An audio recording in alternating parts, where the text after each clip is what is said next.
have sailed. I have moved about this world of ours, and ever in search of the finest of its kind, we bring you the tops in spine chillers.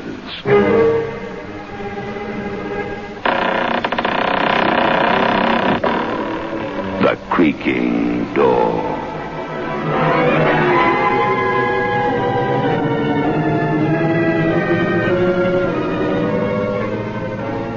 The manufacturers of State Express 3.5 Filter King cigarettes take pleasure in presenting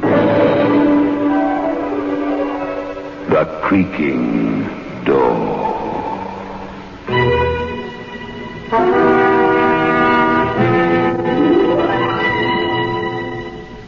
Good evening, friends of the Creaking Door. The Creaking Door is open, so do come in. You know, some ghosts are awful liars. One of our people here tells the most fantastic stories of his life on Earth. And then he wonders why everyone sees through him.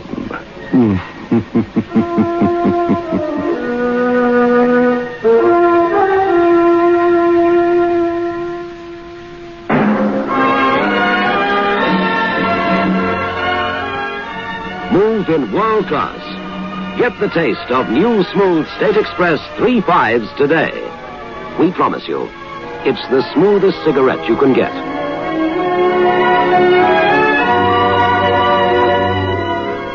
It's a blend that has been perfected after years of constant research by our master blenders, and the recent development of an entirely new process which gives you an even smoother 3.5 smoke. We promise you, it's the smoothest cigarette you can get. Move in world class. Get the taste of new, smooth State Express 3.5s today.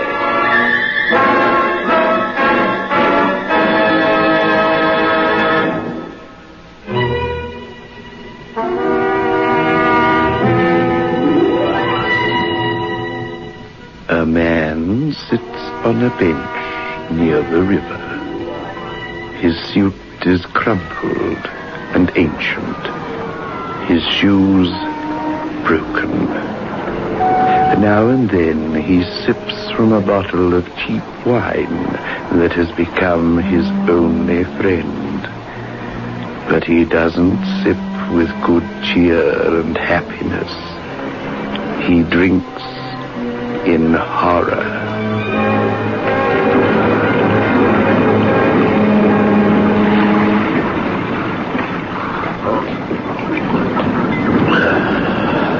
Move on there. Move on. Oh, officer, I feel pretty weak. Drinking in the afternoon won't make you any stronger. I've been ill. No, sure. I've heard every sob story a hobo ever dreamed up.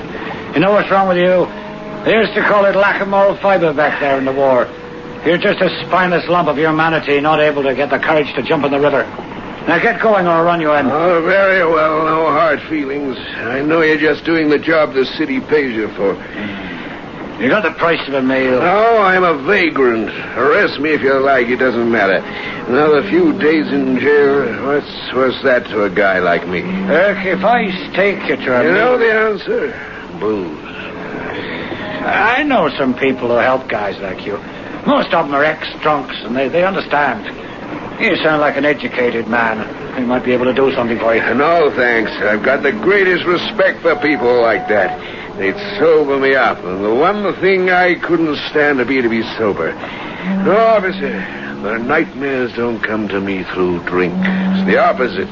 They come when I'm sober. Oh, man, we all have our problems. Not problems like mine. Officer, did you ever hear a dead woman talk? Huh? Did you ever have a dead woman tell you that she loved you after you'd murdered her? What's this talk about murder? You can't arrest me for it. Sure, I killed her. Sandra helped. Maybe it was Sandra's idea. But you can't arrest me for killing Jeanette because Jeanette isn't dead.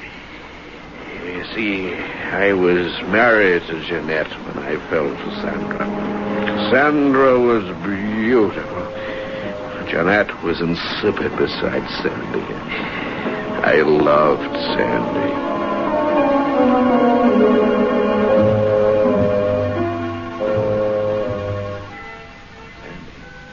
Yes, Sam. I love you. Me too. How can it happen to a man like me, 35 years old, married, not really living, and then one day... Oh, it happens, darling. It happens all the time. One of the big things of life. The biggest. And it happens to you and me. Why do you love me? I don't know. Yes, I do. Your hair, your lips, the way you walk, the swing of your skirt, the touch of your fingers in the dark. Did you love your wife that way? No. Jeanette was the girl next door. Everybody expected us to get married. Well, we did. It was like most marriages. Oh, we didn't even fight. Just petty bickerings, deadly dull. It was never like the thing I feel for you. Wouldn't it be wonderful If I were free, I often think that. Oh, it's wicked to think like that. After all, Jeanette deserves her happiness, too. She isn't happy with me. How could she be? And she might divorce you. Yeah.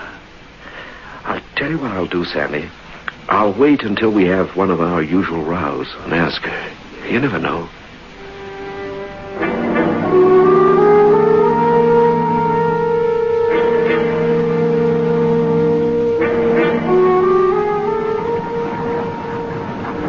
That's how it started, officer. Just a few words said casual. Tell me the rest of it. Sure. But remember, there's no arrest you can make because she's still alive. How? Search me, but she's alive and kicking, I know that. You see, officer, I don't know exactly when I decided to kill her. Perhaps it was when she refused to divorce me.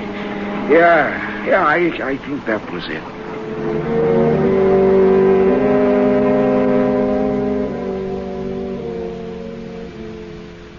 I wish you'd remember to wipe your feet when you come into the house, Sam. Dragging mud all over the carpet. Sorry, Jeanette. Oh, sorry, nothing. I have to clean up after you, don't I? Yeah, you have to clean up. And try and take a little care. And we need new drapes for the living room. Okay, just pick them out, honey. You don't care, do you? You're tired of me and the house, tired of everything. Who is she, Sam? Who's who, Jeanette? Do you think a wife doesn't know? You must be crazy if you do. I know. I knew immediately. Some cheap little floozy. Well, why should you care? What does it mean to you? There's no love lost between us, and you know it. Suppose there is another girl, and she can give me what you can. I expect you want a divorce. That's the next step. Well, I don't see any point in going on like this, do you? Did you ever see any point in it? You can forget it. Because you may not be the husband of my dreams, Sam, but you happen to be my husband, and I'm not making a free gift of you to some You cheap better little... be careful what you say. You don't know her. I don't want to know her, thank you. Now, that ends the entire sordid conversation, and I refuse to discuss it again.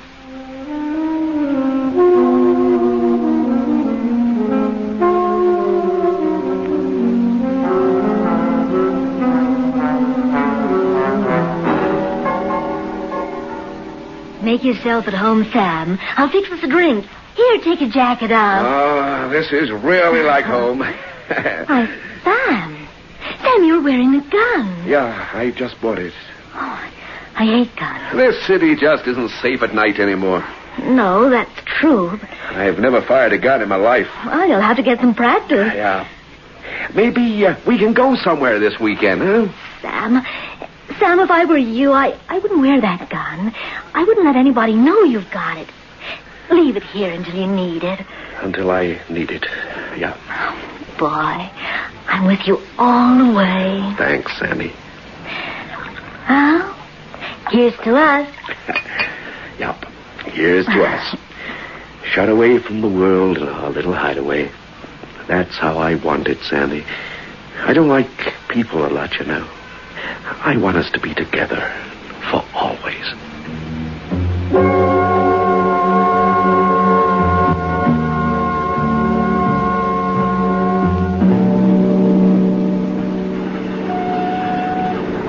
That's how it started, officer, and I bought a gun. I expect I'd made up my mind to kill her then. But I fooled myself that I didn't have to. She might see things my way. And she never did? No, she never did. Women are funny creatures. You can say that again.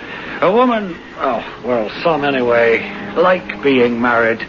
They like having the status, if you can call it that, even when they hate the man. Crazy. Yeah, it's pretty crazy. But no excuse for murder. I don't think I'd have done it if... You don't ever know another person, do you? You sit across from them at meals, you share the night with them and talk all the things one talks about. You don't know them at all. I never really knew what was in her mind. Never.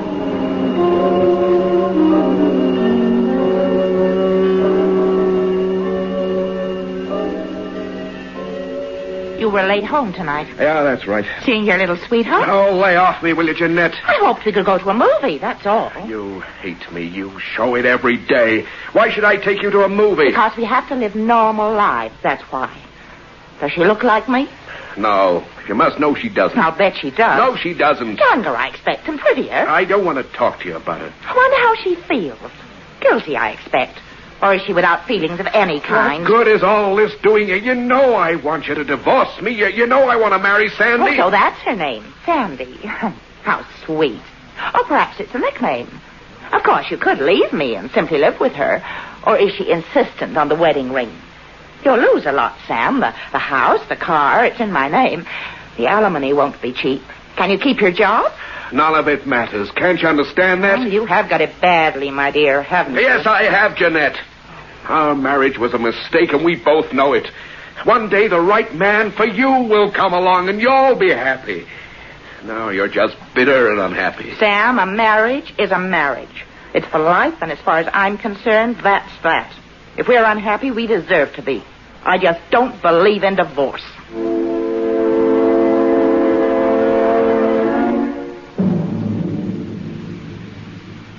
Don't be depressed, Sam. Don't be sad about anything. If she was gone... Yeah. If there were only an accident, say, or a burglar. You said the city was dangerous. You were right, you know. It is. People get killed. You hear of bad things happening every day of the year. Don't you, Sam?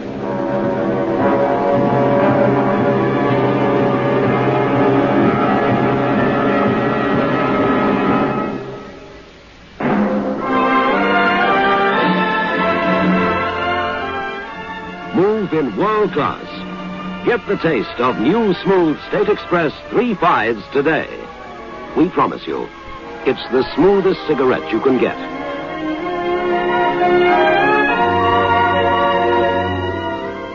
It's a blend that has been perfected after years of constant research by our master blenders, and the recent development of an entirely new process which gives you an even smoother 3/5 smoke.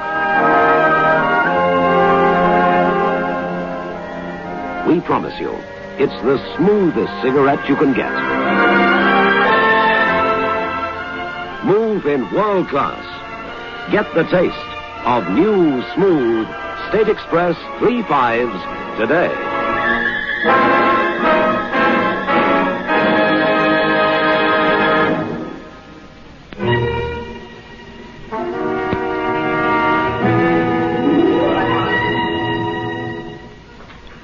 This adds up to trouble. You know, many a man has felt just as Sam feels. Only a few use the gun, pull the trigger. Interesting people, murderers. I meet quite a few behind the creaking door.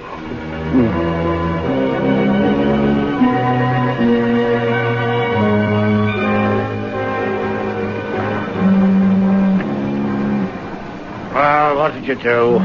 The Sandy girl was asking you to murder your wife, wasn't she? Yeah, she was, I suppose, officer. I wonder if she knew it then. Oh, I didn't need much telling. I was ready for it. But the way it happened was something else again. something I didn't expect.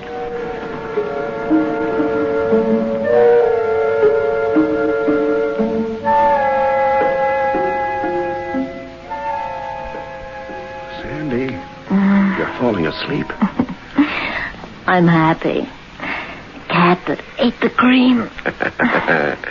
It's great being here with you, closed away from the world. Every girl has a man in her mind. Man she wants and needs more than anything else. Do I look like Jeanette? No, nothing like her. She's a blonde, isn't she? That's right. She's a pretty girl, nice girl. Just not for me, that's all. Some other guy, he'd make her happy. Some other guy, but not me. Sam, I've still got your gun here. I know. I'm scared having it here. You better take it tonight. Okay, Sandy, if you want me to. You know this thing has to end, don't you? What do you mean, Sandy? What I say. It has to end because people can't act this way. Not forever. I'm not your wife. I'm nothing. You better make up your mind to stay with her and love her. There's no other way. No, please, no. A girl can't live like this. Sam, you make up your mind once and for all. And here's your gun.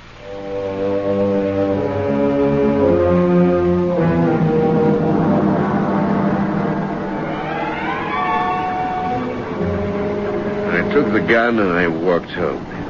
She was there, Jeanette, with that martyred look on her face, and dinner waiting. Poor Jeanette. None of it was her fault.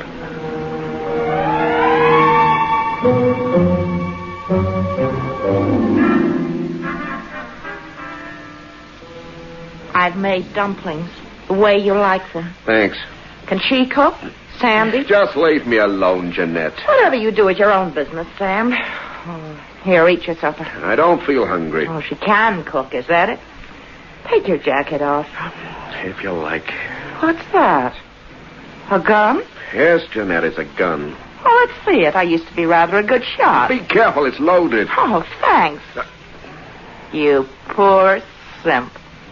Did you buy it to shoot me, Sam? Don't be foolish. I can read you like a book, Sam. You bought it to kill me, but you didn't have the nerve. You never would have managed it. You haven't the courage to shoot a sick cat. I wouldn't shoot you, Jeanette. You've done me no harm.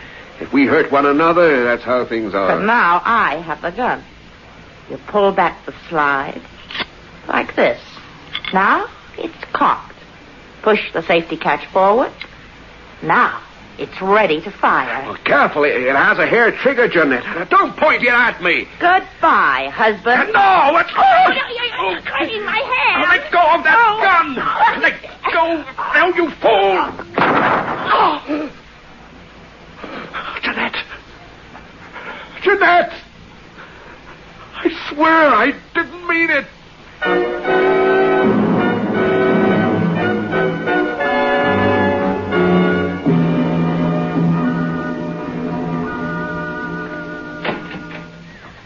Hello, Sam. Sam, did she let you come here? She's dead. What do you mean? I shot her. Sam, tell me quickly. She was gonna kill me, and we fought over the gun, that's all. I didn't mean to, but nobody will believe me now. Of course not.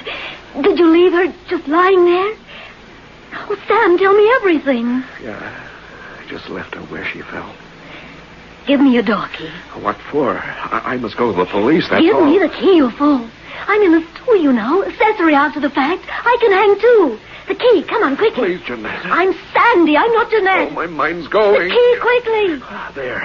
What are you going to do? Never mind. Now just stay here and don't leave. Whatever you say, Sandy. Anything you say.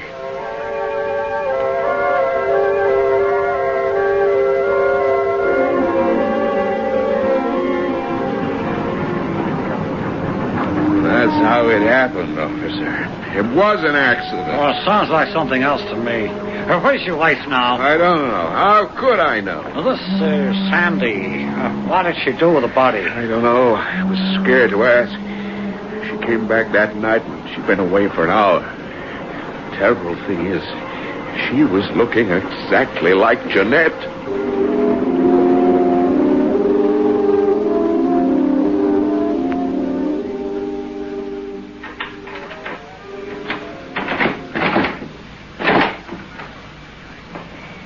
I was scared you'd go to the police, Sam. Did you go around to my place? Yeah.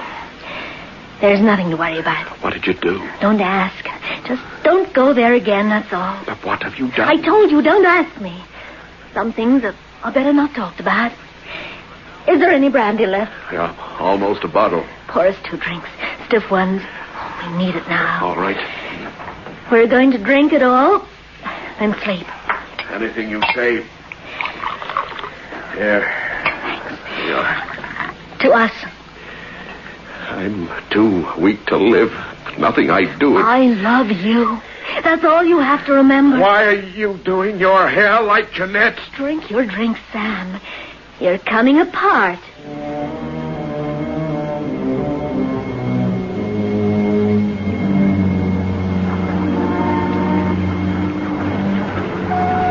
I drank everything she gave me and I slept. It was late in the morning when I woke up. The sun was high. There was a woman standing, looking down at me. Sam, you're in a bad way. Jeanette, what are you doing here? Jeanette! You foolish boy. I'm Sandy. Jeanette! Did you call, Sam? Jeanette, she was here just now. You've been having a nightmare. No, I saw her. She went into the kitchen. Look, I just come from there. She isn't there, Sam. Jeanette is dead. I saw her. I tell you, I saw her.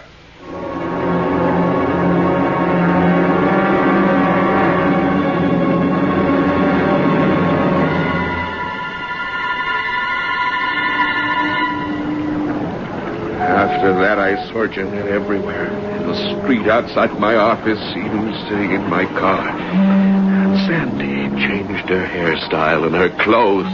She looked more like Jeanette every day. And she began to nag me, just like Jeanette.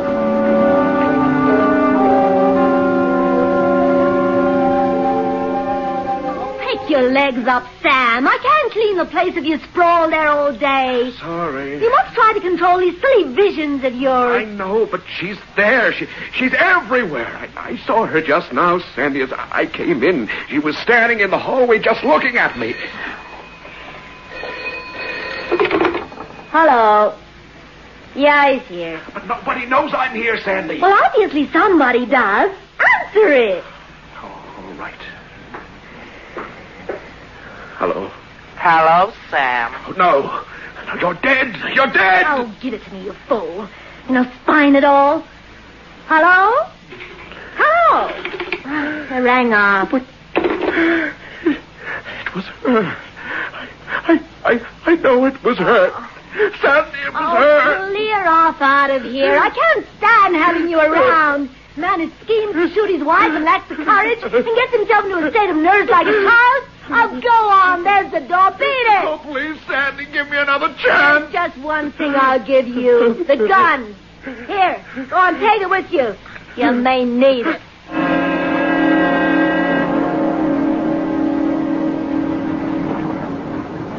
I kept the gun. One of these days it's going to come in handy, officer. Have you got it with you now? Sure, I've always got it with me. Oh, you better hand it to me, then. No, I've got a permit. You've just confessed to a murder, laddie buck.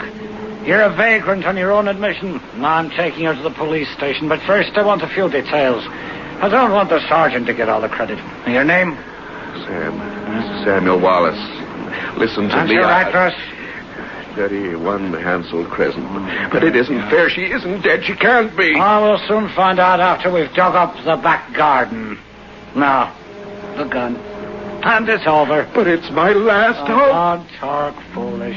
You haven't got the guts to shoot yourself, and you know it. And it's over. Oh, I guess you're right.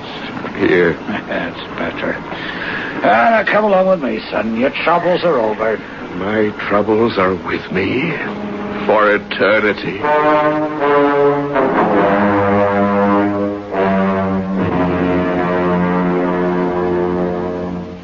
Jeanette? Yes, dear? Can I borrow that hairdryer? Of course, Sandy. I wonder if he's hasn't done it yet. He won't have the courage until he's quite mad. It's worth waiting for, though, isn't it? 50,000. Of course, Sandy. And the lovely thing about it is that nobody can ever find out. Nobody anywhere can ever find out how we did it. Yeah. Well, he deserved it. After all, he was going to shoot you. Well, of course he deserved it. I acted my own death rather well, of course, but apart from that, how can the man be such a cowardly fool? Yeah. Say, have you thought what might happen if he went to the police? Sam, he won't. He hasn't got that much courage.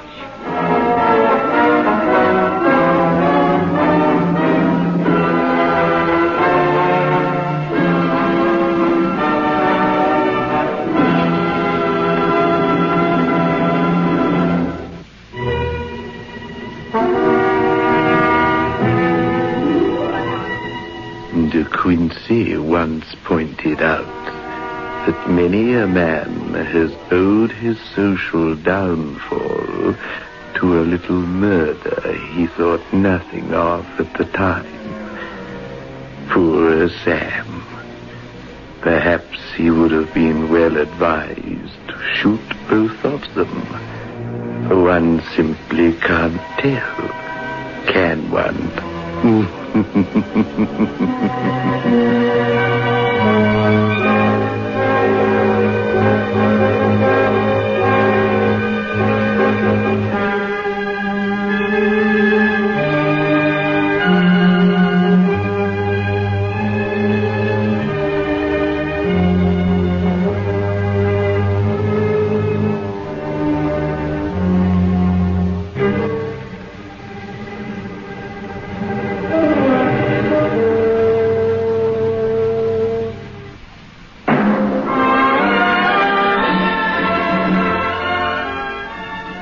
In world class. Get the taste of new smooth State Express 3.5s today. We promise you, it's the smoothest cigarette you can get.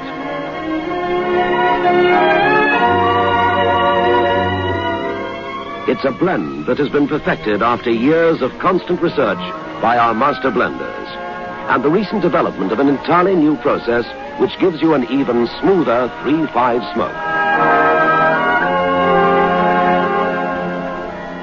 We promise you, it's the smoothest cigarette you can get.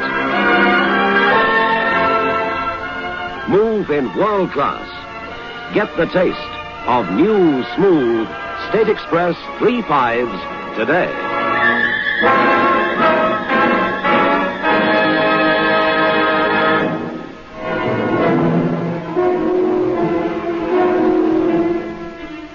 This is your host back again.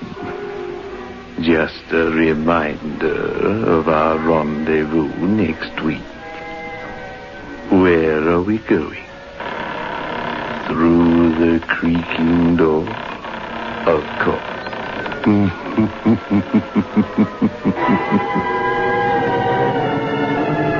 The manufacturers of State Express 3.5 Filter King cigarettes invite you to listen next Saturday at 9 o'clock when they will again present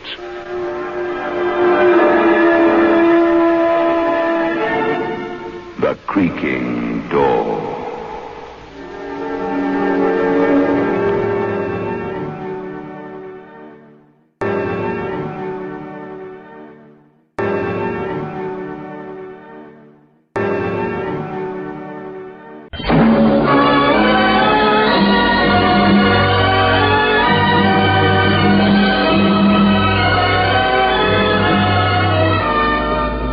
I have flown.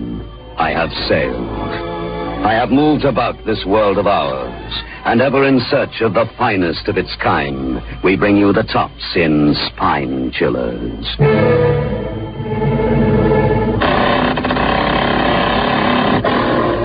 The Creaking Door.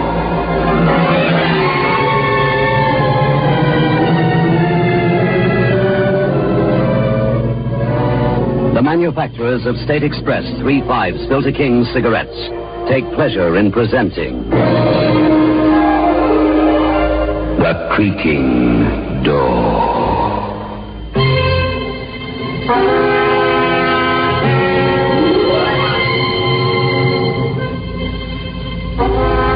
Good evening, friends of the creaking door. The creaking door is opening, so do come in. You're welcome, if you can stand the cold. Hundreds of friends are simply dying to come here.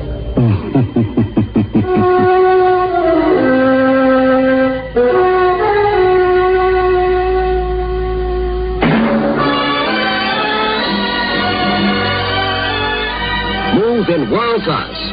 Get the taste of new smooth State Express 3 5s today. We promise you, it's the smoothest cigarette you can get.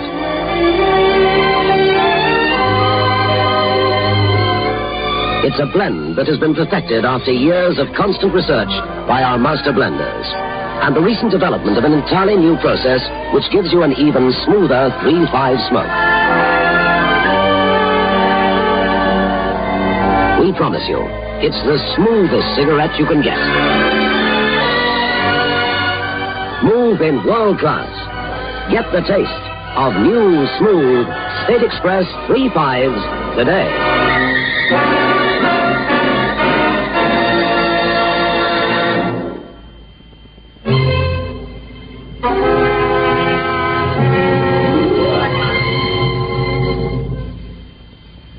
Harry Logan is a nice young man. Just the sort of person you'd like to invite for a weekend at home. If only the nasty, suspicious police weren't convinced that he's a murderer. Go through it again, Logan. There's nothing to add. Nothing. Who cares? You got time. I'm paid by the police department, so I got time. Let's hear it again. Lieutenant, I don't want to. Go through it again, baby. You might even convince me. How'd you like that? But I know so little. I woke up in this girl's apartment. Hold it, Logan. How'd you get to the apartment? I've told you. I don't know. It's all a blank. I wonder if a grand jury will believe you. Go on. Well, I woke up in this apartment. It was a nicely furnished place. I'd been sleeping in a chair. Been there before? Never. I swear it. You don't know how you got there. You've never been there before, but you were sleeping in a chair, and Miss Hollister... Is that her name? You wouldn't know, would you? You only killed her. Well, that's a lie. Okay. Tell it nicely. I walked through the apartment and... I found her. She was lying on the bed. Well, when the doctor got there, she was on the floor. I explained. You know I explained that. Don't you know better than to move a dead body? I didn't know she was dead, I tell you, but she was lying there as if she was sleeping. And you've never seen her before, never been there before, and this doll is strangled while you're sleeping in a chair. She's wearing a nightdress, and she was strangled, Logan, strangled. And her name is Hollister? Marion Hollister, as if you didn't know. A rich girl with rich parents, and they have enough pull at City Hall to put you away for life, just for being there. Want to change your story? I can't change it. That's the way it happened. What do you remember immediately before you found yourself in this apartment?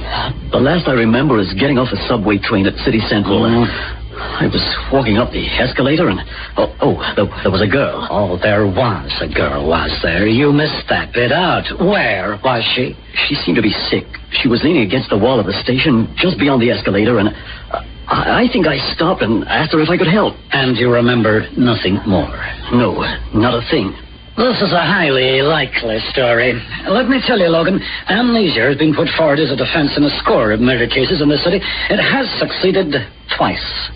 Both times with girls so pretty that they'd have got away with it if they'd been caught with a smoking gun in one hand. I can't help it. I'm telling you the truth.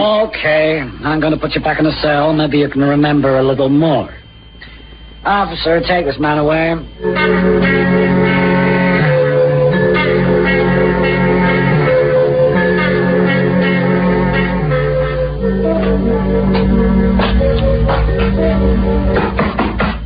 Carrie.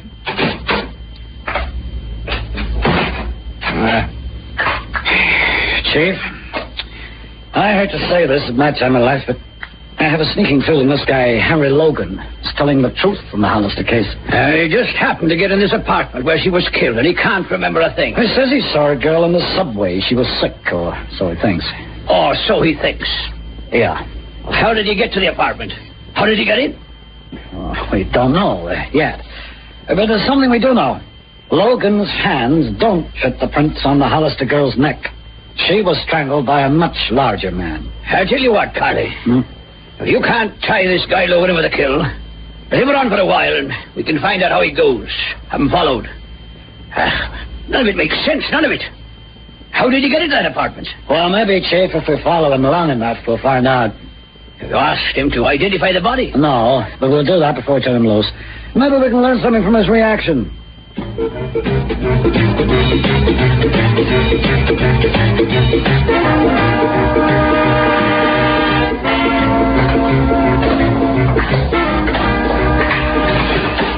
And here, Logan. Is this the morgue? It's not the art museum. Over here. Now, did you ever see her before? Well, it's horrible. Horrible. Yeah, I'm inclined to agree with you. I asked her if you'd ever seen her before. No, never. Not to my knowledge. Sure? Sure as I can be. Lieutenant Crowley, this is like a nightmare. Okay, son, come upstairs to my office. I want to show you pictures of how she was when she was still alive.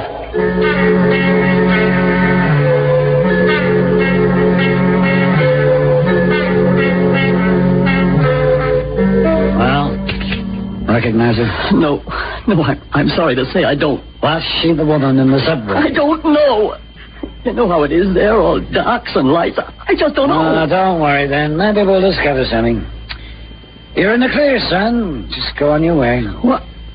Why, thanks. I don't understand what happened. I don't understand at all. It's a mystery to me. Yeah, me too, son. Maybe one of those cases nobody can ever explain. We'll see. Yeah, we'll see.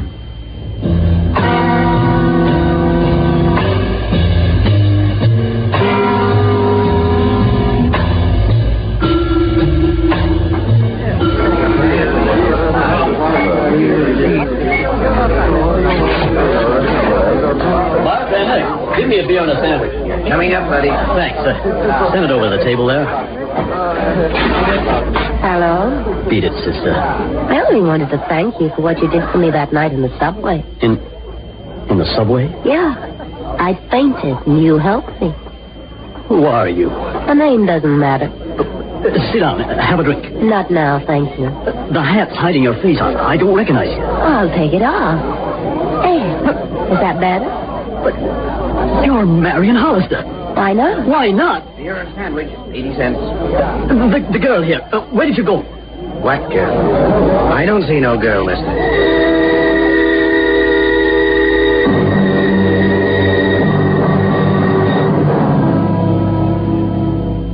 Lieutenant Carley, I know you think I'm crazy, but this is on the level. I saw her. I spoke to her. Marion Hollister is being buried today. How did you identify her? Her father made the identification, but we checked her fingerprints. They're on record. She knocked a guy over with her car 3 years back. Got away with a rap, although I think she should have gone to jail. Now, just take it easy, son. But what happened then?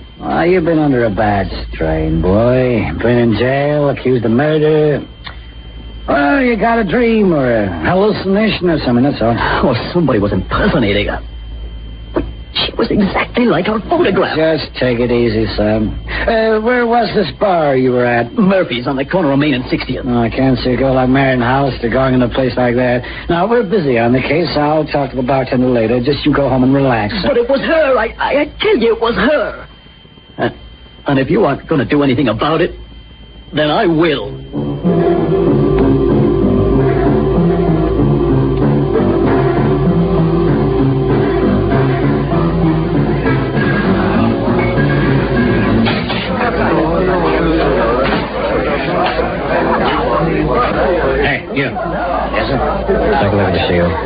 Okay, have a drink on the house. Beer? Another cheap cup. Scotch, then? I don't want a drink. Now, what is this, mister? Hold up. Oh, I get it. I pay you or you raid the place. Yeah, well, business is lousy. The most I could go is $50. Look, I want information. A guy named Logan was in here the other night. Yeah, that's right. How'd you know his name's Logan? Right. One of the reporters told me. One of the newsmen. You served him a beer at his table. Was a dame with him? I never saw a dame. Sure? Sure, I'm sure. Get your jacket. I'll start taking you in. Say, what is this? For questioning. Are you coming quietly or in suitcases? I'll come quiet. Cops. You can't win with cops.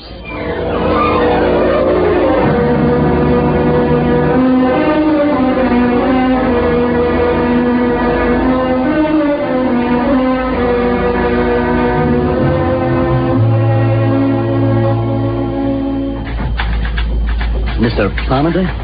That's me, son. You're the crime editor of the Banner? Yeah? I know your face. You're the guy that was picked up as a suspect in the Hollister case. And you're released. I'm sorry. You were yesterday's news. I want to know something about Marion Hollister. What kind of a woman she was. Come in my office.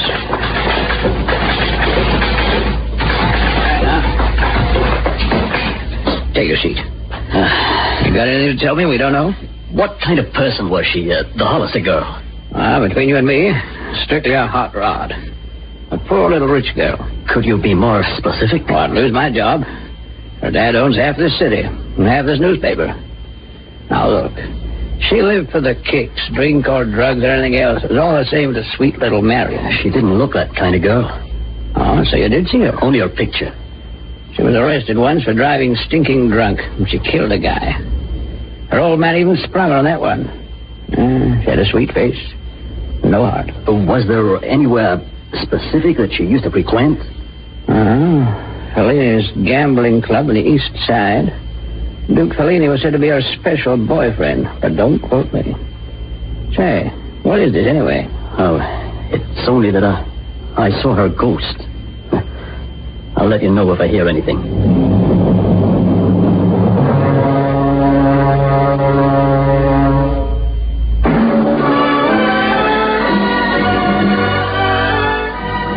In world class. Get the taste of new smooth State Express 3.5s today. We promise you, it's the smoothest cigarette you can get.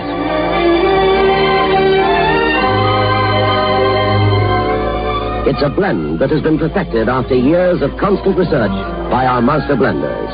And the recent development of an entirely new process which gives you an even smoother 3.5 smoke. We promise you, it's the smoothest cigarette you can get. Move in world class. Get the taste of new, smooth State Express 3.5s today.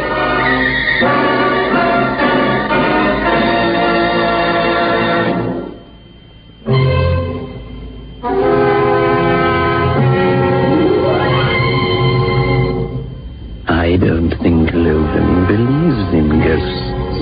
Do you? But after all, he saw the girl dead. The fingerprints checked. The fingerprints don't lie. But ghosts do.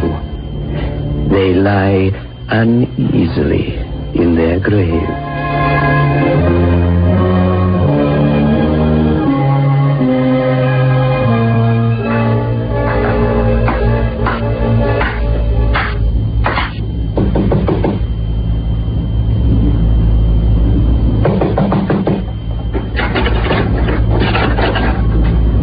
Fellini's club? Sure. Where's Fellini? Not here. We're closed. Where does Fellini live? How should I know? I'm a friend of his. Who cares? How much? $50. Spring a 10 spot. Hand it over. There. Now talk. 13 Wilshire Chambers. That's an unlucky number.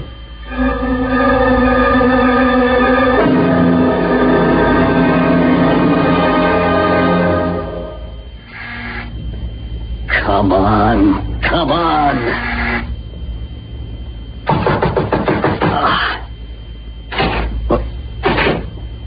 What do you know? Wasn't even luck. What?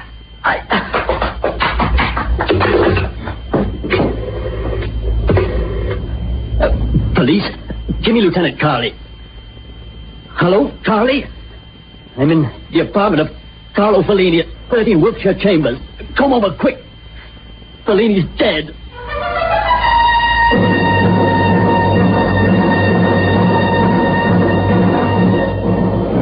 okay, but in future you don't play cops and robbers, Logan. That's my job. How did he die? Shot about 3 days back. Know the guy? Of course not.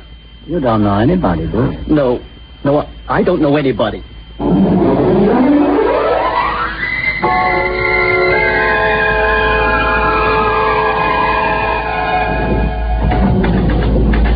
Beats me. No kidding. Police have identified her by a print. You say you saw her. Or her ghost. And now they find Fellini dead. Well, let's go down to the library. Check everything we've got on this girl. There we are. This is the driving case, just like I said. Oh, here's an item, though. You found something? It's probably nothing. It's just an item about her personal maid being arrested for possessing drugs. Released in the custody of Miss Hollister. And there's a note to say the maid appeared in court in a mink coat and crocodile shoes. Suppose the maid is posing as her. Now she's dead. Why should he do that? Well, how do I know? Have you got the maid's home address? Oh, for you, anything. Here it is. 7 Links Boulevard. That's on Konoski in the Sticks. Thanks. Her name is Ellis, Mary Ellis. Well, thanks for the Fellini story. Let's know if you come across anything. Right. I owe you that much. Perhaps you've laid a ghost for me.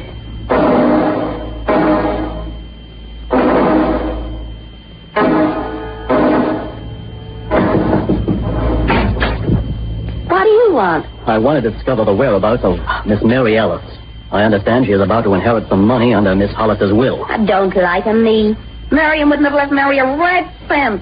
Mary was fired long since. What is it, death? No, not dead. Is Mary Ellis here? You're looking at her. Come in. Thanks. Now then, what is it? You look rather like Marion Hollister, don't you? A bit. Where's the mink coat? Gone to the pawn shop. What's it to you? Mary. Who killed Carlo Fellini? Oh, is that rat dead? Good riddance. I think Mary Hollister killed him, don't you? And then she was killed herself by one of Fellini's gangsters. And you've been impersonating her for some reason. Now, why? Oh, go buy an egg. Would you rather tell me or the police? What's the diff? I don't know a thing about it. I got nothing to hide. I'm going home now. If you want me, my telephone number is Chenal 337. Make a note of it. I'll write it on the Hudson River and forget it. That might be your hard luck. I live at the Harvey Hotel, room 61. That's in Mesa. I don't care if it's in the Bronx. Someday you may just care. Someday you may wake up dead, the way Mary Hollister did. Now you just think about it. I'll give you 2 seconds consideration. Now beat it. Thanks. For nothing. You can see yourself out, but don't scratch the woodwork.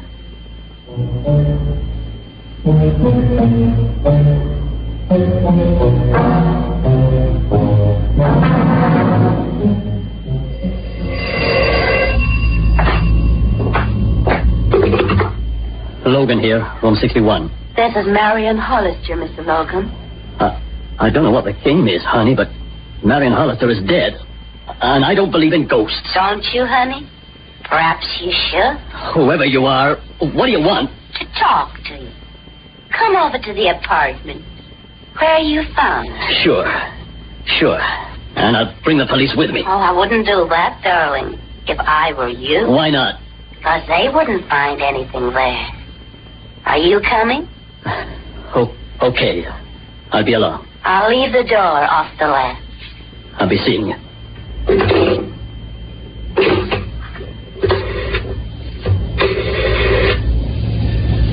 Police? Give me Lieutenant Carley. Hello, Carley. I just wanted to tell you that I've got a date with a dead woman.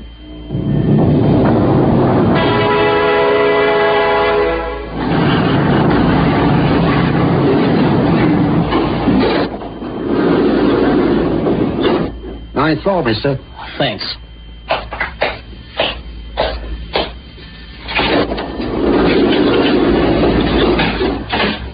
Anybody there? Where are you, Marion? Where are you? I'm here, darling. Where? There I was before. No. Don't you like me? The same black negligee, the bruises? Darling, I want you to forget me. Please. I can't rest while this goes on. Please let me sleep in peace. Come on, boys. Come on. Where's the light switch? Huh? Oh, here. She was here. Huh? I tell you, she was here. Just like it was that night. She was here, and she was dead. Look, I don't know what this is all about, but I'm going to find out. Sergeant Wells, Yes, sir? search this place, find out how that woman escaped. I'll take you. Logan, if this is all a figment of your imagination, there'll be trouble. I'm warning you. I don't know anymore. I just don't know. Maybe I'm going mad. Now go back to your hotel, Logan. Keep off the streets. You may be in danger. I'm in danger. I'm going out of my mind.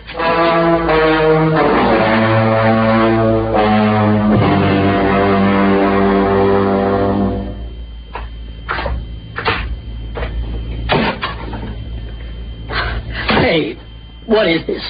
What are you doing here? Don't you like me? Even a little? You're real. You want a ghost? No. I'm not a ghost, Logan. I'm Marion Hollister. That's impossible, and you know it. I was Mary Ellis, too. See yourself out and don't scratch the paintwork.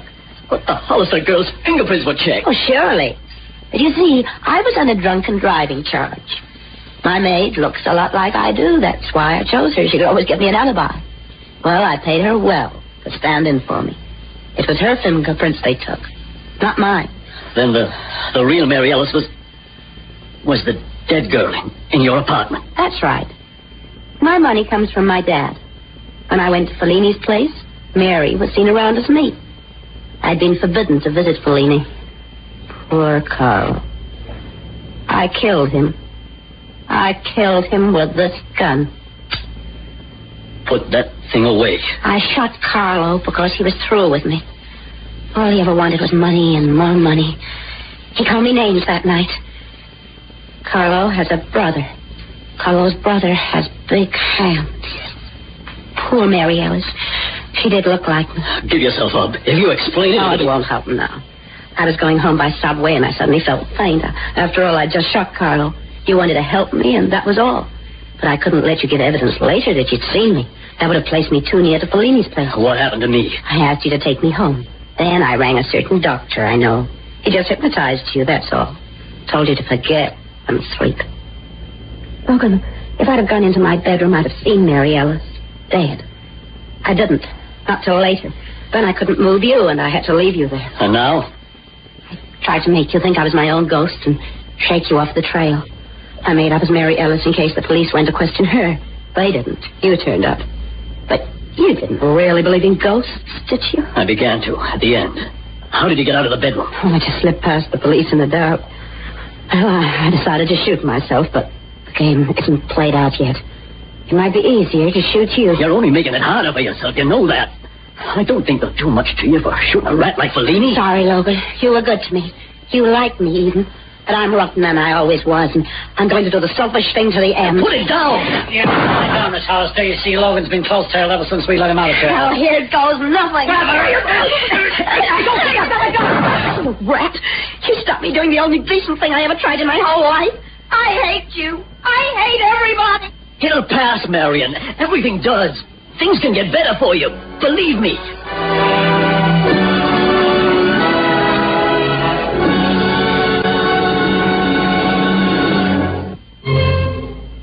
Dear me, what sort of a world is it when you can't even trust a ghost? It isn't the sort of thing we'd stand for behind the creaking door.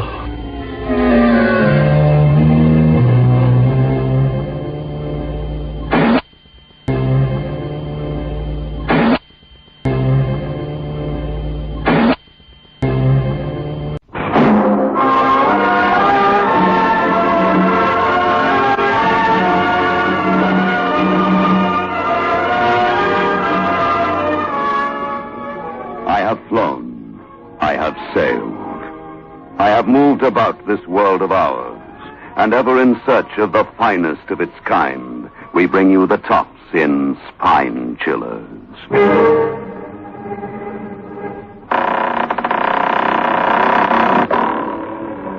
creaking door.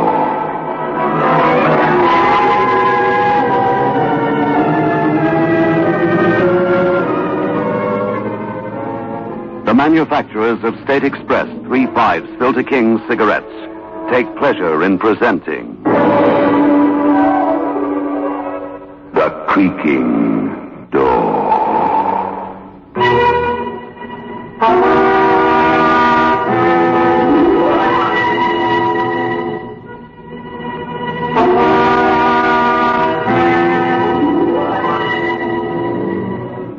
Good evening, friends of the creaking door.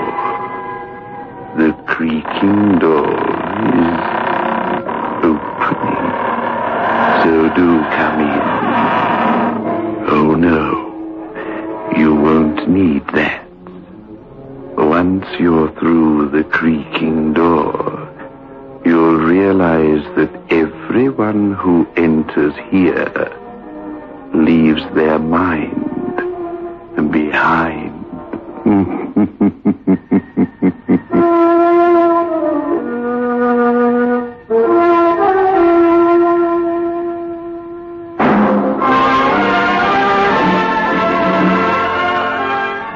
Move in world class. Get the taste of new smooth State Express 3/5s today. We promise you, it's the smoothest cigarette you can get.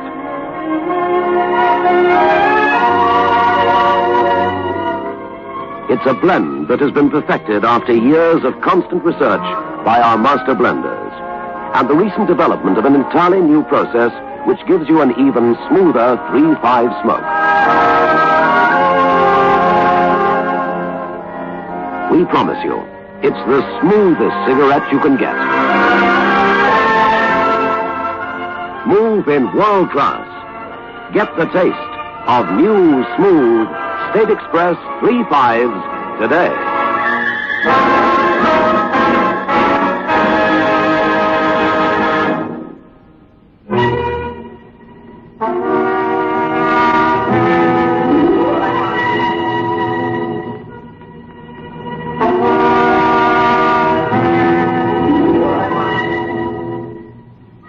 With his hands clasped in front of him, the cord from his dressing gown trailing across the highly polished surface of the floor, Oliver Carsons walks in his slippered feet, up and down, with soft, measured tread, his lips moving silently as though in supplication. A voice stabs at his consciousness like a sharp knife. Not in bed yet, Mr. Carson. What? It's you. Yes, I'm going. Well, sleep well. Pleasant dreams. Yes, thank you. Good night, then. Sleep well. Stay awake. That's the only answer. Think of those who love me, want to protect me. Think of Auntie May, for instance. You're here? I told you last night I'd be here. But last night was a dream, a nightmare. You came into my mind. And now? Please, leave me alone. 3 nights you've been standing there grinning at me with ashen white face, those large eyes, hot coals of fire, as though you were going to burn right through to my very soul. You must pay for your crime. It wasn't a crime. It isn't true what you keep telling me. No. Let me remind you. Oliver, it's getting later. I must go back. Sally, Oliver, please, Oliver, behave yourself. You know how I feel about you, Sally. Stop it. Oliver! Oh! Come back. Come back, Sally. I'm not going to hurt you. I love you. Hurting me. Oh, let me go. Please let me go. I worship you. Oh. You know that. Sally. Please, Oliver. We were such good friends. Don't spoil everything. You and I are the only 2 beings left in this world made for each other. No. Yes. No.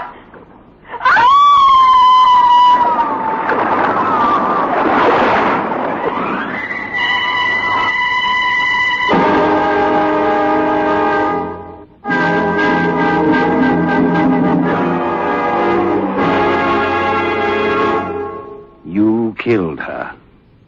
What are you going to do? Look at these hands. Huh? Give me your wrists. They're as cold as death. No. Auntie May! Auntie May! Oliver, my poor boy. What is it? He's... Oh, you're not having one of your nightmares again, are you, Oliver? He was going to kill me. Oh, my poor boy. You're imagining these things. He was here, I tell you. You must believe me. Dear Oliver, my dear boy, what am I going to do with you? There's no one here. My room's next door. I rushed as soon as I heard you shout. No one left by your bedroom door. The window's bolted and barred. You must have been dreaming. But Auntie May, yourself, I haven't been to sleep. This man, you say, that visits you in the middle of the night. What does he look like? He's tall, with a long, thin face. His skin's drawn tight. His face is almost like a skull. His eyes are like two pieces of black coal set against a yellow flame. When he points his finger at you, it's as though a piece of white steel. Oh, really, Oliver? White steel indeed. Now you try and get some sleep. Please don't leave me. Please, Auntie May. I promise not to leave you until you're fast asleep. But supposing he... Now do what your Auntie May says. Yes, you're the only one that can help me. Now, that's right. Now just relax. Relax. You're so good to me. I don't know what I'd do without you. You don't think it's true what he said? I didn't kill Sally. Hush. You sleep. Of course you didn't. Very idea. She's gone away.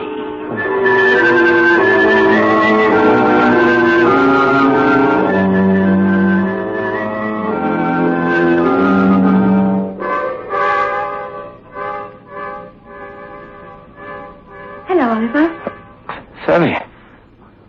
Sally, you're here. Why, whatever's the matter? Well, where have you been? They told me you'd gone away. I thought... Oh, Sally, why did you go away without saying goodbye? I was only going for a week. Besides, you were very naughty that day on the cliff. When you ran away from me, I didn't know where to find you. Oh, Sally, it's good to see you. He said that I... Wait, he thought you were dead. He... dead? Oliver, what on earth are you talking about? This man, he came here. Oh, I've been so worried. Oh, Oliver, darling, that's why you're looking so hollow-eyed and so pale and drawn. Oh, yes, because I thought I'd lost you forever.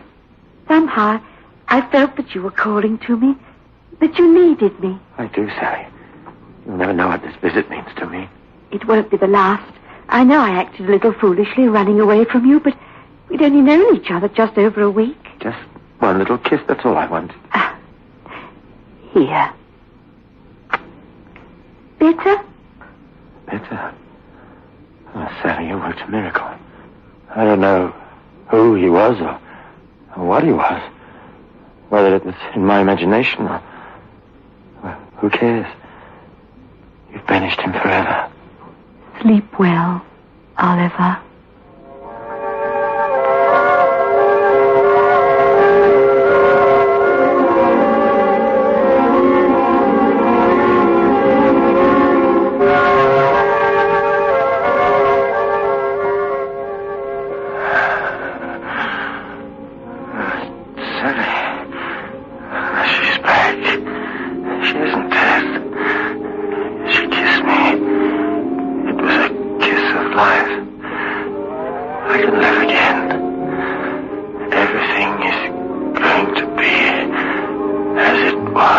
Everything? Huh? What? You lied to me. You said I killed her. Well, she loves me. How can a corpse love? Where will it draw its warmth? You won't be able to love once you pay your debt. You've got it all wrong. You're a liar. Sally's not dead. She's alive. I spoke to her today. She kissed me. She loves me. Loves you? Yes, loves me. I don't know why I listened to you in the first place. Who are you? Are you real? Are you flesh and blood? Why do you want to torment me? What have I ever done to you? Do you want to know whether I'm flesh and blood? Who I am? What I am? You'll know soon enough. And when you do, it will be your last piece of knowledge on Earth. Here.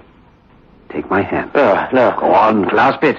I thought you said you weren't afraid anymore. No, I'm not afraid, but your hand, it looks so cold and damp. All right. I'll clasp your hand. Perhaps I'll find you're not real. There. Your hands are cold as death. Yes. Death. Are you dead? Have you come to claim me now? Just when I've learned that Sally loves me? I'm not death. I'm Death's agent. And this is my last visit. But why must I die? Because of what you did to Sally. But she's alive. She's alive, I tell you. Look, I'll call someone. We'll get Sally over here. Now, at 3 o'clock in the morning? Yes, she won't mind. She'll do anything for me. She loves me. She said so. Where are you going? I'll call Auntie May. It's locked. You always lock your door at night, remember? You came into my room through a locked door. Through a locked door, through the thick walls, through the shuttered windows. Does it matter? You'll see. I'll prove to you that Sally's still alive. Come away from that door. No, I'm going to prove to you. Let me alone. This is my last visit. You must be prepared to... You're strangling me. Auntie May! Auntie May! It's no good calling for your Auntie May. Oh, yes, it is. Take your hands away from his throat. Auntie May. Thank heaven you're here. There, Oliver. He won't touch you as long as I'm here. Now, you go back into bed. I'll deal with this thing, whatever it is. You'd better take care. So would you, frightening this poor man out of his wits. Now get back into bed, Oliver. You'll catch your death of cold. Death of cold. You'll be laughing on the other side of your face by the time I've done with you. Coming here, disturbing people in the middle of the night. What's your game? What are you really after? Him. He's forfeited the right to live. He's my nephew. He's only 28 years of age. A decent, hard-working man. At least he was until you came and tried to destroy him. Why? I've already told you why. The girl, Sally. But she's alive. I keep telling you. You know she's alive, don't you, Auntie May? Of course. I spoke to Sally after she visited you this morning. You're lying. You're lying to save your nephew. She's dead, I tell you. Dead because of his brutal lust. How dare you? Oliver, you stay here. I'm going to get the police. The police? What are the forces of the police against us? Could they go through that locked door, that bolted and barred window? We'll soon see about that. No, don't, Auntie. Don't leave me. If you go, he'll... Oh, well, perhaps you're right. Look out at the window. See that golden glow on the horizon. Soon it will be dawn. And if this thing is really from another world, he will have to go before the sun appears. What's the good of that? He'll come back again. Had you not come in when you did, I'd have been... You would have paid the penalty for your sins. Then we'll all sit here until the dawn.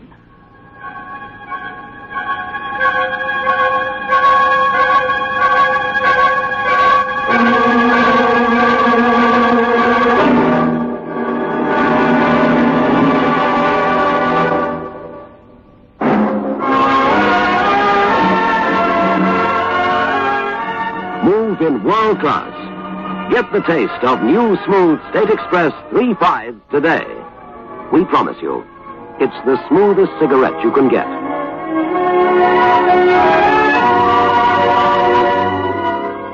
It's a blend that has been perfected after years of constant research by our master blenders, and the recent development of an entirely new process which gives you an even smoother 3.5 smoke. We promise you, it's the smoothest cigarette you can get. Move in world class. Get the taste of new, smooth State Express 3.5 today.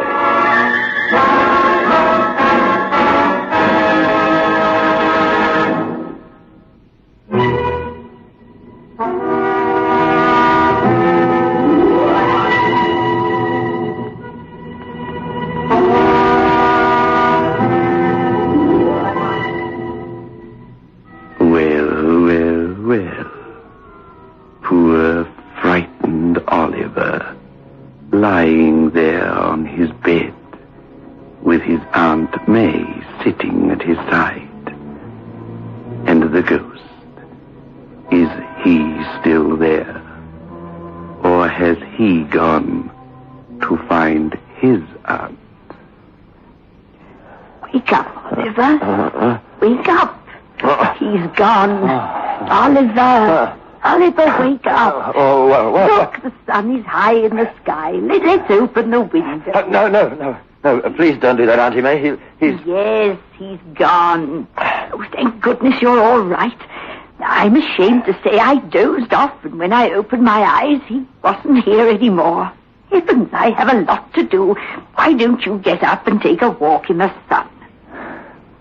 Yes, I think I will. Now that I know that Sally's all right. That's a good boy. But what about... Don't you worry about him. Now, as soon as you've had your morning tea, go out and get some fresh air. Yes, I will, Auntie May. Good, and I'll see you later. Auntie May, the door's locked. I'll unlock it. Auntie May!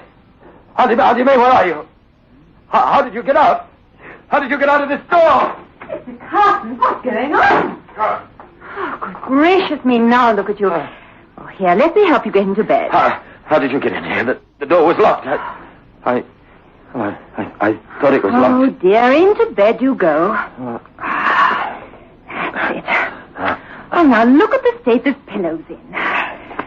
There. Now, don't you move. But I was going out in the sun. Later. Oh, you look so pale. I'm going to get Dr. Ratcliffe to look at you.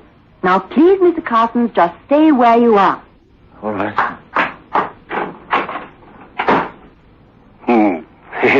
You know where she's gone, don't you? She's gone to get Dr. Ratcliffe. That's what she says. But you and I know who's coming to see you. And you and I know why. Oh, wait. Stop torturing me. Torturing? Torturing you? Don't you deserve to be tortured? No. You haven't got your Auntie May with you now, have you? But they said you wouldn't come here when it's light. Who says I'm here, as you call it? Huh? Can you see me? What? Look around you. I'm not anywhere. I'm not anywhere, am I? And yet I am. You know where I am. In your mind. In your mind. Help me! The hypodermic. Yes, Doctor. Is he very bad? It's to be expected. Oh, when we start to resist the drug, you know. Here we are, Doctor. Oh, thank you. Roll up his sleeve, will you? Yes, that should keep him under for a few hours. I think we've reached the crisis we've been waiting for. Poor chappie. He looks so lost and helpless. True. But I think that if our treatment is successful, he's going to have an interesting story to tell.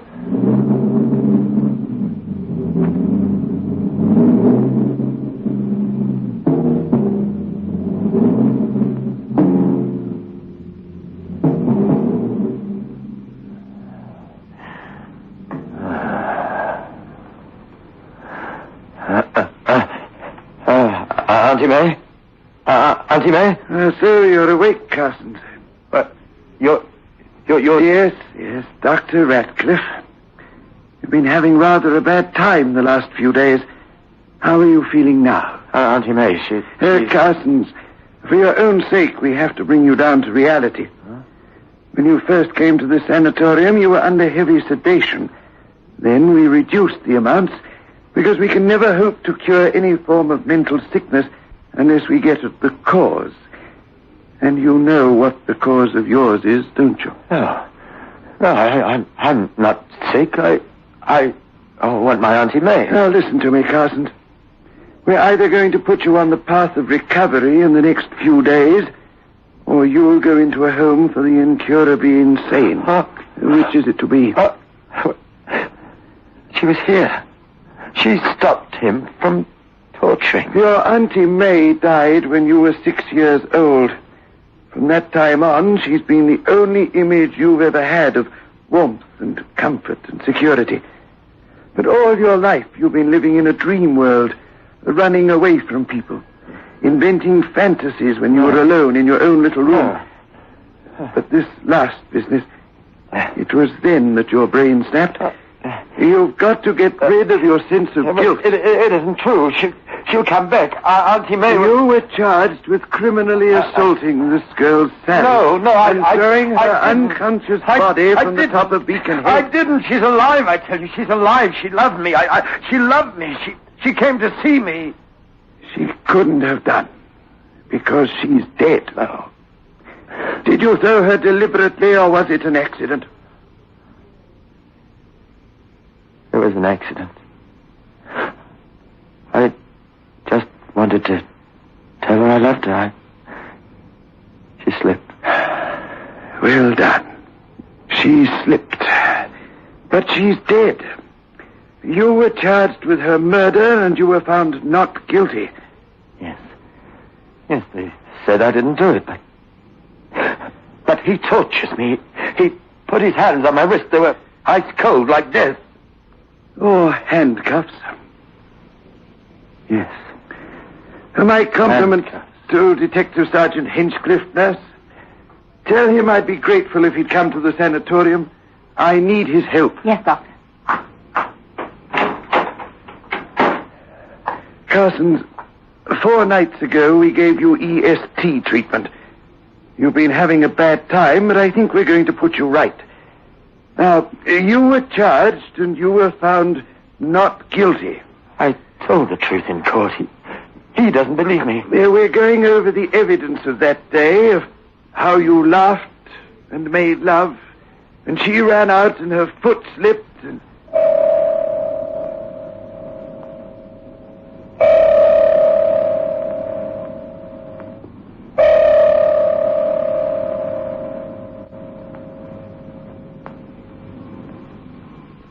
And so it was an accident. And so you don't need any Auntie Mays to protect you.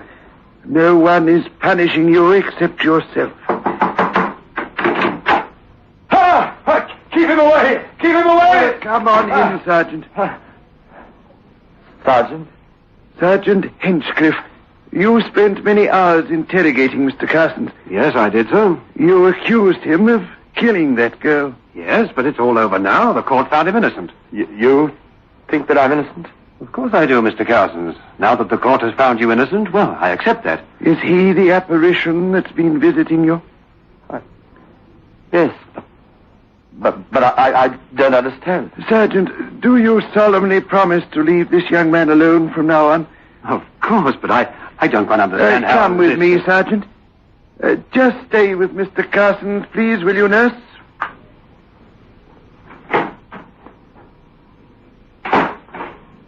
Yes, it was good of you to come down. Poor chap. Is he any better? I think so. We managed to bring all his fears and fantasies into the open. When he collapsed in the courtroom after being found not guilty, he kept calling for his Auntie May. I did try to get the address out of him. Yeah, that's one of the things that triggered him off. She died when he was a child. He's always been something of a neurotic. Fancy his brain snapping just like that. His guilt was too great to bear. Do you think he really killed her? That the verdict was wrong? It's not for me to pass judgment. I don't believe that he deliberately threw her from Beacon Head. On the other hand, I don't believe that she was a willing party to his advances. I believe that this miserable, loveless character frightened the girl with his overtures, that she ran away from him, slipped, and plunged to her death. On the other hand, I believe he lied to the court when he said she was a willing party to their lovemaking. And that lie has festered in his mind ever since. And that's what has caused his brain to snap. But I think he'll be all right now. Keep away from me! Doctor!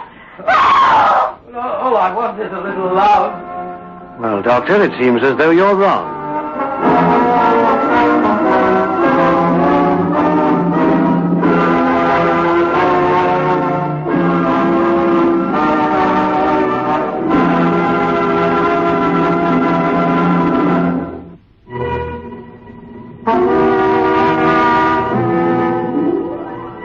Judging by that girl's scream, they're going to find Oliver Carson's a much more difficult nut to crack than they thought. Still, when he starts calling for his Auntie May again, and they give him up as hopeless, we'll make room for him here, behind the creaking door.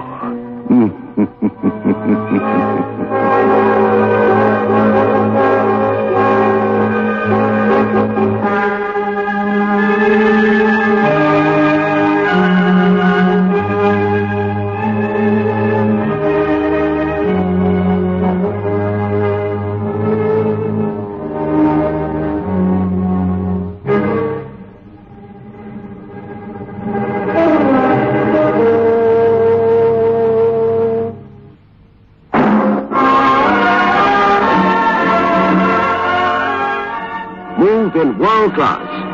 Get the taste of new smooth State Express 3/5s today. We promise you, it's the smoothest cigarette you can get.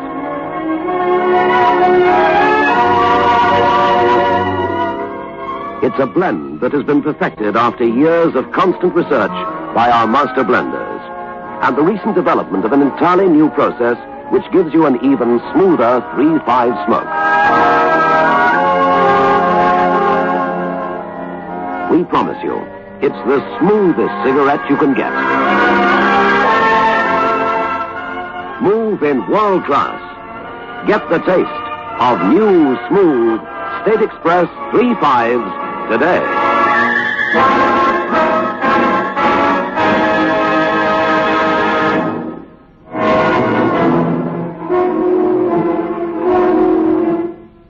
This is your host back again. Just a reminder of our rendezvous next week. Where are we going? Through the creaking door? Of course.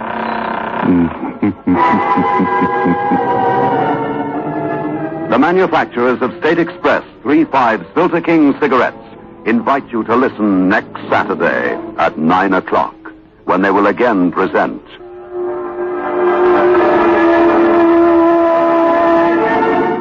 The Creaking Door.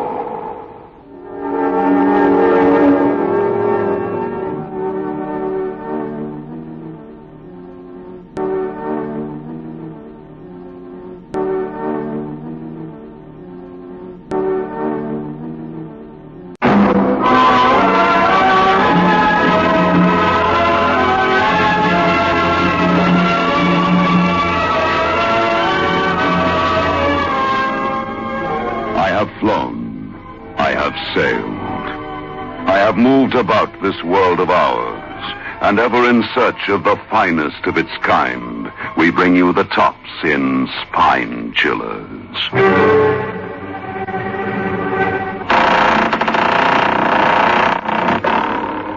The Creaking Door.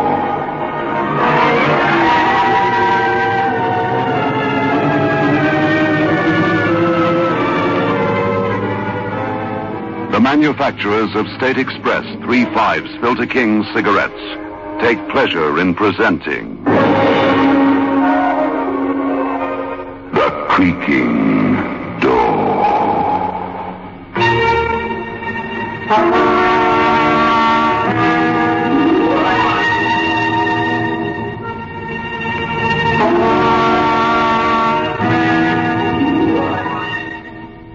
Good evening, friends of the Creaking Door.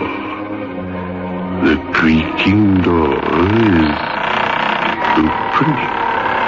So do come in. Be careful of my friend over there. He thinks he's a ventriloquist dummy, but he isn't. Or at least I don't think he is. Perhaps we'd better find out before the curtain goes up.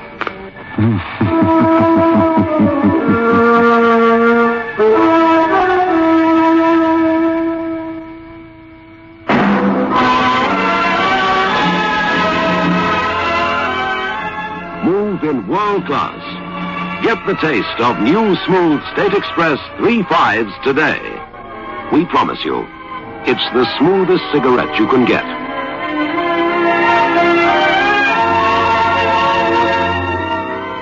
It's a blend that has been perfected after years of constant research by our master blenders. And the recent development of an entirely new process which gives you an even smoother 3/5 smoke.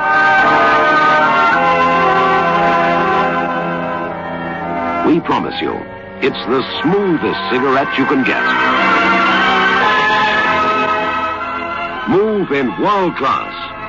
Get the taste of new, smooth State Express 3/5s today.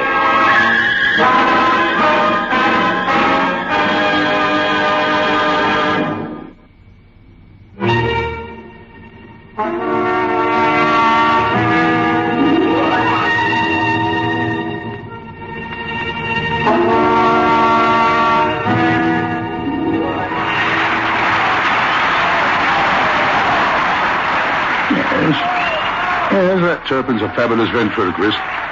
Oh, just listen to that applause. Yes, but he's not the best we ever had, not by a long way.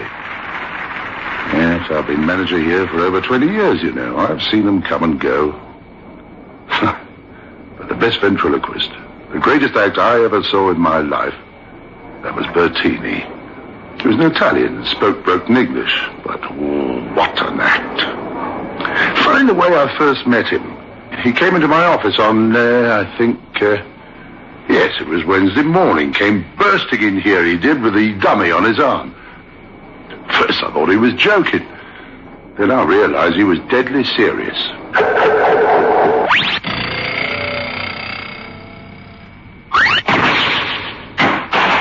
This man here, I refuse to share a dressing with him any longer. I insist that you arrange. We have 2 dressing rooms. Who? Who are you talking about? What man? This man here on my arm. He's no good. Can't even walk for himself. I got to carry him everywhere. This the one I can't stand any more. The nonsense. Now, what are you talking about? Here, you don't mean that dummy, do you? Of course I mean the dummy. That's what he is. A dummy. Gino here, my partner in the act. I can't stand it any longer. The arguments. Every night he comes into the dressing room, he fights with me. He argues with me. I want a separate dressing room. I refuse to dress in the same room as these little peepsqueaks. Now listen, Bertini. Look, you expect me to believe... Now listen, that's just a dummy. He can't argue with you. He can't speak unless you speak for him. I think perhaps you're hitting the bottle a bit too hard, eh? Isn't that it? Oh, I've got no complaints. I mean, far from it. Your act's certainly bringing him in, but, that's just a dummy. He's made of wood and papier-mâché. Now, look, Bertini, you just take things easy, eh? So, you think I'm drunk? You think I'm mad? I tell you, this swine here, this dummy, you say, he makes my life a misery. Are you going to give me the other dressing room? Oh, of course you can have another dressing room. You can have 10 if you want. Thank you. Now then, you know good Gino. Are you satisfied? So you won't answer. You also want the manager to think that I'm too much with the drink. You little troublemaker. One day I will kill you. I tell you that for sure. Dummy or no dummy, one day I kill you.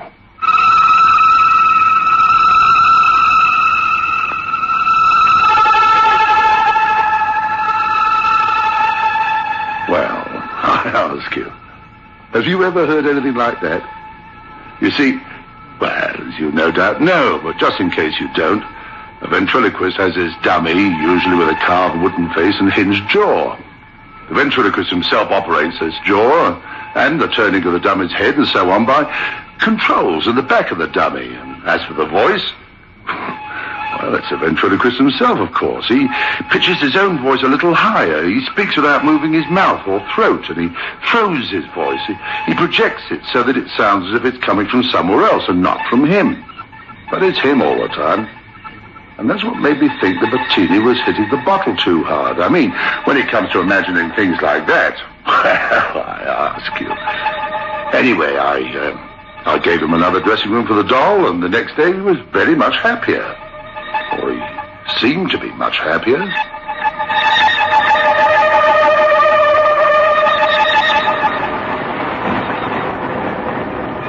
Ah, good morning, Signor Manager. Benvenuta. How are you this morning? Me?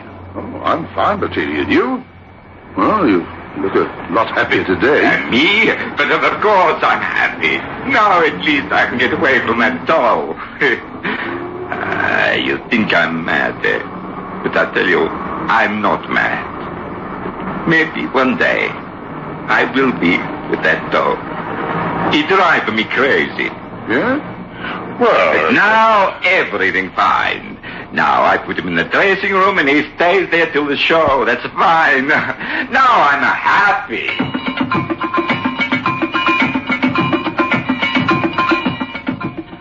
But his happiness didn't last for long. That night after the show, I went backstage to see if everything was all right, and I heard voices coming from Bettini's dressing room.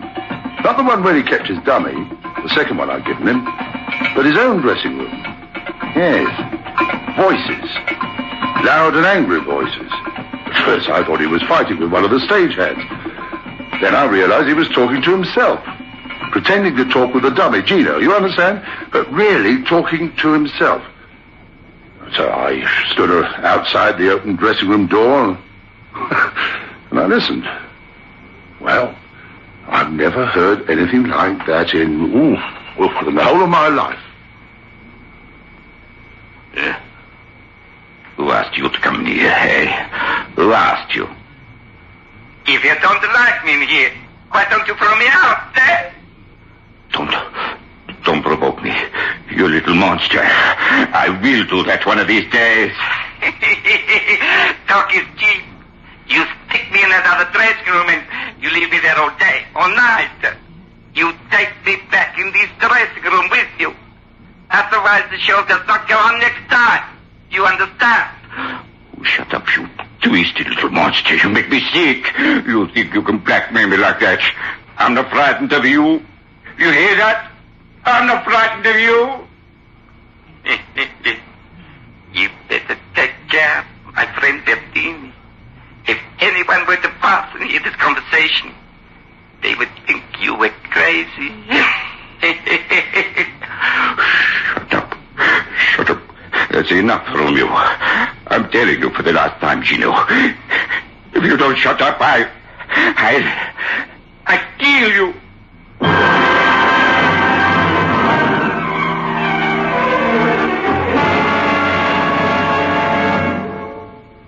Up till then, I've been sort of humoring Bettini. That night, I watched the act. Well, there was no doubt about it. He was very good. More than that, he was great. Then halfway through the act, I got a surprise. A girl walks on. Yeah, that's right. A girl. Well, I knew nothing about that girl, and of course, as theatre manager, I was supposed to. But she comes trotting on, and she starts in taking part in the act. Well, she was nothing to look at, this girl, I can tell you. But then I saw just how brilliant Bettini was. He starts making the dummy Gino flirt with the girl, you know, winking, peering at her over Bettini's shoulder, the whole works. And while Bettini's pretending to get more and more mad, or at least I thought he was pretending, anyway, that night, the act went bigger than ever. And after the show, I sent for Bettini to come and see me in my office. So he comes along with the dummy on his arm, and I could see at a glance that something was very wrong.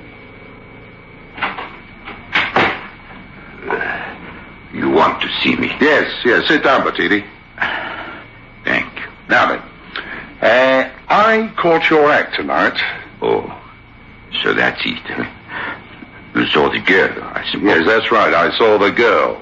Now, listen, I'm not complaining. Well, I am. I beg your pardon? Me, I'm complaining. If that girl goes on tomorrow night, then I don't. Now, wait a minute. You think that I would change the act without telling you about it? You mean you didn't know? But how on earth... Him, this little evil one, Gino, he did it. Gino? Now, hang on. Go on, tell him. Tell him, you little follower of the Black One. Tell him. I see. You see how clever this one is, Mr. Manager. When you are here, he refused to talk. He wants you to think I'm mad. Because that is what he's trying to do. He's trying to drive me out of my mind. Very well, I will tell you. I will tell you what happened. This hunchbacked, watery-legged swine, he came to my dressing room last night. Now, look, wait a minute. Now, how can he come to your dressing room? He can't walk. He comes to my dressing room. He walks inside. It's not the first time he's done such a thing. Then he tells me that tonight, in the show tonight, this woman must appear. I refuse. I tell him it's impossible. Never. I work only with a doll. No assistants and no women. And she goes on, Betty. She goes on. Otherwise I don't. What you mean you don't? What you talk? Of course you go on. That at least I can make sure of. I carry you on myself, so I know that you will go on. Yes, you carry me. But you wouldn't like it if I walked off, would you?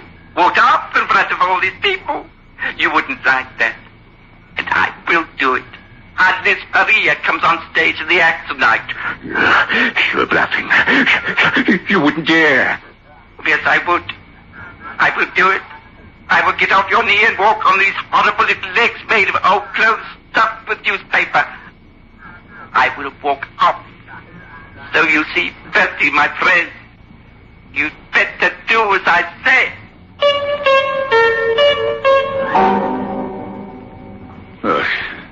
Now, wait a minute. Now, hang on, Bertie. Are you trying to tell me that doll, that dummy, could have walked off the stage? Yes, I know. You think I'm going crazy, but I tell you, it happened before.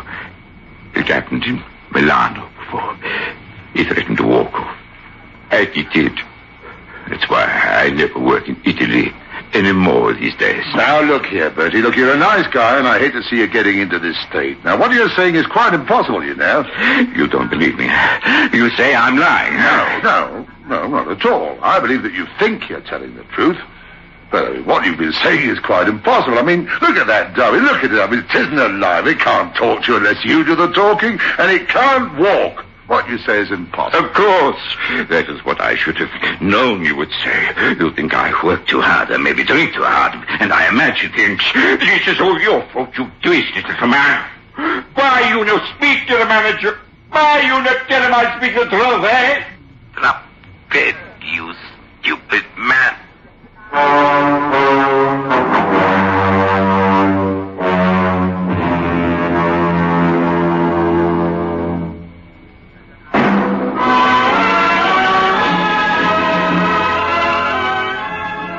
In world class. Get the taste of new smooth State Express 3.5s today. We promise you, it's the smoothest cigarette you can get.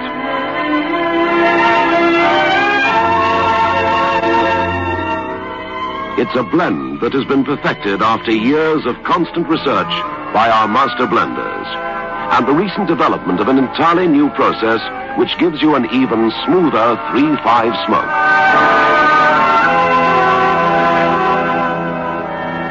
We promise you, it's the smoothest cigarette you can get. Move in world class. Get the taste of new, smooth State Express 3.5s today.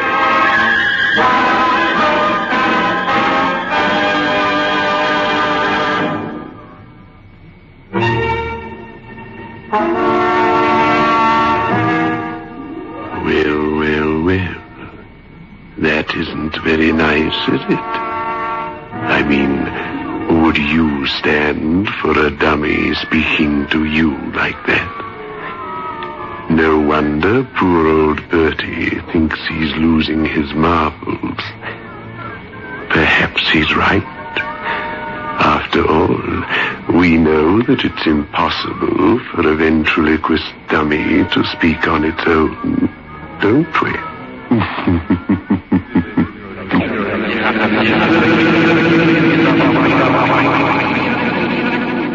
Well, I want to tell you that for a moment, when that dummy spoke, I thought that in some horrible, incredible way Bertie was telling the truth, because I swear that although by this time Bertie was on his feet, the dummy was still sprawled in the chair where Bettini had put him. They were a couple of yards apart.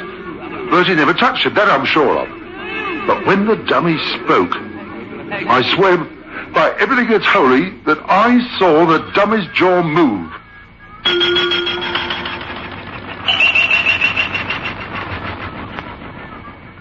Bertie picked up the dummy and he stormed out of the office. But not before I noticed that there were tears in his eyes. Yes, tears. And not the Latin tears of rage that one might have expected. He was crying, the silent sort of lost tears of complete hopelessness. Oh, I felt bad, I can tell you. I didn't know what to think. It was impossible that somehow Gino, the dummy, could have a mind of its own. It was impossible that the dummy could walk and talk. It was impossible. But it seemed to be true. So the next night I watched the act again. And again, the girl was in it. And again it went like a bomb. I went round backstage after the show and I knocked on Bertie's dressing room. I knocked, and Gino answered. Come in. Come in, Mr. Manager. Now listen, Bertie. Here. What's this? What goes on? Close the door. Bertie won't be long. Yeah, where's Bertie?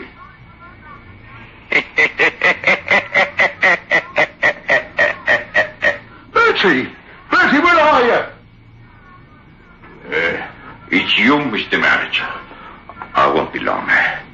I'm washing my hands. Wait a moment, please.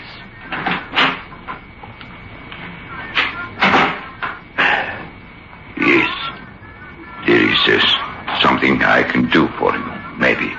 Now, Bettini, you were in there? Oh, I see. I thought I was going round the bend. He spoke to you. Gino spoke to you. Now, perhaps you'll believe me.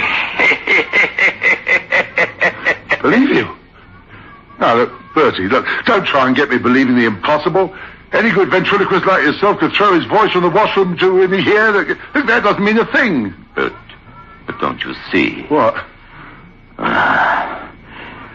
He's so cunning, this one. You see what he does. You see, he talks to you when he knows that you would think it is me doing the talking. You little... I will kill you. Take that! Now wait a second, I hate you again, you monster! God, will you stop that? You're making me think I'm going mad!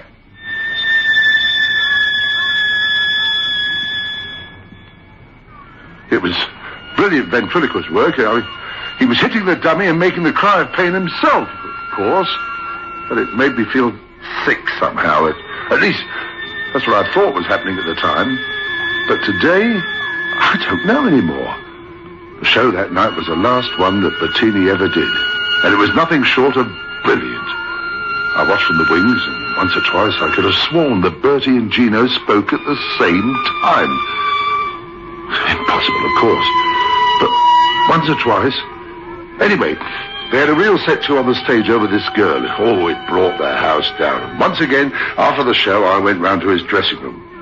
This time, the door was open. And before I went inside, I stood for a while listening. In a way, I wish I hadn't. But I stood there and listened. dead. I quit. I'm finished with the act. I'm through.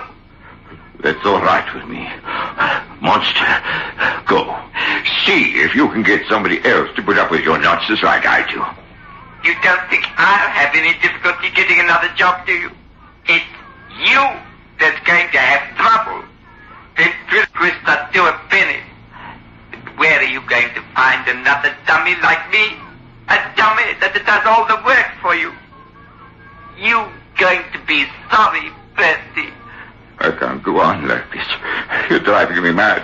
That's what you're doing. You're driving me mad. Why can't you be like the other dolls? Why can't you? I can't help the way I am.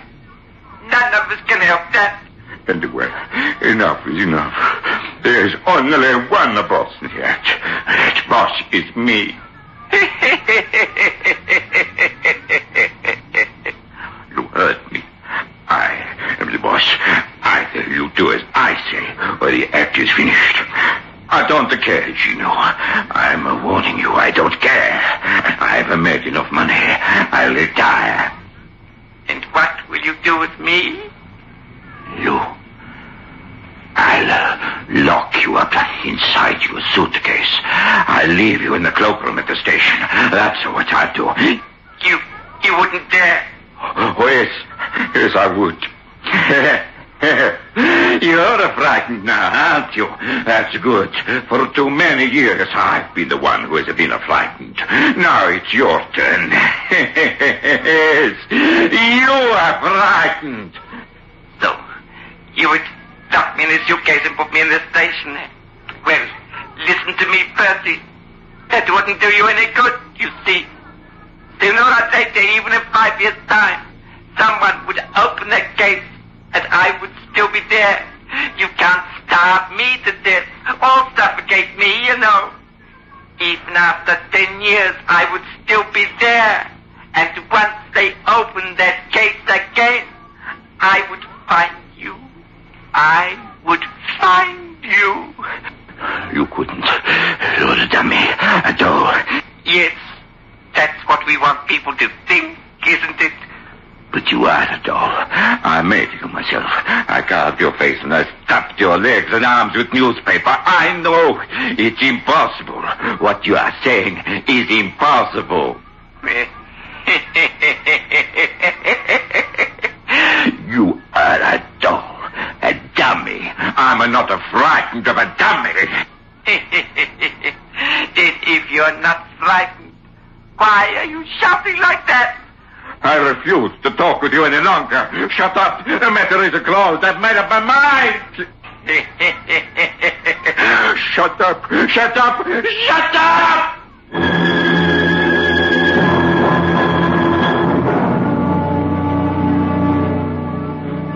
I'd heard enough. I wanted to walk away and lead him to it. Something prompted me to push the door open and walk in. The dummy was propped in a chair in front of the dressing room mirror, and by some chance, the way he'd been put there, it looked as if he was leaning on his elbows. Bertini was striding up and down the room like a man possessed. I don't know what I was going to say to him. I suppose in the back of my mind somewhere was the thought that I'd better start to calm him down. I stood just inside the doorway, my glance going from Bertini to the dummy. Bertini never noticed me. But to this day, I swear that dummy looked me straight in the eye through that dressing room mirror and laughed. That's right. Go on. Laugh. Make the most of your laugh. Because, my friend, I tell you, this is the last time you laugh. I made you myself. I know what you are. You are a nothing. Sawdust rag. That's what you are. I made you myself. And because I made you, I've got the right to finish you. I'm going to finish you. You hear me? I'm going to finish you.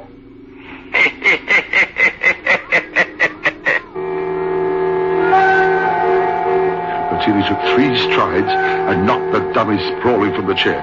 I watched, horror-stricken, as Bertie lifted his leg and with the heel of his right boot pounded again and again into that dummy's wooden face. You don't believe me, monster. Take that! You didn't believe me. No, maybe you'll believe me when it's too late. I killed you! Bettini has made you. Bettini gave you life. And Bettini takes it away. Come on, Bertie. Now, come on, old man. Look, I think you've done the right thing. It was only a dummy. Look, come along with me. Come on, you need a rest.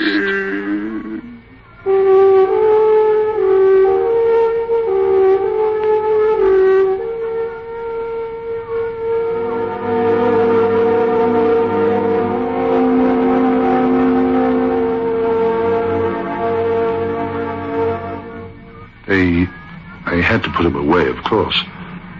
As a matter of fact, he's still there. Yes, he's still in the sanatorium. I went to see him about 5 years back, but never again. I shall remember that to my dying day. I went inside that little private room, and he was propped up in bed. He lay there quite motionless, his eyes staring fixedly at the ceiling, and when I spoke to him, it took a second for him to answer. And then, only his bottom jaw moved as he said, "It was good of you to come and see me, Senior Manager. But don't worry about me. I'm fine."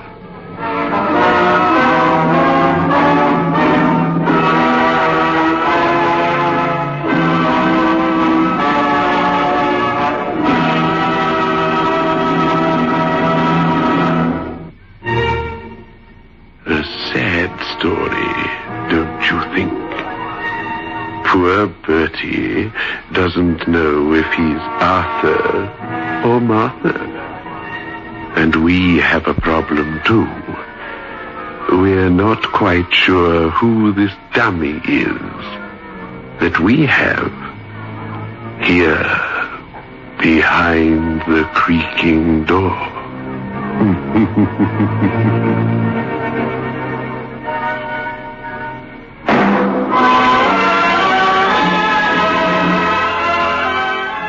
Move in world class. Get the taste of new smooth State Express 3.5s today. We promise you, it's the smoothest cigarette you can get.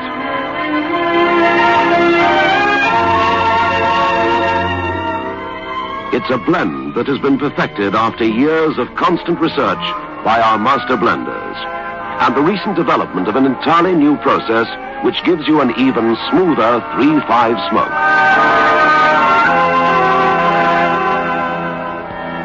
We promise you, it's the smoothest cigarette you can get. Move in world class. Get the taste of new, smooth State Express 3.5s today.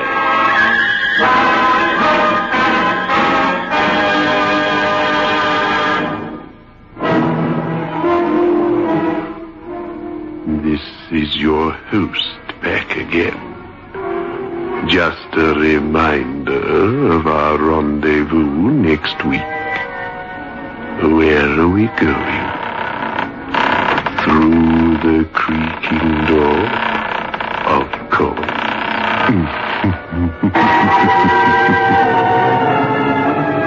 The manufacturers of State Express 3.5's Filter King cigarettes invite you to listen next Saturday at 9 o'clock when they will again present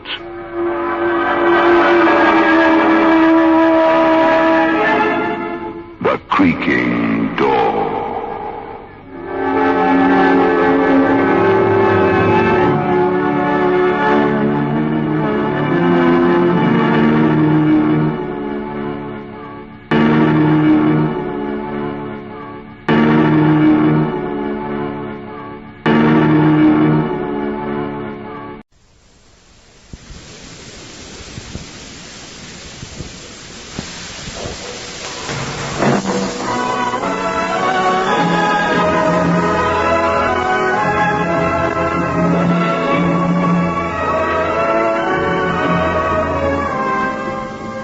I have flown.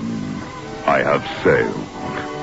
I have moved about this world of ours, and ever in search of the finest of its kind, we bring you the tops in spine chillers.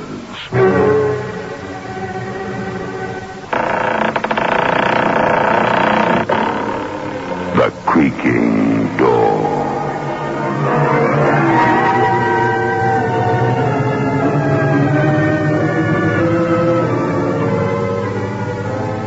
The manufacturers of State Express 3.5 Filter King cigarettes take pleasure in presenting The Creaking Door.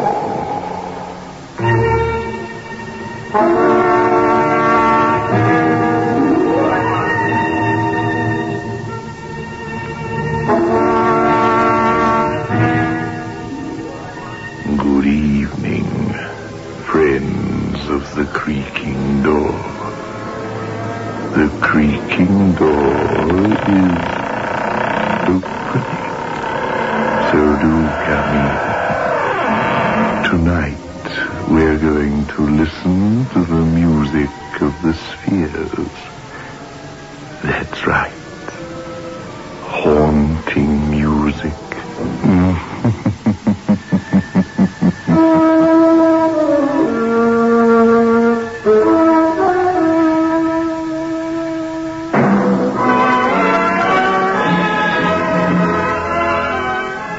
Move in world class.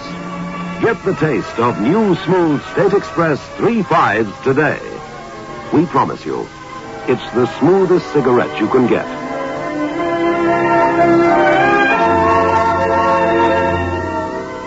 It's a blend that has been perfected after years of constant research by our master blenders, and the recent development of an entirely new process which gives you an even smoother 3.5 smoke.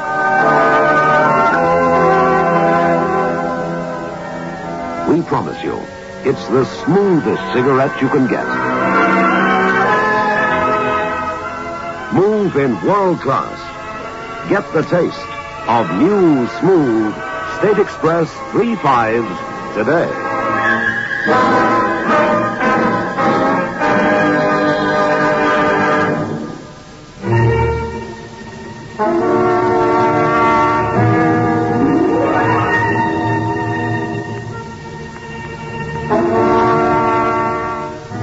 Pretty little house in a pretty little suburb.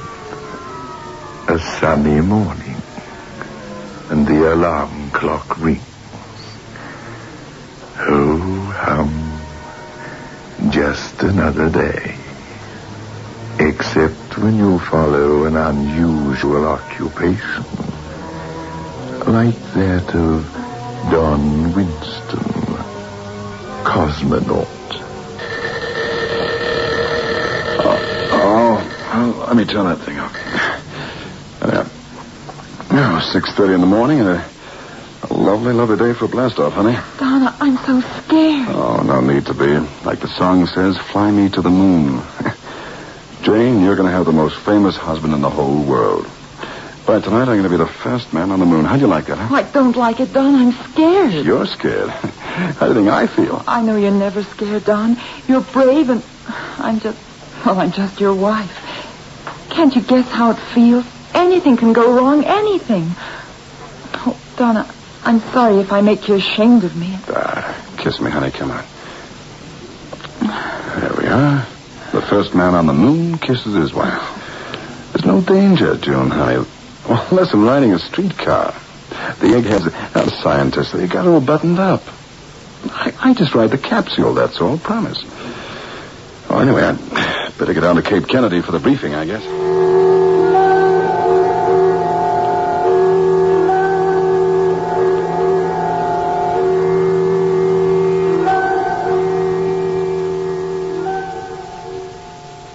Wait.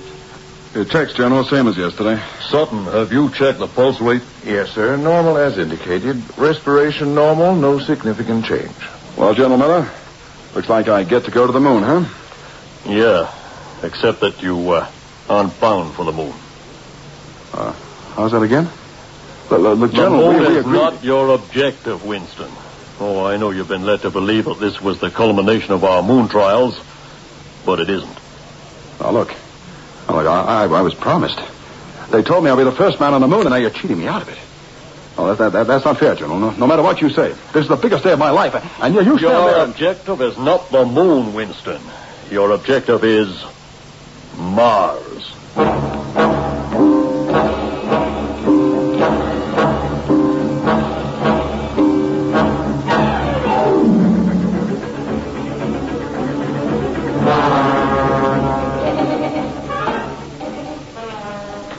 Utmost secrecy was essential, you realize that? Oh, yeah, sure, General, sure I do.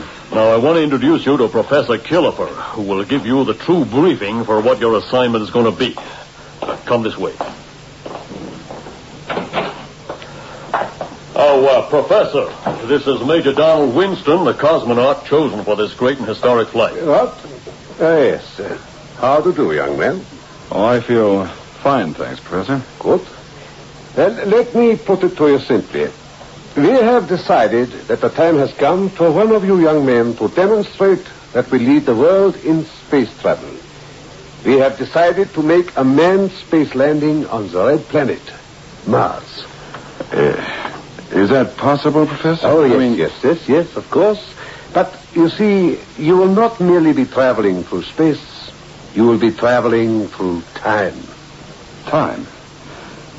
I don't get it. No. We are using a new technique.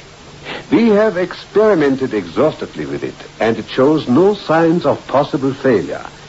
If it is as successful as we hope, then the galaxies are open to us, and we may travel in the spaces between the stars.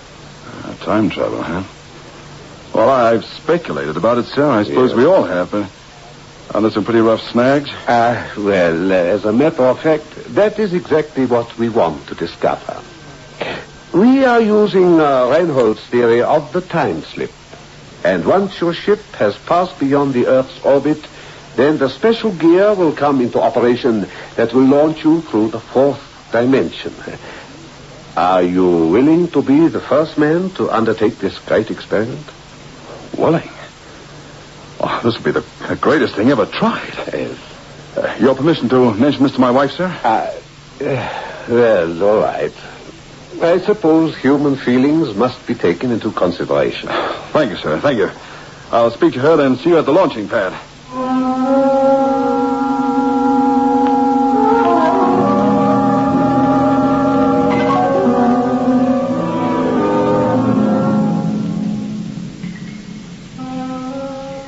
Jane, honey, I tell you it isn't dangerous. How do you know?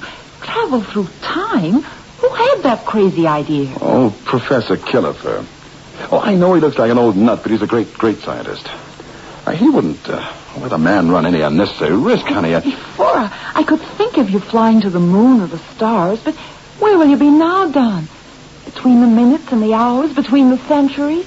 How can I know? Oh, Don, please tell him you refuse to go. I can't do that, Jane. It's a chance of a lifetime. I can't do that. Then I know you won't come back. You'll never come back to me, Don. Because you've signed your own death warrant.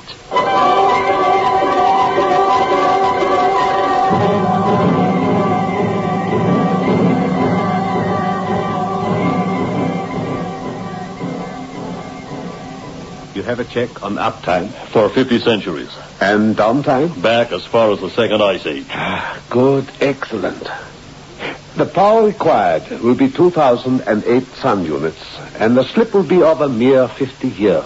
Professor, do you know for sure that this is safe? Time travel has never been tried before. How can I possibly answer that?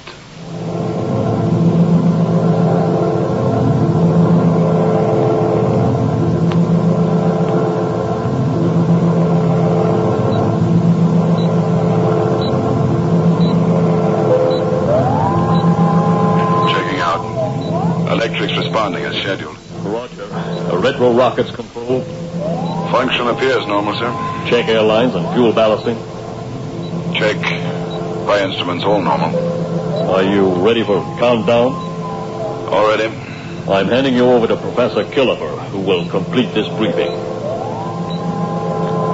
Winston, I'm receiving you, Professor. When the time slip takes place in orbit, you'll feel nothing. There will be merely a singing in your ears. Do you understand? I understand. Good. The countdown will start now. 9, 8, 7, 6, 5, 4, 3, 2, 1. Blast off!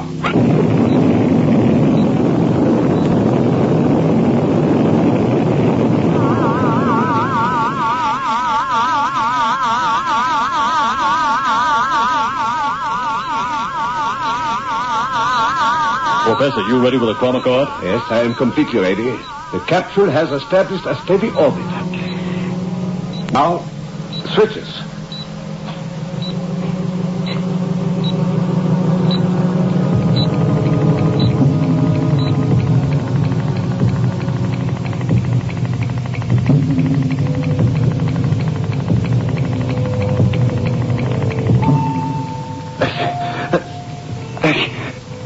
Are you receiving me, Earth? Are you reading me? We are receiving you, Winston. Where? I'm in the dark. The dark. Where am I? You are passing through the dust of passing time. You are in the darkness of old time. Soon you will emerge. There's a sense of falling light. Falling light. Relax completely, Winston. Be perfectly still. Breathe deeply. Think of traveling through the spaces between the stars. Between the stars.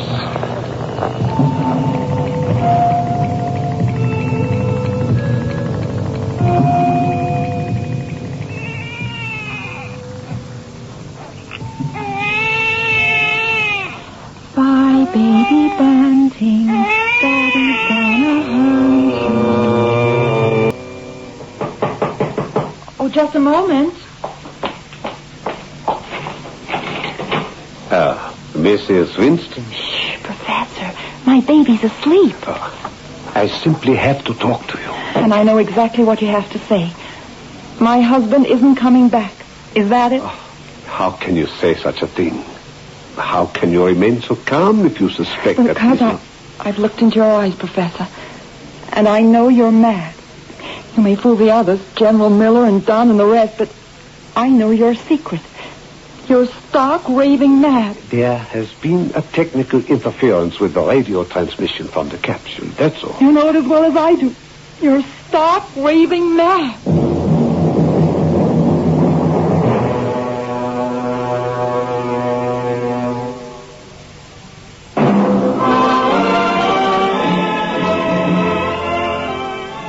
Move in world class. Get the taste of new smooth State Express 3/5s today. We promise you, it's the smoothest cigarette you can get.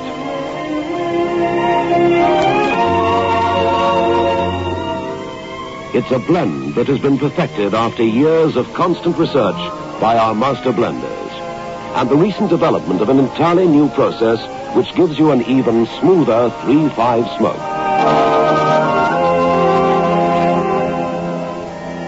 We promise you, it's the smoothest cigarette you can get. Move in world class. Get the taste of new, smooth State Express 3/5s today.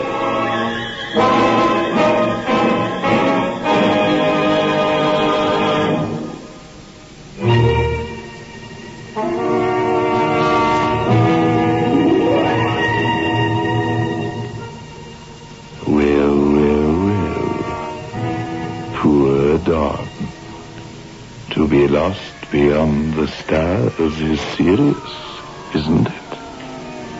But what is it like to be lost in time?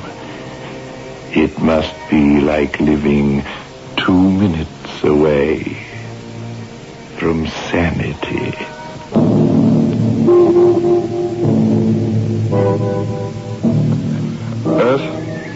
Earth, are you reading me?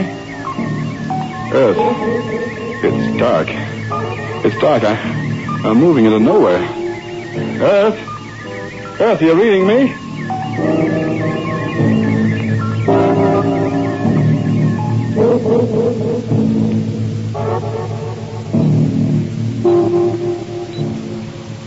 Try the micro adjustment on the chroma card. Yes, I'll put it at a microsecond. With the automatic time slip counter, that should give us contact at any minute. How do we know? How do we know any longer that a minute means to Don Winston? Or a million years come to that? He's lost. Lost in time. I have no means of knowing if this message is being received. I'll never go on broadcasting as long as it remains possible. Yeah, reading you, Winston, loud and clear. Contact reestablished, then. Good. Now get this.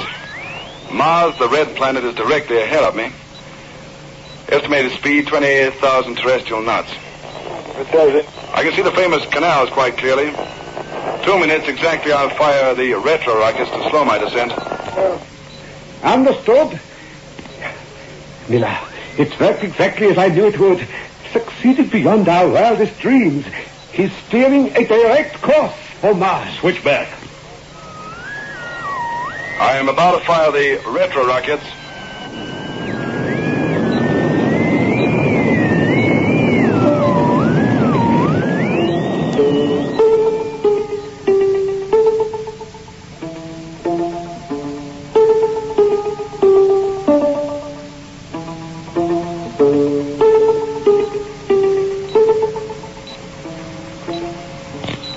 Winston? Don Winston, are you still in contact? Winston, are you still in contact? Come in, Winston.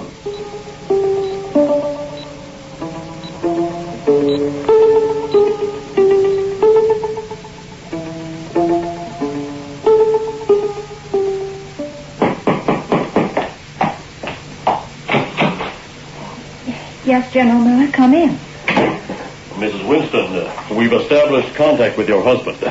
He's alive and well. You know he isn't coming back. That's an absurd thing to say. Last night I had a dream of a planet with 2 moons and a sun. Please spare me your dreams, Mrs. Winston. I tell you, your husband is alive and well. I saw 2 men there, and they walked slowly to greet one another. And one turned to me. I thought it was Don. His face was terrible. He looked mad, driven out of his mind by horror. Now, this is ridiculous. In the first place, it's only a dream. No, it was more than that. In any case, how could there be 2 men? Mars is uninhabited, so far as we know. So far away out there and lonely in the immensity of space. Terrified. Lost. My main reason in calling on you was to ask you to come down to the control room and talk to your husband. Perhaps that will convince you. Will you come with me? Yes. Yes, I must come. I have to hear it all. Right to the very end.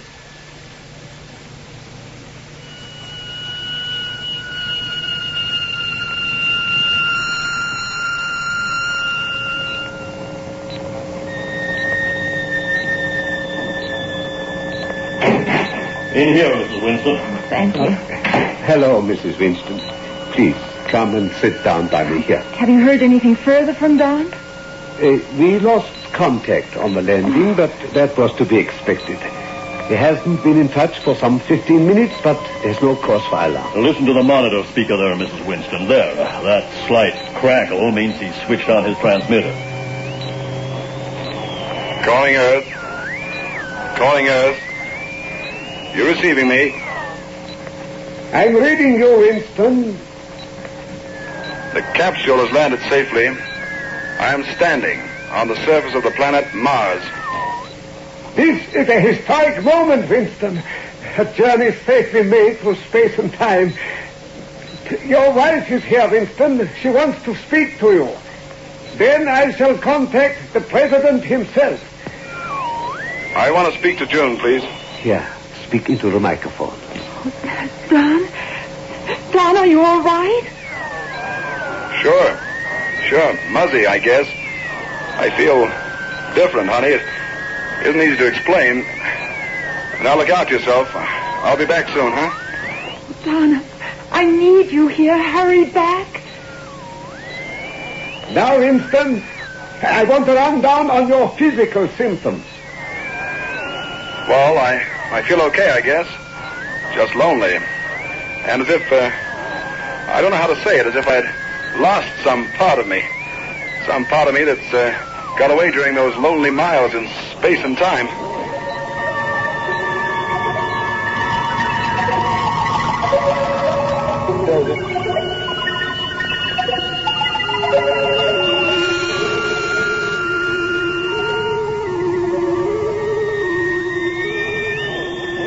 I haven't any way of saying it properly. I may have changed in some way. What is the reading on the chromo cord? Well, let's see. 70,209. Winston, check that last figure. Did you say 9? Check. 9. We read 7. Is it important? 2-second displacement. I can't understand. Although the instrument may be faulty. Never mind, Winston. Now, tell us what you see around you. Well, just this great red planet. Treeless and lifeless. Rocks everywhere. Blue rocks with lines of strata. Straw yellow as if molded by great heat. We'll need samples, Winston. I'll bring them. And Winston, there is no sign of life at all? No, none. A little hill just to my right. I'm going to climb it. Then I'll have a much wider view of the landscape. I'll switch off for a few moments. Over and out. Oh, it's horrible. Mrs. Winston, it's an awe-inspiring and wonderful moment. Your husband has done something no other man has ever done. This is a magnificent feat, and you should be very proud of him. He said he'd lost some part of himself. Oh, can't you imagine it out there on that red plain? Alone? Quite alone on an alien planet, locked away behind a time barrier? I just thought of something. Einstein pointed out that if a man on a distant planet could look at Earth, he wouldn't see today at all, but the past. He might see the Battle of Waterloo or something of the sort. So that to Don we aren't born yet. Mrs. Winston, you've talked to him. You've heard him. He's getting in contact once more. I don't understand this. I don't think I like it very much. There's something wrong about this place. Something terribly wrong.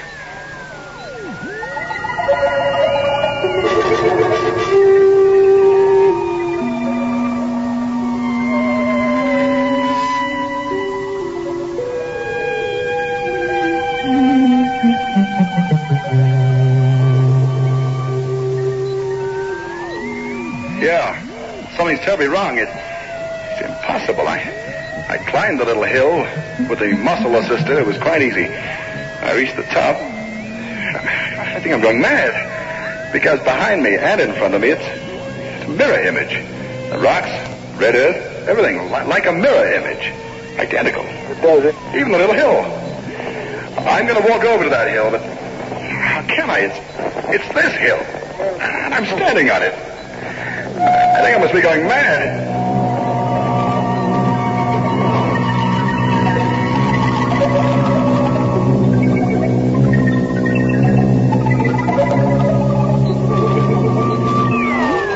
Listen, he's coming in again. I walked across the landscape into the mirror. Very silent here. No birds, insects, no noise of any kind. Even my footsteps seem noiseless. There's a sense of desolation, and nothing lives here, nothing. Sky is yellow. Landscape is double. It's double. You must keep a firm hold of yourself, Winston.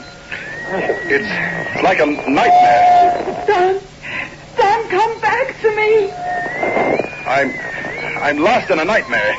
It doesn't sound much, just that the landscape is double, but I'm scared of what I may find and what I may meet up here.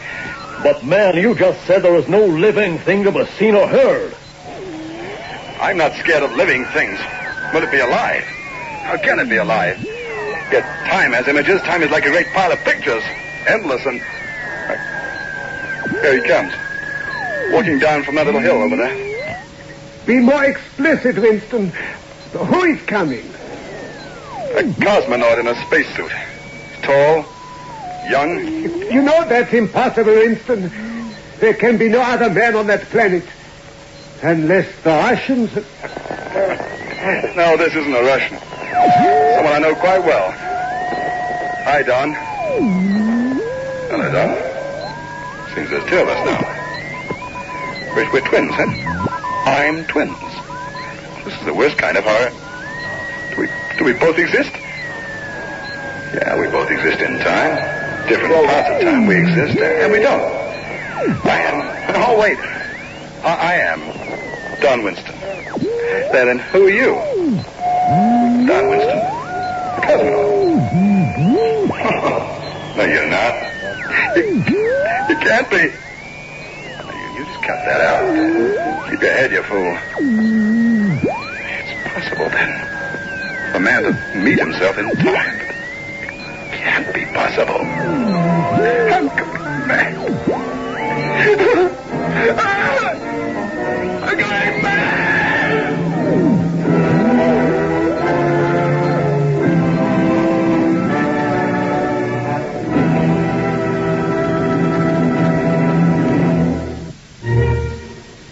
We'll never know if Don Winston ever got home. One thing I'm certain of.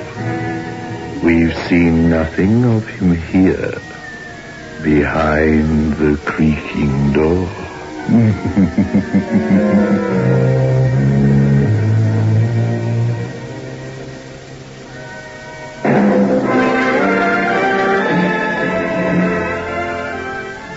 Move in world class. Get the taste of new smooth State Express 3.5s today. We promise you, it's the smoothest cigarette you can get.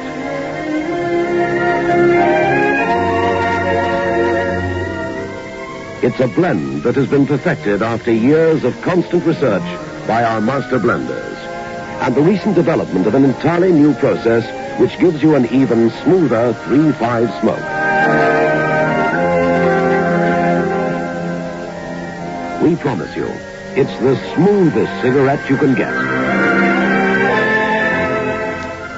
Move in world class.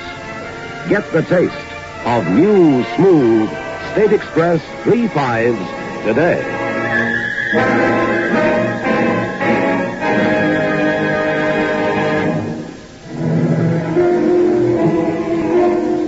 This is your host back again. Just a reminder of our rendezvous next week. Where are we going? Through the creaking door, of course.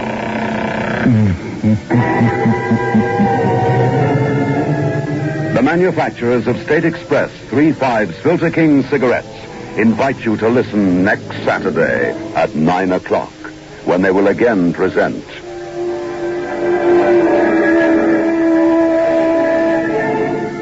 The Creaking Door.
moved about this world of ours, and ever in search of the finest of its kind, we bring you the tops in spine chillers.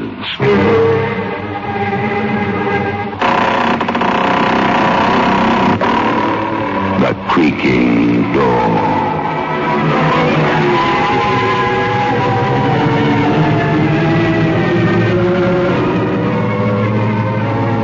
The manufacturers of State Express 3/5 Filter King cigarettes take pleasure in presenting The Creaking Door.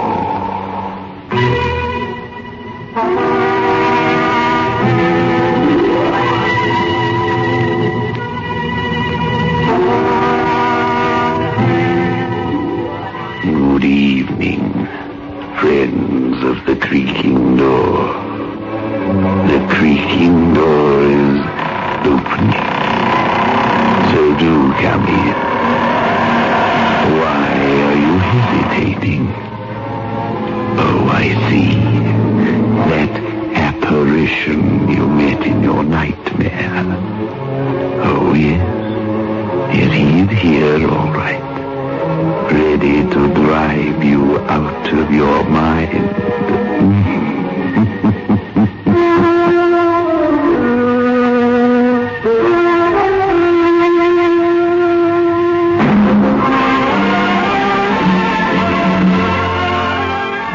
Move in world class.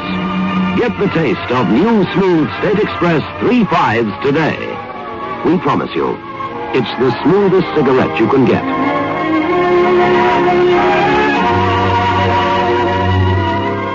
It's a blend that has been perfected after years of constant research by our master blenders, and the recent development of an entirely new process which gives you an even smoother 3/5 smoke. We promise you, it's the smoothest cigarette you can get.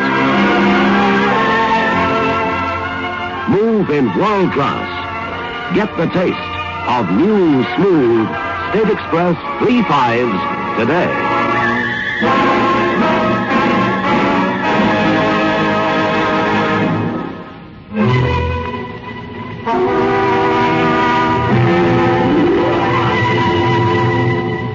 A young, determined-looking man steps out of his car onto the muddy dirt road and faces the bleak stone house at the end of the driveway.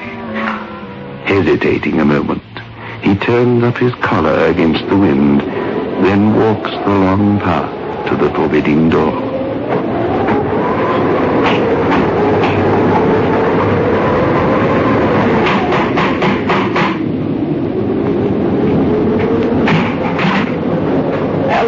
No, you're not keeping me out. You've got no right to force. I'm coming in whether you like it or not. What are you doing here? What am I doing? You can ask that. No point in arguing. Come on in. We'll talk in the library. How did you, find this place? It wasn't easy. You sorted that, didn't you? In here. Who was it, Carl? Oh. All right, Martha. An unexpected visit. You, know my wife, Martha, don't you, Alan? Fix Alan a drink, Martha. Yes. Sit down. We'll talk. I didn't come all the way out here to make conversation. Uh-huh. What have you come for, then? What have you done with Julia? Here are the drinks, Carl. Alan? I've asked you what you've done with... Martha, perhaps Alan would prefer brandy to this. I prefer nothing. You shouldn't have done that, Alan. Those glasses are family heirlooms, very difficult to replace. What have you two done with Julia? What have we done? Am I my sister's keeper? I know she's here someplace in this house. Don't try to tell me she isn't. I really wouldn't try to tell you anything in your present condition. Where is she? Upstairs? No, Alan. Upstairs, Mrs. Manning? Julia isn't here. What's got into you anyway? It's got into me. You made a good try, but it won't work. Julie and I are getting married, no matter what you do or try. That is your own personal business and Julia's. All I can do is to assure you that my sister isn't here. And you've no idea where she is? No. And that's what you'll tell me next. As a matter of fact, you're right. My wife and I needed a rest. We moved from town and rented this house. Not according to the age. That's ridiculous. He told me Julia's name is on the lease. I'm afraid, Alan, you've been misinformed. I'm going upstairs to look. Carl. It's all right, Martha. Let him go. And when I find her, Julia, leaving this house with me. Carl, he'll find her now. I know. He'll see what she's become. Yes, Martha. Alan's in for the shock of his life. But there's nothing we can do about it now.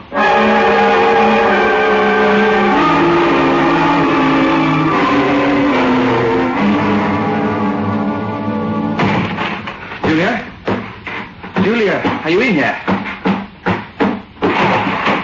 Julia. Please leave, Alan. Please. Julia, what's the matter? Just do as I ask. Please leave. No. Why is it so dark in here? Don't turn that lamp on. What? Don't touch that lamp. Keep your hands away from it. Julia. Oh, you won't turn it on, Alan. Promise you won't. All right. What has he done to you, Julia? He? Your brother, Carl. What have he and his wife done to you? They've done nothing. Don't you dare say one word against them. Oh, Alan. Why did you try to find me? Why? How can you ask such a thing?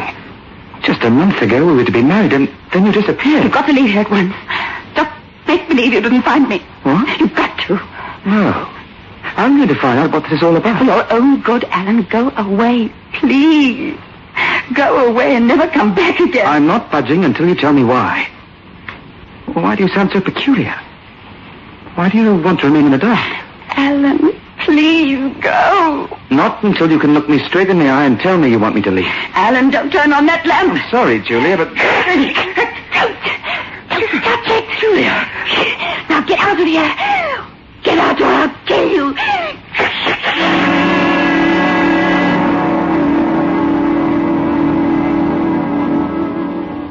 Feeling any better now, Alan? Yes, my face has stopped bleeding. The gash is where she clawed you, or rather deep. Clawed? Now, can you understand why I said my sister wasn't here? Carl, what's wrong with her? What is it? Alan, I know you don't like me, but please, take my advice. Forget you ever knew Julia. What? I know it sounds cruel, but it's the best advice I can offer you. I'm sorry, it's out of the question. All right. That leaves me no choice but to tell you. Perhaps, after all, it is better that I do. Tell what? What's wrong with Julia? I'll have to ask for your complete confidence. You have it? Look in the mirror, Alan. Huh? Look at those scratches on your face. Well? What are you driving at? Don't they seem strange to you?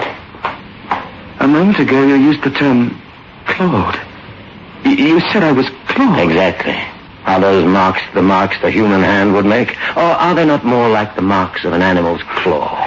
You're not making sense. The sensible explanation is not to my liking either, Alan. It wasn't easy for me to face it when I first saw the reversion setting in. Reversion? I don't follow you. It was semi-dark in the room upstairs, but still you noticed something very peculiar about Julia. Physically, that is. Well, she was altogether peculiar. I mean something specific. Her eyes. What did you notice about her eyes? She kept her face pretty well away from me, but now you mention it. Yes? I noticed her eyes were... Oh, God. It's absurd. You noticed they were what, Alan? They were like the eyes of a cat. Yes. In the last 2 weeks, the reversion process has been stepped up, I'm afraid. Already her pupils have expanded to the full iris, and perhaps you've noticed her fear, or rather her pathological hatred of light. Yes, I did. Her fingers, they're virtual claws now. Stop it, please. Can't something be done? A doctor? We've tried everything. If a doctor were to see her now, his only recommendation would be to put her in an institution for the rest of her life. Her unnatural life. Julia. I know how you feel. It's quite late, Alan. If you'd like, you may spend the night with us. Thank you. I'll show you upstairs to your room. It's just not believable. I know. Too shocking to accept at first. Carl! Now can you believe, Alan? Now can you believe every word that I've told you is true?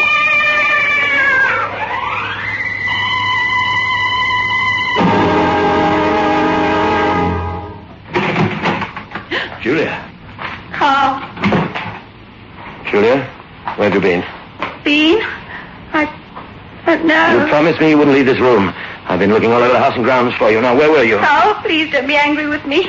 Please. I'm not angry, but for your own sake, you must do as I say. If you don't, I'll have You'll send me away. No, Julia. I'll just have to keep the door to this room locked. Oh, you'll never send me away. You'll never do that. I promised you, didn't I? Now, come on. Lie down. Carl, Alan was here tonight. I know. You let him see me. I couldn't help it. He insisted. You're letting him stay in the house. You'll go first thing in the morning. He came to take me away. You mustn't think about that now. I scratched him. I hated him. I didn't think I could ever hate Alan. I told you not to think about it. Everything's going to be all Will right. it? Oh, will I ever get better? Of course. Now, look. Just lie back, Julia, and I'll soothe your forehead. I didn't mean You were going to say stroke. No, You were, weren't you? Stroke, as you would a cat. No, Julia, I wasn't. You mustn't put words into my mouth. You'll only make things worse for yourself. What is it? Julia, where were you tonight? No. Were you out of the house? I don't remember. Why? You were with someone. Try to remember. I can't. Why, Carl? Never mind, it's nothing. You're keeping something from me. No. You're hiding something behind you. You've got something in your hand. That's nothing, I tell you. Let me see what... Now, let go. Julia! My slipper. My slipper's covered with blood.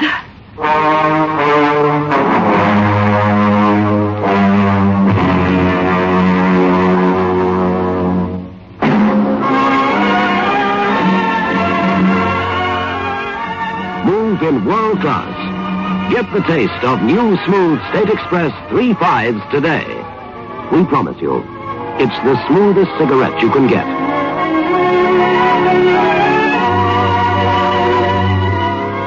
It's a blend that has been perfected after years of constant research by our master blenders. And the recent development of an entirely new process which gives you an even smoother 3/5 smoke. We promise you, it's the smoothest cigarette you can get. Move in world class. Get the taste of new, smooth State Express 3/5s today. Well.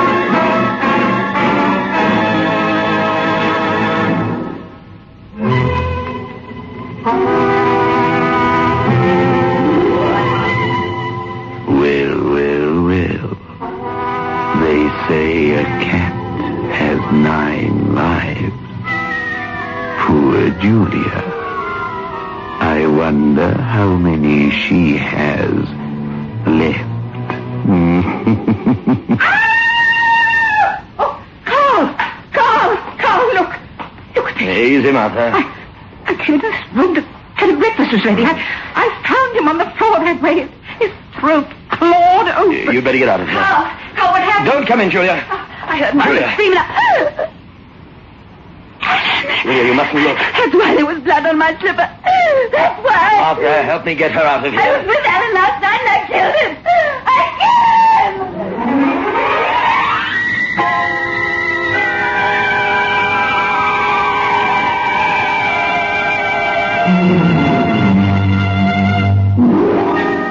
him. She's insane.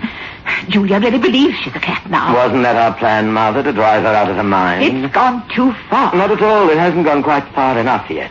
You'll howl like a cat again tonight. No, I won't. We've got to stop this right now. Oh, if she gets worse, she'll kill both of them. That'd be ridiculous. Julia couldn't kill anybody. But Alan... Julia didn't kill Alan. What? I killed Alan.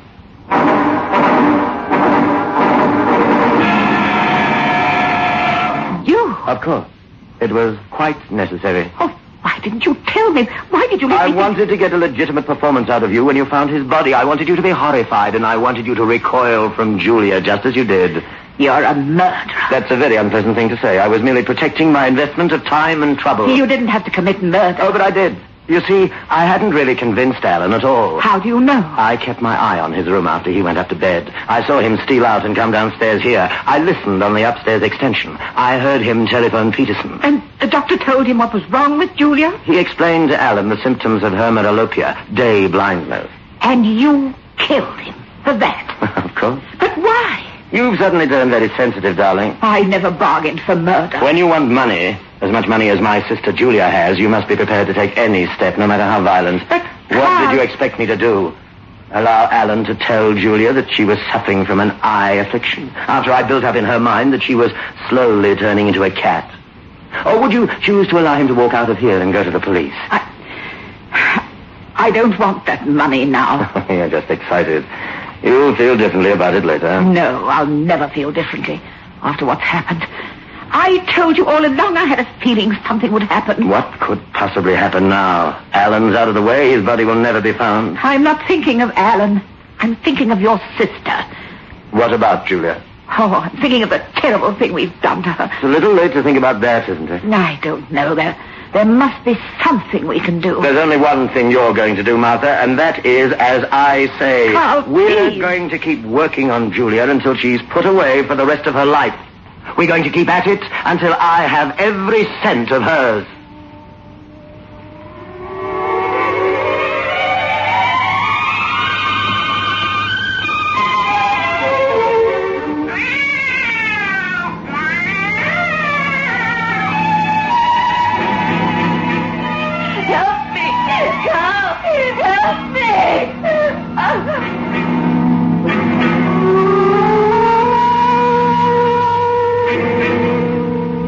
It's all right, Julia.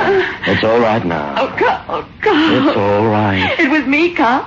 I was out again, wasn't I? No, Julia, it was only a dream you had. You're not saying that. It's only a bad dream, that's all. I killed again, just like I killed Alan. No, you didn't. Carl, I'd rather be dead than like no, this. Julia, please. I can't stop myself anymore. I get worse and worse. Look at my hands. They're not really hands anymore. They're claws. What is it? I was out. No, it's just a dream, I told you. It wasn't a bad dream. I did kill again. My dressing gown, look. Covered with blood. Julia. They'll find me now. This time they'll find me and put me away. I won't let that happen. I promised to take care of you, didn't I? Oh, yes, Carl. And I will take care of you always. The very best I can.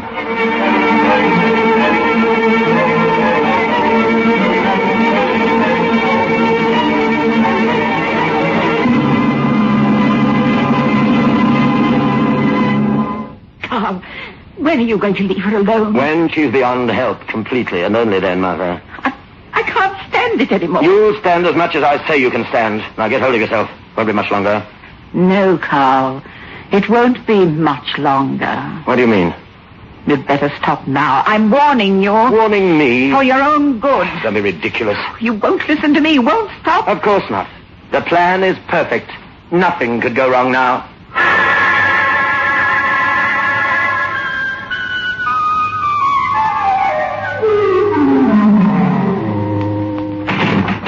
I brought you some lunch, Julia. Not hungry. I want to talk to you. Why did you close the door, Martha?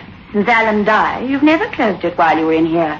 You were afraid to be alone with me. I'm not afraid anymore. I'm here to help you. Help me? To get away from here.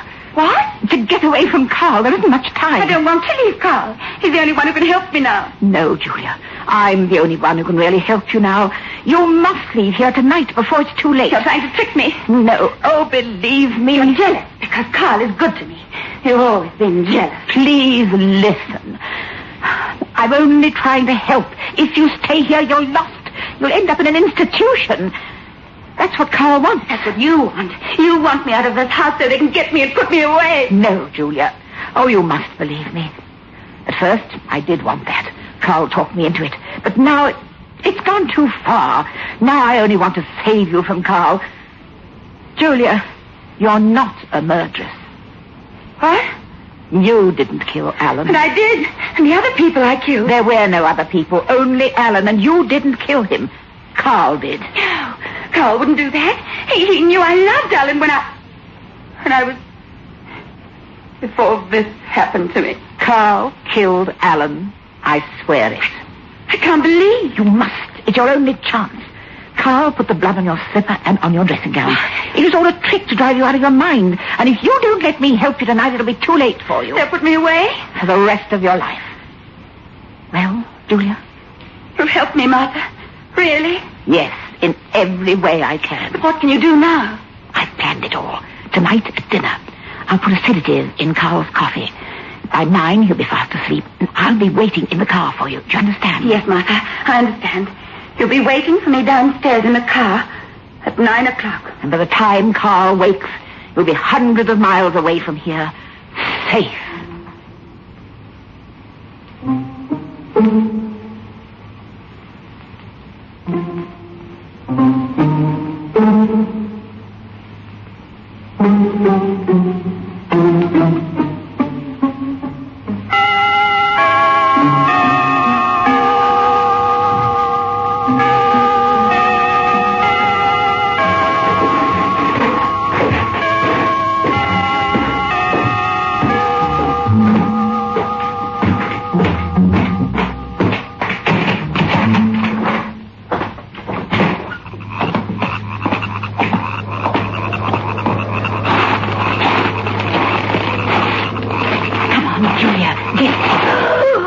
Hello, Martha. Carl.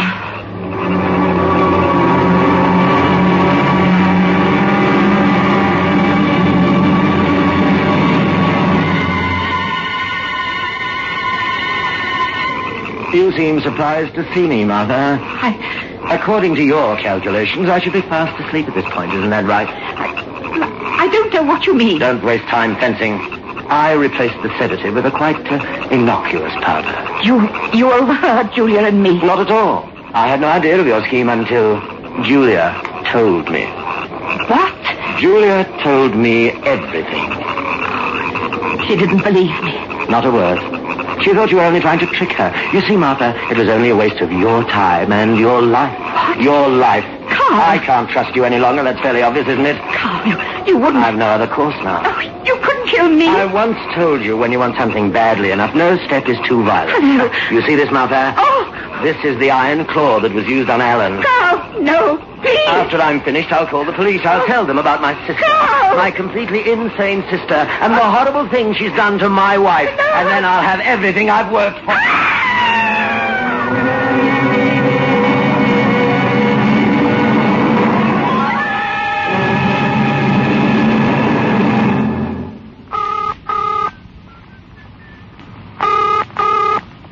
Police, Sergeant Jackson speaking. This is Carl Manning. I live on Windmill Road, the last house in from the highway. Please, come right away. Manning, Windmill Road. Yes. Got it. What's wrong? There's been a murder. Murder? Yes, my wife's been clawed to death.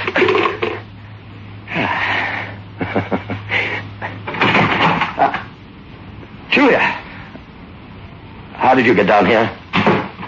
I wasn't in my room when you locked it.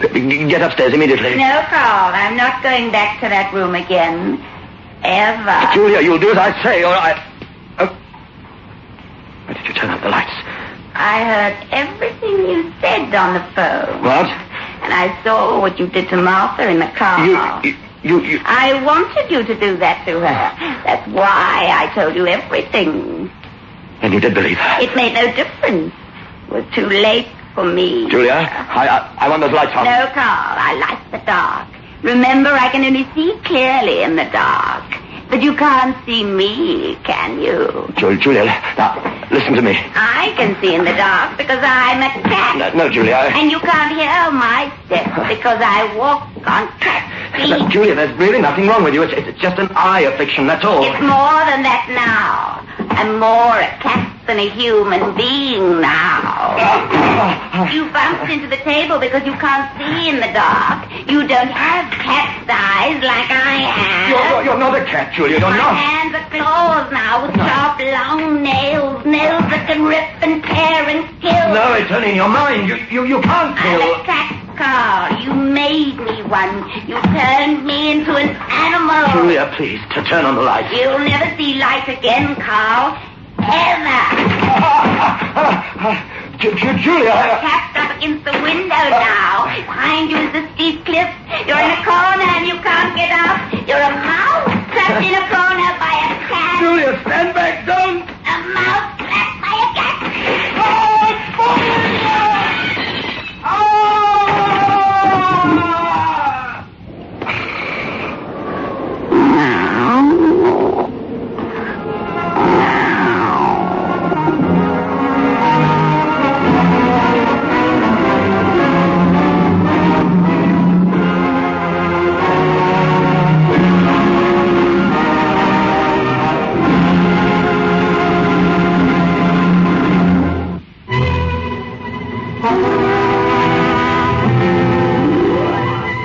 That's what I call the cat's whisker. Oh, the moral to tonight's fairy tale. Always be kind to animals. You can never tell when one of them will turn up to be a relative of yours.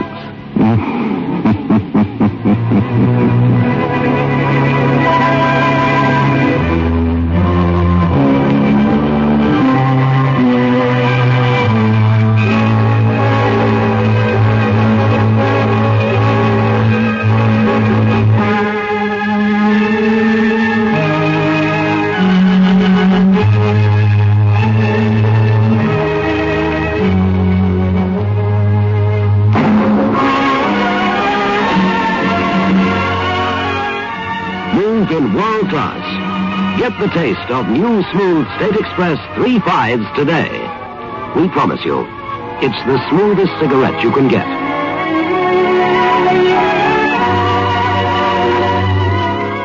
It's a blend that has been perfected after years of constant research by our master blenders. And the recent development of an entirely new process which gives you an even smoother 3.5 smoke. We promise you, it's the smoothest cigarette you can get. Move in world class. Get the taste of new, smooth State Express 3.5s today.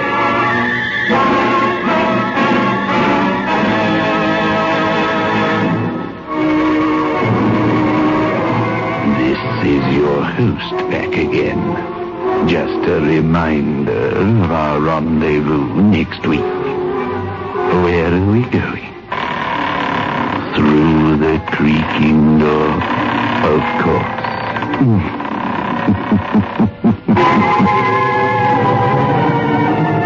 The manufacturers of State Express 3.5 Filter King cigarettes invite you to listen next Saturday at 9 o'clock when they will again present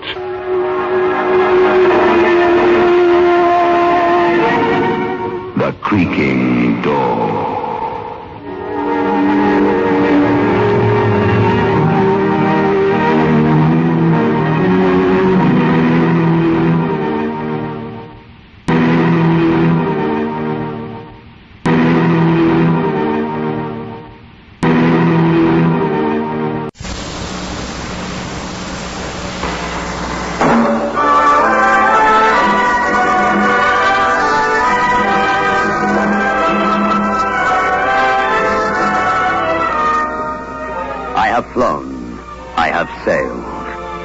Moved about this world of ours, and ever in search of the finest of its kind, we bring you the tops in spine chillers.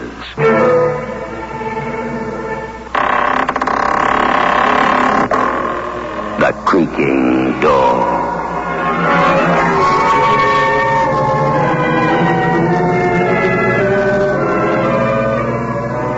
The manufacturers of State Express 3.5 Filter King cigarettes take pleasure in presenting The Creaking Door.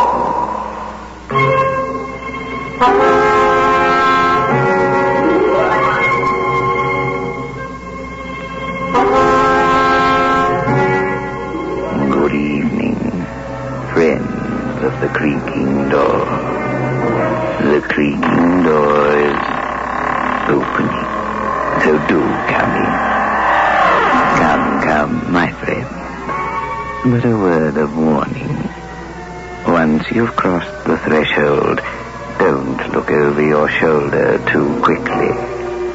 The things you would see would stay with you for the rest of your unnatural life.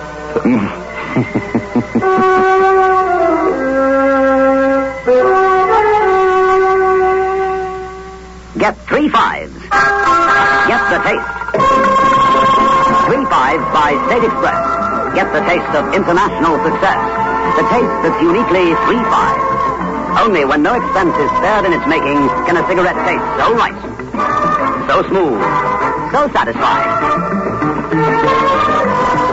3 5s. Get the taste.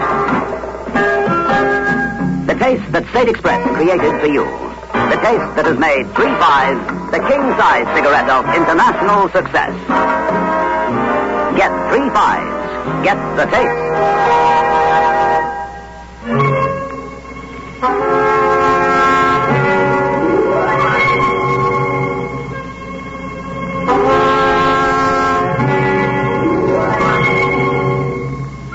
The old inn huddles in a row of ancient houses, as if against the cold wind from the lake. The battered signboard groans in the wind. They say the place is haunted and strange things happen there. But there is nothing supernatural about the police inspector. He sits in an upstairs bedroom talking to the lady of the house. Mrs. Barton, exactly when did these manifestations first take place? I don't expect you to believe me. Nobody will believe me. Certainly can't expect the police to, Inspector. Oh, we aren't hard to convince, Mrs. Barton. Just tell the story your own way. My husband's name was Donald Barton, if that was his real name. We traveled miles to see this hotel. He was captivated by it, or said he was. He's worked very hard since we took the place. And the hauntings, or whatever you'd like to call them? They began the very first day, Inspector. I found out that they'd been there all the time, from the earliest days. What form did they take? Ghosts? Spooks? The old wine cellar was haunted by poltergeists, noisy ghosts, earth spirits, some call them. You'd hear them rolling barrels down there. There was crazy laughter. Once we found iron, little bits of it, still smoking. Yes, smoking iron, thrown all over the place. I see. Now, Mrs. Barton, suppose you tell me what happened from the time you woke up on the day of my first visit here. All right, Inspector. My husband went to market early to buy provisions for the hotel. He got back just as I woke up. I remember putting on a dressing gown and picking up my slippers. It was then I noticed that there was mud on them.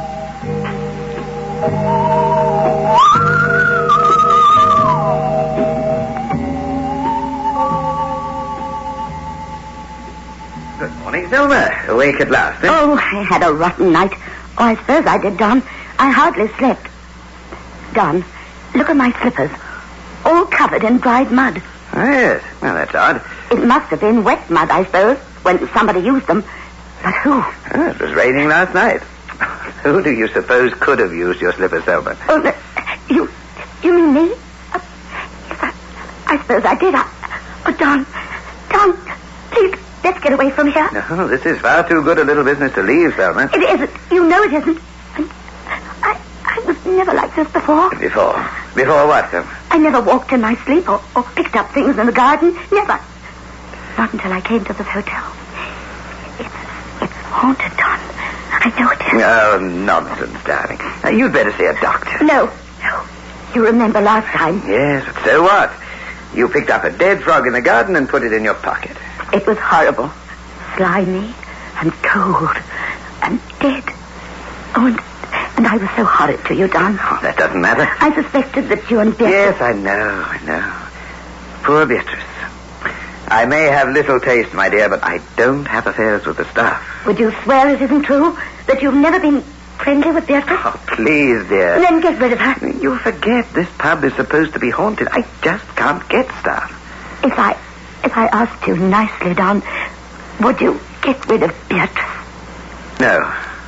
She's done nothing wrong. She works very hard. She doesn't want the earth. And she's very pretty. Oh, in a coarse peasant fashion, I expect she is. Oh, is it me, Emma? Am I going mad? No, of course No, don't say such absurd things. What's that? Fire brigade, police, ambulance. I'll open the curtain and have a look. Oh, it's an ambulance.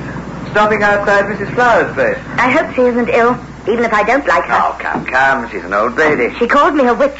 I suppose she's seen me tramping around in my nightgown. Something like that. Oh, well, Thelma, sleep in if you want to. Now, I'll have to get down and start breakfast.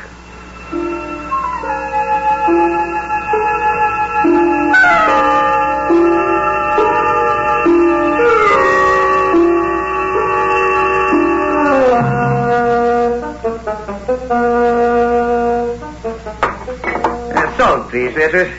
There you are, Don. Oh, thanks, Ray. Coming. I'll see who that is, me. Okay. Yes, sir. Good morning. May I see the owner, please? Well, see it is in. Are you a commercial traveler? No, I'm not. I'm a police officer. Oh, you better come in then. This is Mr. Barton. Don, he says he's a police officer. Oh, thank you. Good morning to you, sir. My name is Hunter. Inspector Hunter. Morning to you. What a very appropriate name. A hunter of men, eh? I suppose so, sir. Might I have a word with you in private, sir? Of course you can. Come through to the parlor, Inspector. Right. Through here. Thank you. Do sit down, please. Thank you, sir. I've called for a little information, if that's possible, sir. I'm sorry to say Mrs. Flowers, the lady who lived opposite you, was murdered last night. Murdered? Mrs. Flowers? Now, why should anyone want to kill Mrs. Flowers? She was an old woman. Robbery? Well, that's just it, sir. No. I called to ask if you knew of any enemies who might have disliked Mrs. Flowers enough to kill her. I don't think she had an enemy in the world. Huh. I suppose you saw nothing suspicious last night. No, Inspector. I go to bed early. I have to be up for the market early in the morning. Mr. Barton, I believe your wife had a quarrel with Mrs. Flowers. Hardly a quarrel. Well, they had words. I think my wife called her an interfering old busybody, and she called my wife a witch. I see. What was the occasion of this exchange of words? I believe some of the local men had been having rather a noisy party in the saloon bar. Mrs. Flowers called in the next morning to complain. That's all there was to it. Could I talk to your wife for a moment, Mr. Barton? She's sleeping. She was very tired last night. Would you mind terribly calling back later in the day, Inspector? No, not at all. No, that'll be perfectly all right, Mr. Barton. Thanks. I don't suppose she'll be able to tell you anything. It was only the briefest of women's quarrels, not really bitter. Mm-hmm. Certainly not any excuse for strangling Mrs. Flowers. Very well, sir. I'll be over later. Good. This way, Inspector. All right. I just thought your wife might be able to help me. But, goodbye for now, sir. Au revoir, Inspector. See you later. What did he want? Mrs. Flowers across the road was killed last night. Killed? Murdered. No. Oh, we're not safe in our beds. That we're not. Oh, shut up, Bee. Of course we are. I'll have to go up and tell Thelma. Oh, she'll just go all weepy. Why bother? Because she's my wife, and somebody's got to tell her.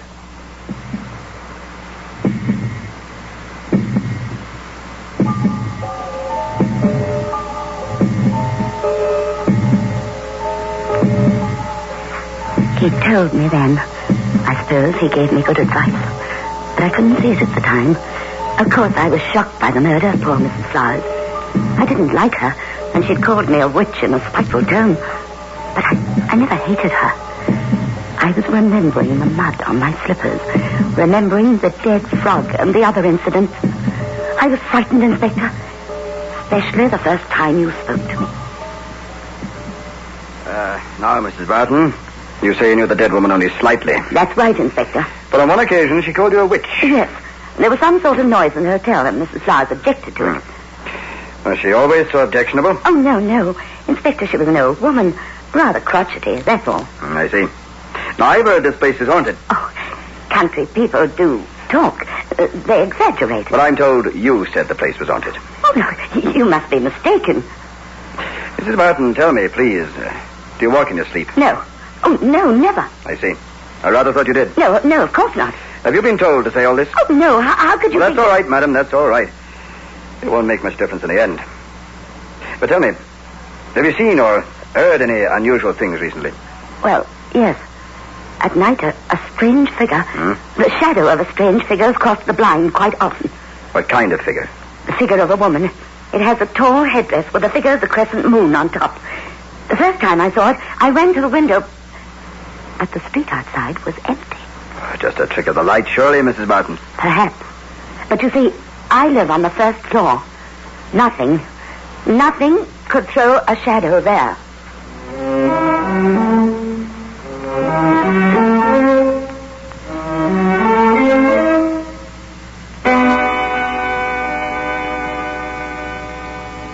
Get 3 5s. Get the taste. 3 5s by State Express. Get the taste of international success. The taste that's uniquely 3 5s. Only when no expense is spared in its making can a cigarette taste so right, so smooth, so satisfying. 3 5s. Get the taste. The taste that State Express created for you. The taste that has made 3 5s the king-size cigarette of international success. Get 3 5s. Get the taste.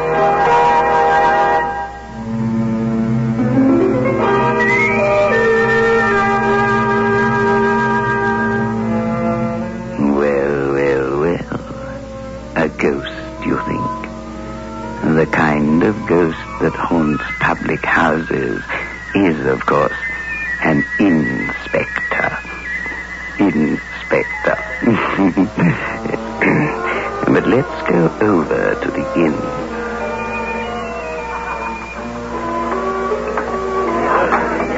Oh, Beatrice, I'd like lunch, please. The corner table, sir. Thank you. The cottage pie is very nice, sir. Oh, I'll have that. Get me a mild and bitter, will you? Yes, sir. Beatrice. Yes, Mr. Hunter. Look, you know this district better than anybody, don't you? Oh, well, I wouldn't say that, sir. Know anybody that would wish old Mrs. Flowers any harm? I don't know, I'm sure. Of course, the missus here didn't like her. Mrs. Barton? Oh, I don't expect there's anything in that, though. Mrs. Flowers called Mrs. Barton a witch, didn't she? That's right, she did.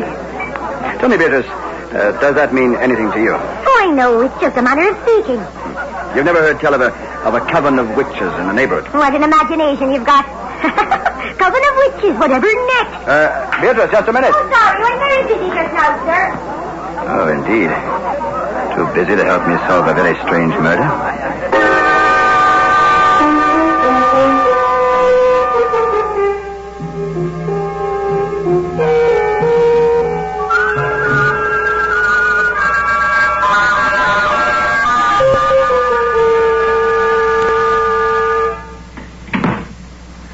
Feeling any better, Zelma? Just this ghastly headache. I am sorry. Oh, Don, am I mad? Am I imagining things? Oh, what a question. Of course not. You aren't too fond of Beatrice? Oh, don't start harping on that again. Now, let's make it quite clear. No, you're not mad, Selma, but you're eccentric and neurotic, if you like. But so are thousands of people. You think I'm neurotic because I saw something on the stairs? A grey hooded figure? It was your imagination. The mud on my slippers, that was real enough. Did you get rid of the mud? No. Why should I? My dear girl, the woman across the road was killed. Your slippers have mud on them. You see weird shadows at night. Now, please, don't let the police get suspicious. Why not? Because they haven't much sense and they're like bulldogs. Try explaining to them the difference between a neurosis and a psychosis. So, you think I killed her? Of course not. Why did she call you a witch, by the way? Oh, there's supposed to be a group of witches somewhere near here. A coven, I think they call it. Don, tonight's Sunday, isn't it? Yes, it's my fishing night. Don't go tonight, Don. I'm sorry, I have to. I promised the boys. You mean you promised the girls? Yes. Oh, no, not that again. I'm sorry, Don, but please, don't go tonight. I must.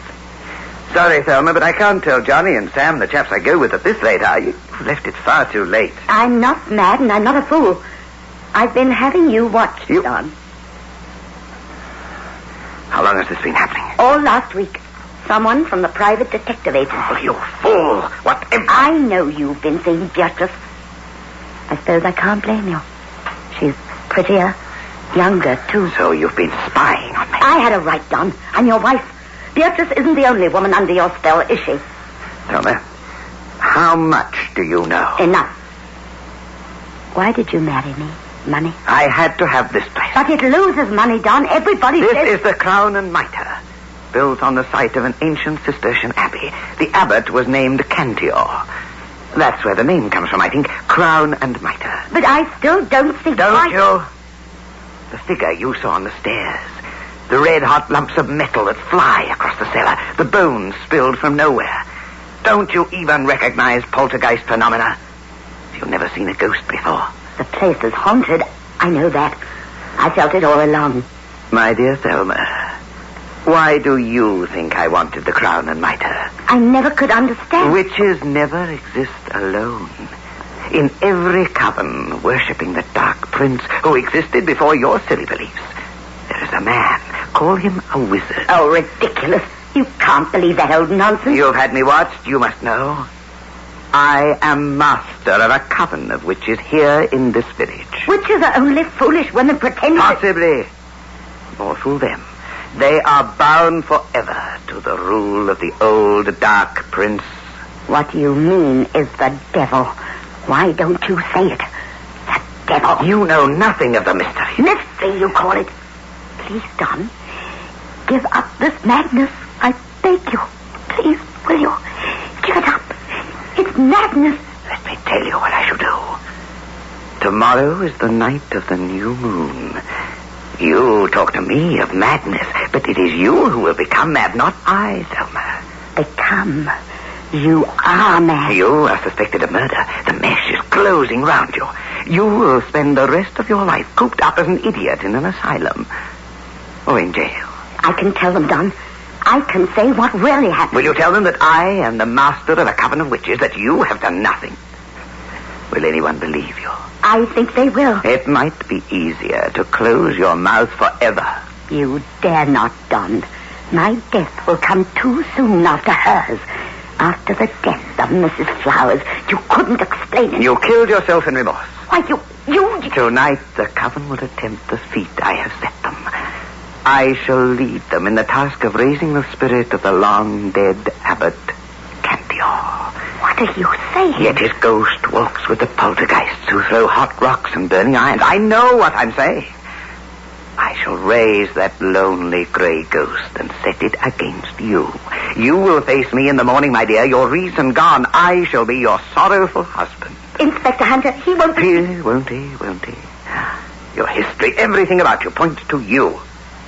Besides, they think you killed Mrs. Flowers. You did? Of course. She knew too much. Her niece, young Lisa, was one of our initiates who failed to stay the course. Lisa told what she knew to her aunt, the Flowers woman, who thought you were a witch. I had no alternative but to kill her. But I was going to say, I have power, my dear wife. Power. Power I shall wield tonight. And all with your money, my dear. You inhuman swine. Look at me. Look at me. Look into my eyes. Repeat after me. I am Thelma. I am Thelma. Thelma means that there is only one law. The law is do as thou wilt. Repeat it. I am Thelma. I am Thelma. Thelma means...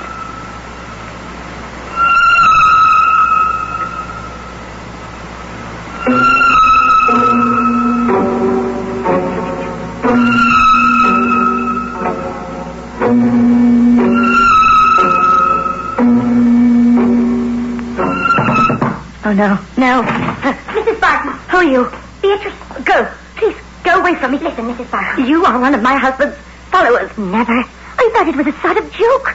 I thought it was all a big deal. This dressing up as spooks and all that. But it isn't. Oh, can I trust you? Look, Don's down there in the cellar now, where they used to have the old abbey. He's carrying on something shocking, asking somebody called Diana to listen to him. Diana, goddess of the moon. Here, you're not another of them, are you? Of course not. I've read about these things, that's all. Oh, that's a good thing. Ah! Look! Now you know why I'm half mad. You see that shadow? The shadow at the window? It's a woman with something on her head. Passing like a human funeral. Diana, the moon goddess. Oh, help us. Help husband. Oh, look, it's the old Abbott. No. He said, Don said, it's growing stronger. The Abbott, can't you? If you are a good man, give us strength. Please, I beg you.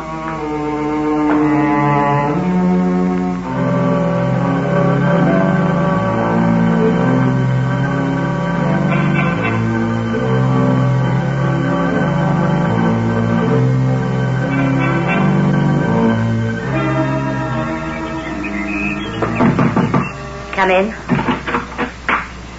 Hello, Mrs. Barton. Hello, Beatrice. Hello, Mr. Andrew. Oh, Mr. Andrew, get me out of here. I've seen nothing but ghosts all night long. All right. That makes two of you, huh? Yes, two of us. I know that you won't believe me, that the lies my husband tells will win. But we've seen some terrible things these last few hours. Mrs. Barton, your husband probably faked all this. Mud on your slippers, bits of red-hot iron flying about, all that sort of thing. And the shadow of Diana, the moon goddess. Some curious trick of the light, Mrs. Barton. And the ghost of the old abbot. Probably your wrought-up imagination. I promise you I don't believe your husband, madam. Then you'll protect me from him. Arrest him. Your husband killed Mrs. Flowers. How did you know that? He told me that Mrs. Flowers had been strangled when I first questioned him. Now, no one could have known that then. No one who hadn't seen the body. Oh, it's all so horrible. Well, it's over for you, Mrs. Barton, I promise you. Your husband was found dying in the old wine cellar by two of my men this morning. Dying? Aye, perhaps it's best this way. I'd hoped for a confession from him, but he only babbled some of his nonsense about Diana. He must have believed it all. I've never seen a man look so terrified. I don't know what the coroner will say, but if you ask me, I think he died from terror. And the goddess spared me. Mrs. Barton, you had a stronger power than your husband. What do you mean, Beatrice? You protected me. Took me into your room. Maybe you suspected me even then. You saw I was frightened. Anyone would have done the same. Well, I'm only a country girl. But all the same, I saw what I saw. And I remember where it says, and the greatest of these is charity.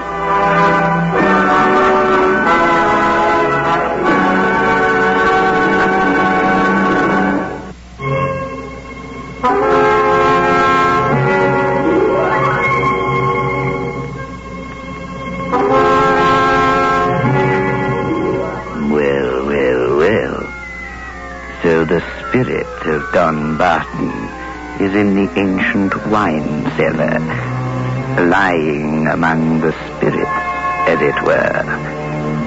Must be the only public house where the host is a ghost.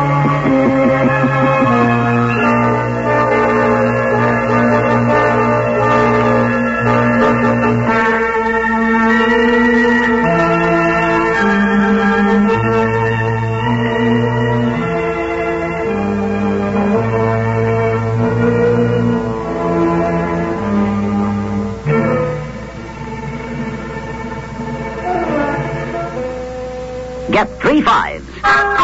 Get the taste. 3 5s by State Express. Get the taste of international success. The taste that's uniquely 3 5s. Only when no expense is spared in its making can a cigarette taste so right, so smooth, so satisfying. 3 5s. Get the taste. The taste that State Express created for you. The taste that has made 3 5s the king-size cigarette of international success. Get 3 5s. Get the taste.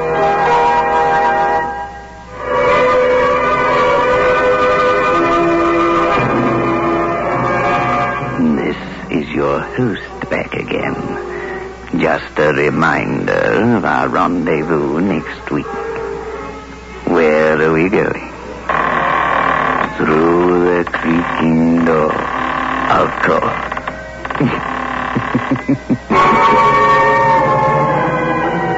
The manufacturers of State Express 3 5 Filter King cigarettes invite you to listen next Saturday at 9 o'clock when they will again present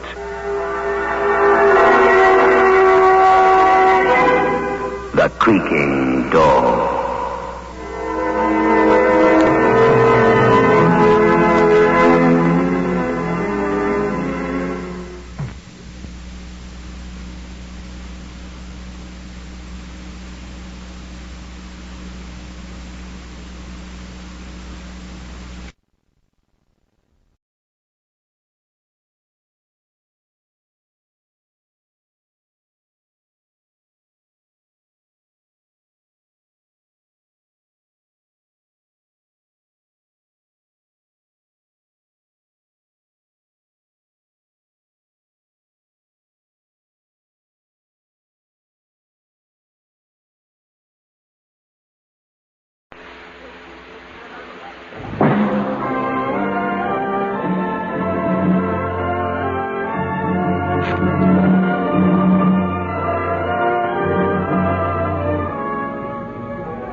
flown. I have sailed. I have moved about this world of ours, and ever in search of the finest of its kind, we bring you the tops in spine chillers.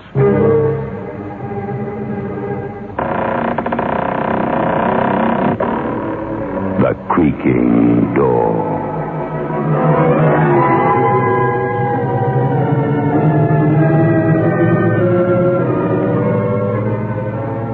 The manufacturers of State Express 3.5 Filter King cigarettes take pleasure in presenting The Creaking Door.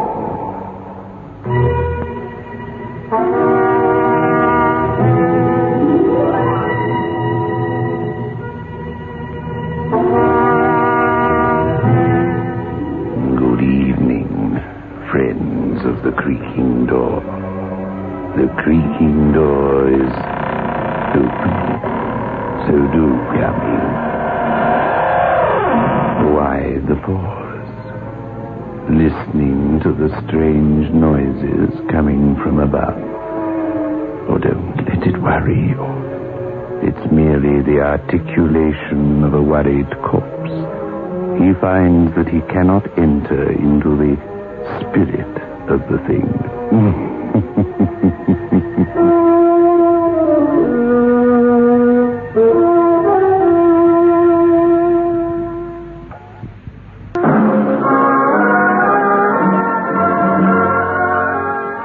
Smooth in world class. Get the taste of new smooth State Express 3.5s today. We promise you, it's the smoothest cigarette you can get.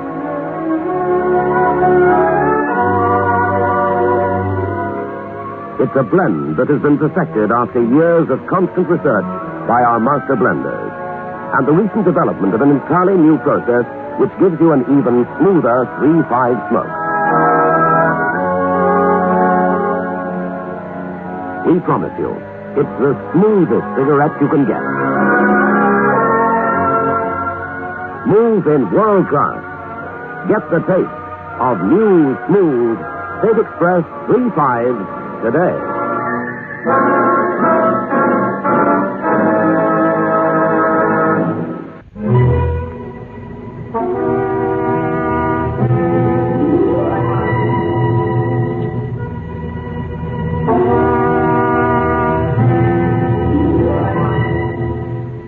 In the mournful churchyard, the friends gather in the fog to mourn a dead man. An organ drones over the scene. The coffin is lowered into the earth, and the sad mourners don't even watch each other. It is a day of truce. Poor old Butch. Who would have thought his heart was so bad? Yeah, Red. Who'd have thought it? Yeah. Well, listen to us all, Carla. It could be any one of us. Now, if he'd died of violence, I could have understood it.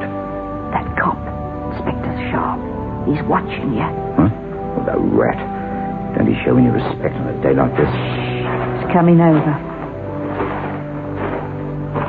Hello, Red. Hello, Carla. Hello, Inspector Sharp. Happy now? Happy? Butch was a good friend of mine. Come off it. He was your biggest enemy, and you know it. Oh, what a thing to say.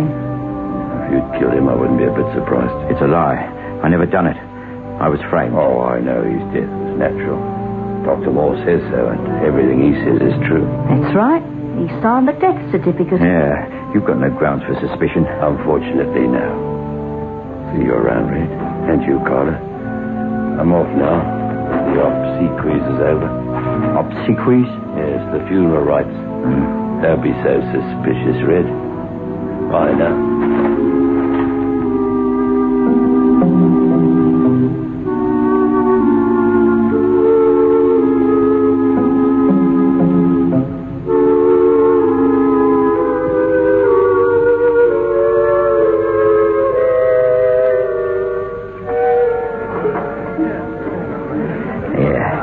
Another drop of bubbly, Carla. Sorry.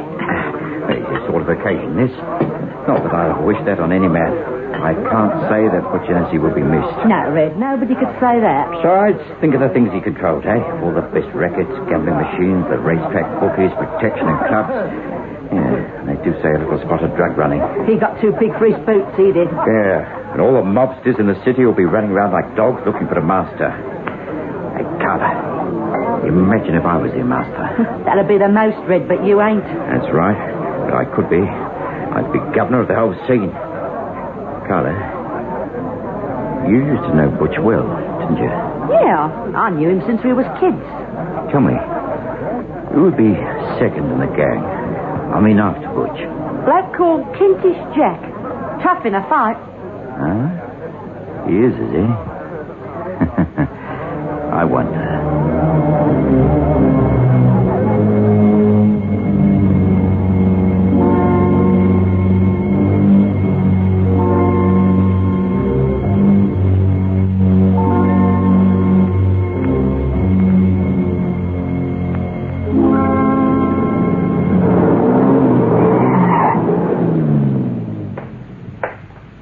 Hey, Jack? Hey, you? Yeah? Who wants me? Just a friend.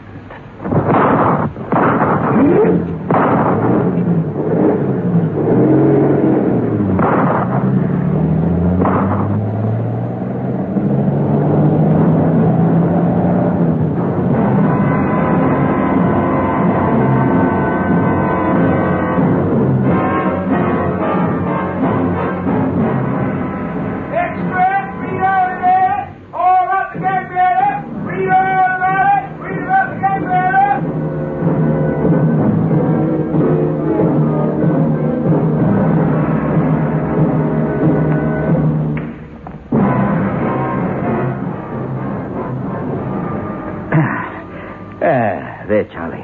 How about that, eh? You got me properly snookered, Red. Yeah, Charlie, and you ain't the only one either. You mean the old Butch Hennessy mob? Could be, boy. Now, look, Butch died from natural causes. Kentish Jack was shot by an unknown assailant. Who runs that mob now, eh? I'd rather play this game, Red.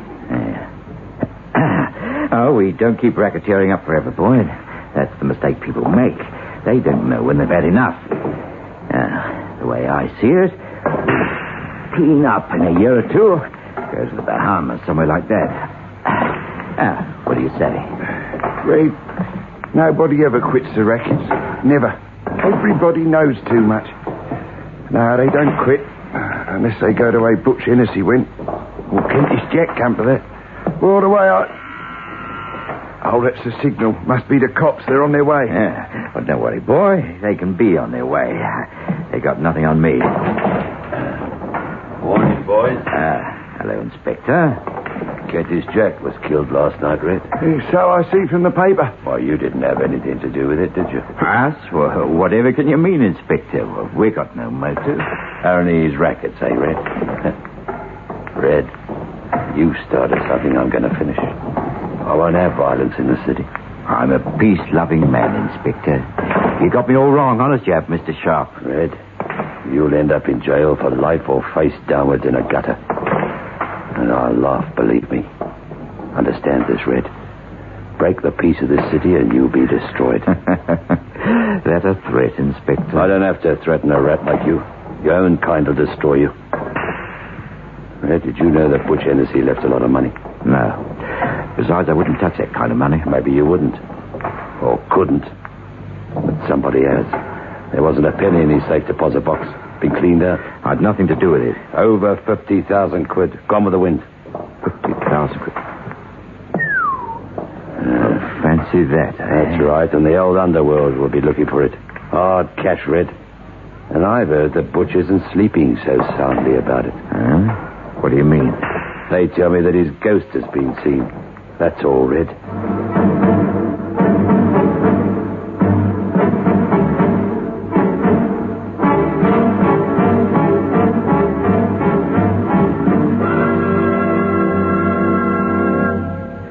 Carla, I tell you, I don't feel safe.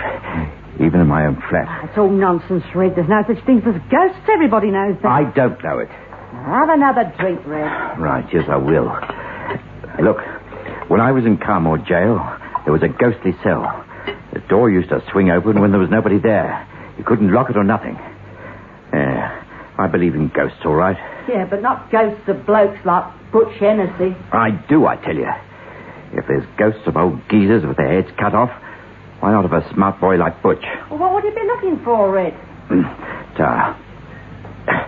Revenge, that's what. Revenge for the death of Kentish Jack, Carla. Now, look, they say all his money's gone. Where? That's what I want to know. Who's got it? Is it a lot, Red? Well, that copper sharp says it's 50,000 quid. Any mob would go after that kind of money. But where would that much money vanish to? That's what I want to find out. Starting with our late friend Kentish Jack. Look, I'm a fair cracksman.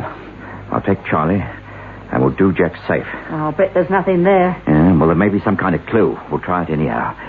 Jack's place is up at the top of a high building. I bet nobody's took it over yet. I'll tell you what we're going to do. We climb the fire escape, and then...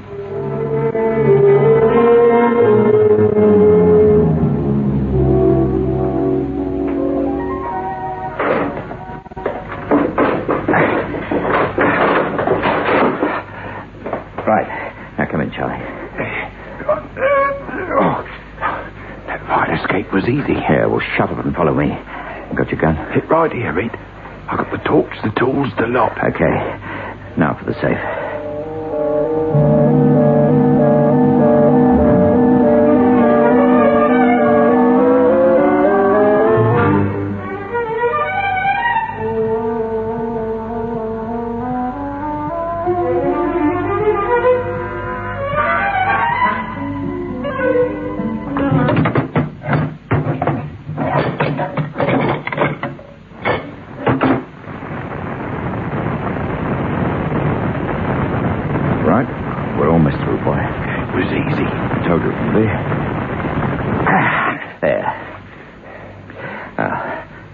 Inside, right, let's give it a go.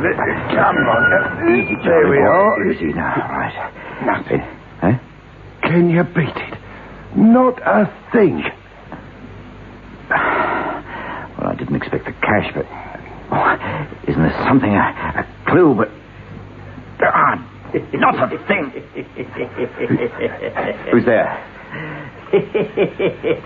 It's only your old pal, Butch Hennessy. It's his voice. I'd know it anywhere. Butch, come out and show yourself.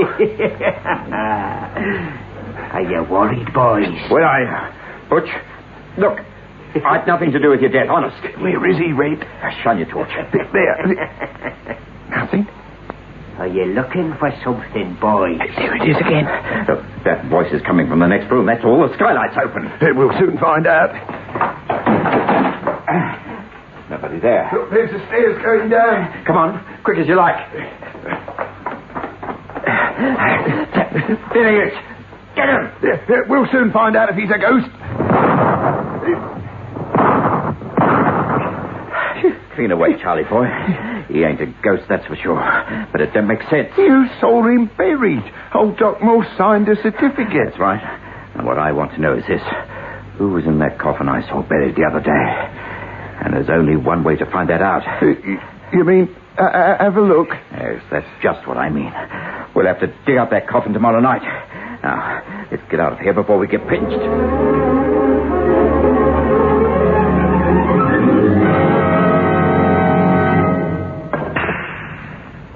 Oh, I don't like it, Red. That was a lovely shot, Charlie boy. No, I don't mean that. I mean, well, digging up that corpse. It's a bad thing to do, disturbing corpses. Any better suggestions? No, I suppose not. Then play your shot like a good little boy and leave the thinking to me, will you? No, I don't feel like playing, Red. Go on. Do you think I like waiting the whole day? I'm scared, I tell you. Well, I'm scared too. I don't like ghosts and never did. I want to get hold of the rackets, and nothing's going to stop me, human or inhuman. Oh, well, you're the boss. Because I think that's why. Butch is alive, get it? He's no ghost. Then why pretend he's dead? Look, you said a true word the other day, Charlie. You said villains like us never leave the rackets because nobody will let them. And suppose Butch Hennessy wants to be the first man to walk out. You've got head on you, Red. Say Butch pretended he was dead. That way, he'd be in the clear. Yeah, well then who was in the coffin you saw buried? The money, Charlie. The lovely money we want to get our hands on.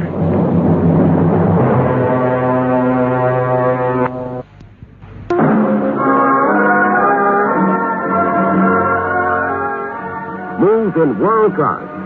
Get the taste of new smooth State Express 3.5s today. We promise you, it's the smoothest cigarette you can get.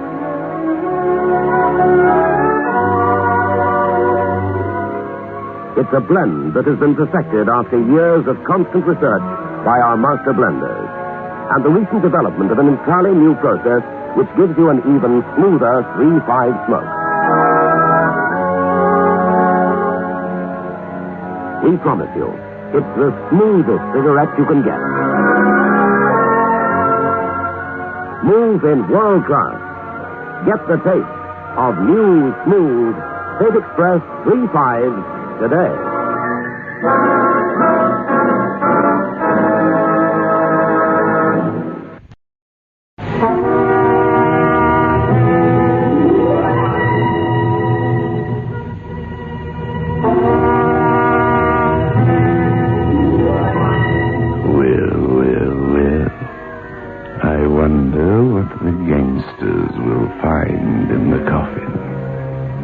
Treasure hunting in graves can be very dangerous, you know.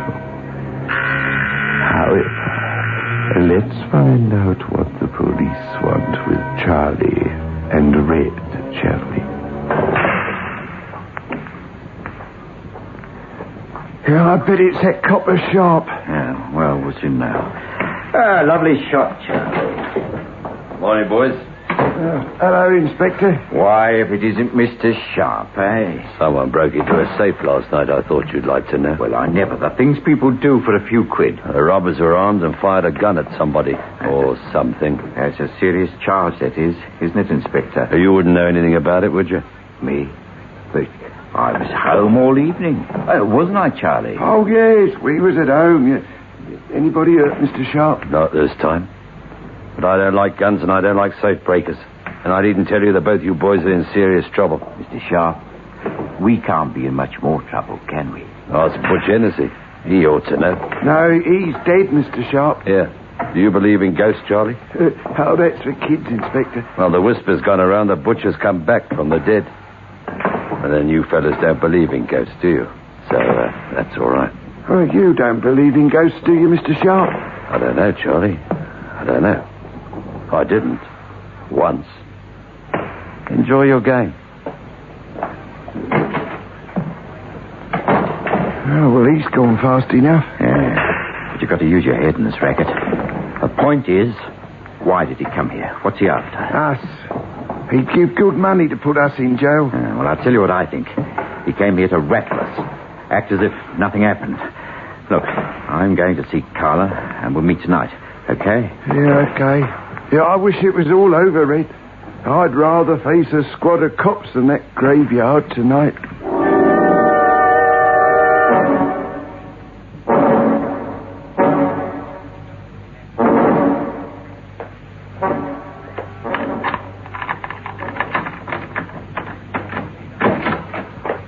Hi, Carla. How's the girl? All right, Red. Like a drink? Yeah. Thanks, kid. Anyone been along? Not a soul. Sit down and relax. Yeah, I thought that some of them nosy coppers might have been along. That Inspector Sharp, somebody like that. No one, Red. You're just jumpy. I keep thinking of Butch Hennessy. I see him on the street everywhere. Then you turn round and he isn't there. Here's your drink, Red. How did you see Butch? We saw him buried. I'm not so sure. That's the end of him. Look, you're safe up here in this block of flats.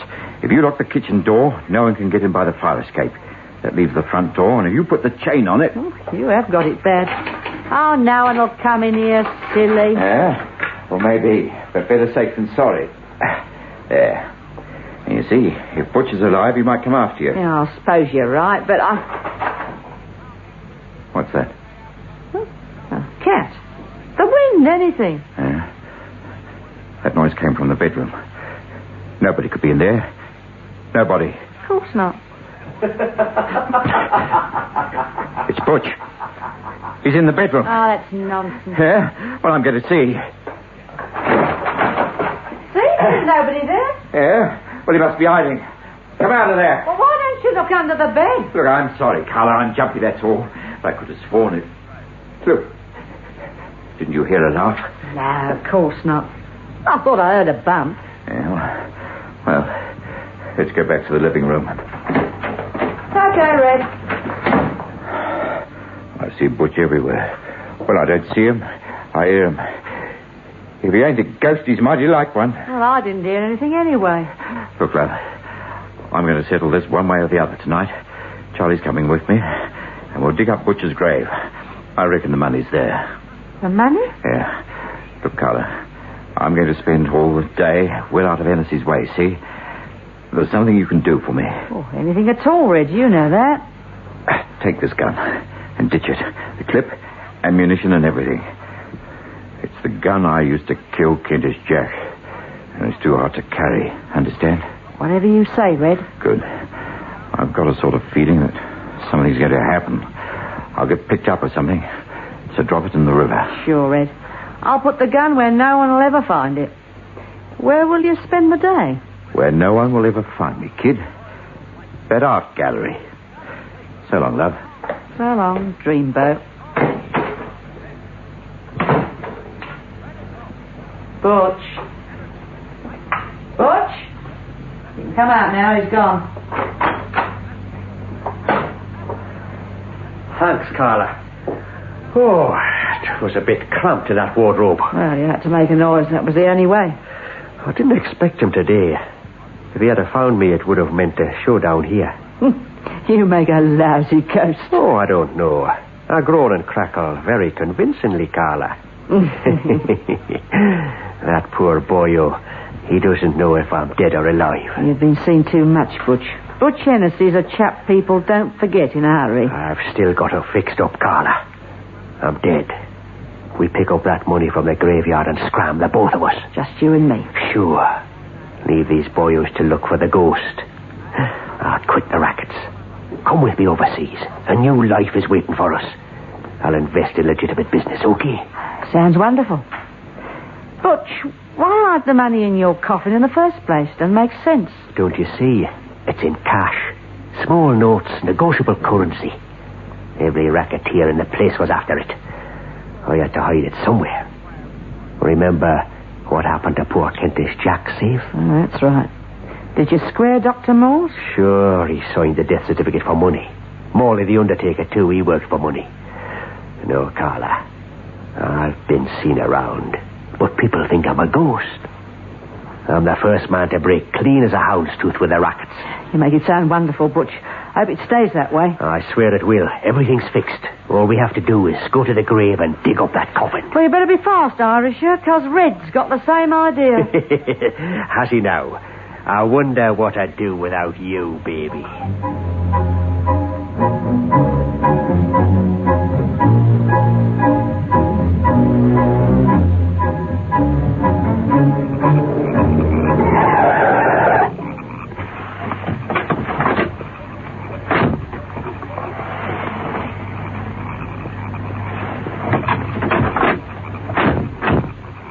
This is the place, Red. Sure. Understand what we do? We get in that graveyard and start digging. Yeah, I'm with you, Red. The dough's there for certain. Right, that's it. Are you sure, Red? Yeah, certain. I saw him buried there, didn't I? Or at least I saw something buried there in this grave. Besides, look at the earth. It's just been turned over. Yeah, that's right. It's all loose. Let's start digging. Now, come on, put your back into it. Yeah, well, I am trying, mate. What was that? It was an owl, Red, that's all. Well, I don't like owls. I don't like this place. I don't like any of it. It smells wrong to me somewhere. What do you mean, Red? I don't know. Something creepy. There's something wrong. This earth shovel's too easy. Yeah, well, we'll soon know one way or the other. All right, we touched the coffee lid. Come on, let's dig it out. There. I reckon that'll do it. Yeah. Right. Take a spade and lever off the lid. There's a fortune in this grass. There. That's done it. Let's see. Well, what is it, Red? Take a look. It's Butch Hennessy's corpse. Who's that? Carla. She shot him. The money. Oh, we shouldn't have come. I told you the old thing's crazy. Carla? What have you done with the money? The money? It ain't there? Not a cent. Carla, I'll get you if it's the last thing I...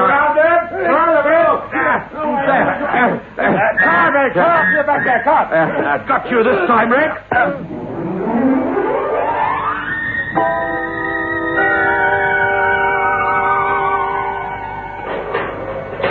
Well, we got you into the cells at last, Red. Yeah, what for? We was found robbing a grave, so You've what? got a lot of explaining to do. The grave of a criminal who was supposed to have died 4 days ago. Our police surgeon says Hennessy's been dead for less than 6 hours. I never shot him. It was Carla. You heard her. She was at the graveside. Don't give me that. We've got the automatic found by the graveside with the fingerprints on it. It was Carla. Save your breath and tell it to the judge. Look, you know she was by the grave. You must have been following her for days. Otherwise, how would you have been by the graveside? I told her everything. Now you're trying to frame me for shooting Butch. You're wrong, Red. Carla's confessed to shooting Butch. We are holding you on a charge of murdering Kentish Jack, otherwise known as John Garseed. I'll be seeing you. Rotten, filthy... No, not again. You're dead this time. I saw your corpse. This time you must be a real ghost.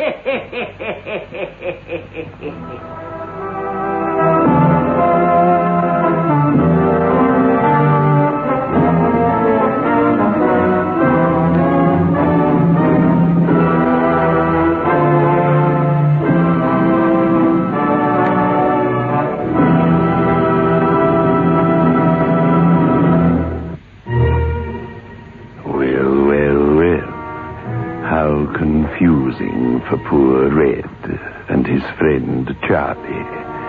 However, the confusion will soon be resolved after they pay the penalty.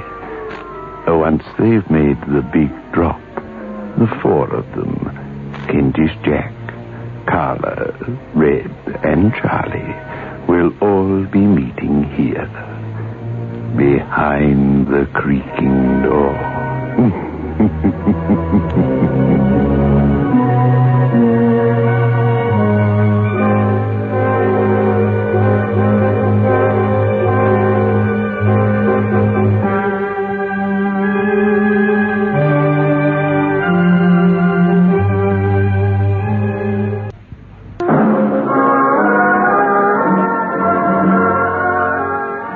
Move in world class. Get the taste of new smooth State Express 3.5s today. We promise you, it's the smoothest cigarette you can get.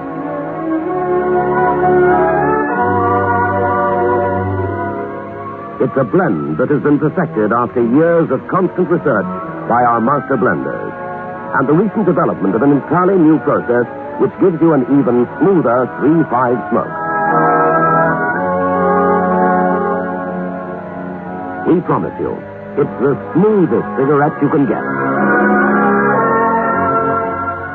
Move in world class.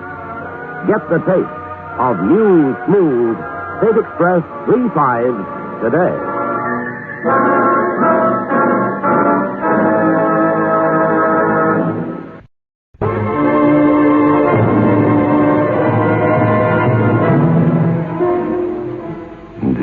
Your host back again. Just a reminder of our rendezvous next week. Where are we going? Through the creaking door, of course.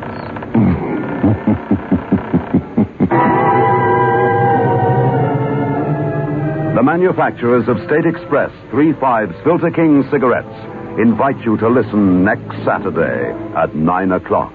When they will again present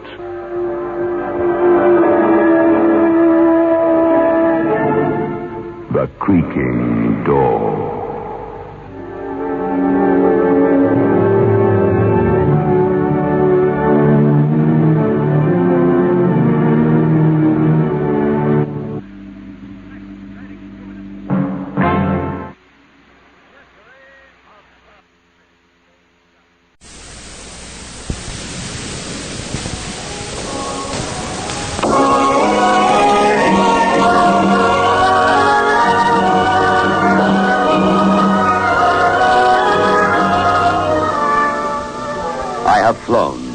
I have sailed.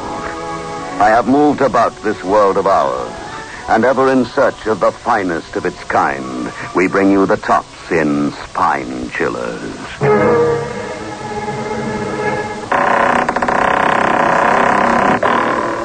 The creaking door.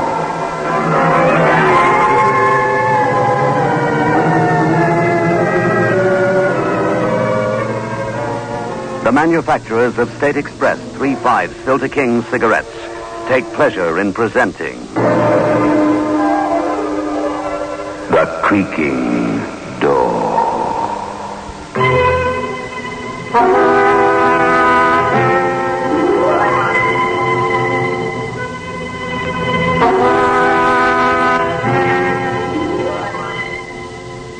Good evening, friends of the creaking door. The creaking door is opening, so do come in. Mark you, it's no place to come if you want to live it up a little. As a matter of fact, it's rather a dead end.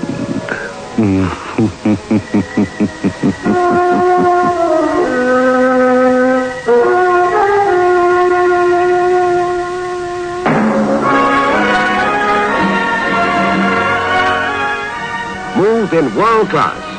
Get the taste of new smooth State Express 3.5s today.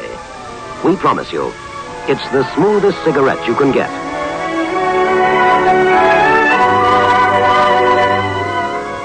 It's a blend that has been perfected after years of constant research by our master blenders, and the recent development of an entirely new process which gives you an even smoother 3.5 smoke. We promise you, it's the smoothest cigarette you can get. Move in world class. Get the taste of new, smooth State Express 3.5s today.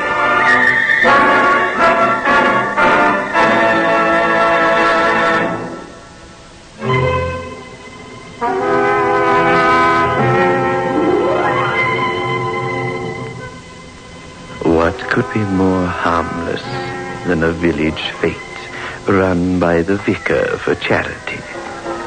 The little tents and sideshows, the jumble sale, the village ladies all working hard to help the needy. What a pity our little fete may turn out to be a fate worse than death. Well, it all looks so jolly this year, Mrs. Matthews. And the weather's been so kind. Vicar, we've been very lucky.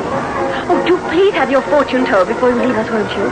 Mrs. Hayman is telling the fortunes this year, and she's working so hard. Well, you know, I've always been rather reserved about having fortunes told at our annual fete. Oh, it's only in fun. Who could be more devout than Mrs. Hayman? Oh, very well. As you say, it's all in a good cause. Come on, ladies, have your fortunes told. Cross the old gypsy's arm with silver. Oh, afternoon, Vicar. Going splendidly, isn't it? You're all making it go splendidly, my dear Mrs. Hayman. I've come to have my fortune told, by the way. Come in the tent, Vicar. You know, I couldn't get a crystal ball, so I substituted a pack of tarot cards. Oh, do sit down. Thank you. Of course, you know the theory behind this kind of divination. I don't know anything about it at all. It's so old that the primitive African witch doctor uses the principle when he throws the bones. Yes, it's very ancient and very evil. Oh, well, my dear Vicar, this is one of those occasions on which out of great evil cometh great good, isn't it? Charity will benefit after all. Now, one spreads the cards out like this. Oh, there's man's fate, the hanging man, suspended by his feet from a gibbet. The wheel of fortune. It's all symbolic, of course. There is the devil. And there is death. Very interesting to a student of comparative religion, of course. Well, I don't understand anything about it. It's just a game. A nasty game. Unless done in the name of charity, when we all understand the whole thing is merely a joke. The idea was the spirits, evil spirits, take possession of the diviner. In this case, you, Mrs. Hayden, and spell out the future through the cards. A ridiculous notion, of course. Well, I've got a little book here that tells the combinations. Now, in the first place, you're unmarried. Oh, everybody knows that I'm unmarried. Oh, please, Vicar, let's try to preserve something of the atmosphere. There. You're going on a long voyage. But everybody knows I'm visiting the mission stations in Tanzania. You will meet a tall, blonde woman, a widow. No prospect of romance. Oh, unlikely. Unlikely for me. Oh, yes. There, you see, you're going to cross water, and there is the prospect of an inheritance. Fear death by fire. Fear that which flies in the air, but is not a bird. Fear the things of night, the bat, the wolf, the leopard. Speak only truth, or evil will strike you. Oh, please, wake up, Mrs. Hayman. Wake up. Oh, mercy me. She seems to have fallen into some kind of trance. The shuttle flies back and forth, and the thread is spun into the lives and deaths of men. Fear the flash of fire. Fear the high face of the sun at noon. Fear the agents of the dark. Fear the man with a scowled face. My dear Mrs. Hayman, please. Oh, dear, I must get help. Help! Help!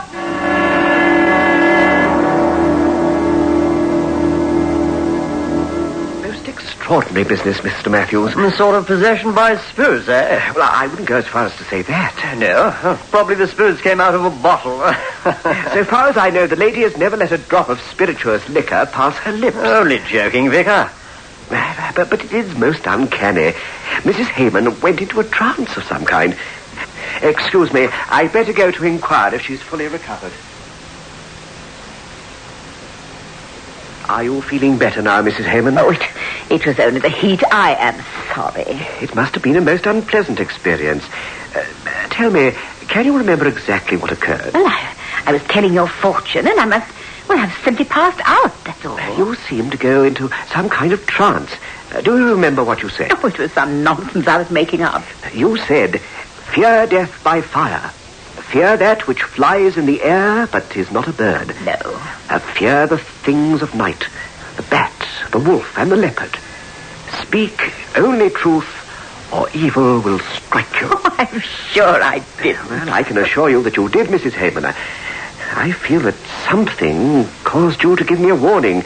Something connected with those evil tarot cards. But what could the warning mean? It all sounds most outlandish to me. Fear death by fire. Well, that's plain enough. Fear that which flies in the air but is not a bird. Oh, why, that would be an aeroplane. Of course. Your trip to Tanzania. You must cancel it at once. Oh, my dear Mrs. Hayman, I can hardly see myself explaining to the bishop that I must take the warning of a pack of cards rather than the evidence of my senses. No, I shall travel as scheduled, and I'd be greatly obliged if you'd refrain from mentioning this matter to anyone, at least until I've arrived safely at my destination. Oh, Vicar, do take care. Of course. And I hope to see you at the mission meeting on Thursday. Then I shall outline the purposes of my visit. But of course I shall be there. The whole village will. Yes, I know. You're all very loyal to me.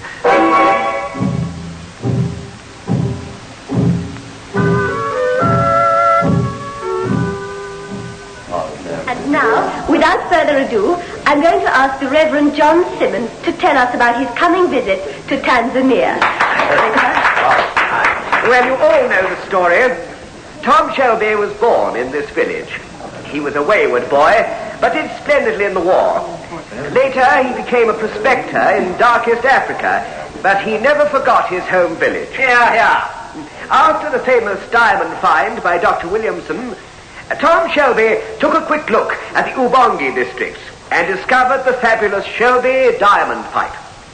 He gave a tithe to the church, 1/10 of the profits of that fabulous mine, and he has named his bequest after this, his native village. Wonderful. First class. It is the wish of the diocese that I go out and tour these mission stations and bring back to you a report of progress. I shall journey to London tomorrow by car and then from London Airport. And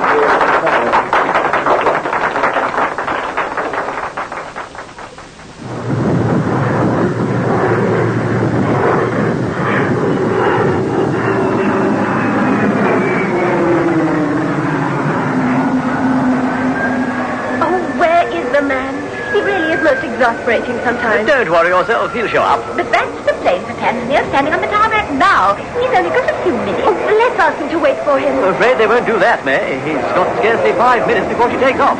There's customs and immigration proceedings to go through. Oh, it really is too bad of him. Where can he be?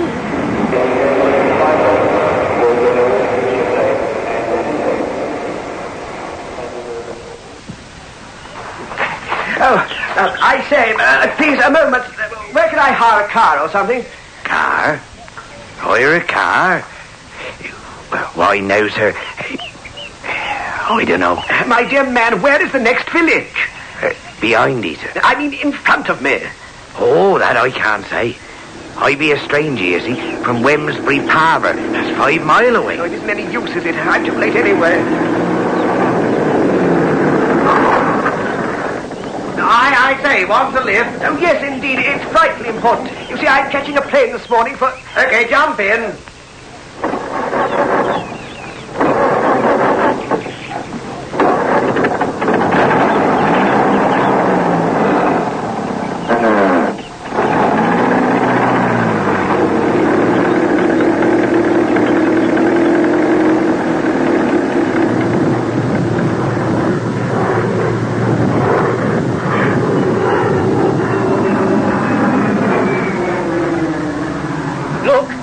Now. Where? In that ridiculous old car. Oh, his own must have broken down. Well, whatever's happened is too late. And the plane's about to take off, I'm afraid. Too cruel, it really is. Oh, the poor vicar.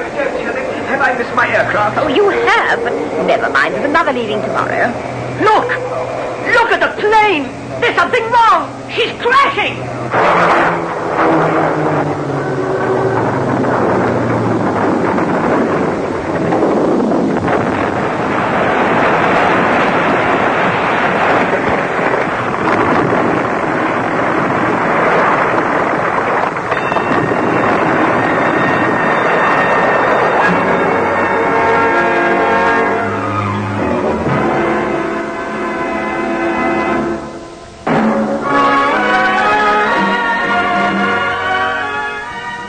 In world class. Get the taste of new smooth State Express 3.5s today. We promise you, it's the smoothest cigarette you can get.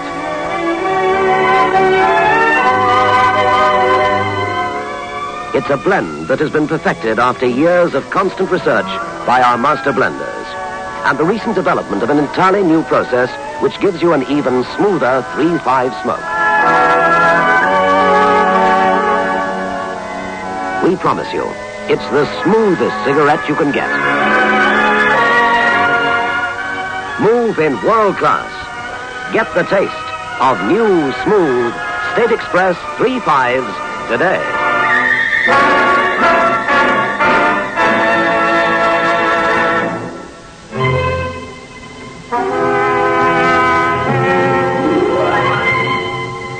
Is the vicar merely very lucky? Or does he have powerful friends? Let's find out, shall we? Personally, I like playing with the tarot cards, but it isn't much fun from the fortune-telling point of view. Because, you see, my future is behind me. Vicar, there's a gentleman from Scotland Yard to see you, Inspector Stone. He's with Mr. Matthews now in your study. Yes, I shan't be a moment. Oh, tell me, Mr. Matthews, did you go to see the vicar off at the airport? Yes, Inspector, I did. I don't mind telling you how envious I was. I know East Africa, and I like it. The great Tom Shelby was my half-brother, you know. Well, that's luck. If the vicar had boarded that plane... Yes, exactly. Do you know him well, sir? Who? The vicar? Yes, fairly well. Why? Can you keep something under your hat? If I have to. Well, that aircraft was sabotaged. Now, don't ask me how or why. There was a Tanzanian cabinet minister aboard. Well, perhaps they were after him. In any case, the only passenger who didn't quite make it was your vicar. But his baggage got aboard, didn't it? But surely you can't Can't mean I, that... sir? Why not? He must be a suspect, mustn't he? Well, technically, But then there's no motive for him blowing up a plane full of people, is there? Unless he's mad. It's quite unthinkable. I can tell you plenty of stories about him. I've seen the way he cries when he's seen a mouse caught in a trap. He wouldn't as much as shoot a partridge for his dinner. No, you're on the wrong track, I'm afraid, Inspector.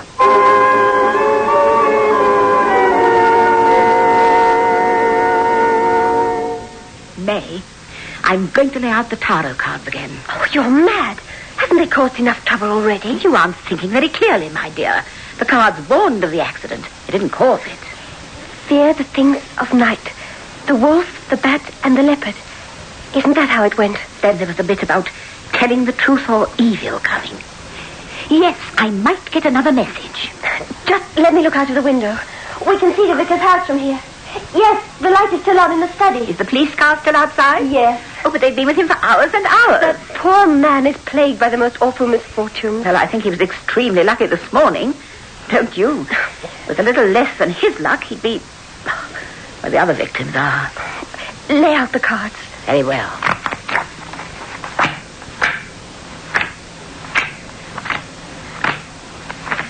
One touches them. I don't know why, but I've seen gypsies do it. If you want to know, it's a sort of spell, a heathen ritual. They're horrible, aren't they? I find them fascinating.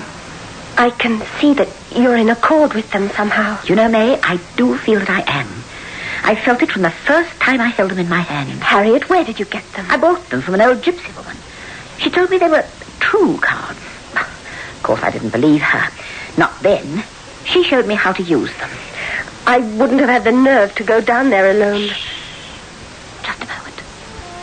Something's coming through. Read me. Something like, read me plain. The mud stinks and bubbles blue under the stream-hot sun. He who would win this has already lost. He who has lost has won. Harriet.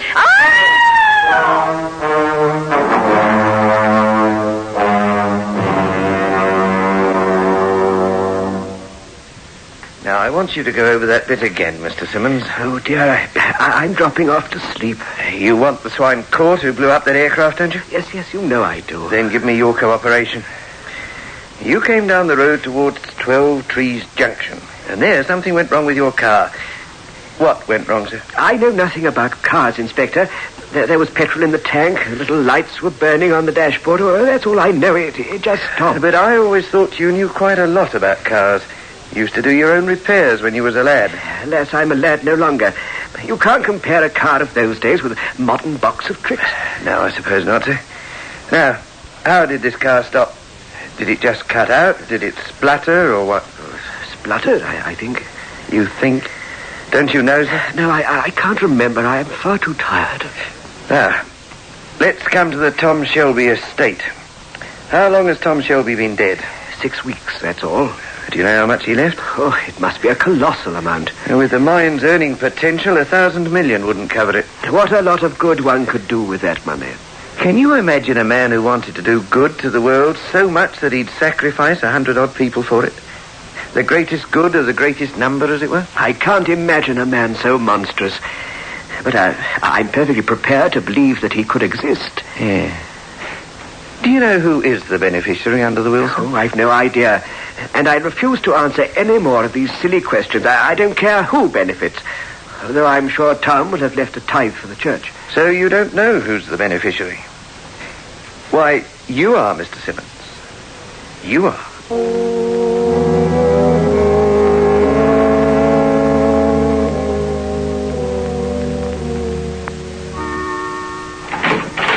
May I want... What on earth is going on here? It's Harriet. She was telling fortunes or something, and it happened again, and she screamed, and then she fainted. Oh, the silly fool. Hasn't she caused enough trouble with dabbling in this sort of thing? Oh, help me with her, will you? If she'd seen the sort of thing that happens in Africa when you meddle with this divination nonsense, she'd think twice about it. Oh, put her head down. She just said something very strange. How dare you chatter about this kind of evil filth? I'm going down to the village inn for an hour. And when I come back, I want that woman out of my house. Very well, Ralph.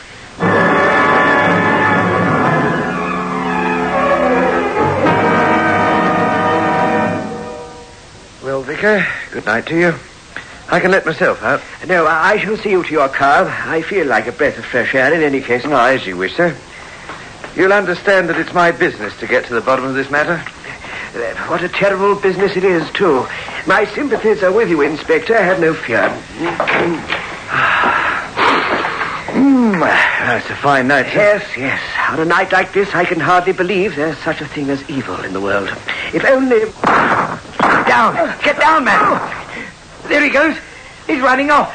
It's as though a door had opened and released evil upon the world. Oh, there's big money involved. And big money means big risk. It's the beginning and the end of it. Now I'll get on to shortwave and have a call put out for that fella. An armed guard for you, sir. Night and day.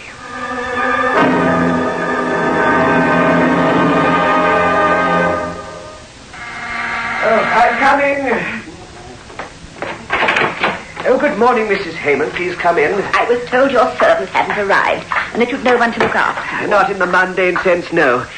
It seems there's someone looking after me, though, for I've escaped death twice in 24 hours. I read the cards again last night. Oh, I think that was rather foolish of you. However, I must admit they did warn us truly on the first occasion. Yes, that which flies but is not a bird. I rather think that refers to a bullet, not an aircraft. We still have the things of the night and the penalty for telling lies. However, I'm not too greatly worried. The next warning makes no sense to me at all. I remember it very clearly, but it still makes no sense. What was the warning? A sort of garbled verse. The mud sticks and bubbles blue under the steam-hot sun. He who would win this has already lost. He who has lost has won. What could that possibly mean? Well, I don't think that's very difficult. Diamondiferous clay is often called blue ground. That must be the blue mud referred to. And the hot sun, that's Africa. One would suppose so. Now, he who would win has already lost. That's clear enough. The person who was trying to obtain possession is fated to disaster, while the man who is most disinterested has already gained possession. But who are these people? I only learned for the first time last night that old Tom Shelby left me his entire gigantic fortune. Oh, then you're a rich man. No. He who has lost has won. You see, Tom did that because I always befriended him. He did it because he knows I'm unmarried and will remain so, that I'm a man of extremely simple taste, that it therefore stands to reason that I shall use this money to advance what we both like to think of as the true and moral aims of life. My dear Mrs. Matthews, whatever is the matter? Ralph is dead. Oh, my dear, I'm very sorry for you. You wouldn't be if you knew he tried to shoot you last night. That he caused the deaths of all those people. I cannot judge him, May. The temptation was very great. He told me the entire thing. He put the bomb in your luggage, then he tried to shoot you. I don't know what to say. He must have been stark, raving mad. He was Tom Shelby's half-brother. He believed he should have inherited the mine. Oh, of course. Everything would have gone to him if the vicar had died before the will was probated. Yes, I suppose it was something like that. But of course he was mad, too. In any case, it's all over for him. He had an accident cleaning his shotgun. Oh, my dear. At least that's better for him and for you. Don't say that, Mrs. Hayman. There's no man so evil that he cannot contain a spark of supreme goodness. Now all is explained. Except for one thing. The cards. How on earth did Harriet get messages from the tarot cards? I have no theories, ladies. I have nothing to say. They won't speak through me again. Before I came here, I threw them in the fire, and my heart was lighter to see them go. It was very wise of you. There is always a price to be paid for magic, and the price is too high to pay.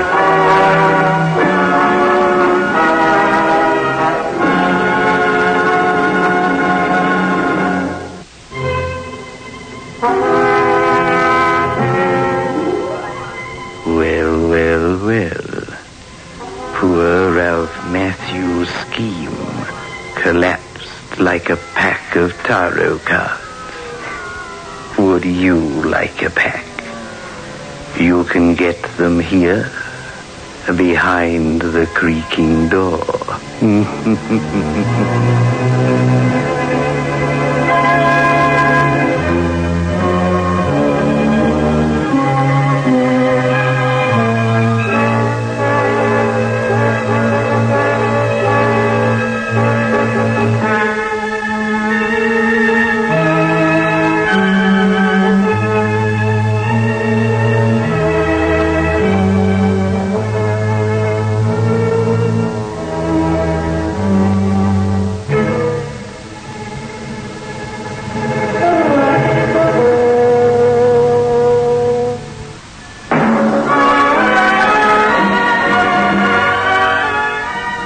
Smooth in world class. Get the taste of new smooth State Express 3.5s today.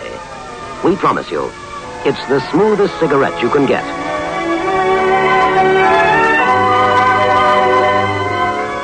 It's a blend that has been perfected after years of constant research by our master blenders. And the recent development of an entirely new process which gives you an even smoother 3.5 smoke. We promise you, it's the smoothest cigarette you can get. Move in world class. Get the taste of new, smooth State Express 3.5s today.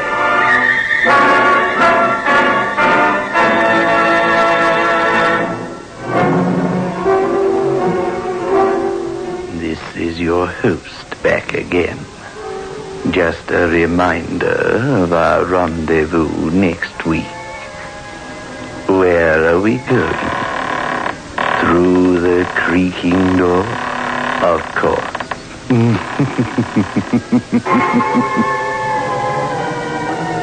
The manufacturers of State Express 3.5 Filter King cigarettes invite you to listen next Saturday at 9 o'clock when they will again present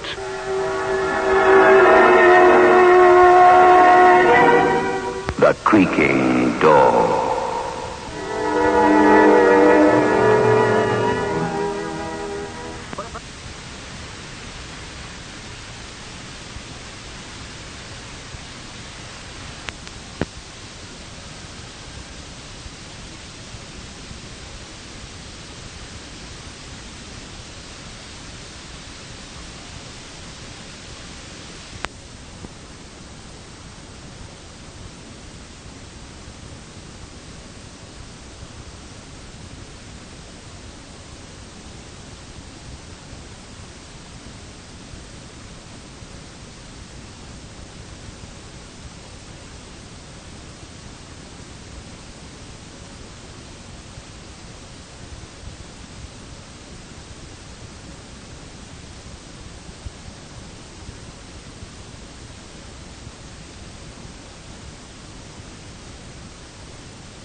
have moved about this world of ours, and ever in search of the finest of its kind, we bring you the tops in spine chillers.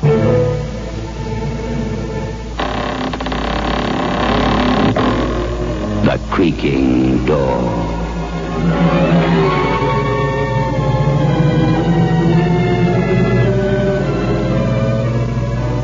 The manufacturers of State Express 3/5 Filter King cigarettes take pleasure in presenting The Creaking Door.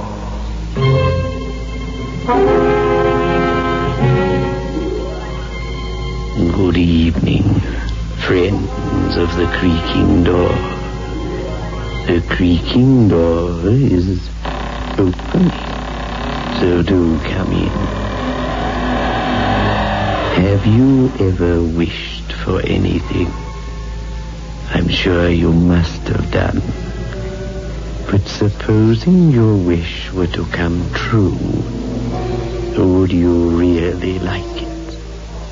Or would there be certain little strings attached? Ask Bella. She knows. She thought she had 3 wishes. But now she wishes that she hadn't wished.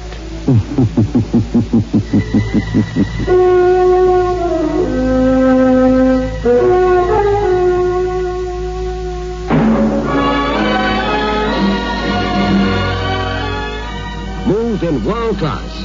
Get the taste of new smooth State Express 3/5s today. We promise you, it's the smoothest cigarette you can get.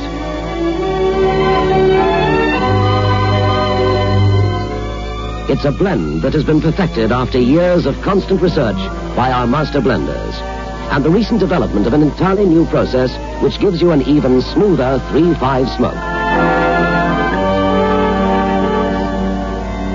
We promise you, it's the smoothest cigarette you can get. Move in world class. Get the taste of new, smooth State Express 3/5s today.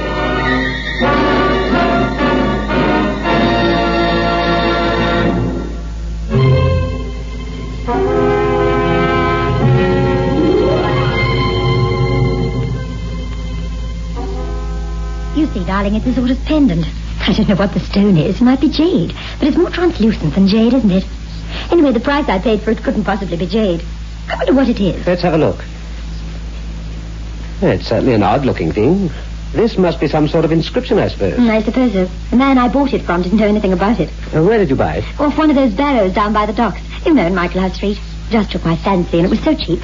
I'm pretty sure this is Greek, you know. Looks like Greek characters. I'll ask Ferguson to translate it. Is he a Greek scholar? Of sorts. Archaeology is his hobby, so maybe he'll know what it says.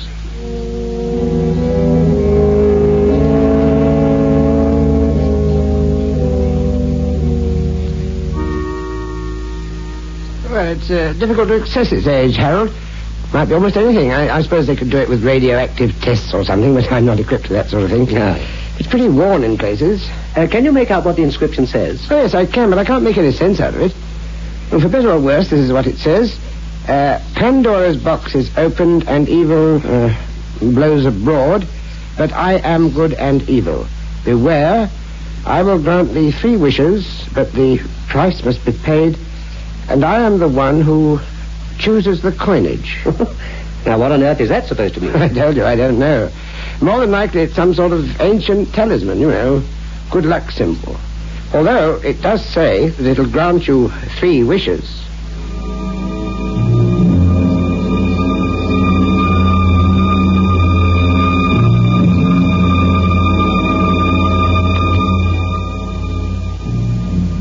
So what earthly harm can it do? I'm just telling you what Ferguson told me, that's all. But you don't believe in that sort of nonsense, do you? I don't know. All I know is that one never gets something for nothing in this life. But you don't really believe that it would grant a wish. Oh, come now, Harold. You're going back to your nursery days. Aladdin and his lamp and all that nonsense. In bygone times, magic was more of an everyday thing than it is today, you know. Do you really believe that? Well, I don't disbelieve it. Odd things have happened throughout history, you know. Things that nobody has ever satisfactorily explained. Take witches, for instance. Now, there's definite proof that they really did exist once upon a time. Oh, don't be ridiculous. There are more things in heaven and earth, Horatio, than are dreamed of in your philosophy. Remember that, Bella. Well, wear it by all means if you want to, but don't start wishing for anything, because you might be sorry if your wish is granted.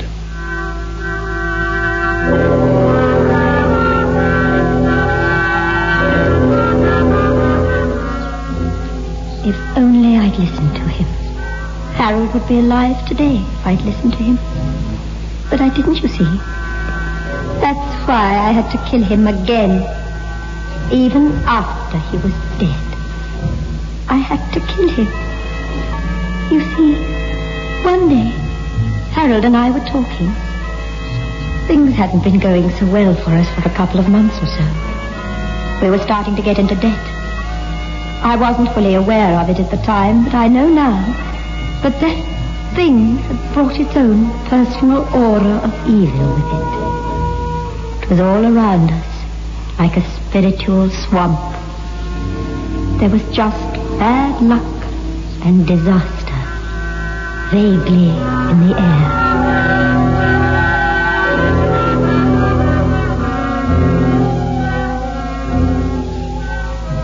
It's all very well you telling me to economize, but how? I don't know how. That's your job. You run the house, or you're supposed to. Oh, for heaven's sake, we live like beggars as it is. I just can't cut down any more. Well, you've got to, and that's all there is to it. I'm going to have a drink. Do you want one? No, thanks. We can't afford them. Oh, stop being childish with me now. Well, what do you expect me to do? Wave my little magic wand and all of a sudden there's plenty for everyone. Look, I'm worried about things. Can't you understand that? All of a sudden, somehow, we just haven't got enough money. I wish I had £1,000. I wish you could wave your magic wand. Let's try the pendant. The what? The pendant. This thing round my neck. Remember? It grants wishes, but beware of the consequences. Who cares about the consequences? Either I don't believe in it at all, in which case wishing would be a waste of time, or else I believe in it completely, and I believe that we wouldn't get our wish without some sort of tragic follow-up. We don't know enough about these sort of things. All right, you're the boss. You'll have to get your £1,000 from somewhere else.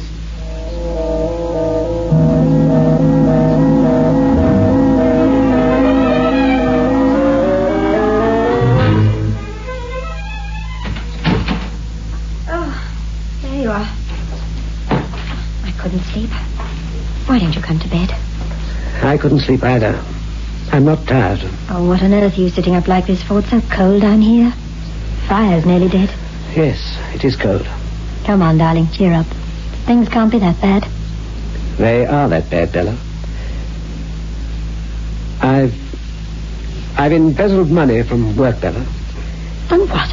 Not a great deal. £730 to be precise. I've taken it in small amounts over the last 2 months. That's how we've managed to keep out of trouble. Oh, no. Yes, I'm afraid so. The auditors are going through the books. They're bound to find out in the next day or two. But is there nothing you can do? Can't you borrow the money somewhere and pay it back? No, I'm afraid not. We don't know anyone who could lend us that kind of money, do we? The talisman? That stone? What about that? You mean wish for the money and expect it to drop down the chimney or something? Well, it's probably nonsense, I know.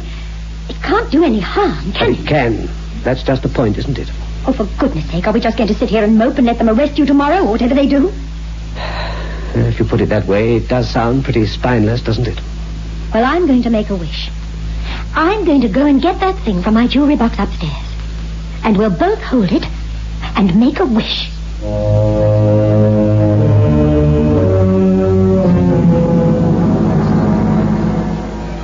I went upstairs and I got that thing from my jewelry box.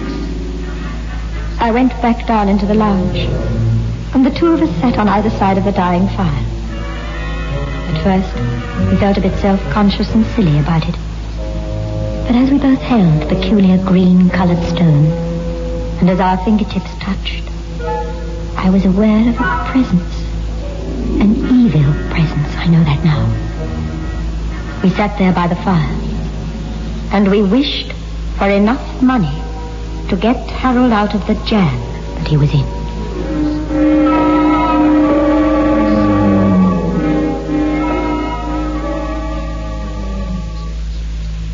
Well, nothing seems to be happening, does it? Well, I suppose you've got to keep it time. As you said, we can't expect the money to drop down the chimney, can we?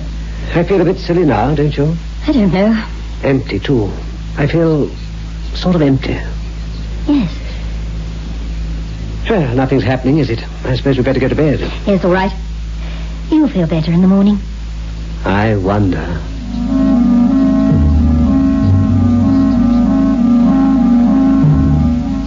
The next morning I got Harold off to work the same as usual.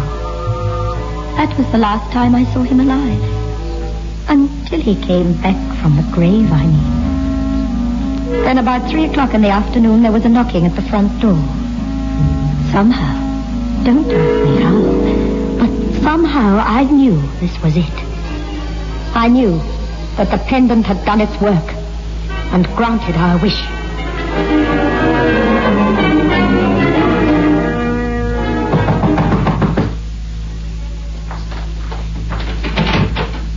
Yes? Mrs. Charters. That's right. Come through here, Mr.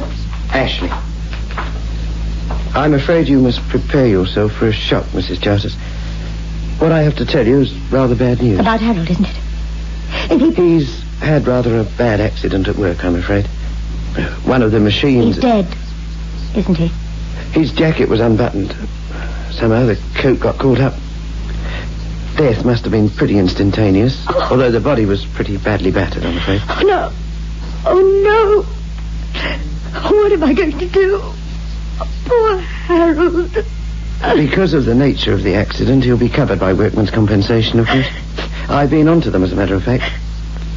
Money? Oh, yes, of course. There would have to be money, wouldn't there? Not a great deal, I'm afraid, but, well, enough to help tide you over this bad patch. Just a minute. How much? Plus minus £730, Mrs. Charters.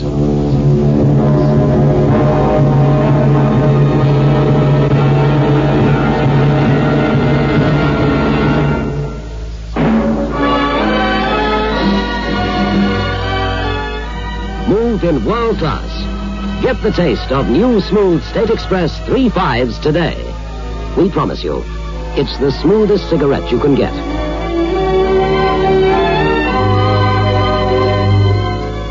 It's a blend that has been perfected after years of constant research by our master blenders, and the recent development of an entirely new process which gives you an even smoother 3.5 smoke. We promise you, it's the smoothest cigarette you can get. Move in world class. Get the taste of new, smooth State Express 3.5s today.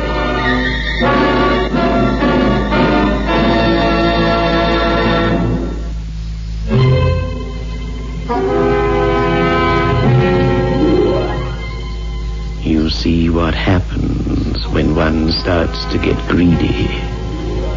Poor Harold. But our story isn't over, is it? There are still 2 wishes to go, aren't there?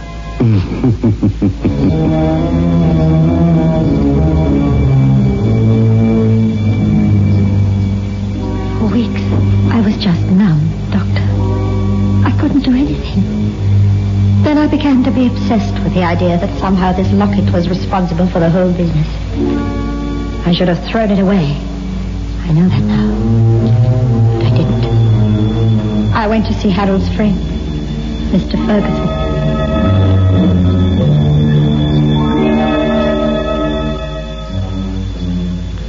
I was terribly distressed to hear about Harold Bella. Somehow one doesn't expect these sort of accidents in this day and age. It wasn't an accident. I beg your pardon? It wasn't an accident. It was this thing. I don't understand you, I'm afraid. Do you remember this? Well, just a minute. Yes, of course I do. Harold brought this to me to read the inscription some time ago. And the inscription says something to the effect that it will grant a wish, but beware of the consequences. That's right, isn't it? Something like that, yes, Bella. But surely you don't mean to tell me that you believe in that sort of thing? I didn't. Not for a second did I believe it until Harold and I tried it out one night, and look what's happened. But you surely aren't connecting the accident which led to his death with any silly wish you might have made.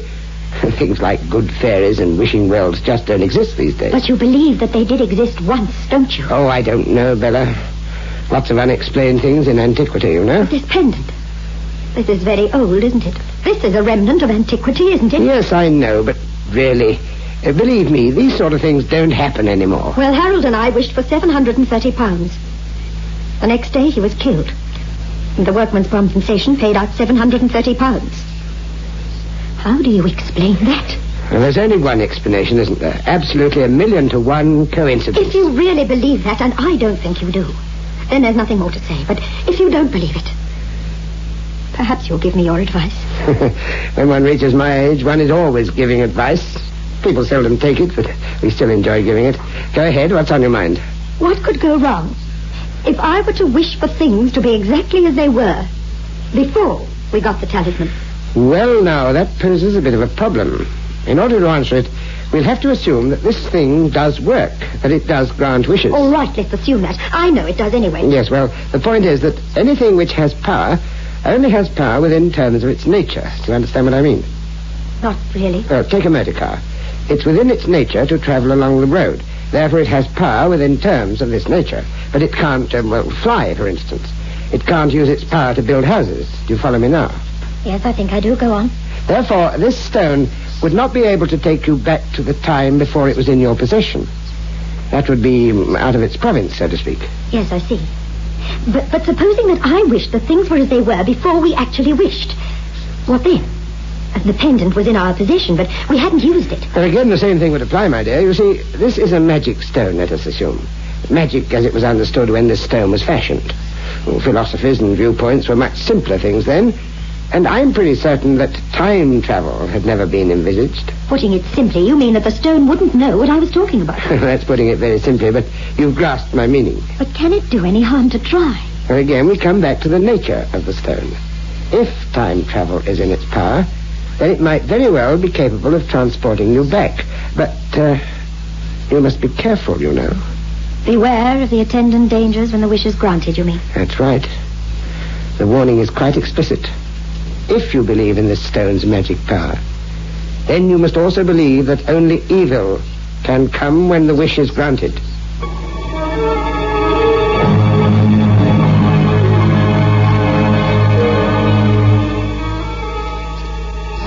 I went back home and I thought about what Ferguson had said. It was quite late at night before I finally made up my mind. But at last I did. I sat in the lounge. A fierce storm was raging outside, and I held the pendant between my finger and thumb. Again, I started to feel the evil, almost a physical manifestation of evil. I ignored it, and I wished.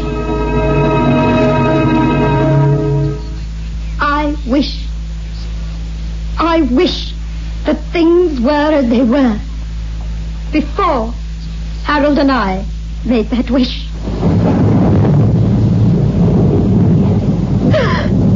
I wish we had £730. There, I've done it. Harold, you're back. You're back from the dead. Back from the dead? What are you talking about? And the storm. The storm has stopped. What storm? What are you talking about? There hasn't been a trace of rain all evening. Oh, no. Well, nothing seems to be happening, does it? Happening? What's the matter with you? We decided to make the wish, remember? We wished for £730. Yes, of course. That's right. I feel a bit silly now. Empty, too. I feel sort of empty. Well, nothing's happening, is it? I suppose we'd better go to bed. Yes, all right. You'll feel better in the morning. I wonder. Bella, did you ever have the feeling that something had happened before?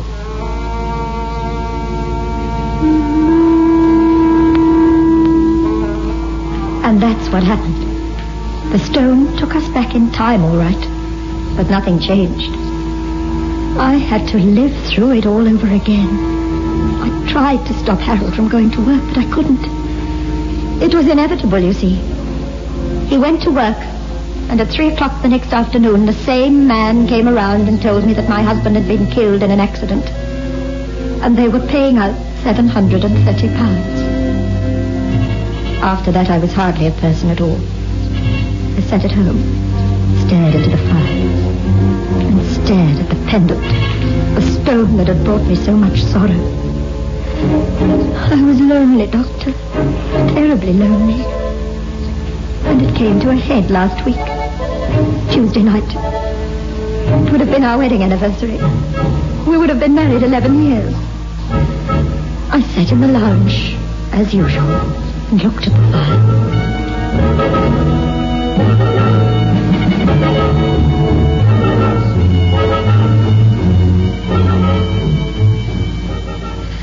Oh, Harold.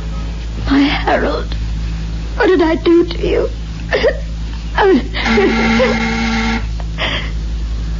can that be? People don't come visiting at 9 o'clock at night. In any case, who'd want to visit me?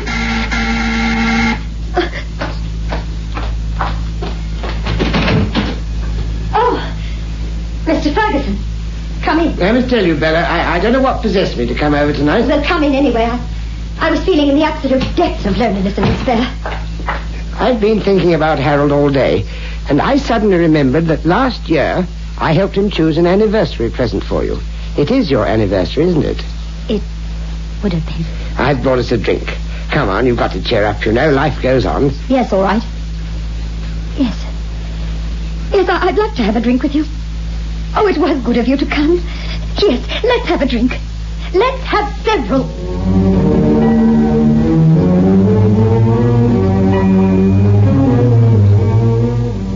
And we did have several. Too many, in fact. At least I did. By the time it got to nearly midnight, we were both of us very talkative. I suppose Ferguson's visit had cheered me up to a degree. At least that's what I thought. But when the superficial sort of chatter wore off, I realized that it hadn't really. I was still terribly lonely for Harold. He was very good to me. A fine man. Let's drink to him. Have you still got that pendant? Yes, I have. Somehow I can't get rid of it. I would hate anyone else to get their hands on it, you know. I feel somehow that while I have it, it can't harm anyone else. Where is it? I wear it all the time. Oh, not outside my dress. Here. Want to look at it? No, I just wondered where it was. Even from here, one can see how beautiful it is, can't one? Beautiful and evil. Do you know, even as I hold it now, I can feel the evil again. I don't know what to make of it. There's a sort of warmth, you know. I beg your pardon? It seems to somehow sort of burn my fingers. Not burn. I shouldn't have mentioned the wretched thing. Put it away, Bella. Oh, Harold. My dear, dear Harold. How I loved you. I love you still wherever you are. I'll always love you. Oh, Harold, how I wish you were back again. Oh, heavens, what have I said? Ferguson, what have I done? I didn't mean to do it, but I wished Harold was back again. And that was the last wish!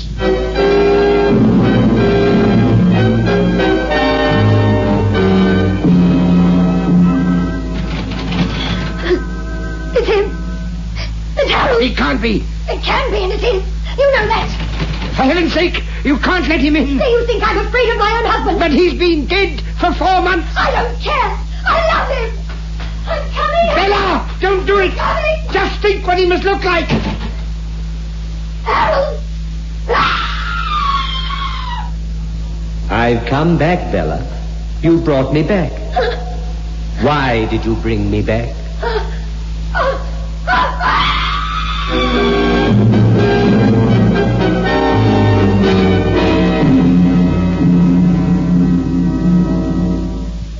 I can't start to describe to you what I saw there. But it wasn't my Harold. Not the Harold that I've loved. Somehow I managed to grab a paper knife off the table in the hall. I stabbed it. Again and again I stabbed it. You wouldn't believe, Doctor, how difficult it is to kill something that's already dead. But I did. At last I managed to kill the thing that had been Harold. The story. That was the last of my wishes. That's the end of the story.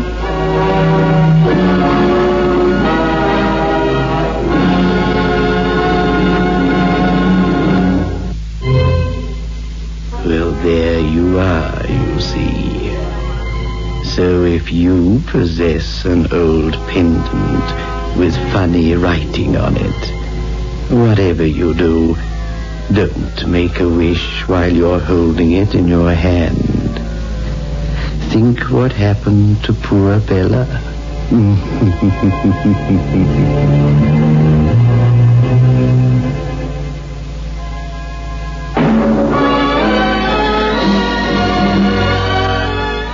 Move in world class. Get the taste of new smooth State Express 3.5s today. We promise you, it's the smoothest cigarette you can get.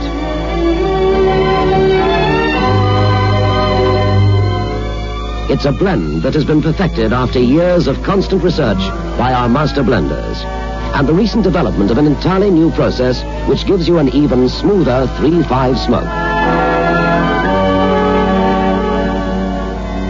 We promise you, it's the smoothest cigarette you can get. Move in world class.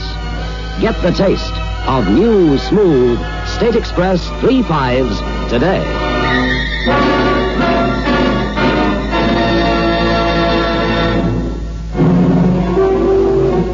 This is your host back again. Just a reminder of our rendezvous next week. Where are we going? Through the creaking door, of course.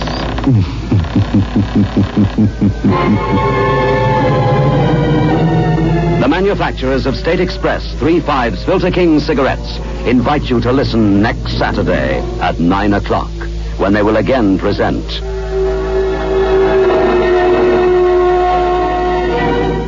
The Creaking Door.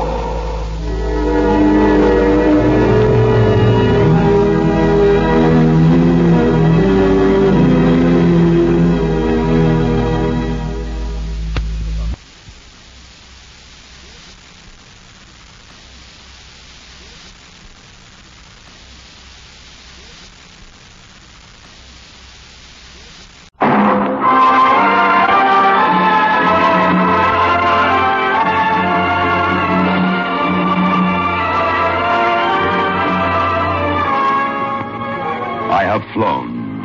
I have sailed. I have moved about this world of ours, and ever in search of the finest of its kind, we bring you the tops in spine chillers.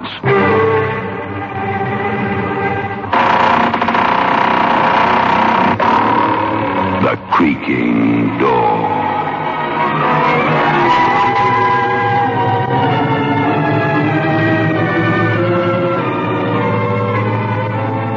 The manufacturers of State Express 3.5s Filter King cigarettes take pleasure in presenting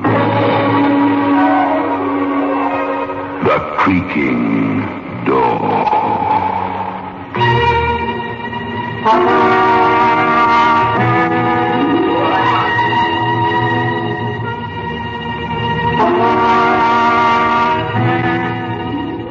Good evening, friends of the Creaking Door. The Creaking Door is open, so do come in. Feeling the chill of these winter's evenings? Wait until you've been with us a little while. You'll freeze with fear.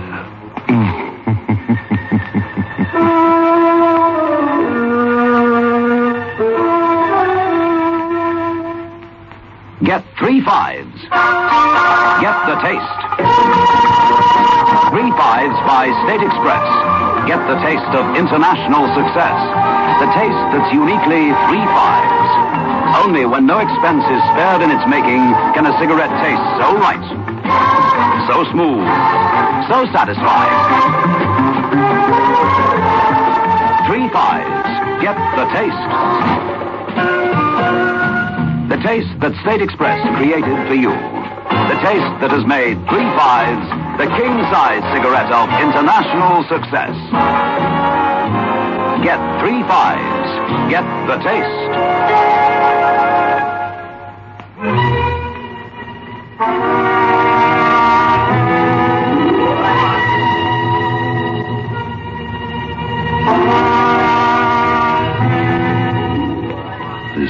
country caretaker and the ashen-faced, trembling young man make an odd pair as they stand by an open grave under the pale moon.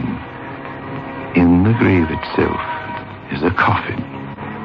The lid has been prized open, and inside the corpse of a middle-aged man.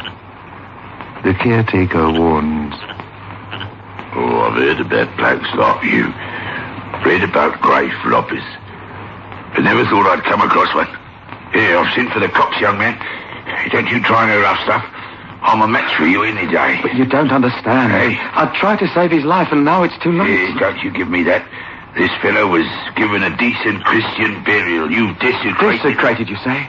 Isn't it desecration to bury a man while he's still alive? Hey, what you talking about? You don't think people go around being buried alive these days, do you? I don't know what to make of you. I watched you this afternoon. I thought you looked a bit peculiar. Wondering what you was doing at a pauper's burial. You shouldn't have had a pauper's burial. You shouldn't have been buried at all. I could have saved him. You better think up a good story. Something told me that you was up to no good. No, don't you try no rough stuff. I've already warned you. I watched you. The police are on their way. Breaking open a coffin like that. I knew you was up to something, but I never thought... It's because I let him get buried alive, and I was ashamed. Let him get buried alive for a measly £50. No, he's dead. Hey, you come out of a loony bin or something.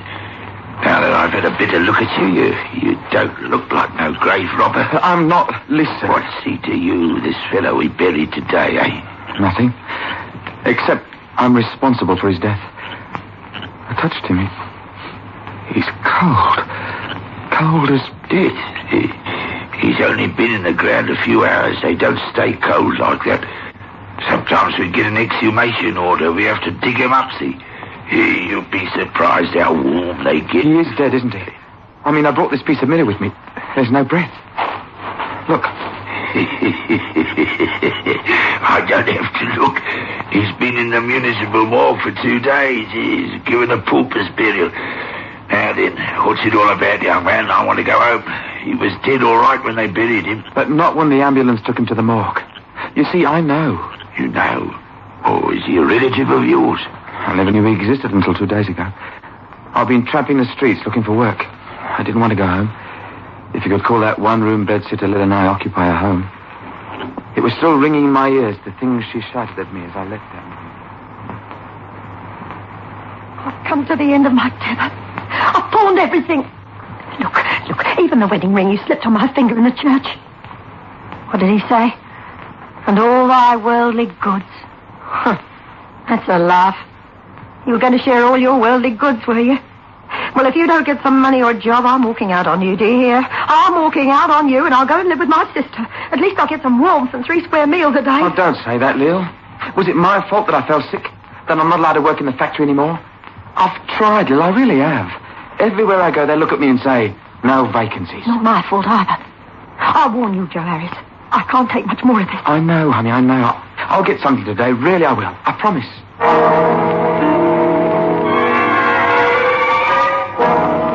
It was a promise I couldn't keep. Pounding the pavement, watching the dislike and fear in the eyes of the well-fed as they said, no, thank you. Fear that one day they might become like me. And then I saw him. I was cutting through Duke's Lane. Nothing on either side except a huge brick wall. He was a short, fat little man. Our steps were loud in the quiet thoroughfare.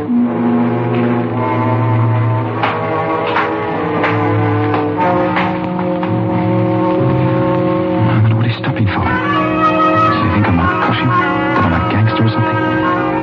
I suppose I look like something that crawled out of a piece of cheese. Well, I'll be...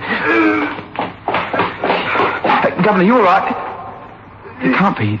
He's gone out.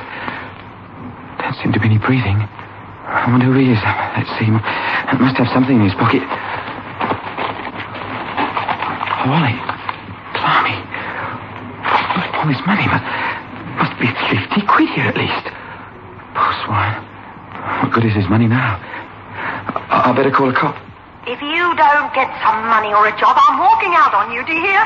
I'm walking out. There's nothing anybody can do for this poor swine. I'll find him soon enough. What does a guy do in a case like this? Beat it, you fool. Beat it with the first decent money you've had in months. Somebody will find him. Run!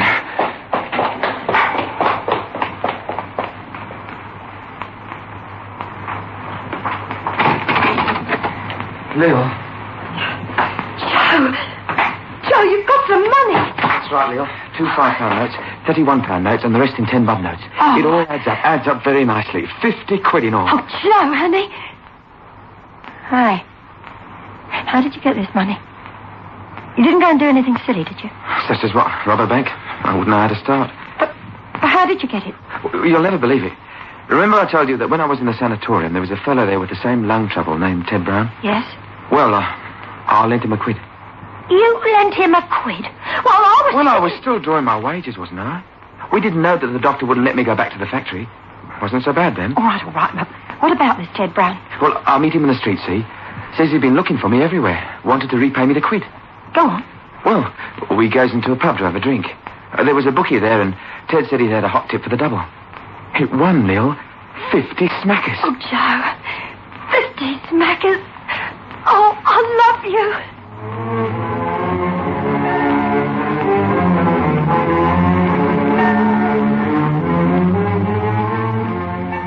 Lil went to get some groceries and a couple of bottles of beer. I sat on the bed and had a further look at the wallet. Having taken the money out, I thought it would be empty. There were 2 pockets, both with plastic windows. The first held a card which said, Harold Maxted, 26 Fairley Street, Hornsey. And then I looked at the second plastic window. There were strange words printed on a white card. It said, I'm not dead. I'm subject to a form of cataleptic illness which may appear to cause death. If I'm found, notify Dr. Alfred Miller, Hornsey, 6641. No, it can't be. Not dead. Cataleptic. What have I done? What have I done? They'll think he's... Oh, no. Telephone. I must telephone. But Lil, she'll wonder where I've gone. I've given her all my money. Here, darling. Oh, take a look at this. Here, take these bottles from me, will you? Joe? What is it? What time is it, darling? I don't know. The pub was just opening, just after 6, I should say. Why? Give me 10 bob. Do you get any change? I need some silver. I have to telephone. I won't be long, love. What is it? Well, I've just got to telephone someone. You're not going gambling, are you? You haven't got the bug. You're not betting on tomorrow's races or anything like that, are you, Joe? There are all those bills to be paid. I know, love, I know. No, I'm not gambling, but I need it, please. I'll be back in a little while. It's just that... Please, Lil. All right. Here you are. Joe? It's all right, love.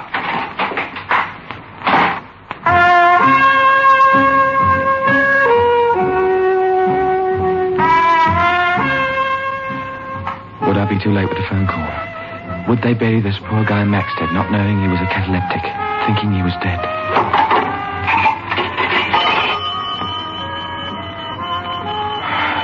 This be the number of the doctor's consulting room or his private house.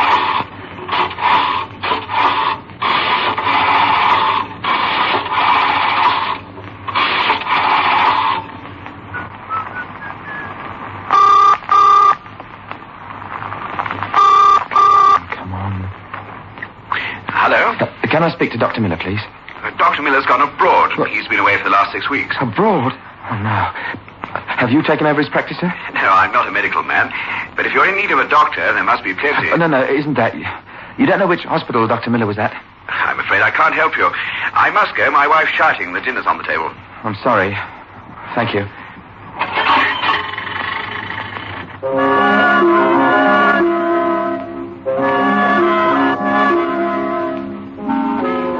And then another thought seared my brain. A hole in the ground. A long wooden box and the man being buried alive. And a shovel. Heaping earth on the wooden boards. Maxted. There must be a Maxted in a telephone directory.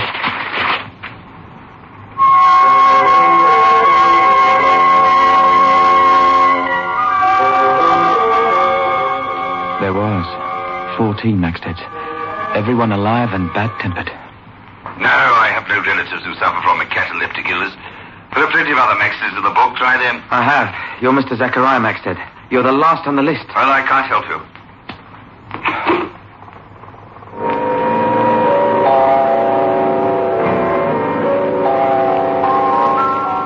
What now? Do I go along to the police and say, look, I stole a man's wallet. Somebody might be shoving him in 6 foot of earth. What do I do? I decided to sleep on it. Sleep. That's a laugh. Oh, that buried alive. Love you, Lou. Love you. Please. Pinching wallet. They're putting me in a wooden box. And it's your fault, Joe Harris. I'm struggling for breath. They're going to bury me.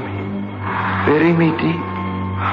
But not deep enough, Joe Harris. Get me out of this or I'll make you suffer here on earth and in the beyond.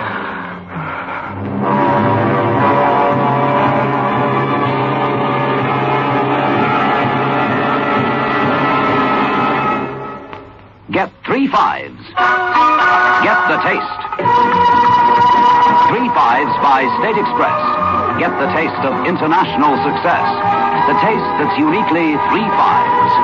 Only when no expense is spared in its making can a cigarette taste so right, so smooth, so satisfying. 3 fives. Get the taste. The taste that State Express created for you. The taste that has made 3 fives the king-size cigarette of international success. Get 3 fives. Get the taste.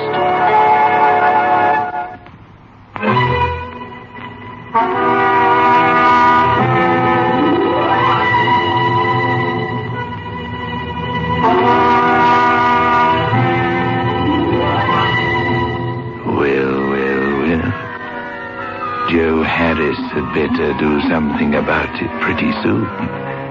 Otherwise, the poor, unfortunate cataleptic gentleman will be stiff with the cold.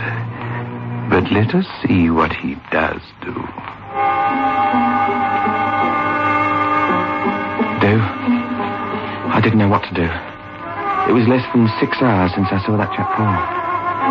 Maybe he's still there. Maybe if I go back to Duke's Lane, he'll still be lying there. Joe? Oh, sorry, I didn't want to wake you up. It's the middle of the night. Where are you going? I won't be long. No, Joe, you're not going anywhere. I thought you'd been acting strange.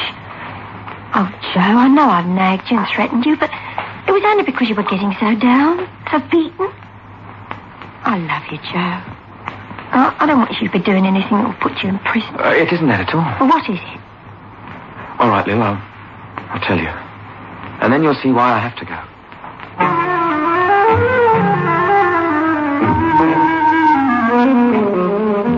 And so I told her. Told her the whole story of how I robbed a man I thought was dead. A corpse who'd have no use for the 50 quid in his wallet. So you see, I've got to find him. Or find out where they've taken him. They'll think he's dead, Lou. Joe, somebody will have found him by now. He's probably lying in bed fast asleep. People who have these sort of fits soon recover. No, they don't. After I'd found all the Maxters I could, I went into the Hornsby Library and I looked it up. Unless they get assistance, they can stay that way for days. By then, they'll bury him. And you know what that makes me? A murderer. I'm letting a man die for 50 quid. Oh, no, Joe. Why don't you phone the police station? Why don't you phone the Hornsby police station? Tell them that... Oh, no, Joe, no, you can't do that. They'll call you a thief and put you away. Look, I'm getting dressed. I'm coming with you. Where did you say it was? Duke's Lane. Joe, let's pray he's still there. Well, that might be worse. He might have died for lack of attention. Let's pray someone saw him and they took him to hospital and they realized he wasn't dead. He's a copper. It's a bit nippy this time of the morning, isn't it? Going off night work, are you? What? Yeah, that's right. There was a little commotion in Duke's Lane a few hours ago, so my friend Phyllis told me. Something happened in Duke's Lane. Oh, yes. Just before I came on duty. The postman saw a bloke lying in the lane here, dropped dead. Dead? They sure he's dead? So the police surgeon said. Why? Know anything about it? No, we don't know anything about it. It was just that... Well, we wondered if it was anybody we knew, that's all. Oh. Well, I believe they've identified him all right. If you nip round to the station, they may be able to tell you. Oh, I don't think it's anybody we know. Oh, come on, lad. It's too cold to stand here chatting. Let's go off to bed. You two married? Yes. You should have been in bed ages ago. Good night. Or rather, good morning. Let's go to the police station, Lil. No, Joe, no. You'll have to explain about the wallet. Besides, this policeman doesn't really know. Please come home. But, Lil... It's no good, Joe. We're going home. Come on.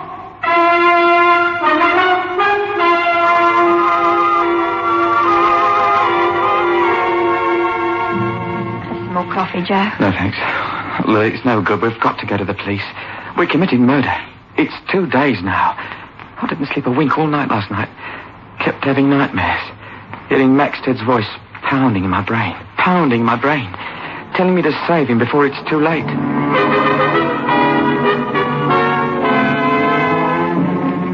You're the only one that can save me, Alice. They're burying me this afternoon. They're putting me in a coffin and they're going to cover me with earth. If you allow this to happen to me, you're a murderer, Joe Alice. A murderer, do you hear? You'll be punished. Punished.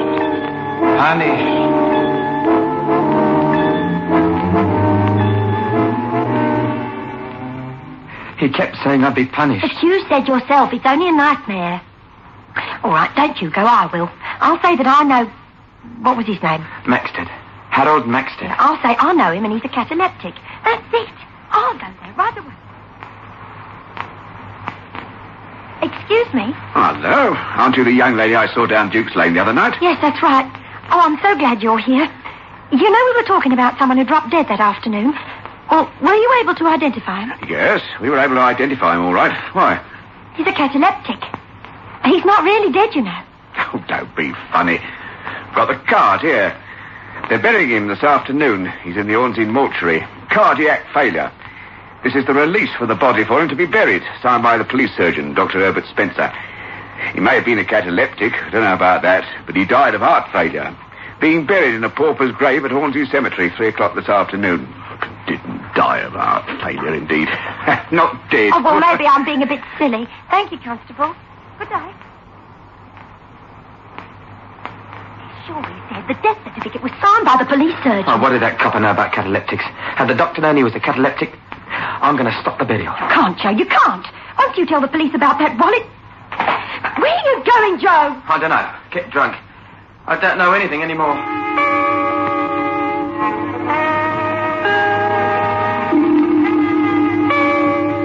Even my glass of beer went sour in my mouth. I'd bought it with blood money. The blood of Harold Maxted. I left the pub and walked. So they were burying him in a pauper's grave, were they? I didn't ask my feet to move towards the cemetery. It seemed as though they didn't belong to me.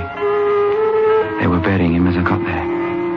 The minister, a gravedigger, and an old man. Obviously the caretaker, plus a police sergeant. I wanted to shout, Don't put him in that grave. He's not a corpse, he's alive. Couldn't.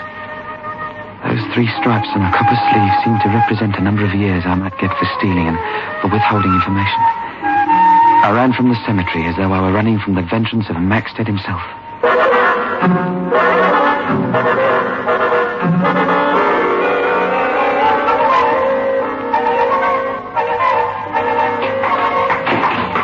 Hello, Joe. They buried him, Lil. I saw them do it. A cheap wooden coffin.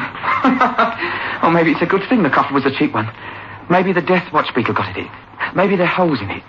Maybe the poor swine will be able to breathe. 50 measly nicker, 50 rotten pounds, and I've turned myself into a murderer. But you, Lil, they'll nab you too. They'll say you were part of the conspiracy. What have I done to you? What have I done to us? Nothing, Joe. All right, so you pinched his wallet when we were both starving. No one can have you up for murder. Well, it's beside the point now, isn't it, Lil? He's down there struggling for breath, isn't he? He won't be struggling for long. I don't know anything about cataleptics, but you can't be nailed inside a coffin underneath 6 foot of earth for long. Look out the window, Lil. It's got dark already. It's winter, Joe. I know the grave, Lil. I'm going back. But Joe... You're not going to stop me, Lil. I'm going back and I'm going to get him out of that grave.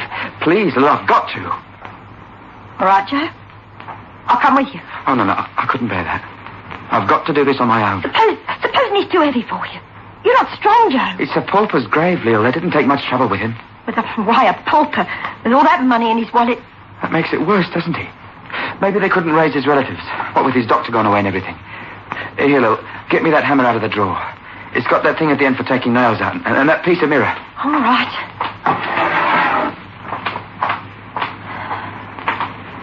Here you are. I hope you're right. But you know what you're doing. It's the only way, Lil. The only way. So here I am, and it's too late. He's dead, all right. Blimey, young man, I wouldn't be in your shoes, not for nothing. Hey, just a minute. What did you say this bloke's name is? Maxted. Harold Maxted. Oh, no, it's not. What? This bloke's name is Sidney Fraser. Are you sure it's the same bloke? Positive. No, it's the same bloke. His accusing face follows me around, sleeping and waking. Oh, you young man, yeah. Come and have a look with me. We don't give them much of a tombstone, these paupers. There you are. Sidney Fraser. Born February the 6th, 1920. Died December 4th, 1967. Well, I've told you everything. They've given him the wrong name. If you better tell that to the police constable. Oh, I'm sorry about this, young man. I warned you. I thought I was too old to tackle you on my own. When you started opening that grave, I ran to the cemetery office and phoned the police. Oh, well, it's almost a relief in a way. Oh, hello. What's going on here? Oh, it's you again. Your missus was in the police station this morning with some nonsense about... digging up a grave, are you? There's something fishy going on. When I told my sergeant that your wife came in and said we were burying someone who was a cataleptic and not dead, he nearly strangled me. Said I should have taken full particulars. So I ought to charge you both with causing a public nuisance. This fella, Sidney Fraser, has had our trouble for years. Huh? Sometimes an ordinary hospital had the pleasure of his company. More often than not, it was a prison hospital. Our police sergeant warned him that he hadn't got long to live. And your wife comes in with a cock-and-bull story about burying him alive. As if we didn't know him. Sidney Fraser. In his day, he was the finest pickpocket in Hornsey. Pickpocket? Why, only the other day we had a complaint from Mr. Maxted that someone had stolen his wallet. Bloke jostled him at a bus stop and then started running. From his description, we knew it was Sid. He picked Maxted's pocket. He wasn't a cataleptic. He was a pickpocket. Yeah. You better pull yourself together. Now, what are you doing here, and why is this grave open? Oh, that's all right, Constable. Our young friend here got a bit mixed up. I opened the grave to show him he was mistaken. Then why did you ring the police saying there was a suspicious character lurking in the cemetery? Well, seems I was mistaken, that's all, Constable. In fact, we were both mistaken. Weren't we, young man? Hey. Pickpocket. Cataleptic.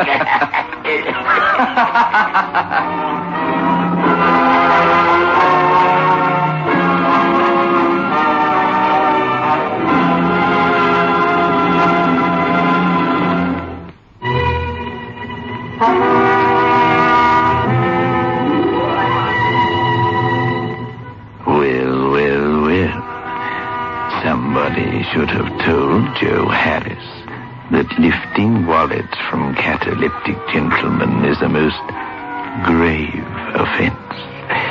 In fact, it is likely to incur a most stiff penalty.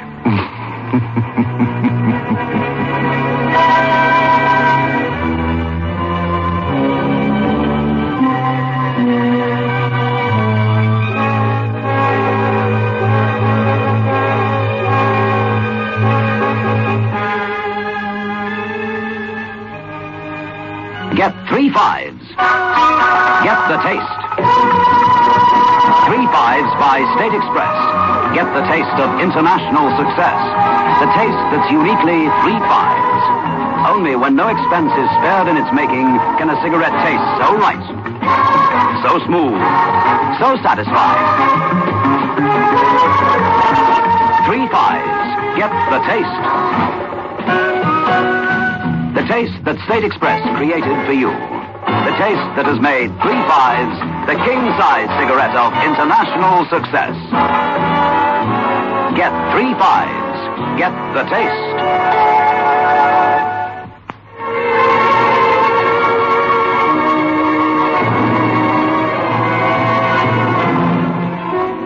This is your host back again. Just a reminder of our rendezvous next week. Where are we going? Through the creaking door, of course.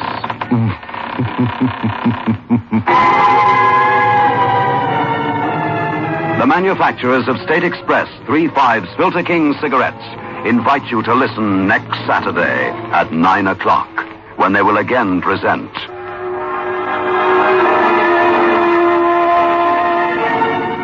The Creaking Door.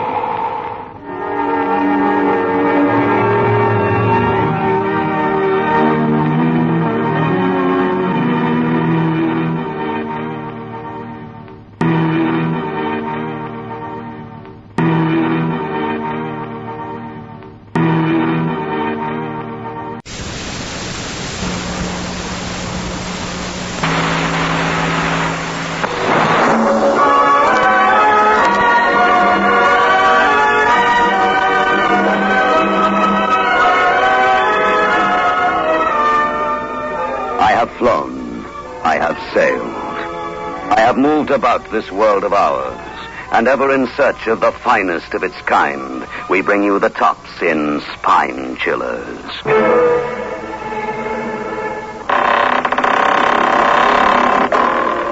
The Creaking Door.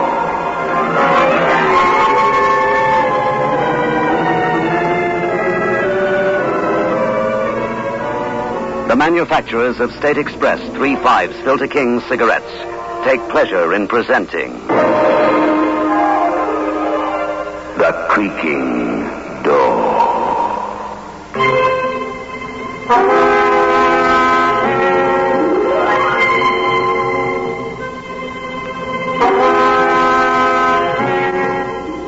Good evening, friends of The Creaking Door.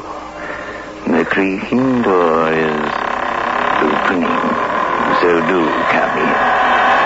Listen very carefully as you enter our portals. First, utter silence. Then, as the ear becomes attuned to its surroundings, you will gradually hear the whimpering sound of fear.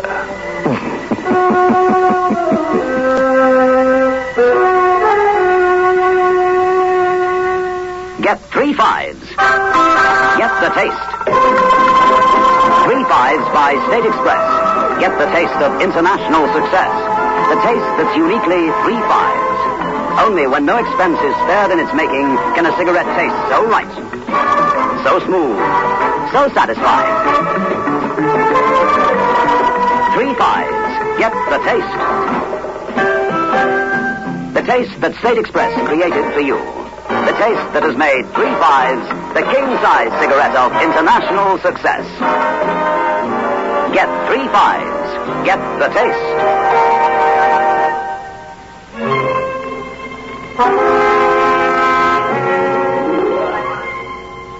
The old prison sprawls in the mist of a grey afternoon.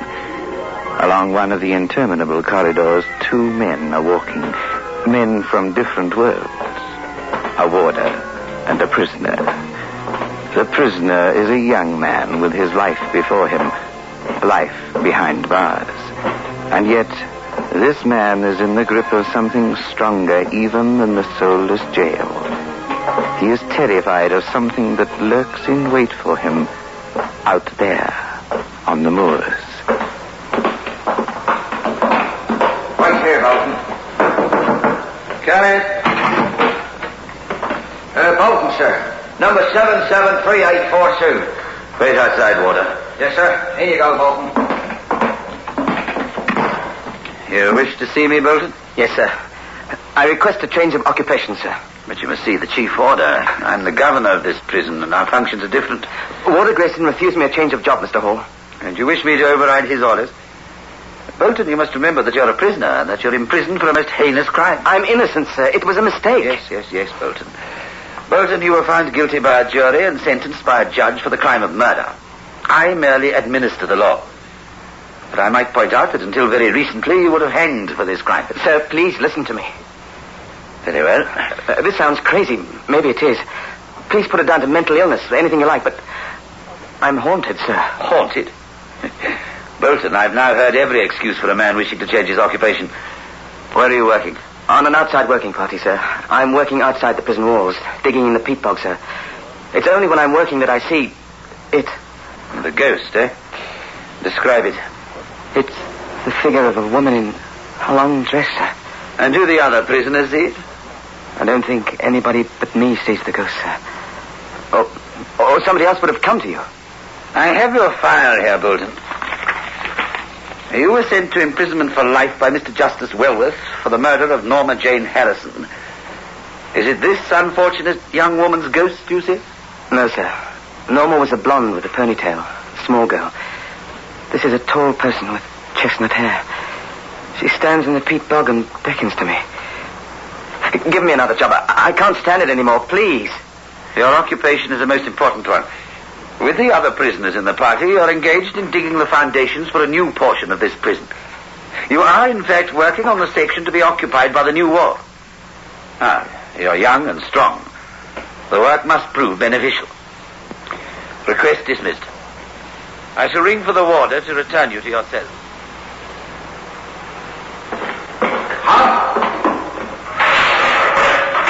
In you go, Bolton.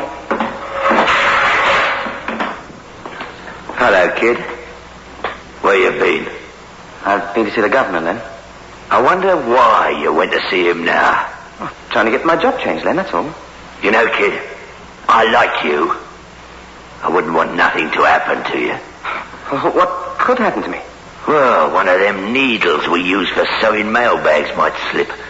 Or some naughty convict might have kept a razor blade hid away somewhere. He might go mad, see? Then why threaten me? I mean you no harm. No.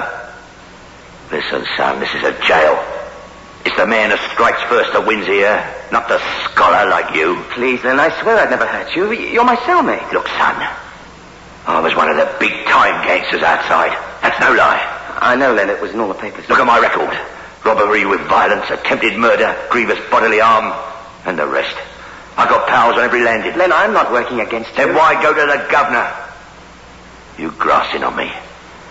Breathing Len's little secrets in all's ears, eh? No, I swear it. I'm not Len. I wondered why they put you in here with me. A dirty stool pigeon, that's what you are. No, Len. Then tell me why you went to see Orr. Spit it out and be honest for once. I'll tell you the truth. But then you promised not to tell the others. Tell me the truth, and I'll know if you lie to me. I'm haunted. Honestly, I'm not lying. Well, why didn't you tell me? Mate, there's thousands of blokes get haunted in jail. You're going a little bit jail crazy, that's all. Look, when a man like me says he can stand 10 years penal servitude, that means he's tough. He can come out, spit the world in the face and go on. I see this ghost when I'm working. Honestly. A woman with chestnut hair. You'll serve 10 years at most. This is my 8th conviction. I've got to do 15 years. It's that or escape. I'll be beside you on the job tomorrow. Don't you worry about a thing, kid. Just take it easy. And live to be an old man. Come on, you men, dig. Come on, you men. I'd like to have you to myself for a minute, you lousy screw. I see you talking. Who cares? Look, son, this is a healthy lark, digging peat. I can get in the library if I like. Live like a lord. Know why I work here? I've always wondered, Len. First, it keeps me fit. Second, half my day I'm in the open air. Now, what's wrong? Look, I'm all right. Stop talking, Bolton. Back to it. Chestnut hair. I'm going mad, Len. No, not me, please. Take it easy. There's nothing there. Hey, it's as real as your meat. It's here, I'll tell you. Pointing! Pointing! What, it's him? Seize that man! No! Look away! I see her. Honestly, I see her. Leave me alone! Leave me alone!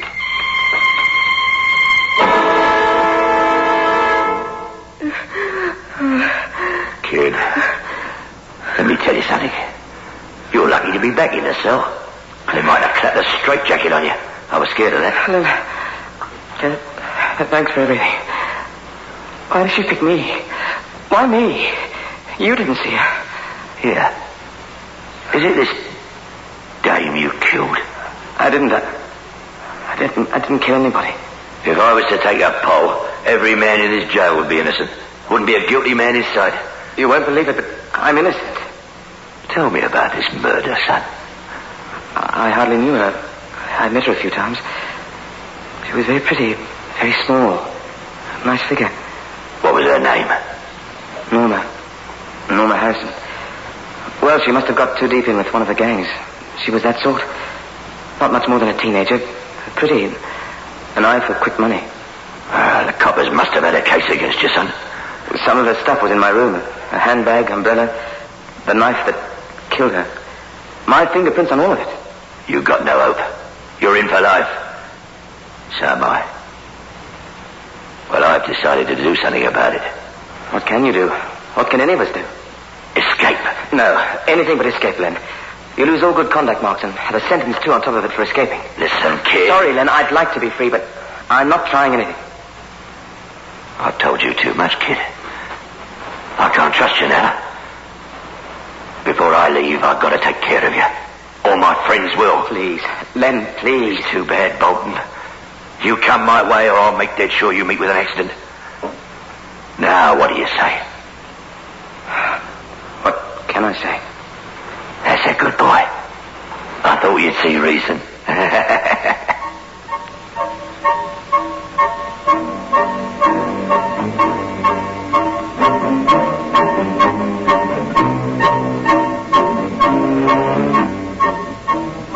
Listen, kid. Tonight's the night.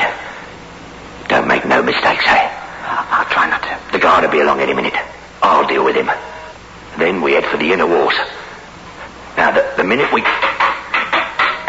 Hear that? That's water-loaded. Now, quiet. I got my bed stripped. The minute he sees that, through the Judas hole in the wall... Now. So what's the meaning of... I've got something for you, mate. He's unconscious. Come on. Just a minute. Let's get his gun. You said nobody would be hurt. I need the gun. Come on, son. Keep in the shadows and move slowly. It's open, Len. Right. Now keep to the shadow as much as you can. Run for the peat bog, where we usually work, and from there to the road. You get it? All right. All right, open the door. Now you got the idea? They're sure to see us. But by then, we'll be near the peat bog. You gotta run. You gotta run for your life. Are you all right? Yes, except that peat bog. Right, never mind that now. Right, run! Come get out! You come into it!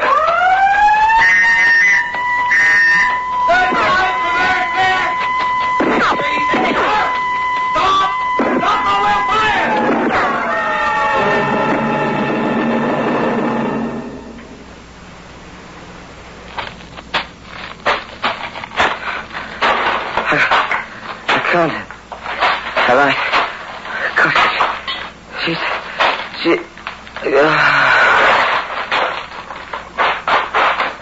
Oh, you poor boy. You've been wounded. I'm dying. No, you'll be all right. You must try and stand. Oh, please, I must get you back to the cottage. They shot me. Hush, save your energy. Now walk. Why are you helping me? Can't you see I'm in convict's clothes? They say I'm a murderer. Are you? No. Oh, come. Just a few more yards.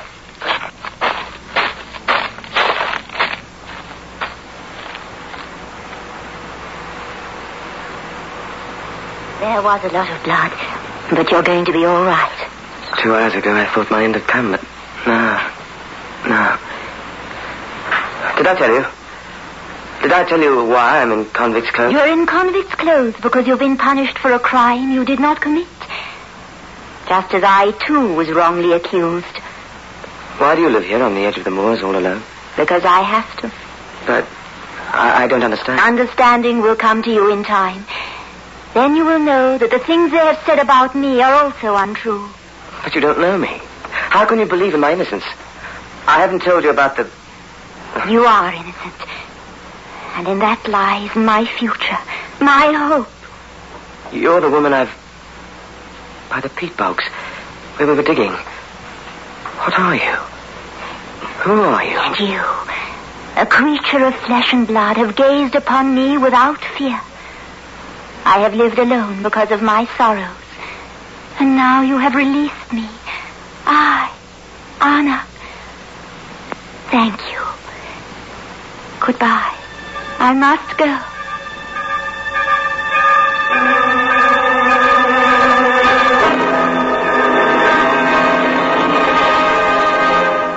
Get 3 5s.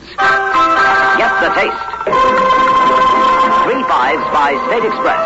Get the taste of international success. The taste that's uniquely 3 5s. Only when no expense is spared in its making can a cigarette taste so right, so smooth, so satisfying. 3 5s. Get the taste. The taste that State Express created for you. The taste that has made 3 5s the king-size cigarette of international success. Get 3 5s. Get the taste.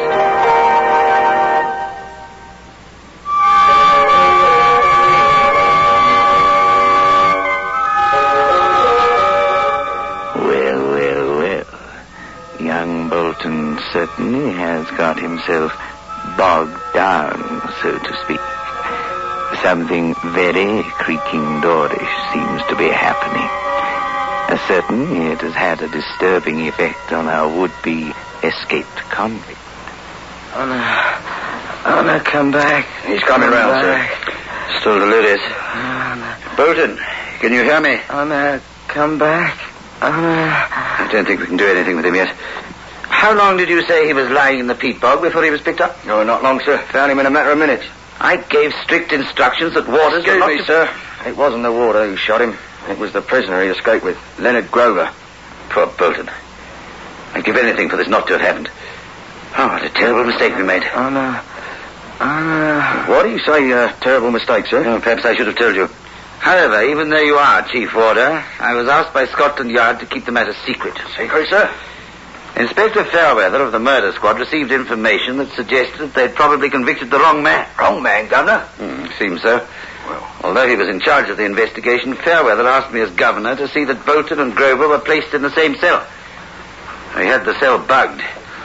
We were hoping that Grover might react when confronted with the man he framed. Oh, he reacted all right, but not the way he anticipated. Forced Bolton to escape with him in order to kill him. Come back, Anna. I was frightened of you at first, but not now. If this man dies, we're responsible for his death. I should never have put him in the same cell.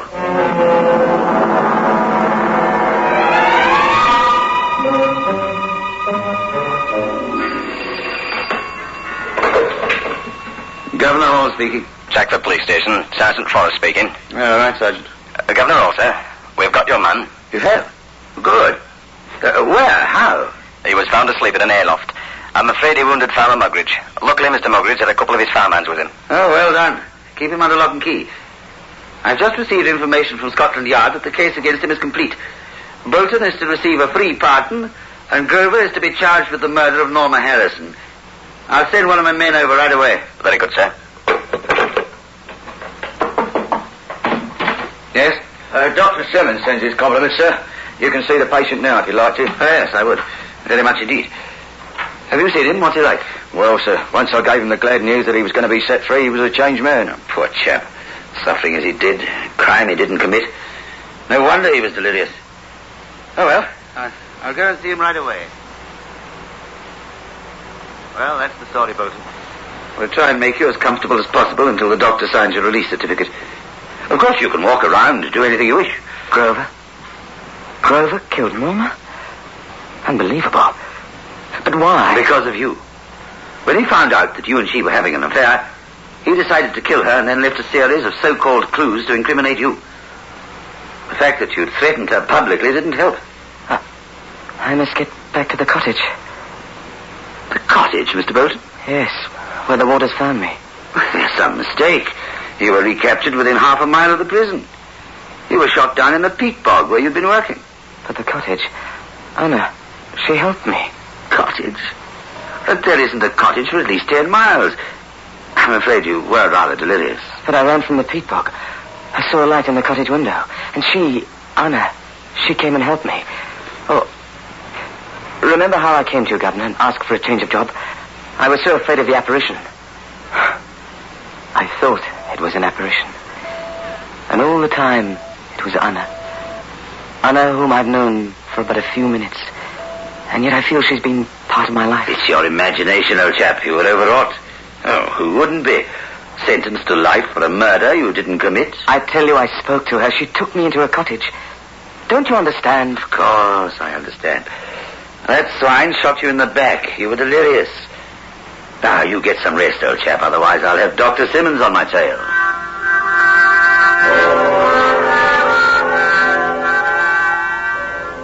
So they are releasing you, as you have released me. Yours was a matter of months. My spirit has been captive for 2 centuries. Anna. I said goodbye before, but I had to come back. But this time, it's goodbye until eternity.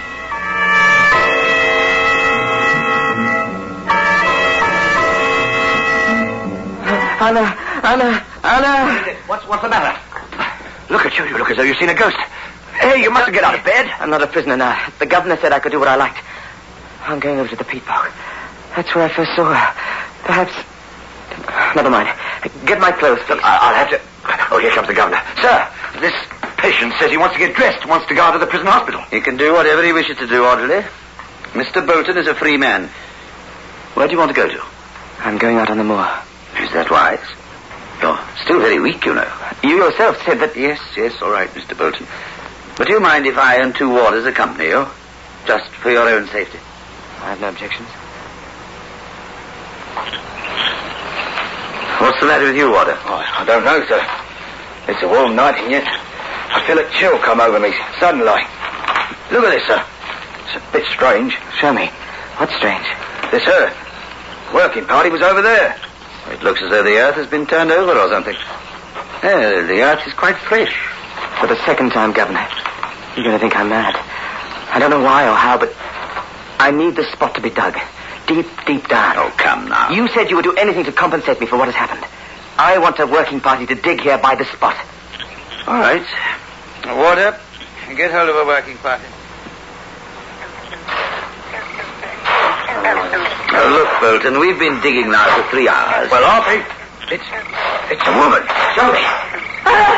Anna! Hold him. Hold him. Let me go. Let me go. Anna, my Anna. Incredible. So well preserved. She's alive.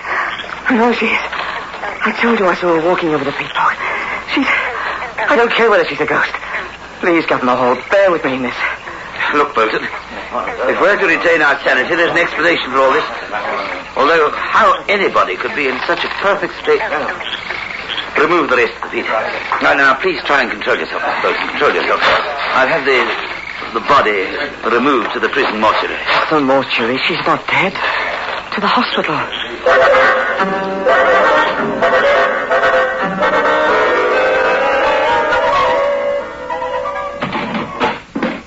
Absolutely incredible, in perfect preservation. What do you mean? The body. It's the body of a woman named Anna Grant. Anna? Let me tell you how I found her name. The parish registers are kept at Chagford. I discovered that this woman, Anna Grant, was buried alive. Buried alive? 200 years ago. She was branded as a witch and buried in unhallowed ground. It's all there, recorded in the register. She was buried in the year 1748. Strange. You should be found above the body of this Anna Grant. What?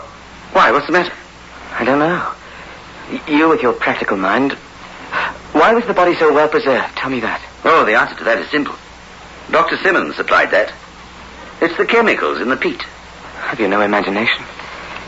Please, take me to the body. All right. Sure that would be a good thing to do?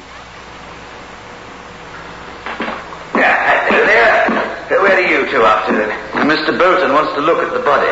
Don't you think you're better off staying with your dream? You saw her for a few fleeting seconds. Now she's lying on a cold marble slab. Why upset yourself? For the same instinctive urge that took us to the place where Anna was buried. I must see her and talk to her. Oh, talk to her, really? Anna. Yes, Anna. Yes, I can hear you. No, now, really. Yes. But it won't be a sacrifice. But that's where I want to be. Wherever you are. Gladly. Look at her. She's crumbling into dust. He's fainted. He's fainted. Just a moment. No, Governor. He hasn't fainted. He's dead. Oh, what a terrible thing to have happened to him. After all he's been through. Do we know what has happened to him now? It's terrible. Do we really know anything?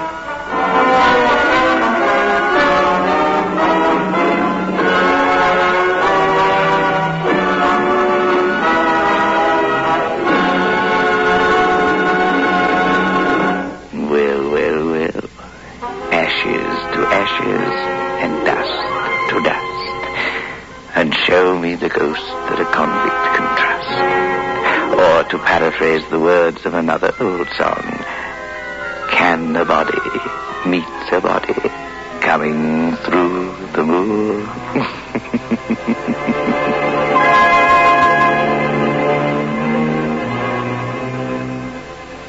Get 3 5s. Get the taste. 3 5s by State Express. Get the taste of international success. The taste that's uniquely 3 5s. Only when no expense is spared in its making can a cigarette taste so right, so smooth, so satisfying. 3 5s. Get the taste. The taste that State Express created for you. The taste that has made 3 5s the king-size cigarette of international success. Get 3 5s. Get the taste.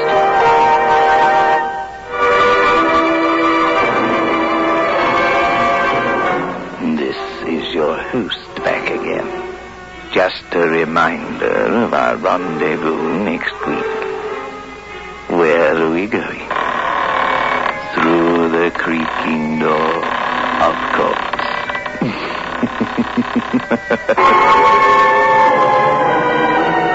The manufacturers of State Express 3 5s Filter King cigarettes invite you to listen next Saturday at 9 o'clock when they will again present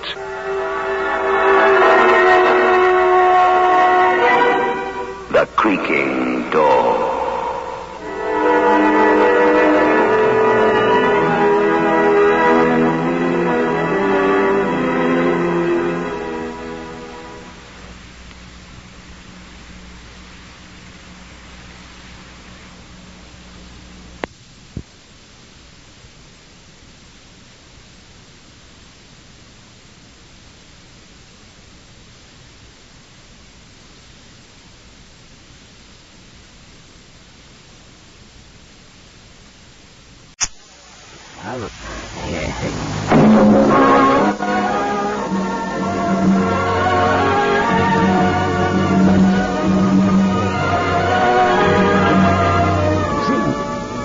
I have flown.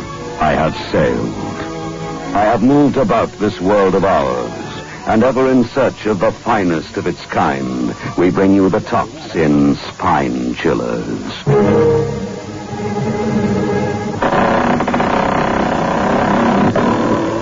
The Creaking Door.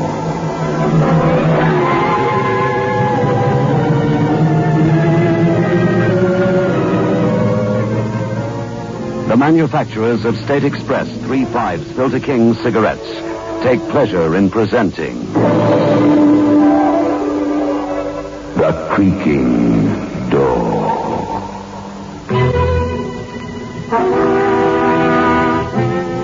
Good evening, friends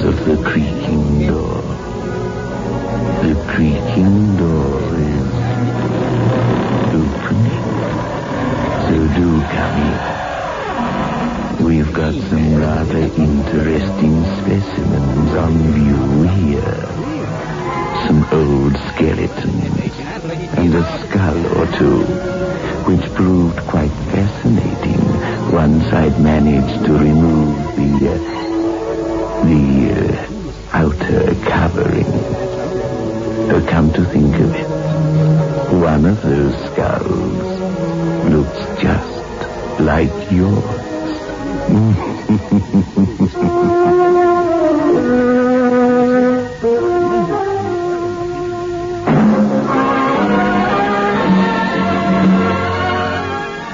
Move in world class. Get the taste of new smooth State Express 3.5s today. We promise you, it's the smoothest cigarette you can get.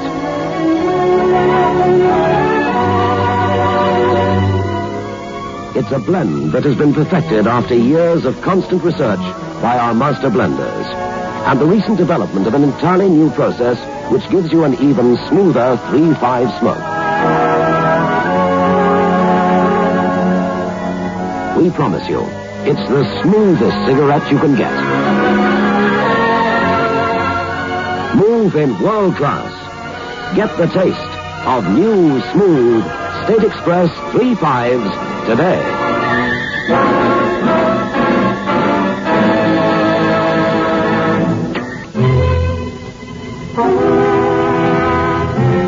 A gray stone building stands at the end of the alleyway. There's a small brass plate on the door. It reads, Metropolitan Police Morgue.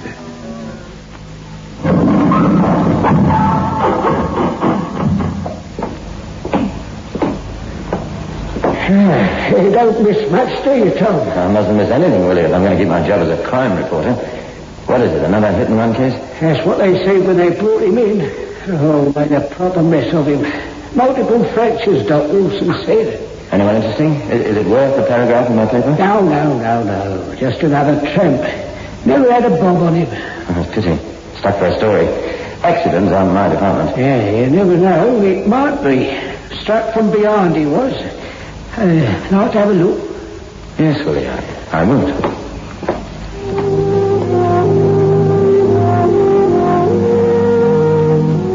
Although I'd been in that large, cold room many times, unlike Willie, I never felt completely at ease. I walked over to what Willie euphemistically described as his cold storage bins and watched him pull out Section 26. Look at him. Fished out the Thames he was 2 days ago. Looked terrible when he first came in, but I cleaned him up like. We have lots of conversations without uttering a word. Yeah, I suppose you think I'm mad, Tom? No, not you, Willie. Not on your life. How did you get into this job? Oh, well, it's a long story, Tom. Hey, you see, I was gassed during the 14-18 war. Yeah. Shortly after I returned, the missus died. We never had any children and no relatives to speak of. It was difficult finding a job. For one thing, I couldn't stand heat of any sort. My lungs would start playing up. Oh, believe me, Tom, I walked hundreds of miles through the streets of London before I found a job that no one else wanted. And a job, so to speak, which didn't require much effort and which most certainly was cool. So here I am. You are indeed. And I don't know what to do without you. Mind you, it isn't the sort of job that anyone can do. Oh, no, of course it isn't, Tom. You often find some wise character at the pub who says, how can you work there? Well, my argument is, somebody's got to do it. Somebody's got to look after them. Yeah, that's a point of view. You know, young Tom, you know what I'd like to be if I hadn't this job? No, Willie, what? I'd like to be a doctor. It must be a fine thing to be a doctor. To save life instead of handling death. How'd you like to be a crime reporter, Willie? Hey? Oh, no, thanks. I don't suppose they'd let me try to be a doctor now, not at my age. No, if I can't be a doctor, I'll stick to my own job. It's nice and quiet here. You know, Tom, can't help worrying, thinking about this bloke. Look at the back of his trouser leg. Green paint. Yeah, so it is. A car must have hit him there. Did the police see that when they brought the body in? Oh, yes. Then whoever knocked him down must have been driving a car that had been freshly painted. That's about the size of it, Tom. And what's more, that paint couldn't have been put on the car many minutes. It's true, Willie, it's true. Are you sure you wouldn't have my desk at the Evening Echo? Oh, yeah, I've already told you. I like it here. It's peaceful. No one argues with me. I like it that way. And my charges are always satisfied. I've never had a complaint yet about the accommodation. Aren't you ever going to retire, Willie? Yes, 5 months from now. Oh, not that I want to, mind. No, I'll be sorry leaving here. Oh, I'll be well taken care of. I'll put a tidy sum away, you know. Oh, would you like a cup of tea, Tom? I'm about to make myself up. No thanks, Willie. I think I'll nip over to the police station. If I don't get a story soon, yours truly will be putting in an application for your job when you retire. Well, he was a character, all right. What a picturesque turn of phrase he had. To save life instead of handling death. I thought about his words as I walked the 200 yards to the West London police precinct. Well. How's London's youngest and brightest crime reporter? A little sad. Yours truly, you know, if there's no news, it's bad news. Me no write about crime, me no eat. Do you know anything about the stiff who was knocked down tonight by a green-painted car? I just come from the morgue. Oh, so you've been talking to friend Willie, have you? Yes, the incident happened in your manor, Detective Sergeant Wallace. You better prepare to make a statement to the press. Oh, you must be hard up, Tom. A tramp gets knocked down and already a juicy murder's about to be written up. Yes, you're right, Ted. I am hard up. I must get a story to the... Oh, just a minute, sure. Is the reporter still with you, Sergeant? He's wanted on the telephone. Yes, he is. It's for you, Tom. Oh, thanks. Hello? Speak up, caller. Hello? Sorry, Tom. It's Willie. Oh, you know, the municipal morgue. Yes. Tom. Yes, Willie, what's the matter? You sound as if... Tom, do me a favour, will you? What's that? Something funny's going on. I remembered you saying that you were going to the police station. Call in here on your way, will you? Well, yes, of course. I'm on my way now. Anything wrong? Wrong? Look, I may be old, Tom, but I'm not balmy, see? You're the most sane man I know. What's the trouble? It's about one of me charges. Your what? One of me customers. Oh. I know this sounds as though I'm going round the bend, but a few minutes ago I happened to be... Yes, Willie? Hello, you still there? Hello? It's funny. Oh, what's the matter? I don't know. But I'm going to find out.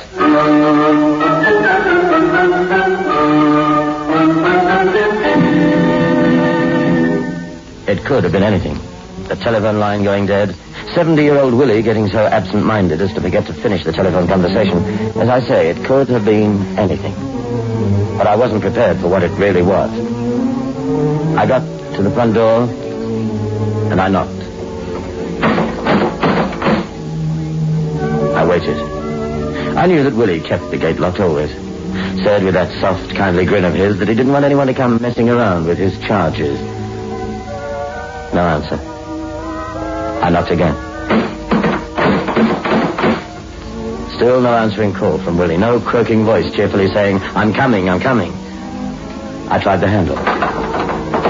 And the gate opened.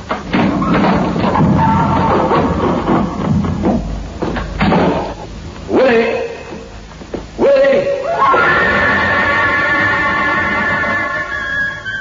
My voice echoed through the building. Still no answering shout. As I entered the morgue itself, with its long line of refrigerated cabinets all in a neat row as if awaiting my inspection, I had my first clutch of fear. And then I saw it. The swaying cord of the telephone receiver. Will it fail to replace it? But where was he? And then I had a crazy thought. He's in there. He's in one of those cabinets. Number 23. She's a peaceful-looking old lady. Death and disturb the serenity of her features. But she isn't Willie.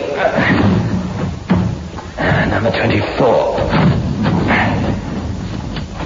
A shrunken face gazed at me without recognition.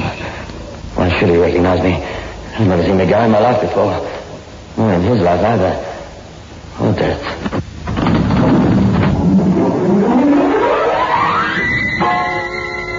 I was going nuts. The old boy must have gone out for a packet of fags or something. But then why should he telephone me at the police station? Why the swinging pendulum of the telephone receiver? What the... Who's there? Willie! Willie, stop playing hide and seek! Willie! No answer. The morgue was as silent as the cadavers it accommodated. Silent, did I say? Stop gagging, Willie. My nerves aren't so good. You sent for me. You said you wanted help. Come out, whatever you're hiding.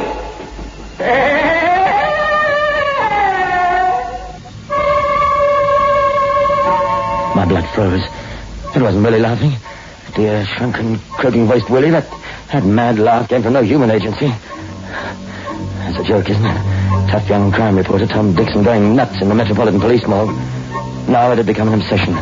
Willie had to be in the place. Willie was in grave danger. Willie was... Well, where was he? I ran back to the cabinets.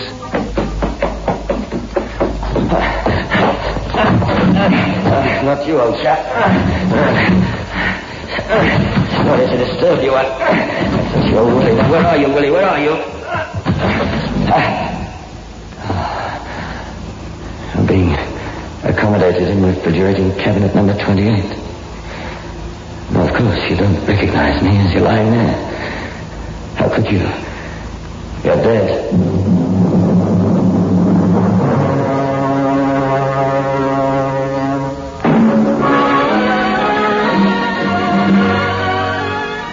Move in world class. Get the taste of new smooth State Express 3 5s today. We promise you, it's the smoothest cigarette you can get.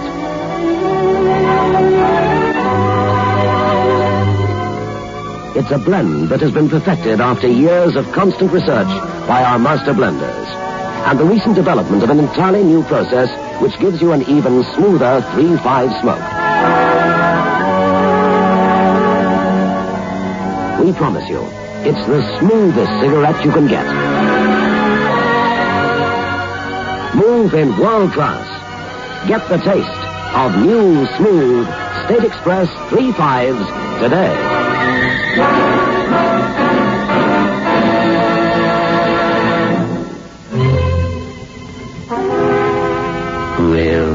Well. What an extraordinary pastime for our crime reporting friend to indulge in. But back to our story. To the police morgue, where Tom Dixon gazes down at his friend, who has changed his status to that of guest. Poor Willie. Dying in harness, eh? Somebody put you in that bed, someone or something. But the dead can't walk or move or kill. Where are you? Where are you hiding? I'll get you. I know you killed Willie. Why can't I get a dialing tone? Come on.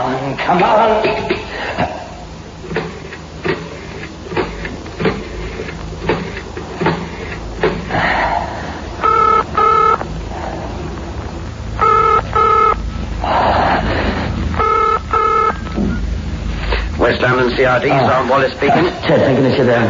I'm speaking from the morgue. Look, Tom, if you're following up the hit and run story, you'll get nothing at the morgue.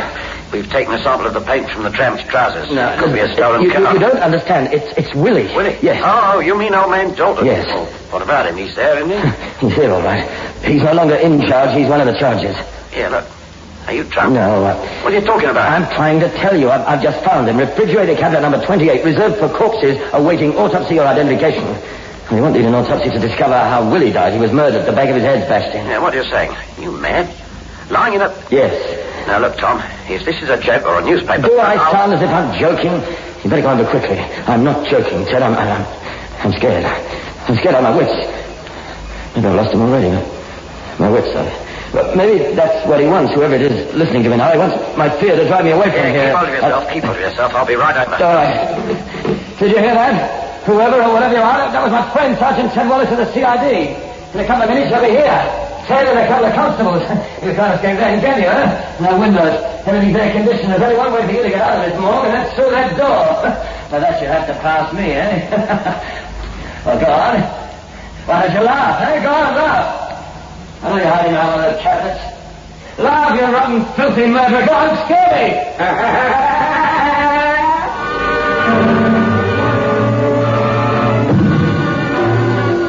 Maybe I shouldn't have challenged whoever it was. Scared.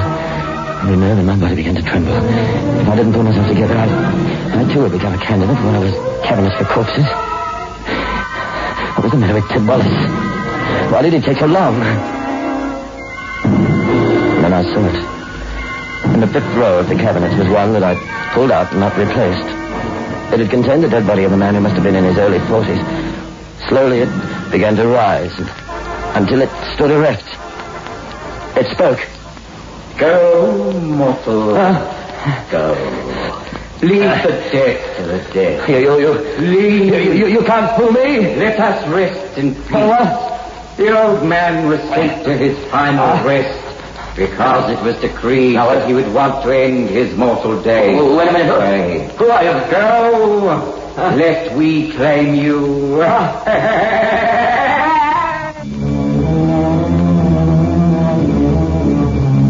It was all crazy. I'm sure it was. But I became crazy, too. I could take it no more. Who was I to be the avenger of Willie's death? The sentinel guarding the gates of death. I ran. I'm a coward. I don't care. Let the police do their own death. Where are you going, Tommy? Here, take it easy, old man. Thank heavens you're here. I'm sorry, Ted. I can't get hold of myself. Have you brought anyone with you? Yes, of course. 2 constables. Keep them here by the gate. There's something or someone in there. Have you been taken? Drinking. I've come over here because you told me that... Willie, dear old Willie, is lying in one of those cabinets. Yeah, that's what you said, cabinet 28. Well, come on, show me. Tell them that those 2 cops. Tell them not to move from the gate. Yes, all right. Anything for a quiet death. Oh, sorry, Tom. Yeah. I know that wasn't funny. Yeah. Is he really dead? Willie, I mean. All right. Let's go in. As we walked towards the cabinets, my feet felt like tons of lead. I could see Ted looking at me out of the corner of his eye, wondering if I'd brought him out on a hoax, that I was drunk, or worse. Cabinet 28. Yeah. You said he was murdered. His head bashed in. What were you running away from? I knew a ghost and a killer scaring the wits out of me. Well, killer, ghost, you've got company. I've got the law with me. Why don't you laugh now, you rotten swine? Yeah, listen, Tom. I'm telephoning an ambulance. You're going to hospital. Well, maybe we'll both go to the hospital before we leave here tonight. Maybe we'd better book our accommodation here. Well, why don't you laugh at that ghost? Yeah, leave the ghost for a moment. Where's Willie? You don't understand. Somebody walked out of that cabinet. Oh, one of the corpses? Yes. Laugh as much as you like. There he is. 5 months to go before he was to say goodbye to his dead, and now death has claimed him permanently. Yeah. Stop searching the place with your eyes like that, will you? You make me nervous. I'm making you nervous. You haven't heard anything. Wait till our friend starts making with his laugh. All right. You satisfied that Willie's dead, eh? Yeah, I am. Just look at that scar. You see? Yeah. Do you think a ghost did that? I think we'd better all go back to the station. I'll keep these... Are you crazy? You can't do that. What about the killer or whatever it is? He's here, hiding somewhere. Yes, I know. It was a corpse that stood up. Yes, Ted. You've hit the nail on the head. It was a corpse that wasn't a corpse, no? Someone who was supposed to be dead. Someone who had to get out of here because... Yes, they had to get out of here before they commenced an autopsy on his live body. Yes. Is that right? Is that why you killed Willie? Come on, Ted. What now? The 5th row. Come on, quick. This is it. That's what? No identification tag. This cabinet was supposed to be empty. And yet I saw a corpse stand up and frighten. Quick, back to the other one. All right. Now, look. There's supposed to be a corpse in this cabinet, but not the corpse of Willie Dalton. It says Arthur Hudson awaiting burial. Yeah. Well, now. Yes, now, just a minute. Let me open this. Yeah. And that's poor Willie, eh? Yeah. His shirt's off, one shoe, and that's when I must have interrupted the killer. And I thought it was a ghost.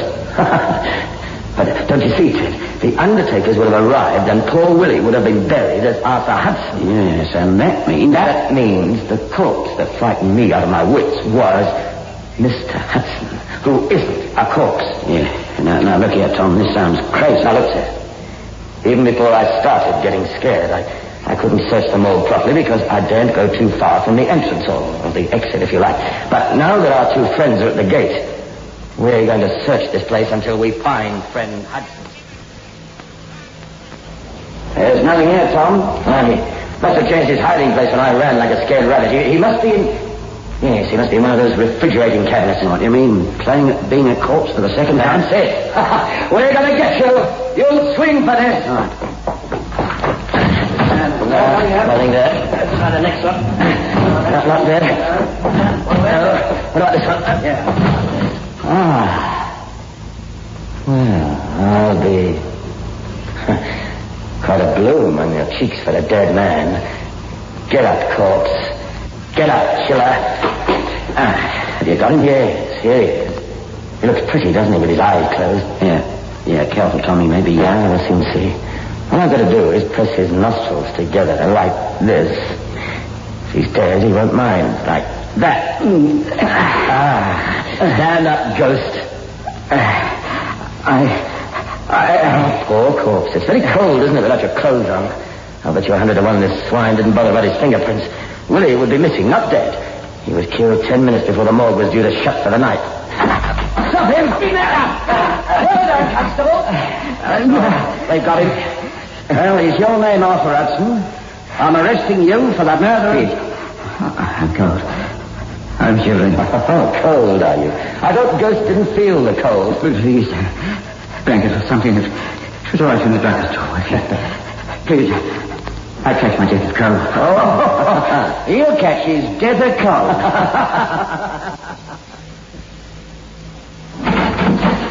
Morning, sir. Oh, come in, Tom, come in. Yeah, I read your piece this morning. You said there were questions that need to be answered. You said that there were likely to be sensational developments. That's right. Yeah, well, it's all in a bag. Arthur Hudson, an out-of-work actor, meets Dr. Herbert Williams. Williams had been struck off the medical register after being sentenced for a drug offence. Well, now, he knew about Willie Dalton and the government morgue, since he was at one time connected with the municipal pathological department. That was the tie-up. Yeah, that was the scheme. Hudson pretends to be very sick, see? Gets his landlady to phone Dr. Williams. Dr. Williams injects him with a drug that gives him an appearance of death, signs the death certificate, manages to get him put into the police morgue, and you know what? What? All for a 50,000 quid life insurance. That's a lot of money. Yeah. If poor Willie hadn't suspected something and hadn't telephoned me, they might have got away with it, too. Yeah, that's it. The idea was for Hudson to put on Dalton's clothes and switch identities until Hudson was safely out of the building. He tried to frighten you. You see, he couldn't leave until you did. He frightened me, all right. Yeah. If you hadn't arrived in time... Yeah, well, never mind that now. They're both behind bars. Although friend Hudson is suffering from a severe chill. Really? You don't think that you're... Oh, excuse me. Yes. Hello? West London CID, Sam Wallace speaking. Who? What? Yes, all right. I'll look into it. Yeah, we'll send a man round right away.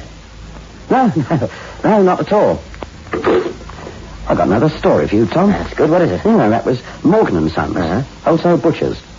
Their refrigeration room has been burgled. A carcass of beef has been stolen. You interested? You can go and fry yourself.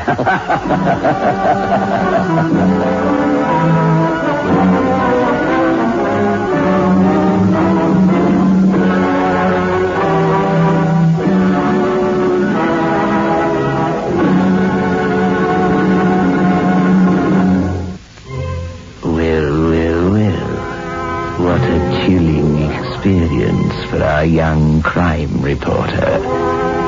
And as for that man Hudson, fancy giving poor old Willie Dalton such a cold reception. Actually, I don't think Mr. Hudson planned things very well, do you? The plan didn't have a ghost of a chance.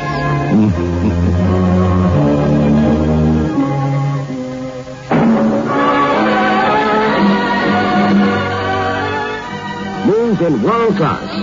Get the taste of new smooth State Express 3.5s today.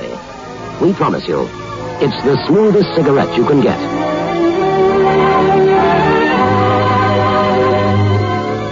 It's a blend that has been perfected after years of constant research by our master blenders. And the recent development of an entirely new process which gives you an even smoother 3.5 smoke. We promise you, it's the smoothest cigarette you can get. Move in world class. Get the taste of new, smooth State Express 3.5s today.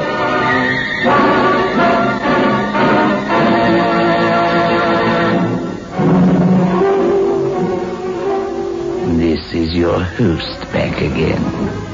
Just a reminder of our rendezvous next week. Where are we going? Through the creaking door, of course. The manufacturers of King Cigarettes invite you to listen next Saturday at 9 o'clock when they will again present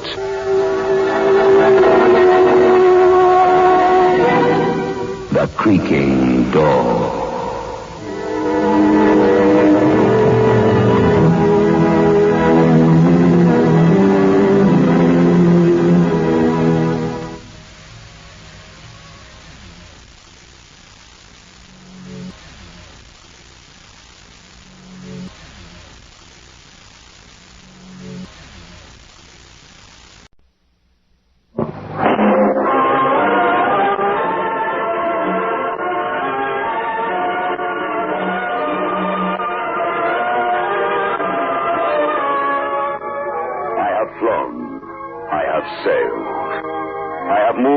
This world of ours, and ever in search of the finest of its kind, we bring you the tops in spine chillers.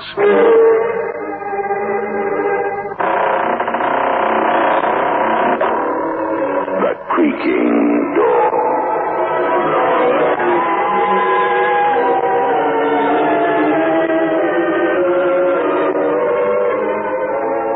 Manufacturers of State Express 3.5s Filter King cigarettes take pleasure in presenting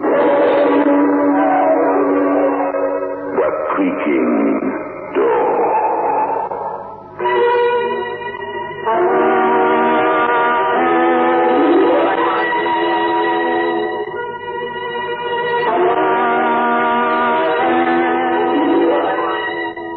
Good evening, friends of the creaking door. The creaking door is opening, so do come in. No. Then if your telephone rings in the dark, dim stillness of the night, don't answer it. It might be me.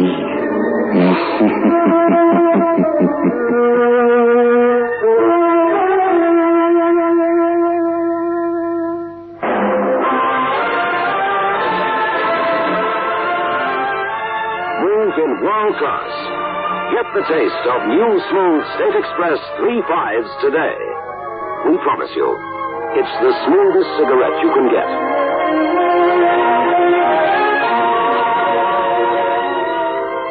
It's a blend that has been perfected after years of constant research by our master blenders. And the recent development of an entirely new process which gives you an even smoother 3.5 smoke.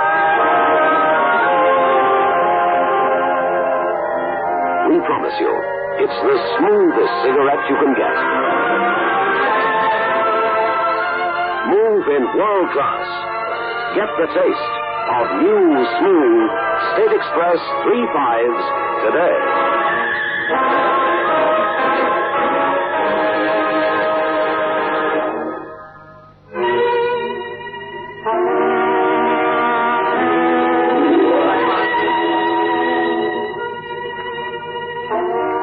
Ever watch as a man goes through the agonizing throes of a nightmare, of trying to hold on to some semblance of sanity?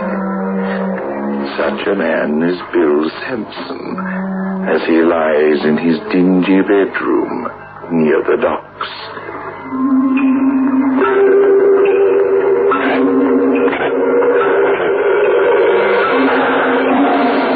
It never stops. Now it's coming from the room upstairs. Coming down, as if the ceilings are safe. Let the water drip. Let it drive me mad. I can't stop it. I can't stop it. I can't. You can. It is from the room upstairs. You can stop the drip. Now I'm hearing voices. This is how it starts when the mind begins to snap. You hear voices. You're hearing my voice. I've got to see. Something's happened to the lights. Why lights? We can only come close like this in the dark, Bill. Bill? We know each other? I know you. Go upstairs. See what's there. Go upstairs. Wait. Don't go away. No one's here. I'm going mad. But you're wrong, Bill. Listen to the door close behind me.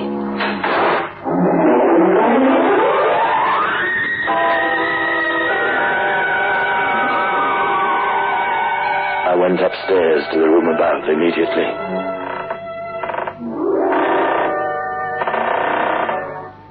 There was a man with a knife wound still fresh. He was dead.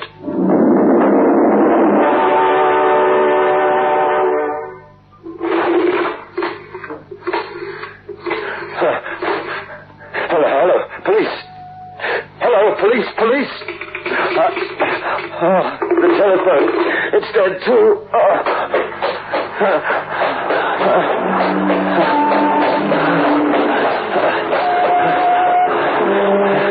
Into the fog.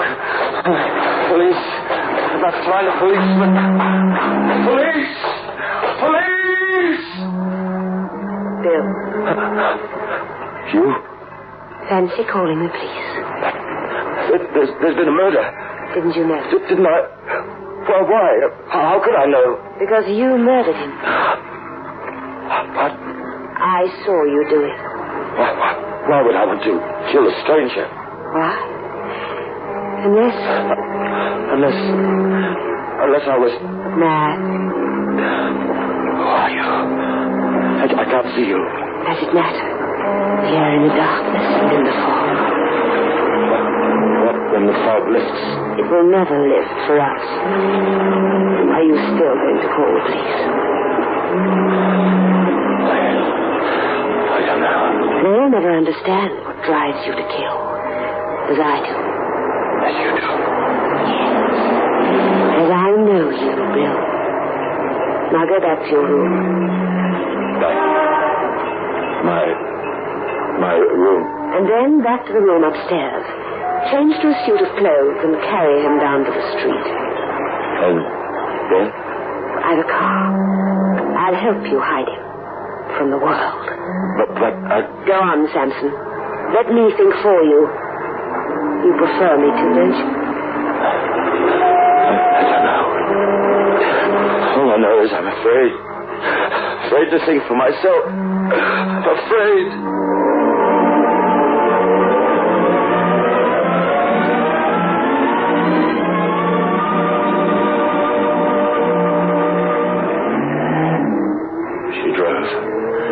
See her face. I could only imagine it behind her black veil. But I could feel her thinking for both of us. And I could sense her presence too, as if there was an aching nerve connecting us.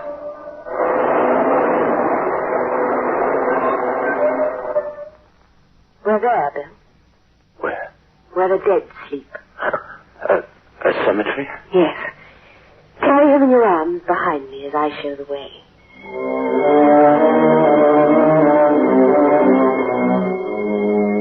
I carried him into the fog, along the path that ran between rows of graves. He was light in my arms. Here, Bill.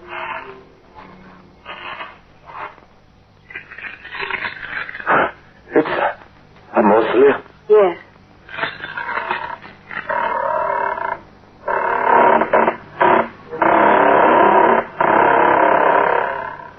Can you see? Up the burial. I'll strike a match. 3 open caskets. There, first, closest to you, is his.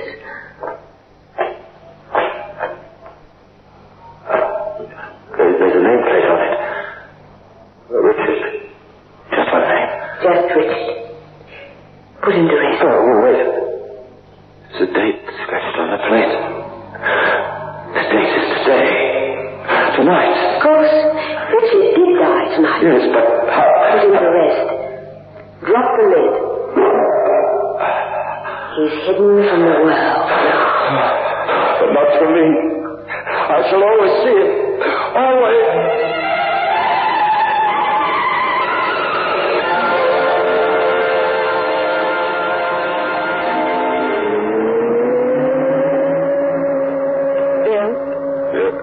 Yes? I can feel you trying to think for yourself. Don't. 3 coffins. 2 more empty. The nameplates are Henry and Robert. And their dates? Tomorrow night and the next. How will they die? You will kill them. Why? Because it is in your nature to kill. But why? 2 more strangers I've never seen. You'll do it for me. In gratitude. Gratitude? For tonight? Aren't you grateful? You say you saw me in the room upstairs, but... But if I don't believe you? Does it matter? After what's being done?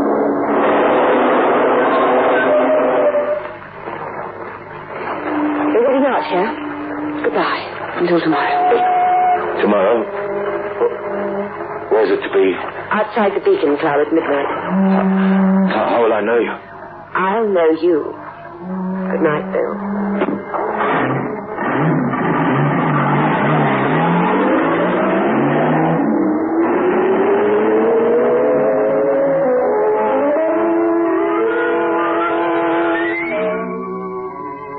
The tail lights were the red eyes of the morning, closing with the rising mists, disappearing from sight. The red eyes of morning. I've been having a nightmare. None of it had happened. It was a game that the imagination plays when the mind begins to go. It was hours before I found my way home. Found my way back to the room upstairs. Closed. The door was closed with dust curling from the action of the doorknob, as if the room had been sealed up for years. You're at the wrong door, mister. Joe. Downstairs, you live number 3. I know, but I... Yes? Who lives in this room? Nobody. You sure of that? Nobody lives in there. Empty a year already. Could I have a look inside? Sure. It's only an empty room, you'll see. Well, I heard some noises coming from it. I couldn't sleep. Oh, mice it was. Hang on. Here's the room.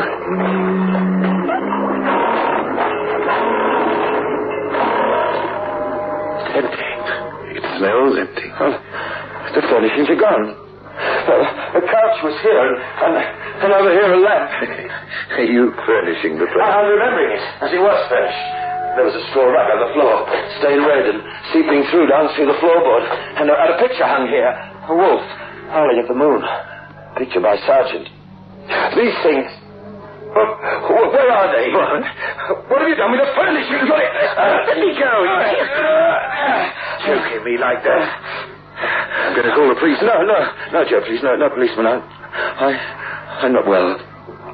something woke me and frightened me. Oh, mice, I told you. They're in the walls, in the floors. Yes, it's mice. I know that's what it was. Now I'm sorry. I lost my head. Forget it, please. All right. Thank you. Thanks.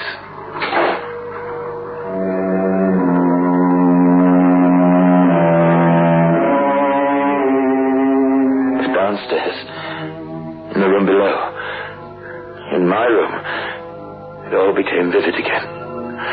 As vivid and real as the bloodstains on the bedclothes. The dried patches of red rust on my pajamas and dressing gown.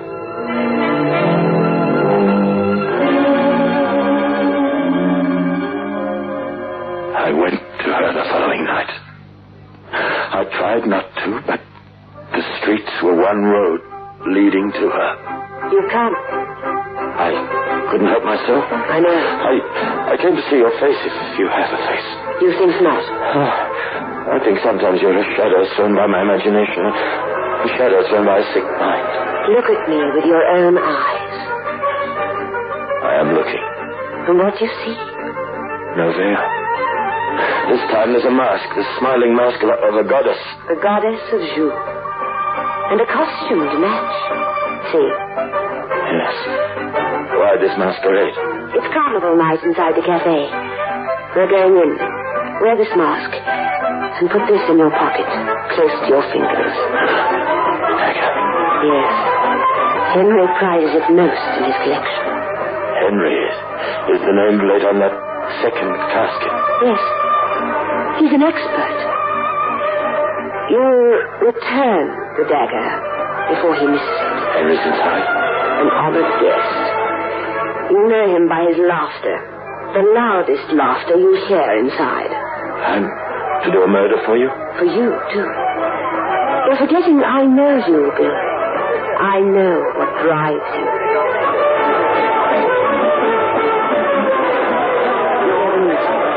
Yes, I hear it.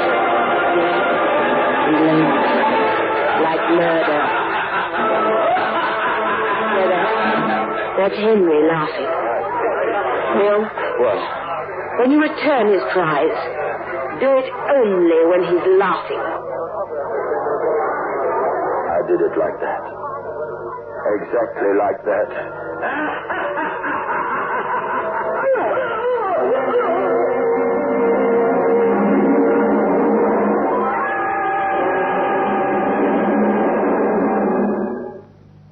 In the mausoleum, we put Henry beside the first.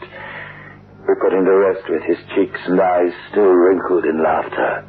Close the lid. He looks happy, as if he's laughing at me. Laughter was a scheme with Henry. A scheme to warm you to him. A way to disarm you. Close the lid. And then what would he do? Make you the fool and the victim. As he made you? Perhaps. Are you making me? You're daring, think yourself.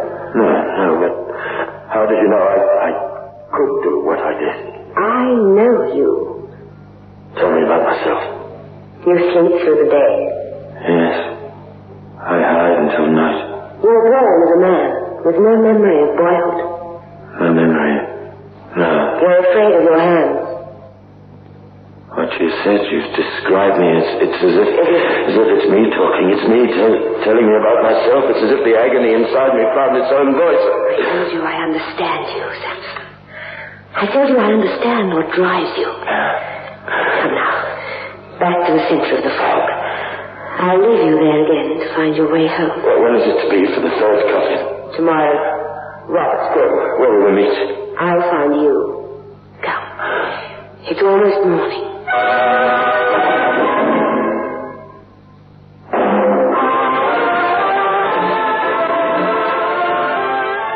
Move in world class. Get the taste of new smooth State Express 3.5s today. We promise you, it's the smoothest cigarette you can get.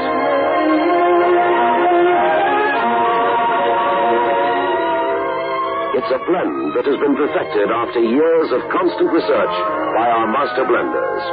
And the recent development of an entirely new process which gives you an even smoother 3.5 smoke.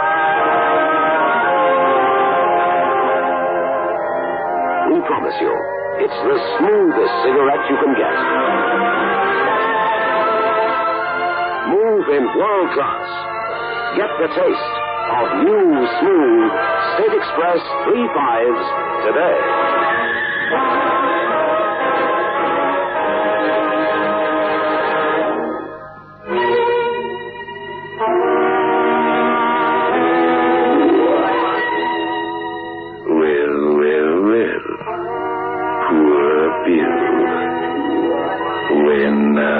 Meets a body coming through the fog.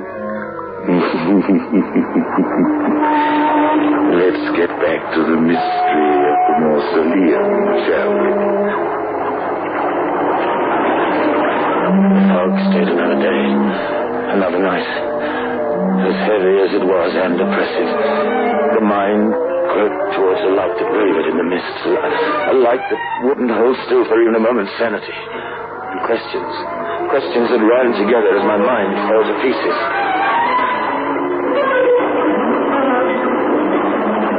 Was she real? Oh, a thing assembled by the imagination. A thing fitted together from broken pieces of sanity.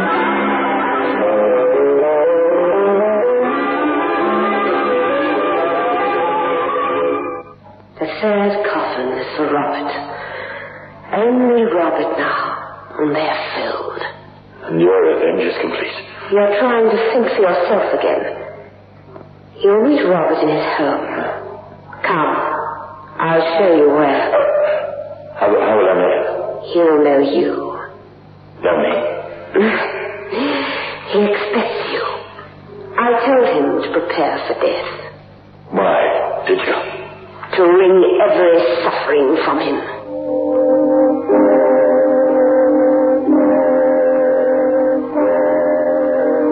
Not far away, at a townhouse with a stucco face melting in the fog.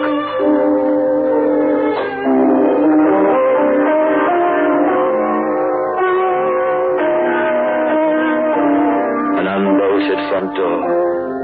And music. Music like a dirge of the dead.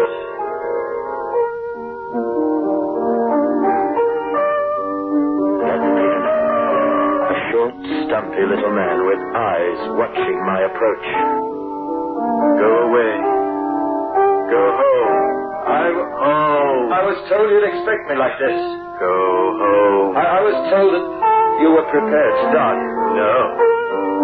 Prepared to live. See. A pistol. Your hands won't be quick enough. Go home. But I must. She's put a spell over you. That's Rita's way, and her madness. Rita, you've given her a name. Forget her. Forget the murders. Run away and hide. Can I hide? If you go far. But you'll find me if she does. No more, I promise you. No more. You're free to walk the streets unmolested. Free to board a train. Go away and forget. You want to escape and forget everything. Don't you? I don't know if I do. I don't know.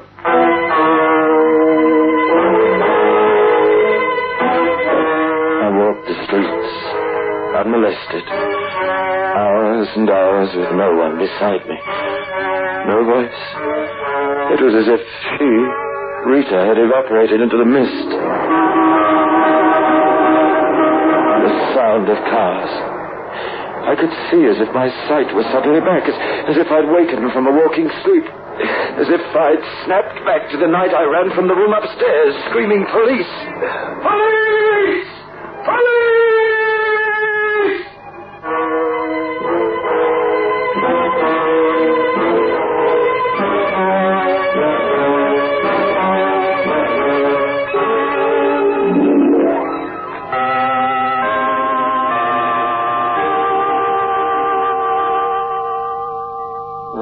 Please. Come on now, wake up. Wake? Hey, you talked yourself out and then you fell asleep. Sleep? Yeah. Sergeant Flanders brought you here. Oh, what time is it? Well, it's early morning. I talked myself out, you said, and Yes. And you know about the last 3 nights. Oh, it's all here on paper. What a story. What an imagination. Imagination. There's a goddess in the night in a room upstairs. The tomb with 3 coffins. Oh, we didn't fill the last coffin. She told him to prepare. Yeah, I know. He was ready with a pistol to shoo you away. Well, he ordered me to escape, to forget. Yeah, but you didn't listen to him. No, I had to talk about it. I had to tell the world to stop me from murder. Yes, you did. You talked about it. We've got it all written down here. Now, let's go into the main room.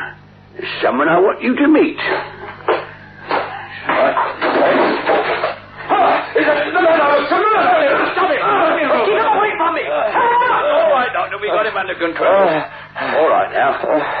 Take another look, Bill. See who it is? Well, it's... Oh, my head, it's... You told me to go away to escape. This is Dr. Harvey. He's the owner of this sanatorium. You're William Sanson. We haven't met before.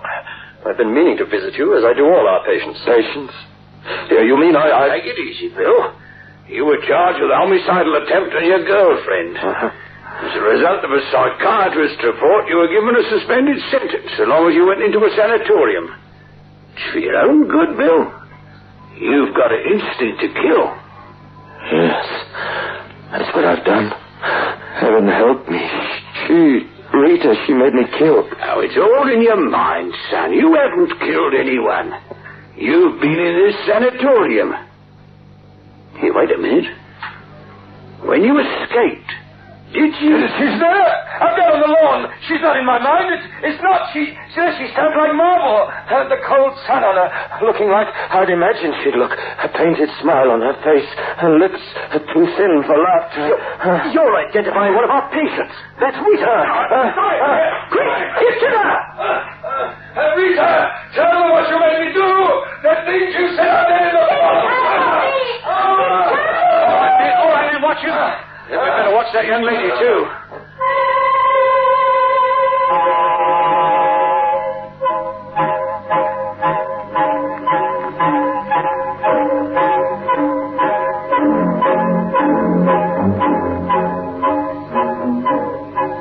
You know, Sergeant, Rita is my first cousin. We were all left a considerable amount of money by our Uncle Justin. The money to be divided equally in the case of one of us dying. Rita knew of Samson's homicidal impulses. She played upon his imagination. Poor Bill. What will they do to him? I thought it was all in his mind. The man's committed 2 murders. They're both mad. They'll be put away for the rest of their lives. All they will have left is their imagination.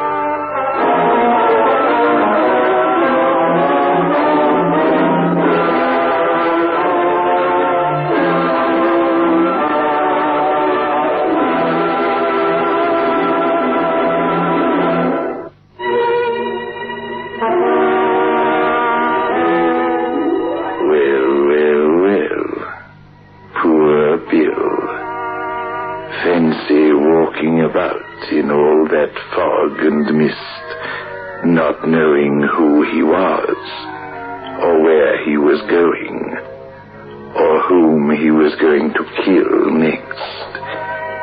It's enough to make a man go out of his mind.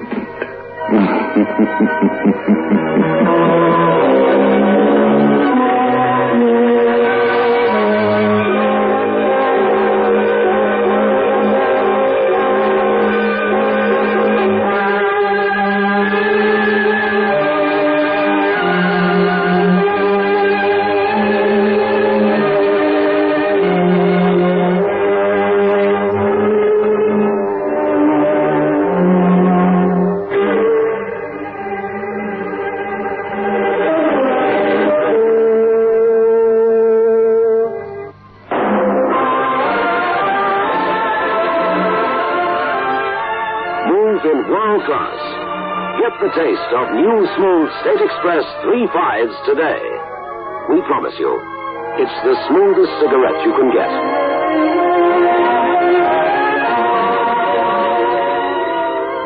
It's a blend that has been perfected after years of constant research by our master blenders.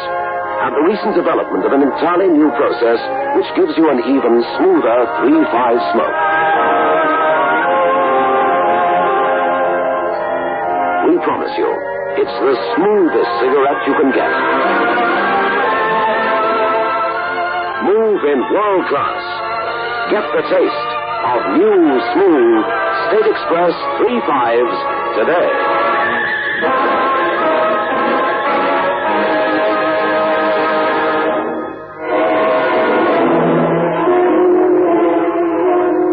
This is your host back again. Just a reminder of our rendezvous next week. Where are we going? Through the creaking door?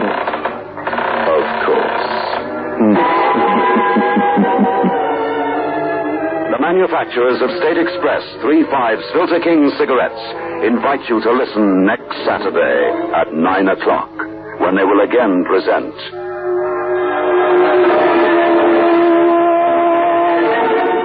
The Creaking Door.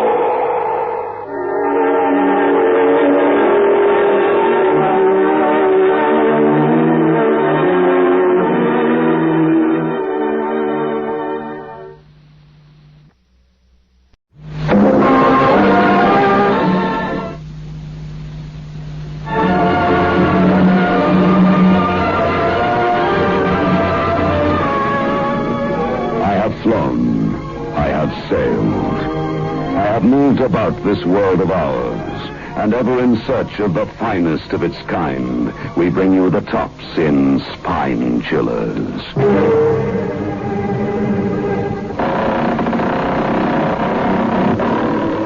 The Creaking Door.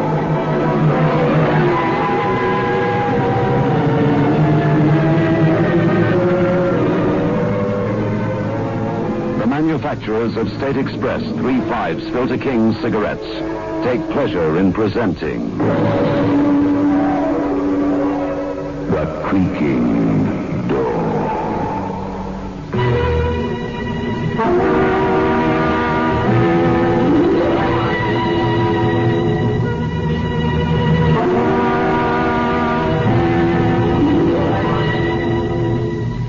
Good evening, friends of the creaking door. The creaking door is open. So do come. No, not that way.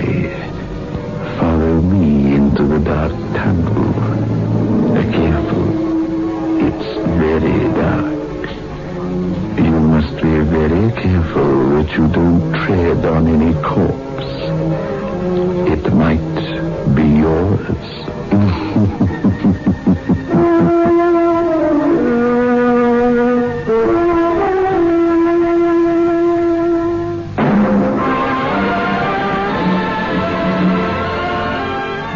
Move in world class. Get the taste of new smooth State Express 3-5s today. We promise you, it's the smoothest cigarette you can get.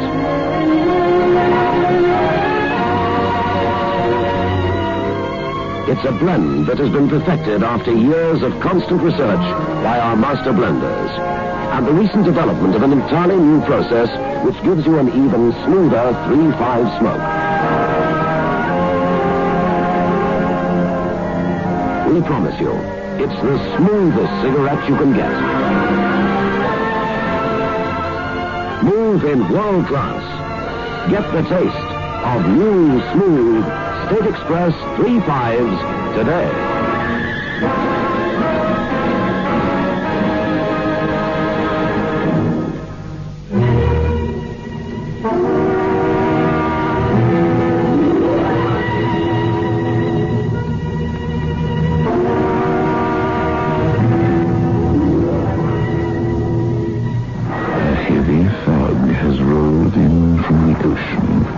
Covering the coastal city with a gray, moist gauze.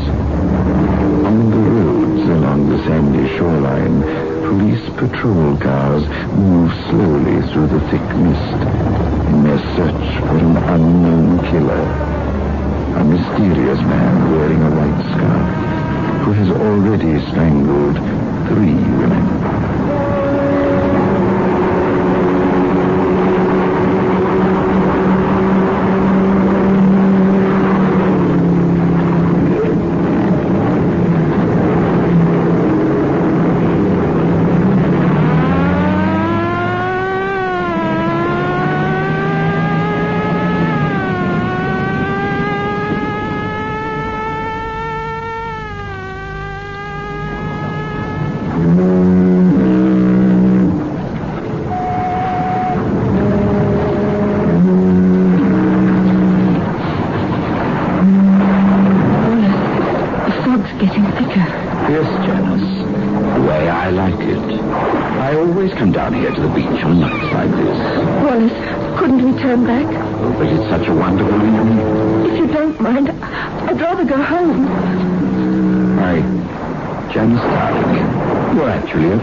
Afraid, Wallace. You're with me. Of course, my dear. I'm with you. But those stories about those poor women who were murdered on the beach. So that's what's bothering you. It's only natural, isn't it? How do we know who may be near us in this fog? How do we know what may lie ahead? Why, Janice, my darling, that's what makes life interesting. Not knowing what lies ahead. The next step, the next minute. Wallace, please, I'm getting chilly. Well, why didn't you say so, darling? Here, I'll wrap my scarf around you. I'd rather go back to the house. Really, Janice, you're acting like a stupid child. Now, come on. Let me put this around your neck. All right. There. Now, I'll wrap it good and tight so you'll be warm. Wallace, please. What's wrong, Janice? Did you think I was going to hurt you? No. Well? I just noticed. My bag. Your bag? What about it? It's gone. Are you sure you had it with you, my darling? Yes, positive. I must have dropped it somewhere along the beach.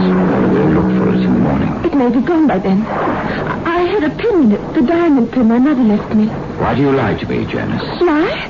I didn't lie. That pin you're talking about. There on your dress now. Oh, don't you? I'd forgotten. I don't know what's wrong with me tonight. It's my nerves.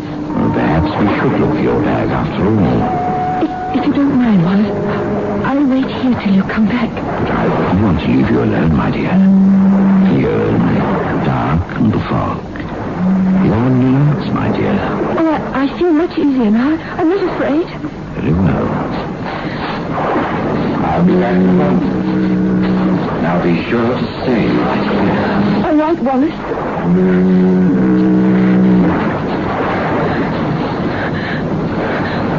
Wallace?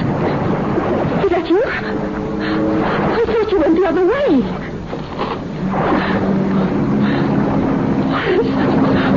Wallace? Why didn't you answer me? Please, Wallace.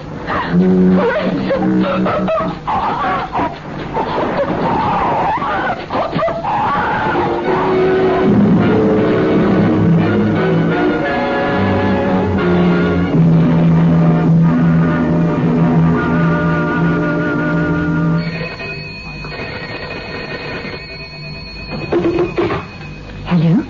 Editorial? Miss Winston? Yes? You're the one who wrote those articles about the Strangler? Yes, that's me. Well, if you want some more information for your stories, drive out to Ronson Point immediately. Who's speaking?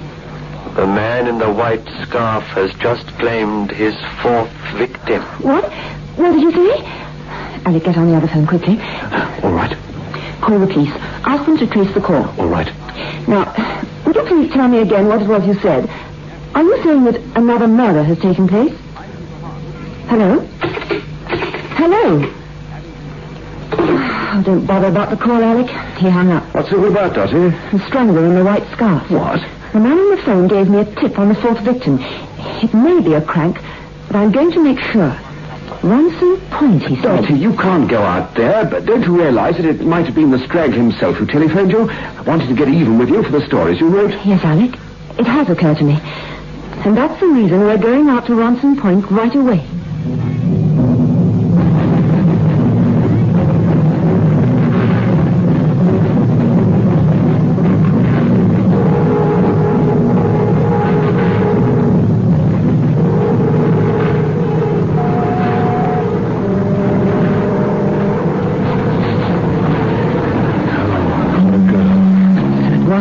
After all, it must have been the Strangler. Look, Dottie, a white scarf tied around her neck, strangled the same way as the others. We'd better call the police. Yes, Alec, we'd better. The same pattern. Perhaps Dr. Hirschman was right after all. Who's Dr. Hirschman? A psychiatrist. He has a theory that the Strangler either visited or read a great deal about northern India. India? Well, what's that got to do with murders? Many years ago, there was a caste who killed their enemies by strangling them with strips of white cloth. The cloth was knotted and pulled in the same manner as that white scarf around the woman's throat. Just a moment. Over there. Where? Behind that row of trees. I thought I saw something move. Something white. Alec. I'm not sure, but we're not taking any chances. Come on. Alec, this isn't the way to the car. I know. Then where are you taking me? That light over there, through the bushes. Into the house? Yes, perhaps. Let's run for it. That strange sound. I wonder what it is. I don't know. It seems to be an animal of some kind. Never heard anything like it before. That's my pet tiger. You live here? Yes, with my brother. We're looking for a telephone now. I'm Dorothy Winston, a reporter from the Tribune. I don't care where you're from. You're trespassing on private grounds. You'll please leave immediately. But someone's been murdered. We found her body on the beach. You will do as I told you. Get off these grounds. My brother is ill. Much too ill to be. Wallace! Wallace! Go back to the house, Ralph. Oh, Wallace, I've been looking for you. Where have you been? You know very well I've been out here feeding the tiger. I thought perhaps you went back to the place where the... You shouldn't be out here. You know what the doctor said about the night here. Now go back to the house. But who are these people, Wallace? The young lady is a reporter, Ralph. A reporter from the Tribune. I'd like to use your phone, but your brother won't let me. I didn't want to disturb you, Ralph. I won't be disturbed. Then I suppose it's all right to make the call now, Mr. Grimsdale. Very well. We'll take you to it. Come along.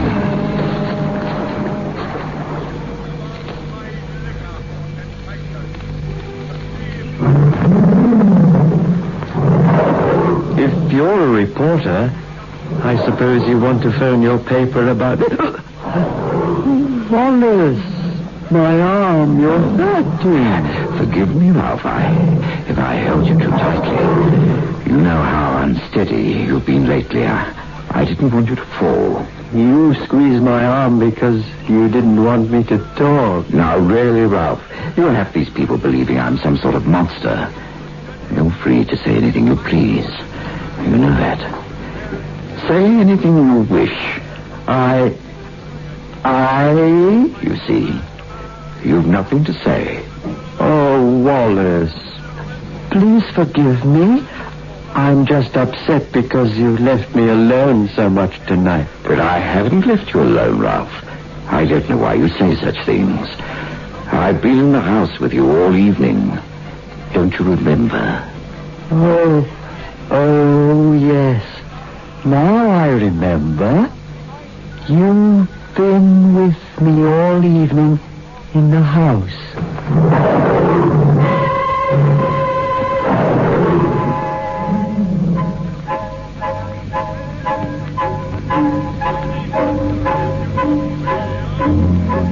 All right, Ralph. I think you're strong enough now to take these people to the phone. I'm going to go outside a while and finish feeding my pet. Yes, Wallace. This way, please. You go with this gentleman, Alec. But Dottie... Please, Alec. Telephone for me. All right, but hurry. What do you find to be so amusing, Mr. Grimsdale? I find the obvious very amusing, Miss Winston. You stayed behind to watch me. Isn't that correct? Yes, in a way. Don't you think you're acting a bit rash? Perhaps, but that pet tiger of yours out there fascinates me. Oh? It's quite a rare species of tiger, isn't it? I didn't realize you're an expert. I have reason to know about that particular breed of tiger. Reason? You have been to India, haven't you? No. You're lying. I'd be a bit more careful of what I said if I were you, Miss Winston. You're not fooling me, Mr. Grimsdale, with that alibi of yours. Now, look here. You were on the beach earlier this evening. Ridiculous. You've changed your seat. You've changed it because the other one had a piece torn out of it. I found that piece on the beach, next to that woman's body. Now, you are lying. Am I? For your information, Mr. Grimsdale, I have that torn piece right here in my hand. Give it to me. Oh, let go of my throat. Open your hand. Oh, don't. Open it. Oh, wait. All right, I'll open it. I knew you were lying. There's nothing in your hand. Of course not. But I found out what I wanted to know. No? What are you talking about? The way you knotted my scarf, Mr. Grimsdale, and the way you tightened it around my throat. That's all I wanted to know.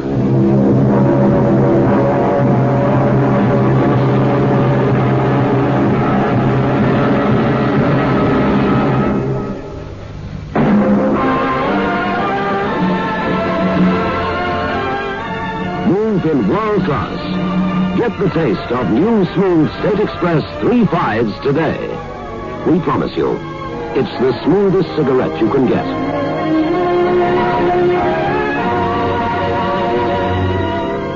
It's a blend that has been perfected after years of constant research by our master blenders. And the recent development of an entirely new process which gives you an even smoother 3.5 smoke. We promise you, it's the smoothest cigarette you can get. Move in world class. Get the taste of new, smooth State Express 3.5s today.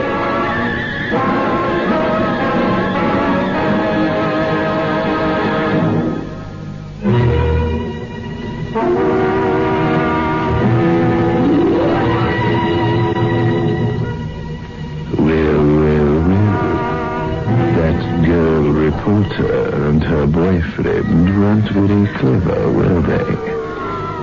As they say in the classics, a torn suit on the beach is worth two in a tiger's cage. But let us proceed with our tale.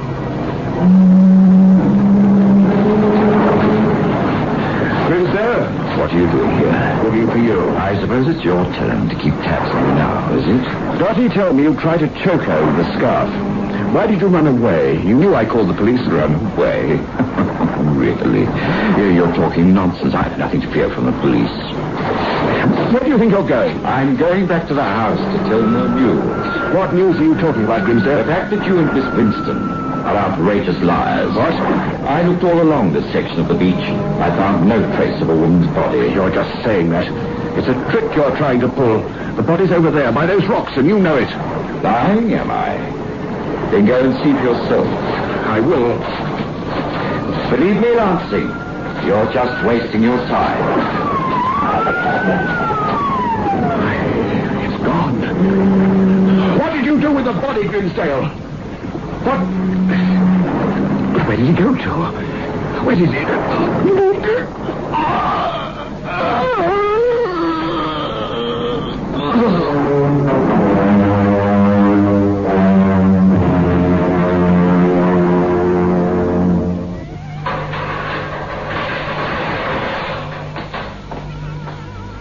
Well, Miss Winston, how nice of you to visit me here in my prison cell. You seem very much at ease, Mr. Grimsdale, for a man who has so little time to live. Oh, I don't know, Miss Winston.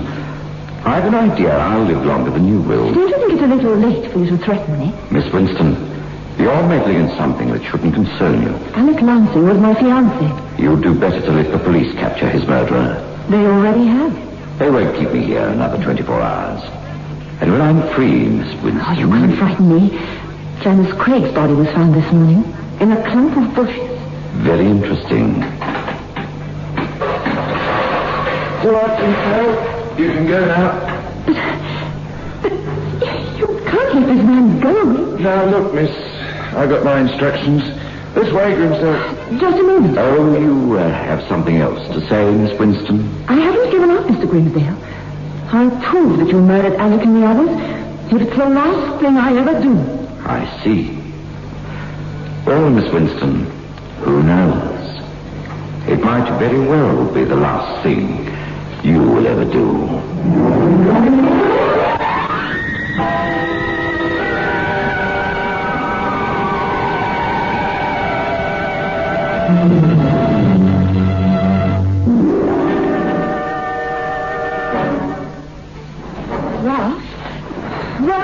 Oh, Miss Winston.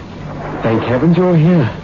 I was afraid you wouldn't come. You said it was a matter of life and death. Oh, it is, believe me. My brother Wallace lied to the police, and he made me lie for him, too. What do you mean? He told you and the police he was in the house with me all evening, but he wasn't.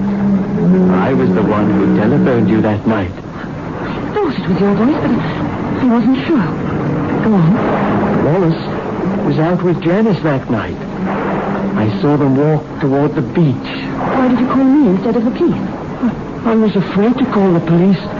Afraid of what Wallace might do to me. I see. He'd kill me if he thought I was talking to you like this. But I just had to tell someone. I just had to. Did your brother tell you why he wanted you to lie to him? Yes, but I didn't believe him. What reason did he give you? He said he had nothing to do with Janice's murder. But there was no way of proving his innocence. He was afraid he would be found guilty if I didn't do as he told me. I see. Tell me, Ralph. Your brother's been to India, hasn't he? Why do you ask me that? Please answer my question. Yes. We lived in the Punjab for 5 years. I thought so. When I saw the tiger in that cage, What's the matter? The tiger. It isn't there now. The cage is empty. Your brother must have taken it away. Yes, Miss Winston. I did. Oh, Wallace. I took it away because unfortunately it's dead. It was shot. Wallace, What were you saying, Sir Ralph?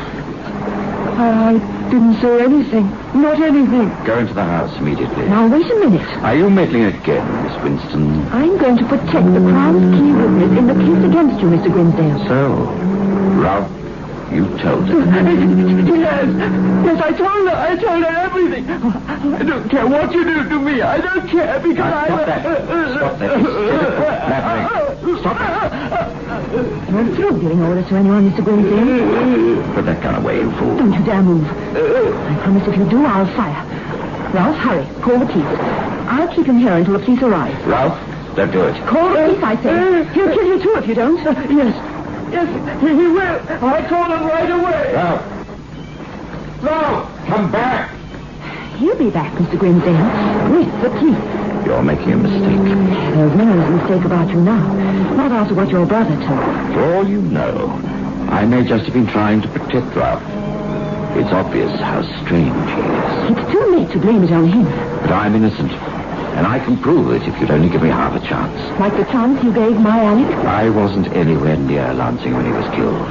I ran away and left him alone on the beach. And I suppose the same thing happened with Janice Craig. I was in love with Janice. I was going to marry her. Ralph was always afraid that he'd be left alone. You can't make me believe that, Mr. Grimsdale. Just give me some kind of a chance, Miss Winston, before it's too late for both of us. I admit I was with Janice that night. But I didn't do it. I couldn't have done it. What do you mean you couldn't have? I'll show you why, if you go with me to the place it happened. Do you think I'm that foolish? I know, Miss Winston, you want to find your fiancé's murderer. But you'll never find the killer if they could link to me. Please, give me a chance to prove to you who the real killer is. Before it's too late. All right, Mr. Grimsdale. I'll give you just this one chance.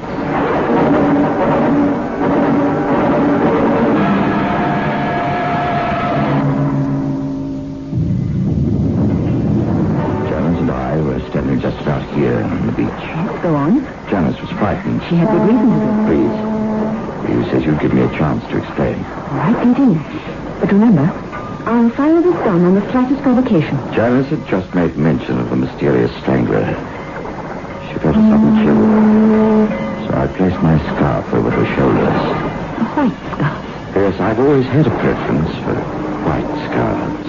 Like the one you're wearing now? Huh? I didn't realize I'd put it on this evening. Perhaps, Mr. Grimsdale, you do many things you don't realize. You think I'm insane? You don't have much time left, Mr. Grimsdale. Go on with your explanation. But as I said, I took off my scarf and placed it over Janice's shoulders like this. No, you don't. But Miss Winston... Get your hands away from me. But Put that scarf back where it is. Very well. But I only wanted to show you what happened. I knew it would be something like this, Mr. Grimsdale. I knew you wanted to get me down here on the beach so you could kill me like you did the other 5 people. No, Miss Winston, that isn't the reason. Out of those 5 people, Janice was the only one I knew. I couldn't possibly have a motive for killing the others. They were total strangers to me. Psychopathic murderers very often kill without motive. Yes, I know. That's why I wanted to tell you about love. A person like him might kill only for the thrill it gives him. Do you have anything more to tell me? Yes, just one more thing. Janice told me that she'd lost her bag. I started back along the beach to look for it. Yes? It was difficult finding anything because of the fog. I went about 100 yards. Yes? Then I gave up the search. I returned here and found Janice strangled to death with my scarf. I returned to the house immediately because I knew I'd be blamed for this. Wait! What is it? Over there, beside the rock. It looks like a woman's handbag. Come on. It is a bag. It's Janice's missing bag. You'd better pick it up, Miss Winston. No, you pick it up. You still don't believe me? Pick it up, I said. All right. I will. I don't know why you don't trust me now. You have the gun and nothing to...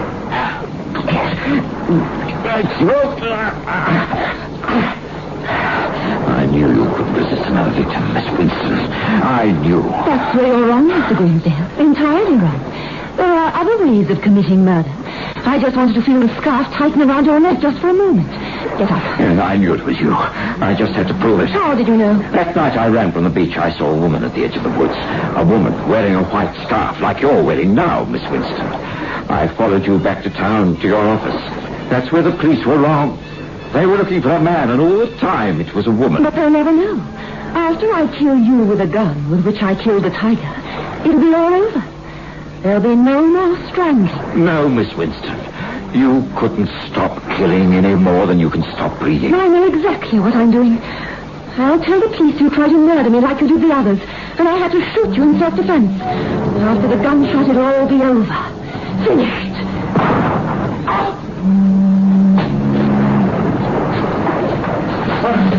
I had to wait, Wallace, until you'd moved out of the line of fire.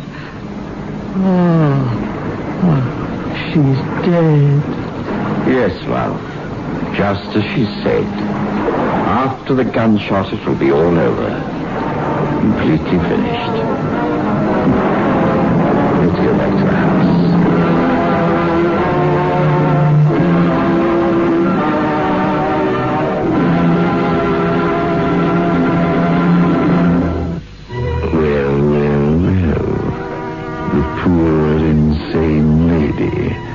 How sad. Enough to bring a lump to one's throat, eh?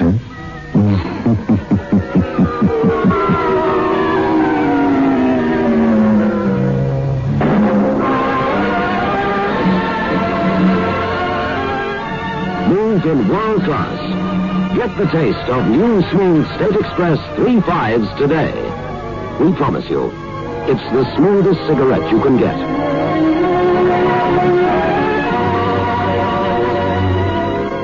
It's a blend that has been perfected after years of constant research by our master blenders. And the recent development of an entirely new process which gives you an even smoother 3.5 smoke. A 3.5 smoke. A 3.5 smoke. A 3.5 smoke.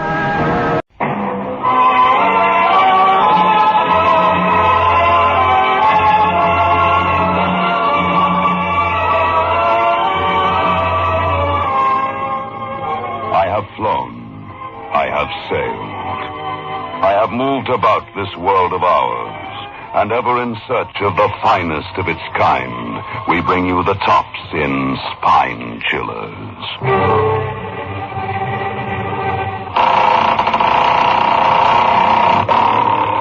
The Creaking Door.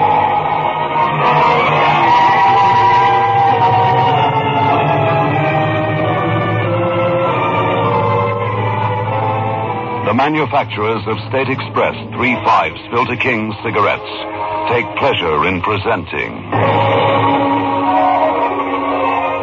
The Creaking Door.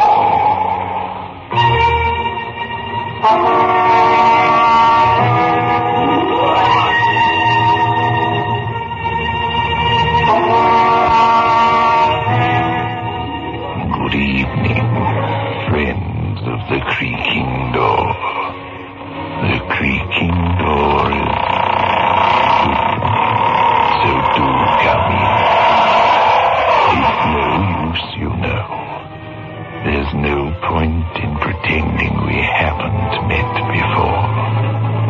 Remember those horrible dreams?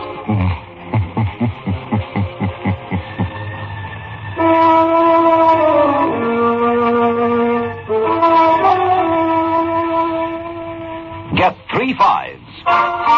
Get the taste. 3/5s by State Express. Get the taste of international success. The taste that's uniquely 3/5s. Only when no expense is spared in its making can a cigarette taste so right, so smooth, so satisfying. 3/5s. Get the taste. The taste that State Express created for you. The taste that has made 3/5s the king-size cigarette of international success. Get 3/5s. Get the taste.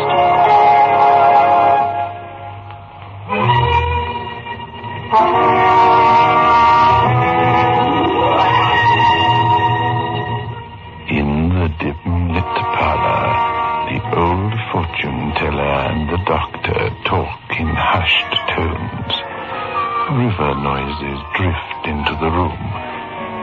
Dr. Elliot is anxious to leave. His wife waits for him in their car parked outside the squalid house. The boy will walk again, Doctor. There's nothing to fear. His leg will mend perfectly. Oh, thank you, Doctor. Thank you. Well, I think I'd better go. My wife is waiting for me in the car outside. Oh, Doctor, perhaps I might read your palm. Such fine, strong hands have mended my grandson's bones. Let me speak the future written in your hands. All right. Let's see. We see a fine, strong life. Tells a rich story. For you, the surgery was natural. Yes, when you were young, you mended a bird's broken wing. You grew happy in the strength you gave to others. You were content in the strength of your young hands and your work for a time. Oh, yes, you met someone you loved. You married. Yeah. Then a great cloud settled over you. This cloud is in your life now. It fills you with fear. Something that you scarcely admit to yourself. Wait. I do not understand it clearly. It is... Oh, now I see it. It is... No. What is it? Tell me. I see something terrible. What are you saying? Tell me what is written in my hand. I must know. Go, I tell you. You know too well what I see in your hand. Go, and never come here again. There's death in your hands.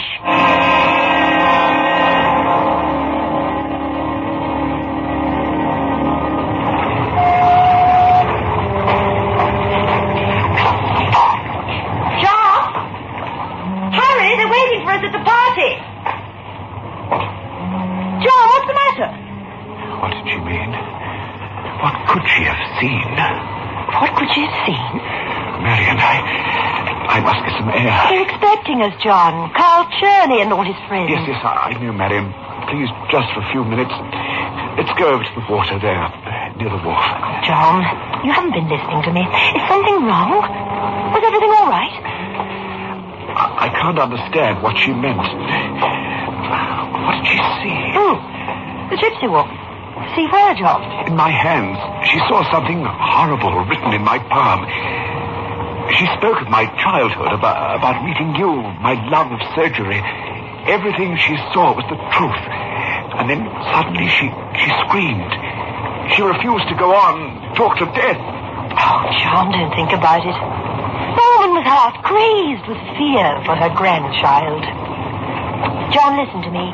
Let's go to the party. Carl Cherney's there. I know he can help. He's just back after years of study abroad, working in the occult sciences. Black magic, palmistry. Perhaps he can... Look at the water, Marion. How tranquil and yet how black it is. Down there. Lean out here. You will see. There. John, are you listening? See those lights flashing on and off down there in the water? Luminous fish, each with its shining battery. I don't see anything, John. It must be your imagination. John! John, what are you doing? You're going to push me into the water. That look in your eyes. You were trying to push me in to drown me. You were, weren't you? I don't know.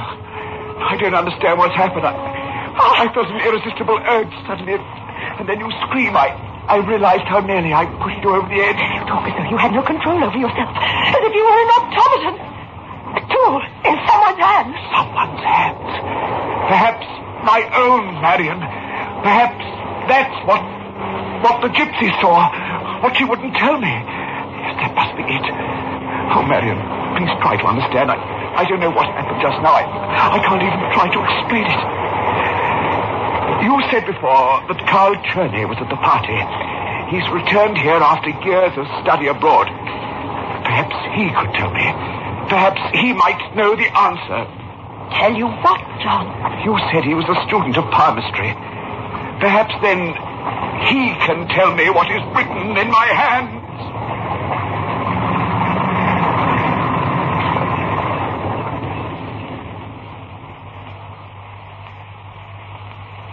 I see the brilliant hands of a great surgeon. I see skill, certainly. A quick, decisive mind. And I see... What else do you see? I see also something tragic.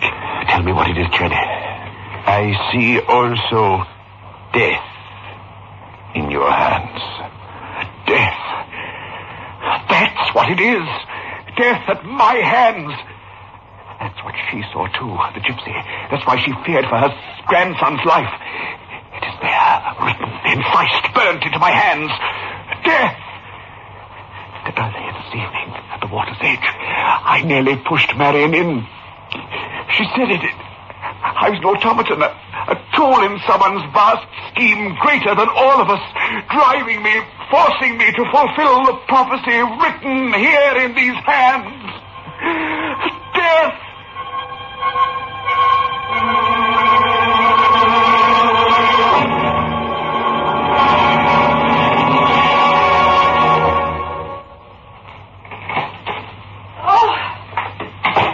Oh, please put out the light, John. Such a terrible headache. All right, Marion. Oh, that's better. Thank you, John. I'm glad we left the party early. Here, sit down in this chair. Oh. You're tired. I'll get something for you from my cabinet. You sure you can find it in the dark? No, there's no need to put on the lights. I'll find them. Did you speak to Carl tonight, John? Yes, I spoke to him. What did he say? Nothing, Marion. Nothing at all. He was very charming tonight, wasn't he? He was reading everyone's palm. He's really very brilliant, John. Yes, I know. Do you know what he told me? What, Marion? He took my hand and read my palm, and he told me of my meeting you, of our marriage, problems we've had, the joys. But then he said something I didn't quite understand. He said he saw your name, John. Your name written at the end of my lifeline. My name? Yes. What do you think he meant? Your name written at the end of my lifeline? My name? That means... it couldn't. No, it means nothing. I don't know what it could mean. Someone said it meant life together, John. You and I, together until the end. Yes, that must be it. Here, Marion, take this pill. Now, don't think about it. Take this. It'll cure your headache. What is it, John? Oh, just an aspirin. Why? Let me have that bottle. Here. Put the light on. It isn't aspirin. It isn't the aspirin bottle, John. Look at it. It's poison. You were trying to give me poison. No, Marion, no. You were. Oh, get away from me. You were trying to kill me. That's it. You are trying to kill me. You must be mad, John. Twice tonight you've tried to kill me. First down at the wharf, you tried to push me in the water, and now this. Marion, I swear to you, I didn't know. Listen to me. Listen to you? No, I'm going. Getting out of here. I've got to get away from you. Anywhere. I'll go away with Carl. He asked me to go with him, but I refused, saying I loved you, wanted to be with you. Be with you? You would murder me. Don't come near me. Don't you dare! Marion, wait! Don't go! Marion! Oh, Marion. Oh, no. Was I trying to kill her? No, not Marion, my wife. Isn't there any other way? I love her. Maybe it doesn't have to be her. Perhaps my name at the end of her lifeline does mean life together. My hands say death, but not her death. Death. Perhaps there is another way out. Perhaps someone else will serve to fulfill the prophecy. Perhaps if I kill someone else, anyone, then maybe I shall obtain release. Yes, that is my answer. I must kill someone.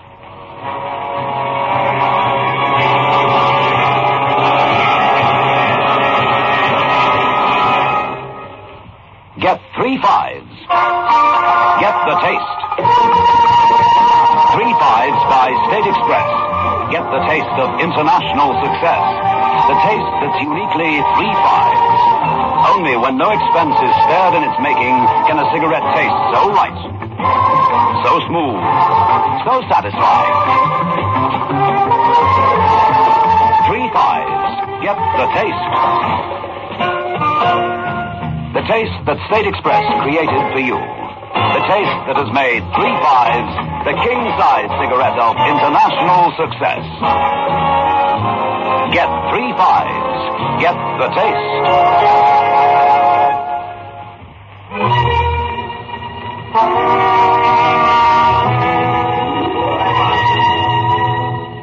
Poor Dr. Elliot is seated alone in his quiet office in the hospital.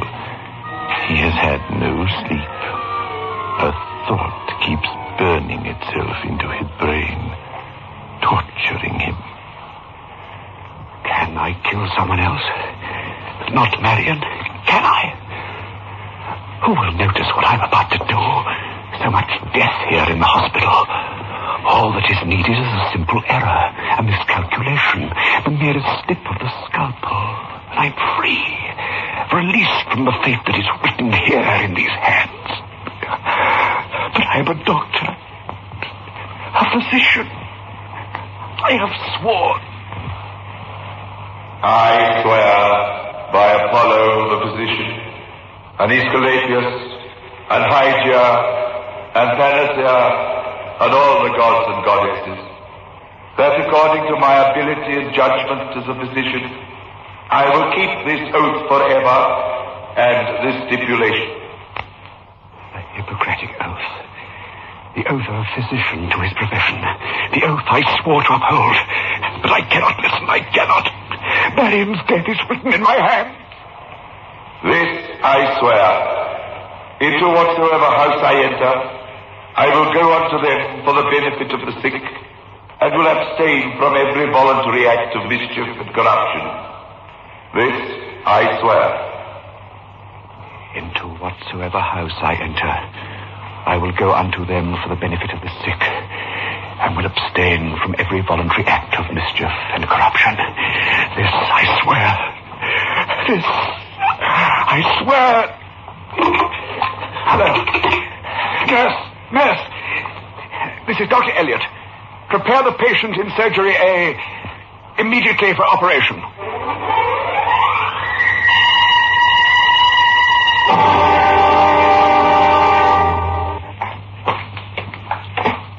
Dr. Elliot? Yes? Brilliantly done, Dr. Elliot. May I congratulate you. That was a most magnificent operation. Thank you, Lowell.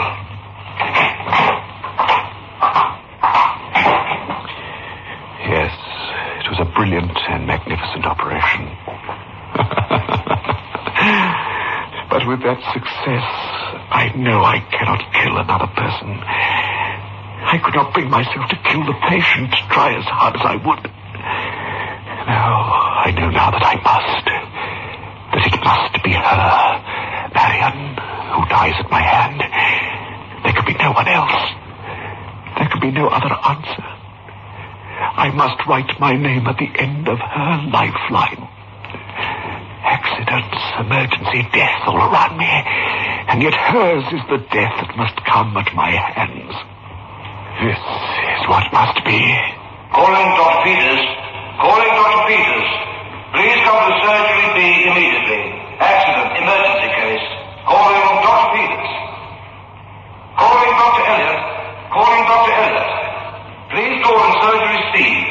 Calling Dr. Elliot. Oh, let me alone. Not again, not another. Dr. Elliot. Calling Dr. Elliot. Urgent in surgery C. Hello, operator. Yes, sir. Get me surgery C. Going through, Doctor. Hello? Dr. Elliot speaking. I can't be disturbed. I've just completed a most difficult operation, and I'm frightfully tired. But this is very serious, Doctor. I don't care how serious it is. But, Doctor, it's your wife. My wife? What's happened? She was brought into the hospital just as you were leaving the operating room. She and the Mr. Carl Cherney were in a terrible automobile accident. Some of them are in the emergency ward now. What was the diagnosis? Both with severe internal injuries. Immediate surgery has been ordered. Dr. Peters has already begun operating Mr. Cherney. Dr. Lowe says imperative that you operate on your wife. I can't. Don't you understand? My hands. My name at the end. What are you saying, Doctor? All right. Prepare the patient. I will operate. I must.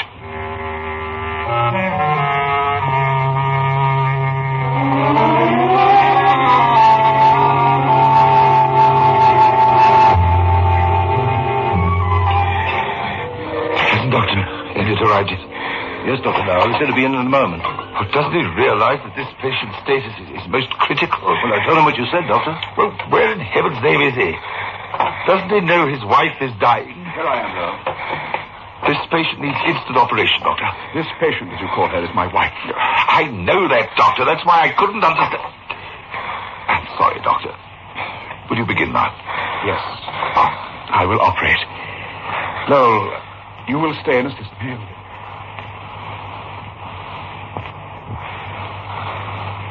Scalpel, nurse. Hemostat, nurse. Clamp off the vessels, Lowell. Wait, Lowell. Wait with the hemostat. Wait.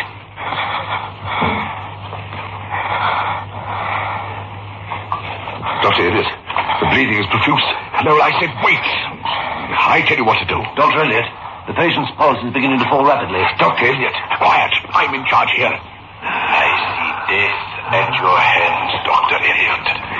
Death at your hands. Dr. Elliot, the patient's blood pressure has taken a serious fall. At the end of my lifeline, your name, John. Your name. At the end of my lifeline. Dr. Elliot? Doctor, hadn't you better use the ligatures? This patient will require transfusion unless that bleeding is stopped. No, Lowell. No ligatures yet. It's all right. It's quite all right. Doctor, could it mean, John? Your name, written at the end of my lifeline. I understand what it means, Marion. The patient's pulse is very faint, Doctor, almost imperceptible. I see death at your hands. Death at your hands, Dr. Elliot. Death at your hands. Dr. Elliot. Dr. Elliot, what are you doing standing there staring? I can't do it. I can't. No, take over. I can't go on with this operation. But you must. You can't stop now, Dr. Elliot. Look at me. I'm trembling all over. My hands are shaking. I can't control them. You've got to pull yourself together. It's impossible. No, I can't do it. I tell you, you've got to complete this operation. If I go on, I'll kill her. Do you understand? I'm killing her now. You've got to take over, Lowell. You've got to. Listen to me, Dr. Elliot. There's only one surgeon in the world who can successfully complete this operation. And that man is you. No, I can't. I won't touch her again. Dr. Elliot, look at me. I've seen your work before. I know what you're made of. I understand the tension that grips your throat, that tightens your fingers. Remember, Doctor, this woman is not only your wife, she's also your patient. Yes, you're right. Yes, she's my patient. Remember, Doctor, the woman is bleeding to death under your hands. You and you alone can save this patient. Shall I clamp off the vessels, Dr. Elliot? The vessels. Yes. Clamp off the vessels. That bleeding must be stopped. Nurse. Suture, nurse. A sponge. Cut off the anesthesia. Suture. Sponge, nurse.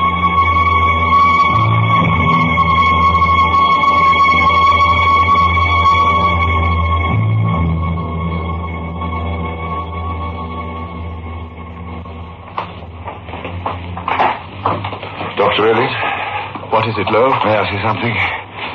I've had the privilege of working with many great surgeons, but sir, that operation and your behavior in that room were the most magnificent I've ever witnessed. Thank you. I didn't know how true it was that you were the only surgeon in the world who could have pulled through that, but after that grueling operation earlier this afternoon, then the tremendous strain of hearing of your wife's accident, it was no wonder you were overwrought during the operation on your wife. It was absolutely... Let's not speak of it anymore. Do you mind, Lowe?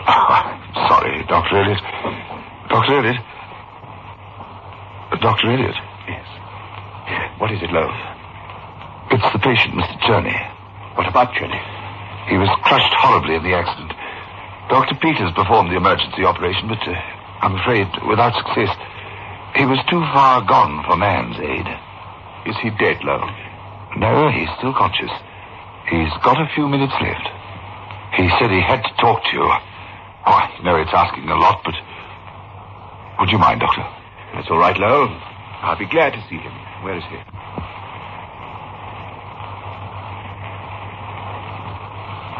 You wanted to see me, Cherney. I haven't much time or much strength to speak.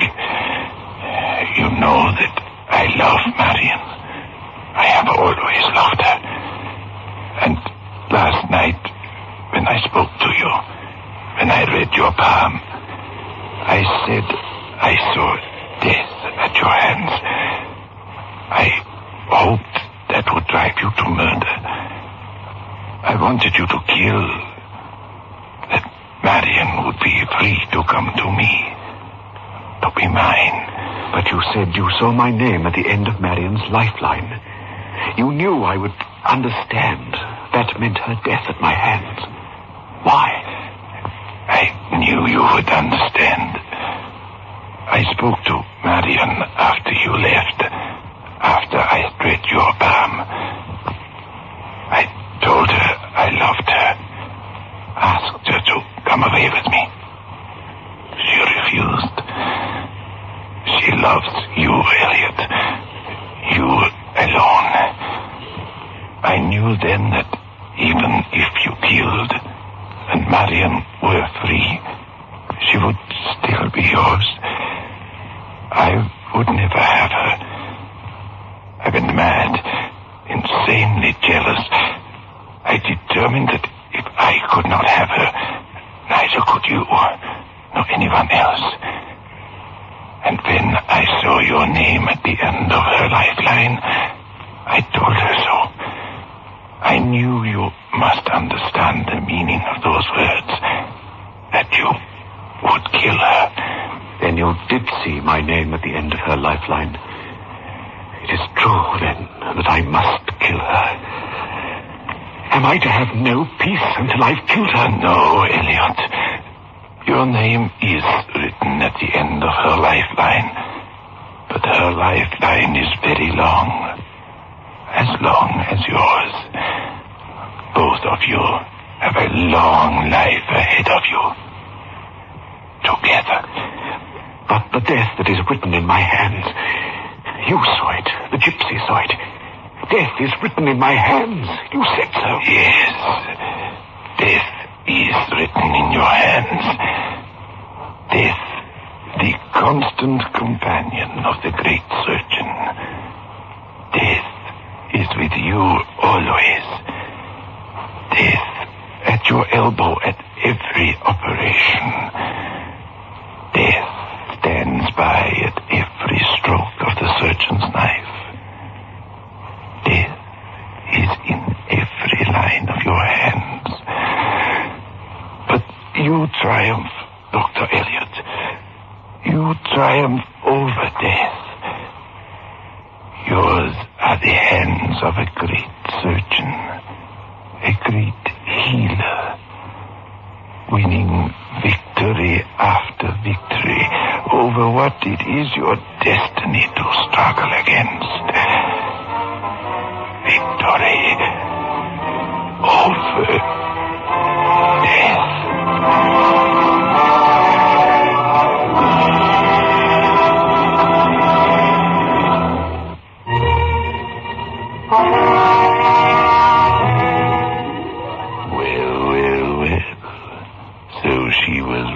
After all, what was written in Dr. Elliot's hand came true.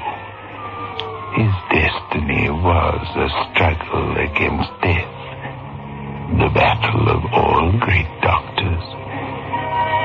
But what about you? What about your hand? What's written there? Do you know? Perhaps you better not.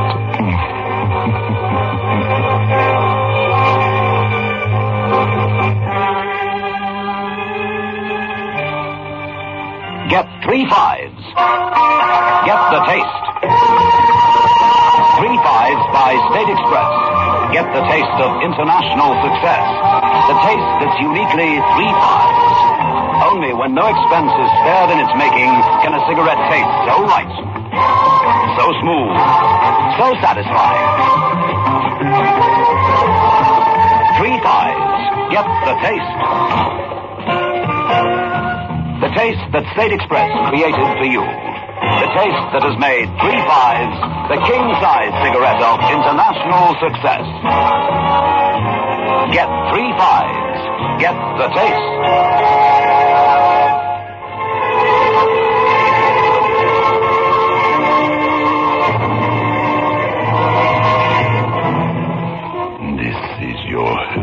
Back again. Just a reminder of our rendezvous next week. Where are we going? Through the creaking door, of course.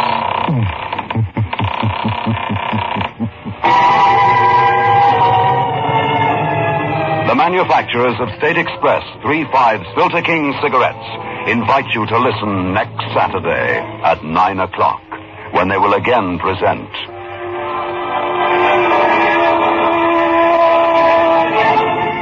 The Creaking Door.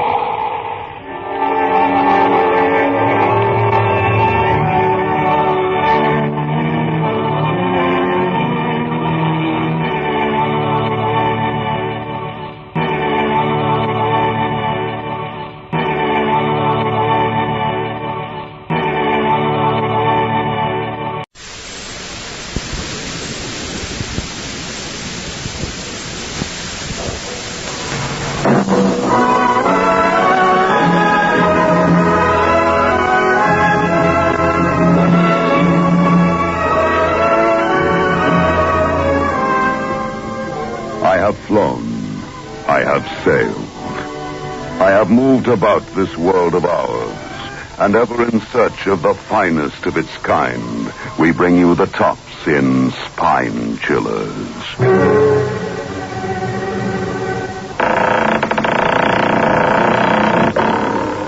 The creaking door.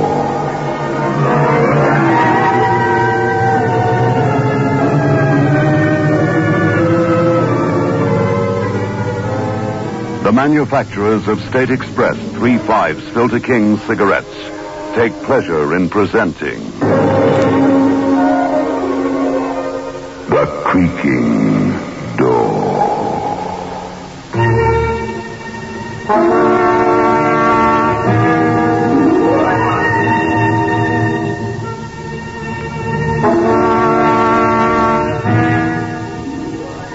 Good evening, friends of the creaking door. The creaking door is opening. So do come in. Tonight we're going to listen to the music of the spheres. That's right. Haunting music.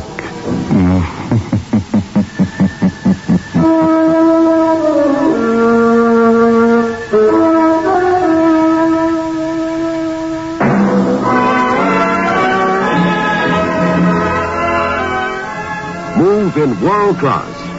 Get the taste of new smooth State Express 3/5s today. We promise you, it's the smoothest cigarette you can get.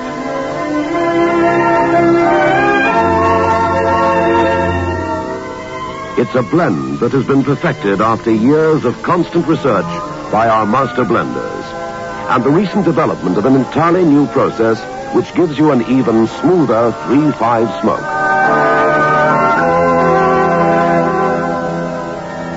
We promise you, it's the smoothest cigarette you can get.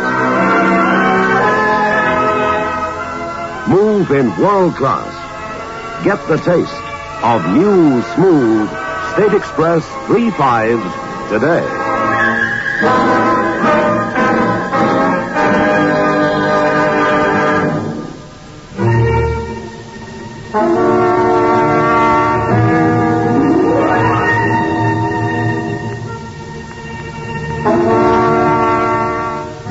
Pretty little house in a pretty little suburb. A sunny morning, and the alarm clock rings. Ho hum, just another day. Except when you follow an unusual occupation, like that of Don Winston, cosmonaut. Let me turn that thing up. There. Now, 6:30 in the morning, and a lovely, lovely day for a blast-off, honey. Donna, I'm so scared. Oh, no need to be. Like the song says, fly me to the moon. Jane, you're going to have the most famous husband in the whole world. By tonight, I'm going to be the first man on the moon. How do you like that, huh? I don't like it, Don. I'm scared. You're scared. How do you think I feel? I know you're never scared, Don. You're brave, and I'm just your wife. Can't you guess how it feels? Anything can go wrong, anything. Oh, Donna, I'm sorry if I make you ashamed of me. Kiss me, honey, come on. There we are. The first man on the moon kisses his wife.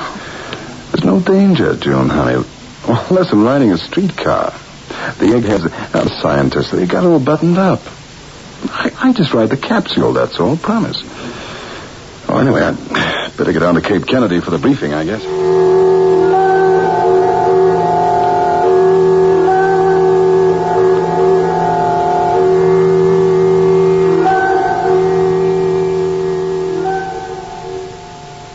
Wait. Your text, General, same as yesterday. Sutton, have you checked the pulse rate? Yes, sir. Normal as indicated. Respiration normal, no significant change. Well, General Miller, looks like I get to go to the moon, huh? Yeah, except that you aren't bound for the moon. How's that again? Look, the General, moon we is agree. not your objective, Winston. Oh, I know you've been led to believe that this was the culmination of our moon trials, but it isn't. Now, look. I was promised. They told me I'll be the first man on the moon, and now you're cheating me out of it. Oh, that's not fair, General. No matter what you say. This is the biggest day of my life, and you stand there... Your objective is not the moon, Winston. Your objective is Mars.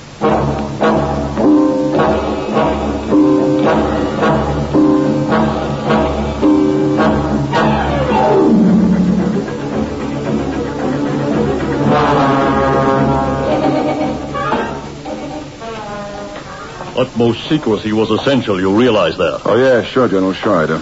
Now, I want to introduce you to Professor Killefer, who will give you the true briefing for what your assignment is going to be. Come this way. Professor, this is Major Donald Winston, the cosmonaut chosen for this great and historic flight. What? Yes. How do you do, young man? Oh, I feel fine, thanks, Professor. Good. Then let me put it to you simply. We have decided that the time has come for one of you young men to demonstrate that we lead the world in space travel. We have decided to make a manned space landing on the red planet, Mars. Is that possible, Professor? Oh, yes, yes, of course. But, you see, you will not merely be traveling through space. You will be traveling through time. Time? I don't get it. No. We are using a new technique.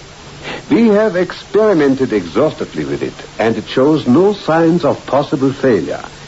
If it is as successful as we hope, then the galaxies are open to us, and we may travel in the spaces between the stars. Time travel, huh? Well, I've speculated about it, sir. I suppose we all have, but under some pretty rough snags. As a matter of fact, that is exactly what we want to discover.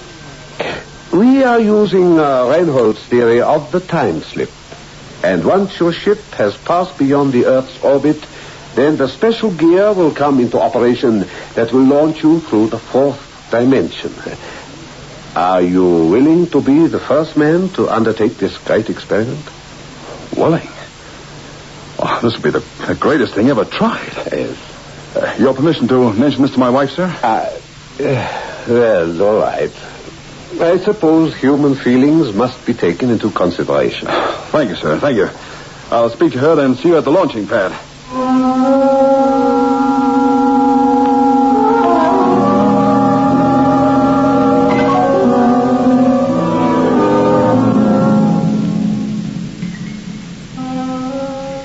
Jane, honey, I tell you it isn't dangerous. How do you know? Travel through time? Who had that crazy idea? Oh, Professor Killefer. Oh, I know he looks like an old nut, but he's a great, great scientist. He wouldn't let a man run any unnecessary risk, honey. Before I could think of you flying to the moon or the stars, but where will you be now, Don? Between the minutes and the hours, between the centuries? How can I know? Oh, Don, please tell him you refuse to go. I can't do that, Jane.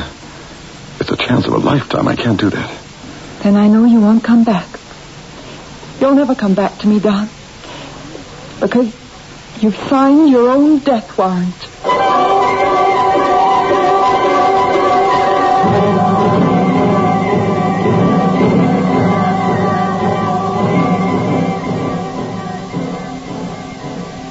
You have a check on uptime? For 50 centuries.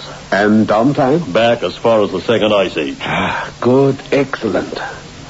The power required will be 2008 sun units, and the slip will be of a mere 50 years. Professor, do you know for sure that this is safe? Time travel has never been tried before. How can I possibly answer that?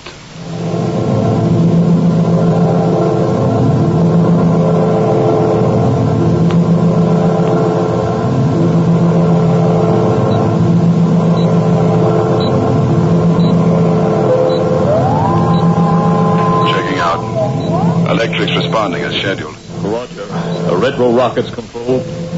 Function appears normal, sir. Check airlines and fuel ballasting. Check. By instruments, all normal. Are you ready for countdown? All ready. I'm handing you over to Professor Killefer, who will complete this briefing. Winston? I'm receiving you, Professor. When the time slip takes place in orbit, you'll feel nothing. There will be merely a singing in your ears. Do you understand? I understand. Good. The countdown will start now. 9, 8, 7, 6, 5, 4, 3, 2, 1. Blast off!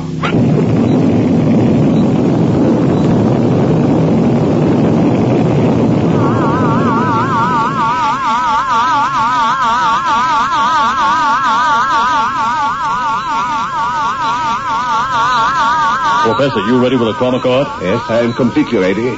The capsule has established a steady orbit. Now, switches.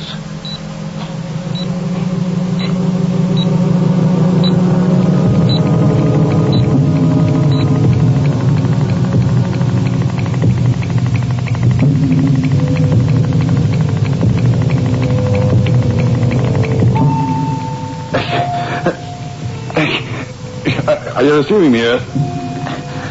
Are you reading me? We are receiving you, Winston. Where? I'm in the dark. The dark? Where am I? You are passing through the dust of passing time. You are in the darkness of old time. Soon you will emerge. There's a sense of falling light. Falling light. Relax completely, Winston. Be perfectly still. Breathe deeply. Think of traveling through the spaces between the stars. Between the stars.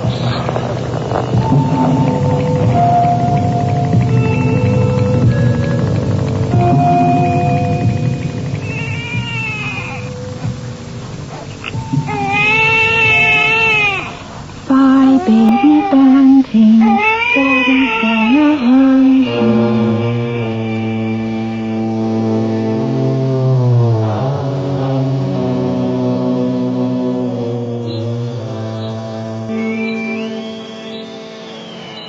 I read it as 6 light years.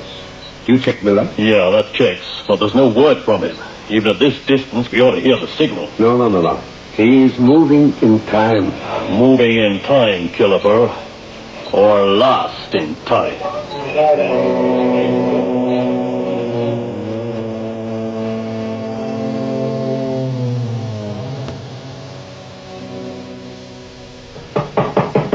Oh, just a moment. Mrs. Winston. Shh, Professor. My baby's asleep. I simply have to talk to you. And I know exactly what you have to say. My husband isn't coming back. Is that it? How can you say such a thing? How can you remain so calm if you suspect that... Because I've looked into your eyes, Professor. And I know you're mad. You may fool the others, General Miller and Dunn and the rest, but I know your secret. You're stark raving mad. There has been a technical interference with the radio transmission from the capsule, that's all. You know it as well as I do. You're stark raving mad.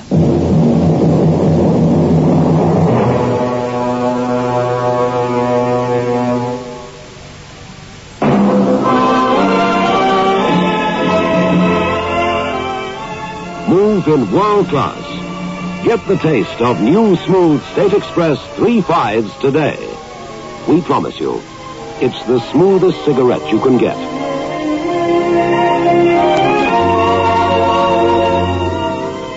It's a blend that has been perfected after years of constant research by our master blenders. And the recent development of an entirely new process which gives you an even smoother 3.5 smoke. We promise you, it's the smoothest cigarette you can get. Move in world class. Get the taste of new, smooth State Express 3.5s today.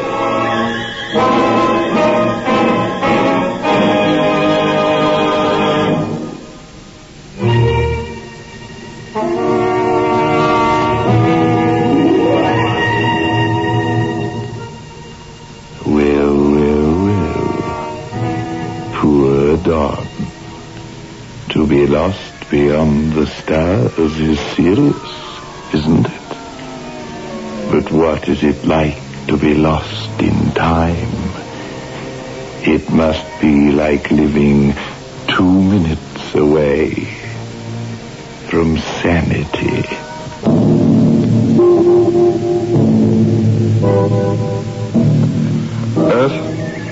Earth, are you reading me? Earth, it's dark. It's dark. I'm moving into nowhere. Earth, you're reading me?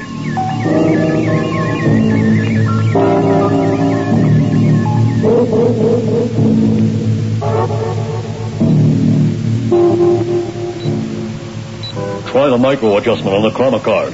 Yes, I'll put it at a microsecond. With the automatic time slip counter, that should give us contact at any minute. How do we know? How do we know any longer that a minute means to Don Winston?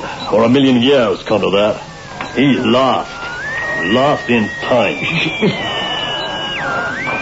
I've no means of knowing if this message is being received. I'll never go on broadcasting as long as it remains possible. Yeah, reading you, Winston, loud and clear. Contact reestablished then. Good. Now get this. Mars, the red planet, is directly ahead of me. Estimated speed, 28,000 terrestrial knots. I can see the famous canals quite clearly. 2 minutes exactly, I'll fire the retro rockets to slow my descent. Understood. Miller, it's worked exactly as I knew it would. Succeeded beyond our wildest dreams. He's steering a direct course for Mars. Switch back. I am about to fire the retro rockets.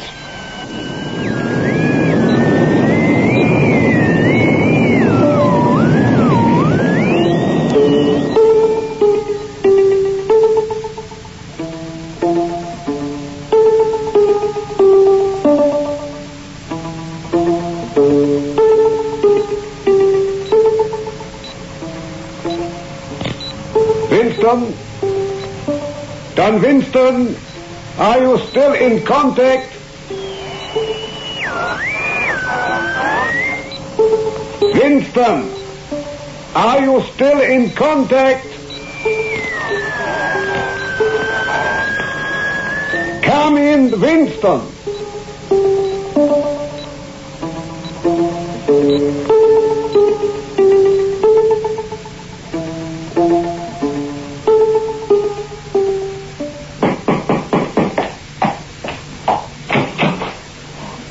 Yes, General Miller, come in.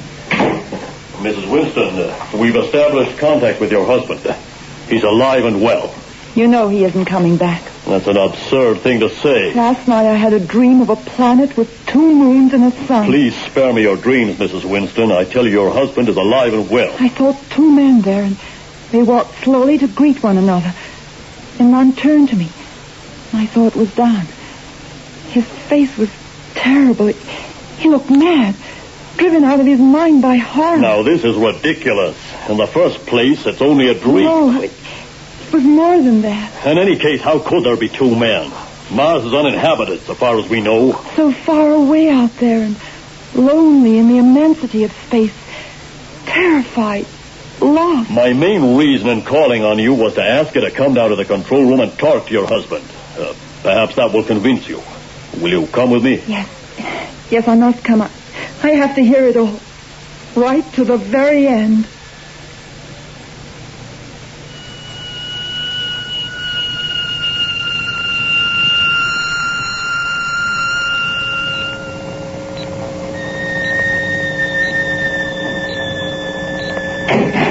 In here, Mrs. Winston.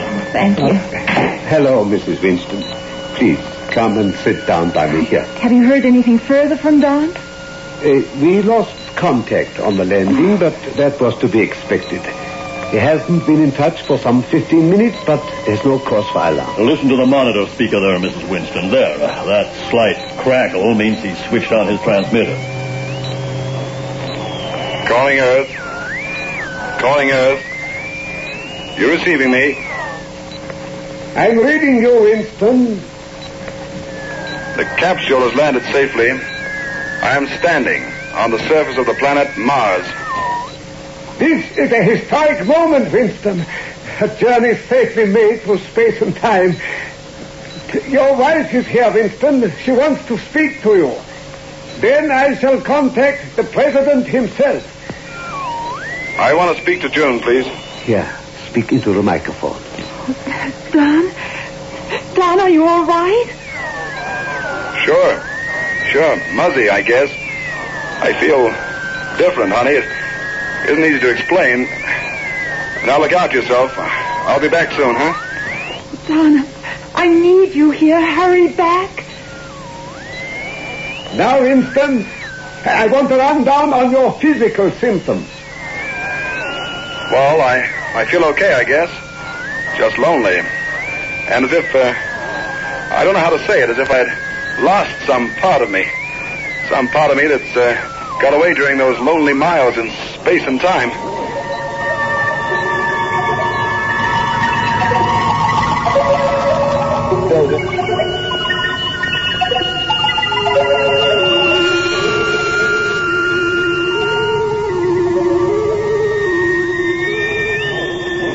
I haven't any way of saying it properly. I may have changed in some way.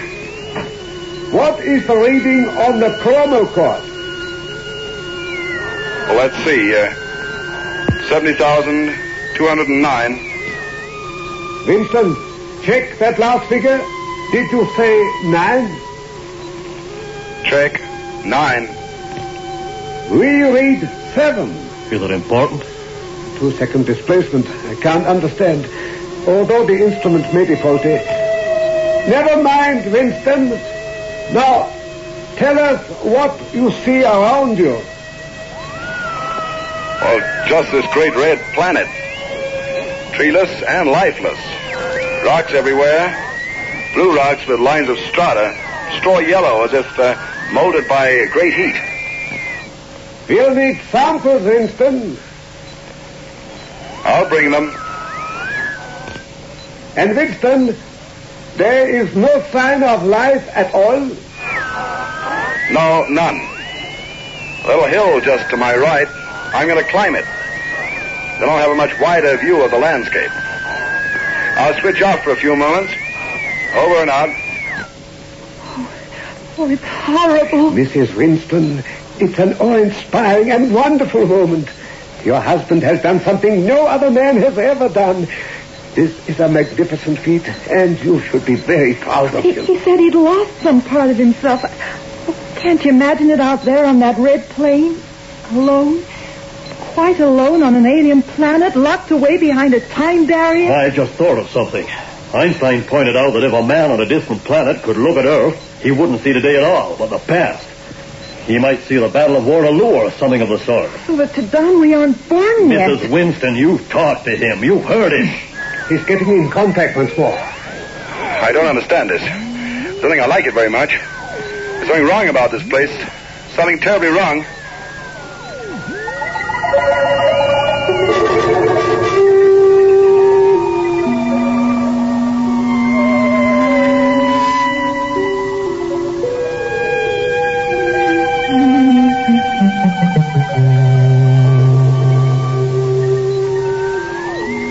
Yeah, something's terribly wrong. It's impossible. I climbed the little hill with the muscle assister. It was quite easy. I reached the top. I think I'm going mad.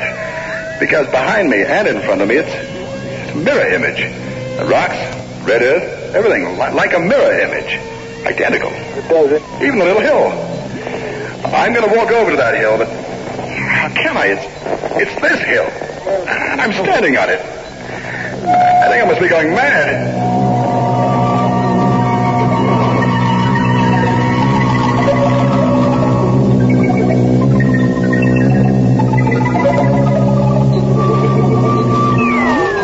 Listen, he's coming in again. I walked across the landscape into the mirror. Very silent here. No birds, insects, no noise of any kind. Even my footsteps seem noiseless. There's a sense of desolation, and nothing lives here, nothing. Sky is yellow, landscape is double. It's double. You must keep a firm hold of yourself, Winston. It's like a nightmare. Dan, come back to me. I'm lost in a nightmare.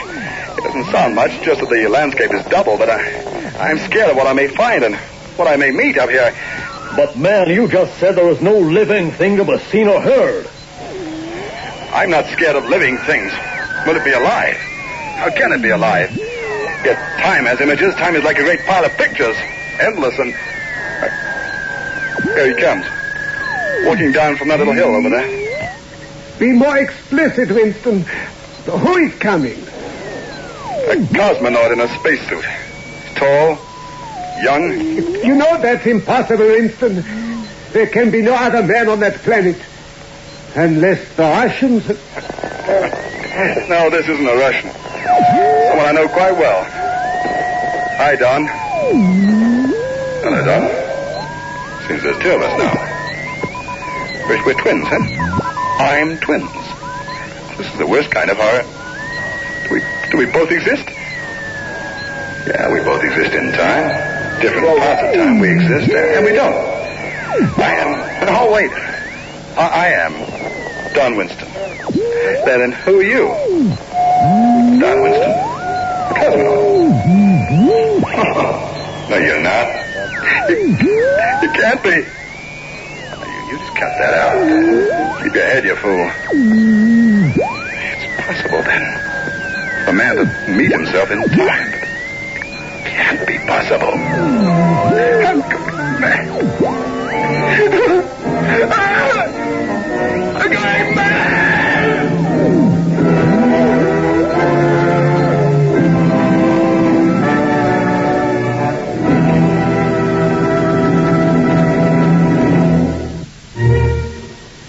We'll never know if Don Winston ever got home. One thing I'm certain of. We've seen nothing of him here, behind the creaking door.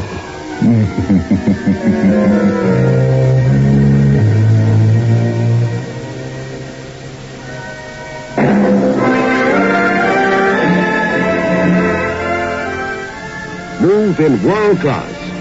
Get the taste of new smooth State Express 3.5s today. We promise you, it's the smoothest cigarette you can get.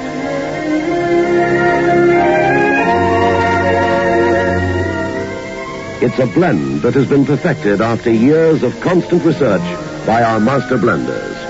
And the recent development of an entirely new process which gives you an even smoother 3.5 smoke. We promise you, it's the smoothest cigarette you can get.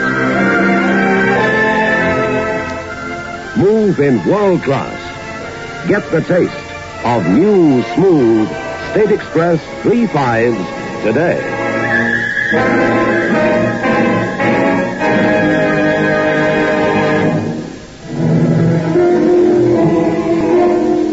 This is your host back again. Just a reminder of our rendezvous next week.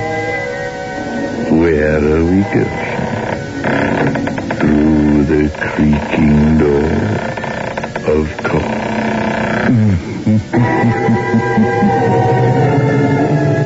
The manufacturers of State Express 3.5 Filter King cigarettes invite you to listen next Saturday at 9 o'clock when they will again present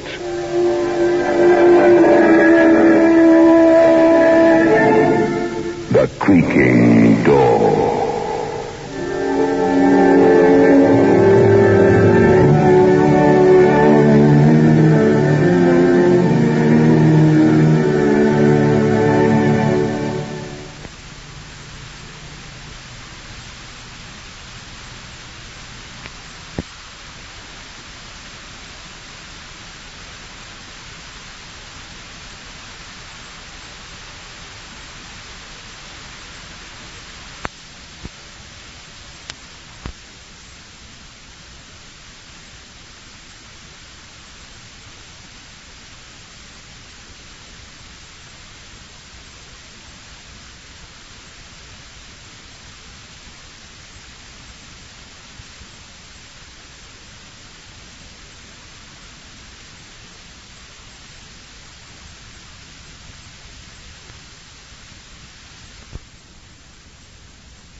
creaking door.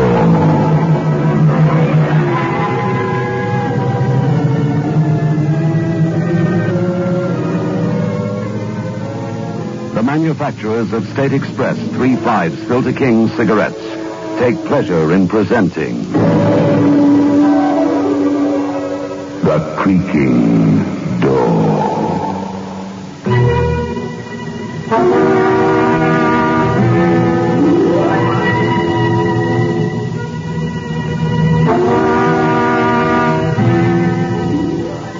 Good evening, friends of the creaking door. The creaking door is open, so do come in. You'll meet some interesting people, including our creaking door attorneys, Messrs. Shaken, White-lipped, and Trembling. And it's no secret how they got that way.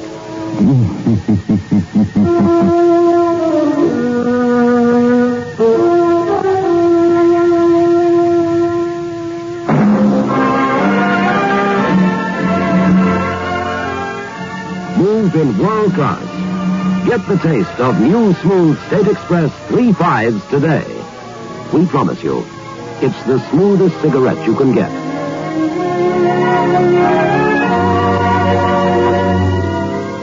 It's a blend that has been perfected after years of constant research by our master blenders. And the recent development of an entirely new process which gives you an even smoother 3/5 smoke. We promise you, it's the smoothest cigarette you can get. Move in world class. Get the taste of new, smooth State Express 3/5s today.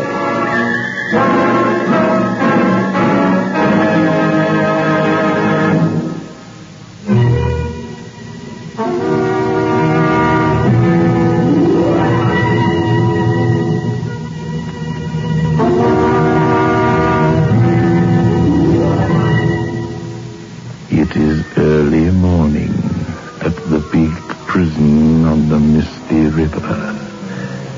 From the great gate comes a warder, beating his arms against the cold.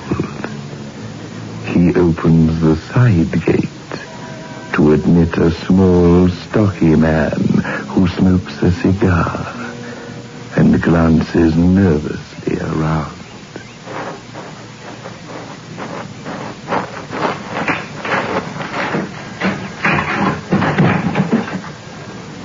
There you are, Mr. Charteris, sir. Thanks. All ready? All ready, sir. This way, the governor's waiting for you. I know my way.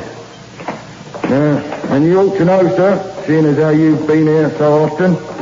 You may like to know he ate a good breakfast. Oh, the prisoner? That's right. Resigned, he seems. You don't have to come with me. Sorry, sir, it's regulation. A warder must accompany the hangman at all times. It's really so that you don't get attacked, sir. You see, some of the prisoners are getting a bit angry. Very popular, Harry Morse is, Mr. Charteris. Very popular among the villains. Well, here you are, Governor's office. Come in. Morning, Major Wills. Morning, Charteris. You're late. There was fog in town. Don't tell me that kept you. No, perhaps not. Or are you like the rest of us? Scared? I've never been too scared to do my duty. The men think he's innocent. Major Wills, they aren't men. You aren't in the army now. They're prisoners. He's a murderer. He was found guilty by a jury of his peers, very properly sentenced to death. The trouble is, I think Morse is innocent. Don't you? With respect, it isn't our province, sir. You're the prison governor, and I'm the hangman. Respective parts are very simple. Got to play them properly. Now, if you'll excuse me, sir, I see that all's well in the execution chamber. I'll see you there, Governor. You have to sign the warrant before I can act, remember? Yes, I'll be there. Much as I hate the idea of hanging an innocent man, our duty is plain. Yes, I shall be there.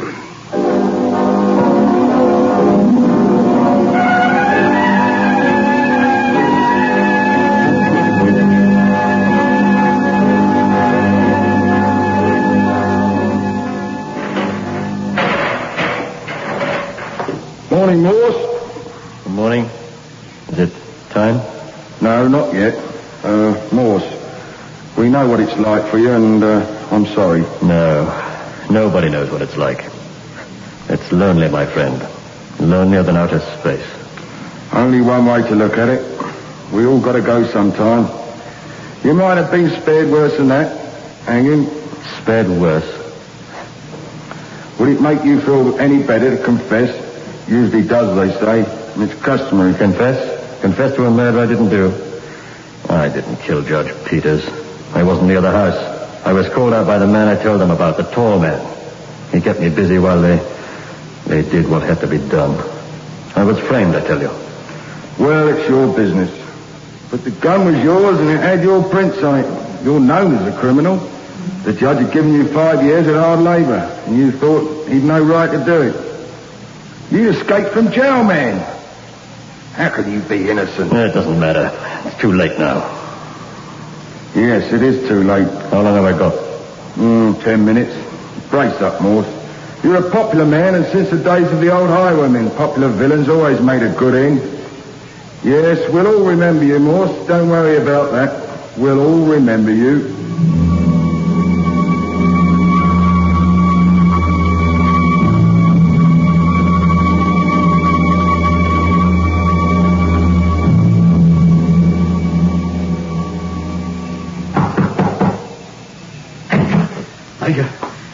Major Wills. Charges? What on earth's wrong, man? What's wrong? I can't go through with it, that's all. I can't. Pull yourself together. I've seen the sign. Sign, I'll tell you. There in the execution shed. No, I can't go through with it. The chap's innocent. You speak of a sign. What sign? Oh, when I opened the door of the execution shed, he was there. Morse. Standing on a trap of the gallows. The rope round his neck. It couldn't have been Morse. Yeah. Morse is in the condemned cell, and you know it. And he's alive, so it could hardly have been his ghost. I'll tell you, I see. Pull yourself together. You're suffering from nerves, that's all. Me? Me suffering from nerves? Not in your life. Remember what happened to your father? Yeah.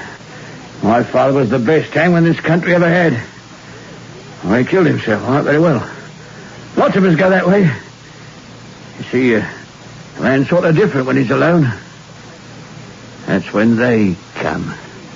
When they stand round with their heads bent. The ones you turned off. When the daylight comes, it's different. They just vanish away. Whoever heard of a haunted execution shed? Why, the idea's nonsense. That's exactly what I've been telling you, man.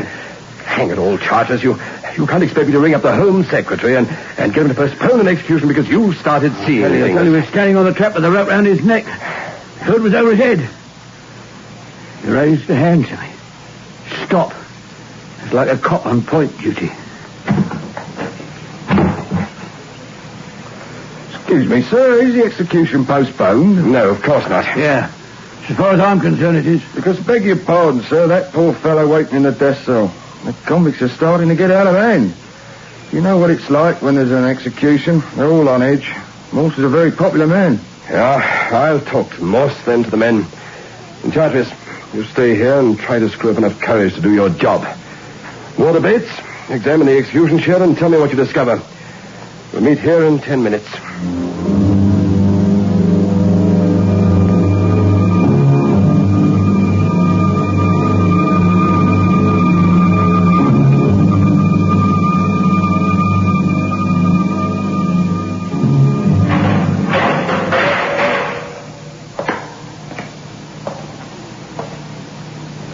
Morse? Yes?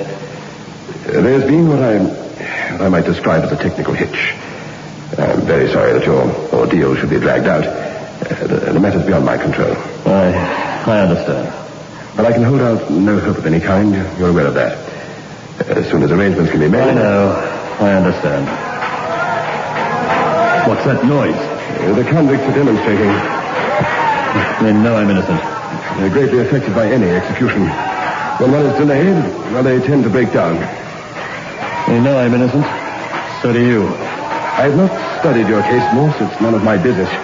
You were properly found guilty by a jury of your peers. That's all that concerns me. You were sentenced to death, and jail delivery was effected at my prison. I didn't kill Judge Peters. A tall man lured me away from home that night. But there's no use talking to you. It's not your fault, I know that. There was a single fact you could remember about this man. Or if you could explain away one bit of the evidence. Now listen. No, that's it, you see. I've been cleverly framed.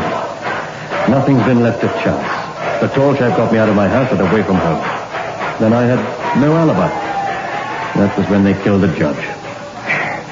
Morse, what can you remember about this man? Think hard. Nothing. I remember nothing. What did he say? He said my brother was in trouble, that he'd been arrested. He said his name was Lippy, that's all, just Lippy. He said I had to sign for my brother's bail.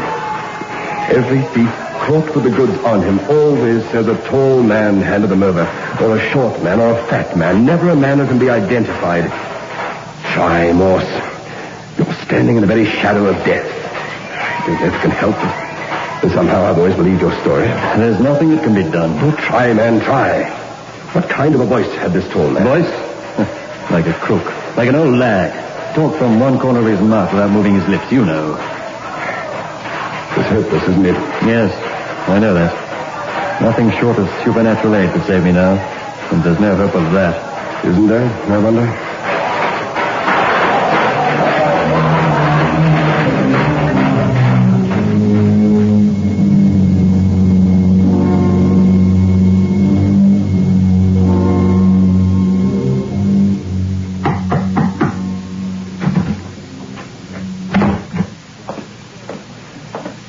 I've examined the execution shed, sir. There's nothing there. Nothing at all. I don't believe it. You're lying, Bates. I'm not used to being called a liar, even by a hangman who's lost his nerve. I'll tell you, I've seen it. That's enough. I've seen it. Enough, both of you. I'm going to report a small technical hitch in the execution. Bates, take Charteris here to the execution shed and demonstrate there are no spooks or bogies in it. Then test the gallows with a bag of sand the same weight as the prisoner. The execution will take place immediately afterwards. You ready? Yes, sir. Right, go to it.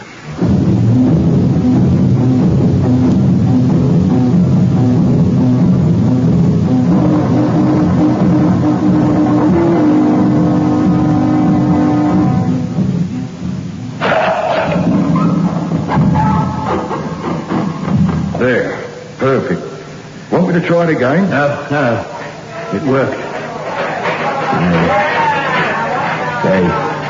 They know he's not guilty.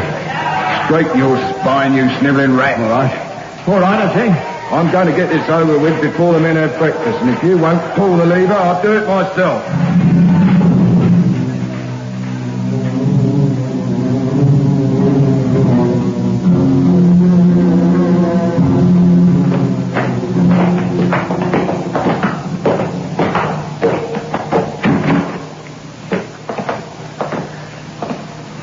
There, boss. Have you anything to say, Morse? Nothing. You've received spiritual aid. Yes.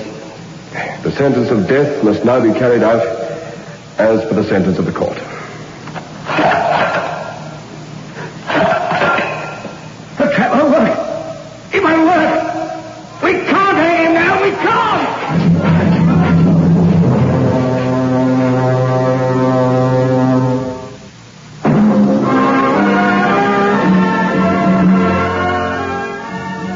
In world class.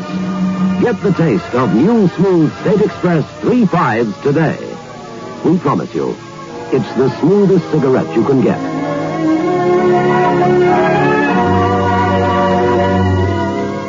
It's a blend that has been perfected after years of constant research by our master blenders, and the recent development of an entirely new process which gives you an even smoother 3/5 smoke. We promise you, it's the smoothest cigarette you can get. Move in world class. Get the taste of new, smooth State Express 3/5s today.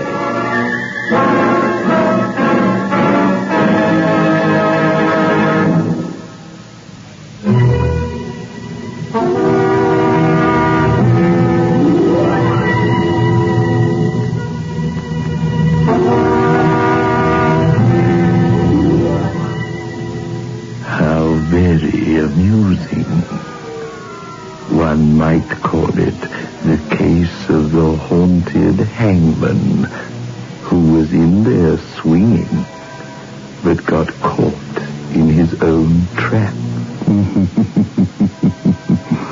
I've heard that if a man resists hanging the first time, he can't be hanged again. But I'm not at all sure this is the case. Let's find out, shall we?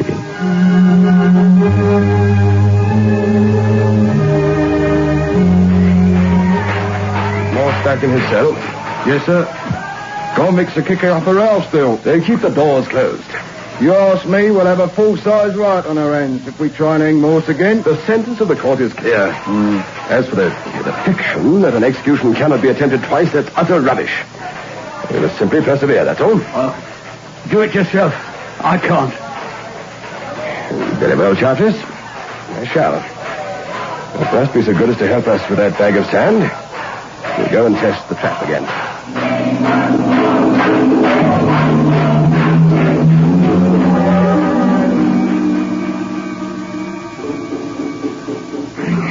There. Now, pull the lever. Now, there's nothing wrong with the mechanism. There's a great deal the matter outside. Come to me, Bates. Open the door.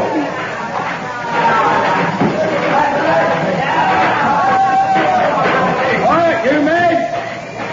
There's no cause for alarm, men. I want silence here. Any prisoner continuing in this fashion will be severely punished. Shall I sound the alarm and arm my men, sir? Not yet, Bates.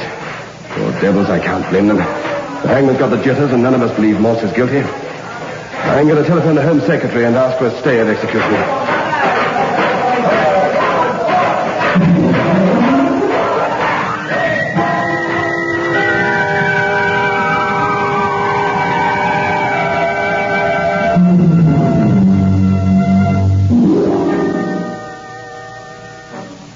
Until the morning, Bates.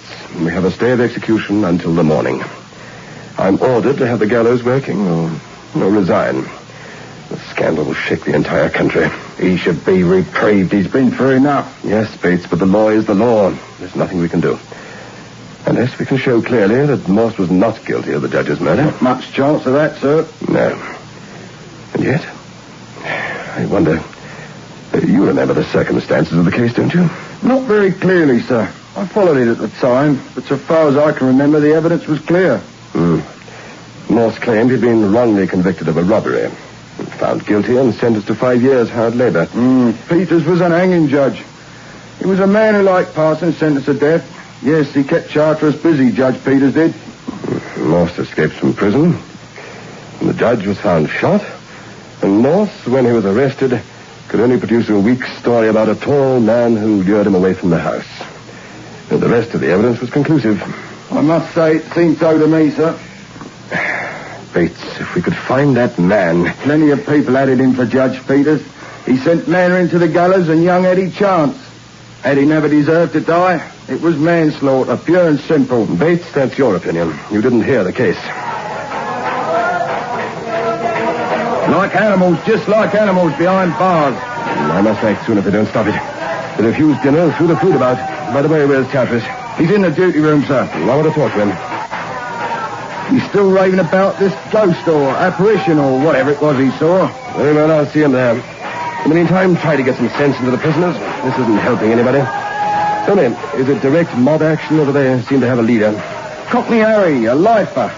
He leads most of the trouble around here. Pelham Morse, sir. He escaped with him. Bring him to my office under guard. Yes, sir. Shall I charge him with a breach of regulations? I want to talk to him first. If he knows Morse, well, he might be able to help. No, I'd better go and see Chartres.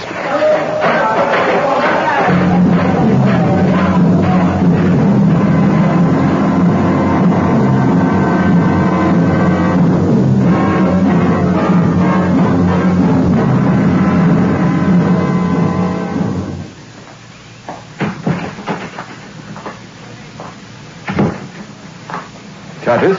I'll tell you I saw it. I was standing there in the execution shed, like the ghost of a ghost. You have a drink? Take it easy, man. Why didn't the trap work?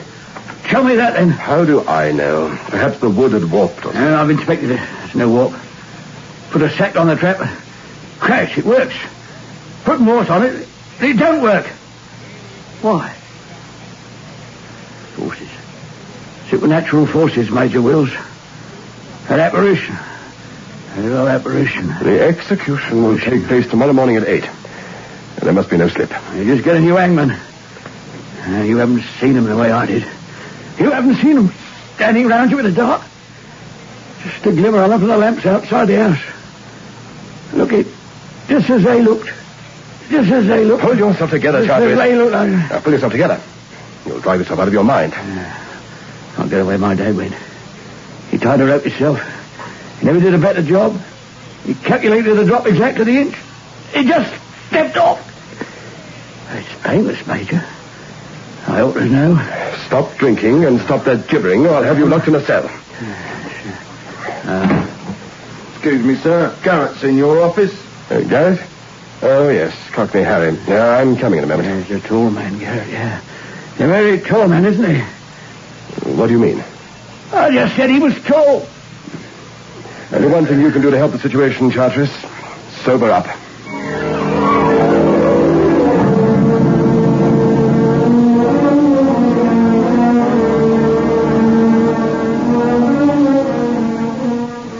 Garrett?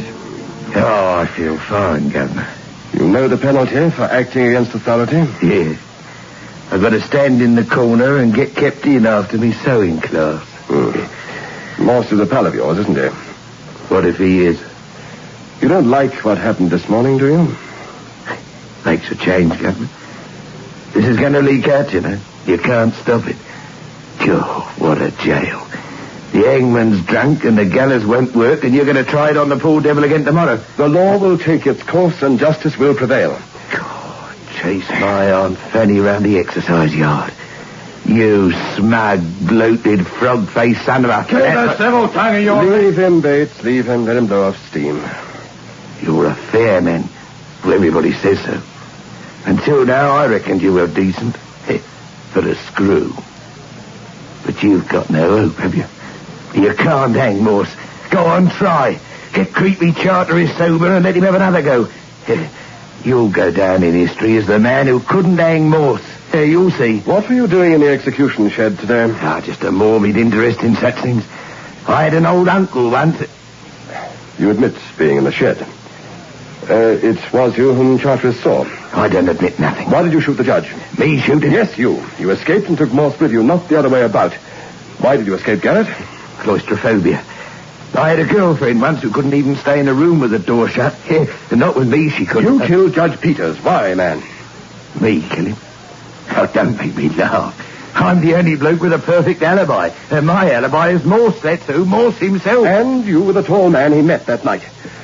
An unfortunate slip of the tongue, wasn't it, Harry? Bates, bring Morse here. We'll save that man whether he likes it or not.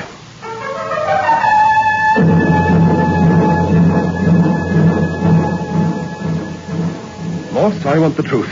Yes, Morse. Tell him or you're going to get into trouble. Shut up, Harry. Morse, was this the tall man who lured you away from the house that night? Yeah, I've admitted it, boy. It's okay, you can tell him. Yes. Harry asked me to meet him to discuss getting out of the country. He said there was a ship. Yeah, so there was. There you are. I was outside the house with Morse at the time.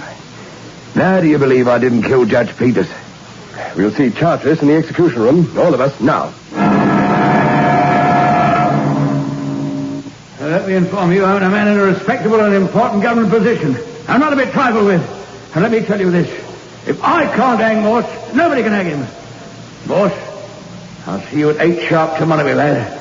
Good afternoon, gentlemen. Stay where you are, Charteris. Have you ever heard of a case before in which a convicted prisoner couldn't be hanged? Lots of them. My colleagues usually won out, you know. Crime doesn't pay, eh, boss? It seems incredible to me, Charteris, that a man in your profession hasn't heard of the most famous case of all. The original case of the man they couldn't hang. What are you getting at, Major? Did you plan the escape, Charteris? What? Did you get Morse out of jail in order to give you a perfect setup for murder? Did you frame Morse and betray him? What an idea. And in the end, you found you couldn't go through with it, didn't you, Charteris? Don't say anything you can't prove. You found you couldn't hang Morse in the end, and so you told us the tall story about the ghost in the execution shed and the trap that wouldn't work. You saw it well with a sack of sand and... But you weren't standing in place, were you, Charteris? Huh? You see, I read that story, too. The man they couldn't hang. And I guarantee that when you stand in place, there's a plank that slides out under the trap and stops it working. I had to kill the judge. I had to. But why? That's what I can't understand. Why? Because he killed my father. Drove him off his head. Men that my dad reckoned was innocent. They had to go. It was the same with me. I'm going off my head with it. The hanging judge, they called him. But he didn't have to do the hanging. I did. I did, Doctor. Major, when it comes to be my turn, please let my assistant turn me off. Young Sammy. He's got a touch, Sam has. He's an artist. I couldn't be succeeded by a better man.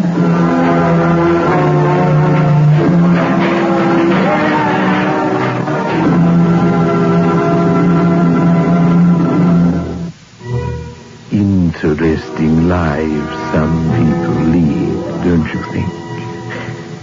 And as for poor Charteris, the executioner, he keeps us in fits of laughter with his merry jests. Here, behind the creaking door.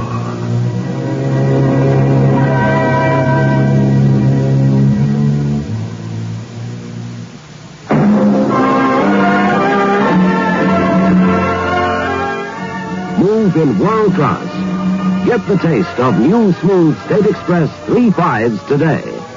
We promise you, it's the smoothest cigarette you can get.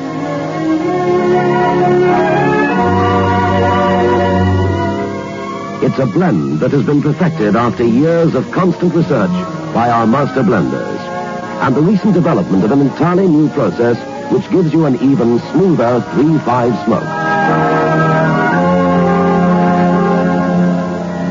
We promise you, it's the smoothest cigarette you can get. Move in world class. Get the taste of new, smooth State Express 3.5s today.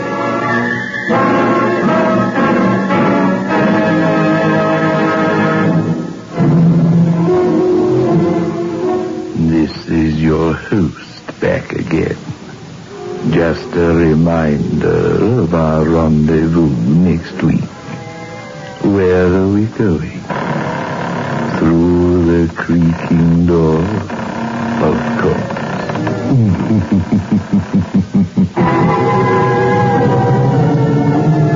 The manufacturers of State Express 3.5 Filter King cigarettes invite you to listen next Saturday at 9 o'clock when they will again present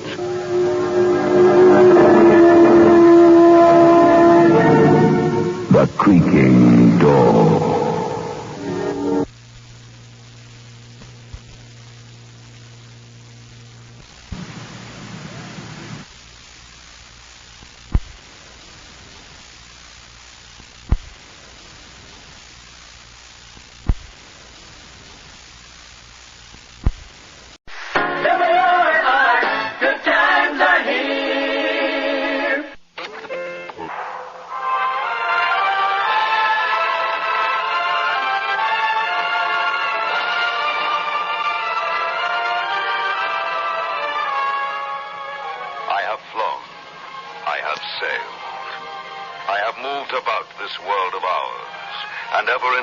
Of the finest of its kind, we bring you the tops in spine chillers.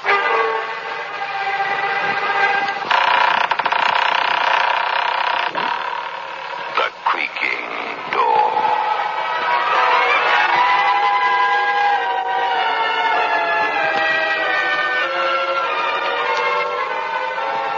The manufacturers of State Express 3.5s Filter King cigarettes take pleasure in presenting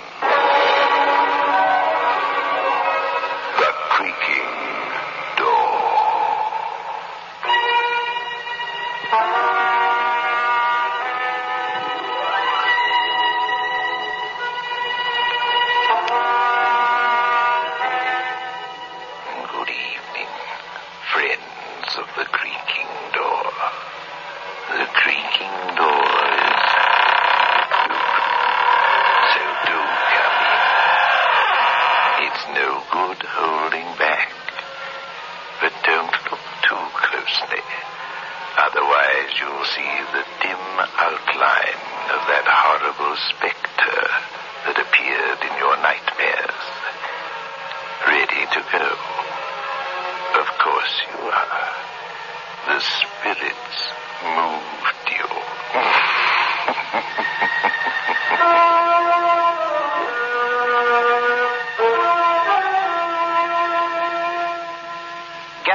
Get the taste. 3 5s by State Express. Get the taste of international success. The taste that's uniquely 3 5s. Only when no expense is spared in its making can a cigarette taste so right, so smooth, so satisfying. 3 5s. Get the taste. The taste that State Express created for you. The taste that has made 3 5s the king-size cigarette of international success. Get 3 5s. Get the taste.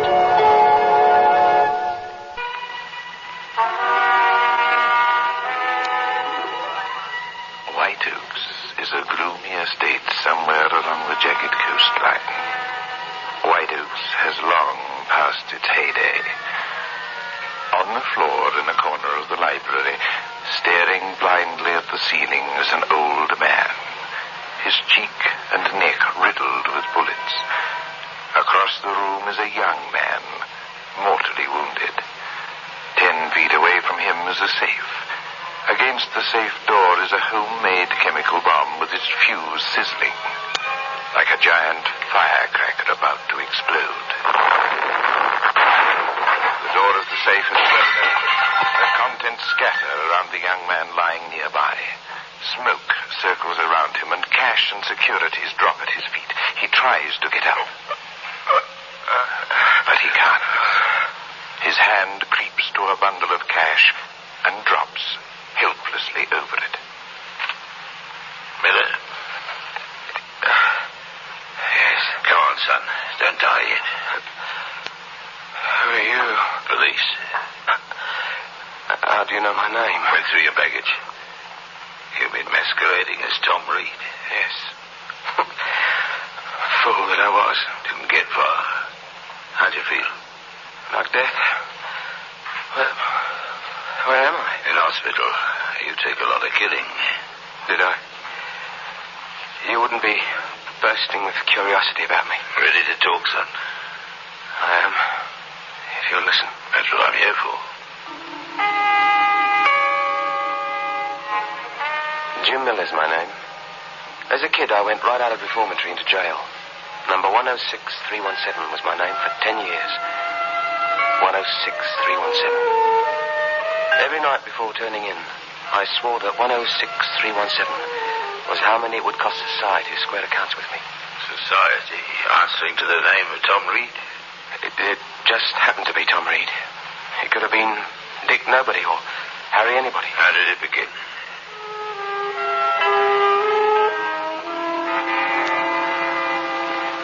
I was a day out of jail, hanging around the docks, wondering where I could catch the price of a drink. A big liner had just come in out of the fog, one of those pleasure liners. I watched the passengers come off, without a care in the world. Among them was Tom Reed, dressed to kill. My eyes kept wandering over to him, and the thought kept jabbing at me that there was a man I could be if I played my cards right. We were about the same age and build, except that Reed was a little pale around the gills. All Reed had on me was a bankroll. A car rolled up, and Reed went to it. I went after him. What scheme I had in my mind, I'm not clear on anymore. It might have been the ring on his middle finger, or the pounds he flashed when he tipped the kid who brought the car. Or maybe I was just going to catch him eating. Anyhow, there I was over the car, staring at him, tongue-tied. Yes? Is there something you want? Yeah. Driving north? Hitchhiking? Yeah. Oh, hop in. All right.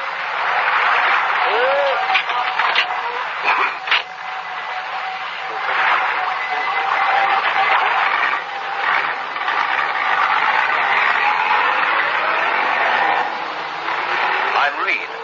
My name's Jim Miller. How far are you going? Well, as far as I can. But no destination? No. How far are you going? About 200 miles. White Oaks. Ever heard of White Oaks? No. It's the show place of the Cornish coast. And what's it now? A mausoleum. I'm the last of the Reeds of White Oaks. You're bragging? I suppose there is something indecent about too much money. Have you got too much money? 100,000 in 3 days' time. Why in 3 days? My inheritance comes to you then. Well, how do you collect? Does a cashier pile the money up in front of you?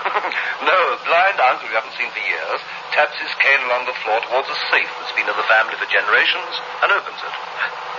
And hands you 100,000? Just like that? Just like that.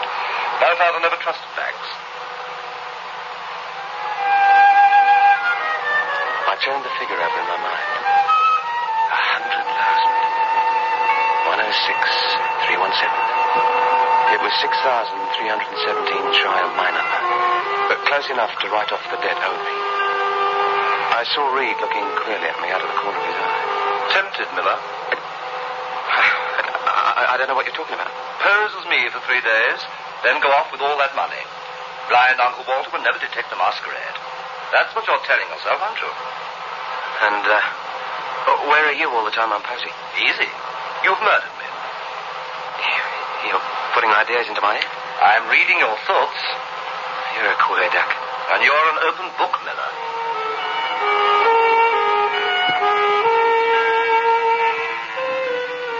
If I'd had any idea like that, Reed's openness put the kibosh on it.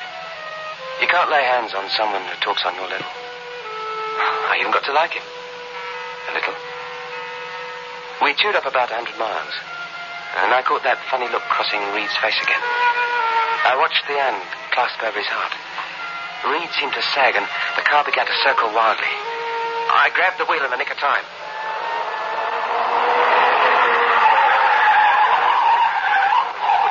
We almost dropped off an incline. I pulled to the side and shut the motor.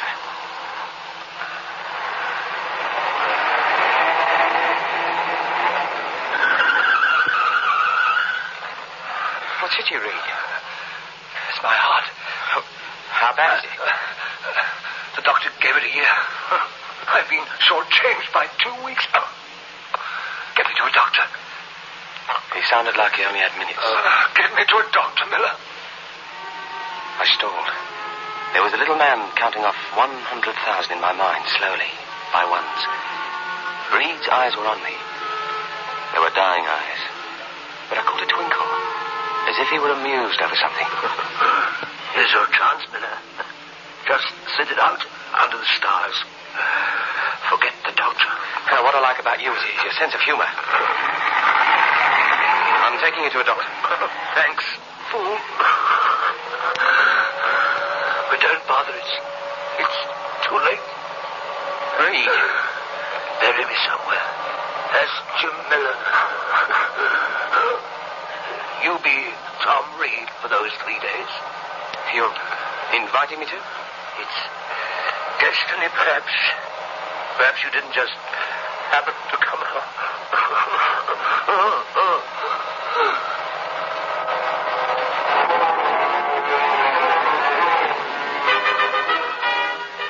It was too late to play Boy Scout and race for the doctor. Reed was dead. I sat around a while thinking over what to do. But there was nothing to think over. My mind had been made up for me a long time before Reed happened along. I told myself that Reed's dying remark practically made me his heir. But I didn't have to tell myself anything. The little blind man he talked about was already counting 100,000 in my head. 100,000-pound notes. I found a lake about 5 miles up the side road. Not a house or a human anywhere. I swapped clothes with Reed, weighed his pockets with stones, then said goodbye and let him slip. I ran for the car and headed for White Oaks, Reed's wallet pushing against me as I drove. It was a down payment on the 100,000.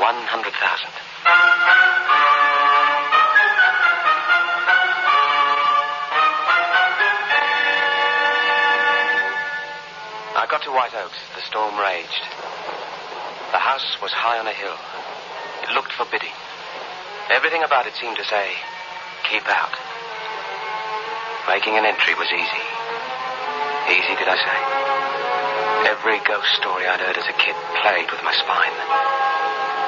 If the outside had given me the willies, the interior put the icy frosting on it.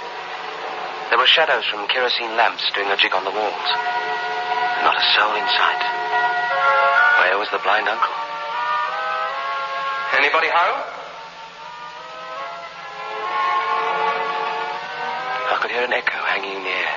And then I heard a tapping coming at me out of the shadows. Uncle Walter came towards me, feeling his way with a cane. An old guy with more wrinkles than face.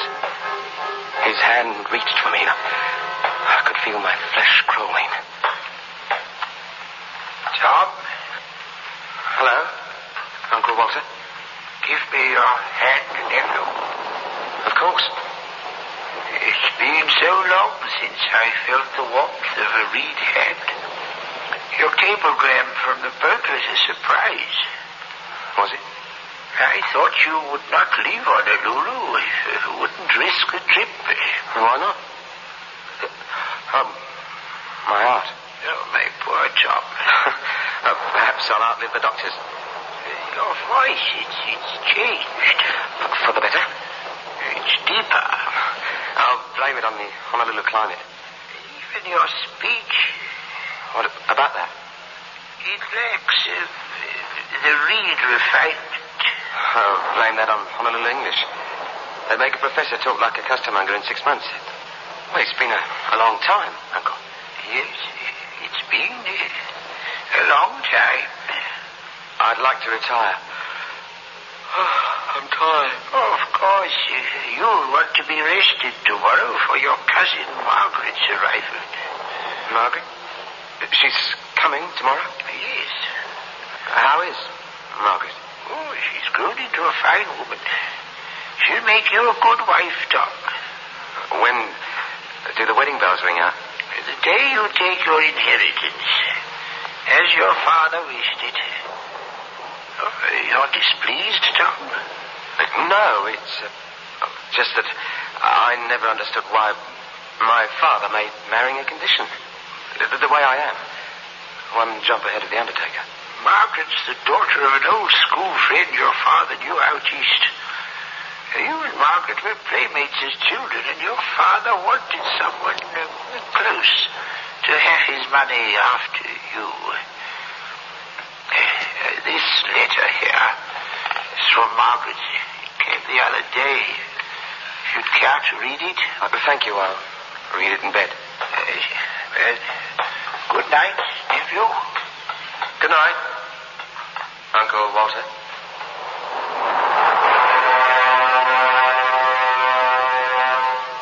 Get 3 5s. Get the taste. 3 5s by State Express. Get the taste of international success. The taste that's uniquely 3 5s. Only when no expense is spared in its making can a cigarette taste so right, so smooth, so satisfying. 3 5s. Get the taste. The taste that State Express created for you. The taste that has made 3 5s the king-size cigarette of international success. Get 3 5s. Get the taste.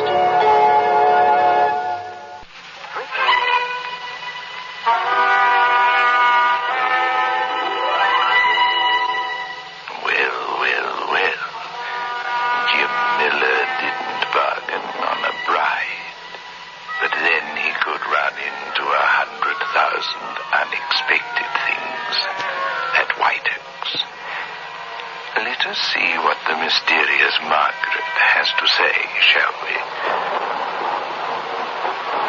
I wonder how it will be meeting Tom again. We were practically infants the last time together. The questions that keep crowding my mind. What does he look like? What does he think about? Will he like me enough? And how will it feel marrying a man you played with as a child 15 years ago? And will you like me too, dear Uncle Walter? So Margaret didn't know Tom Reed from Adam. All I had to do was to keep the act going for 3 days, grab the money, and leave.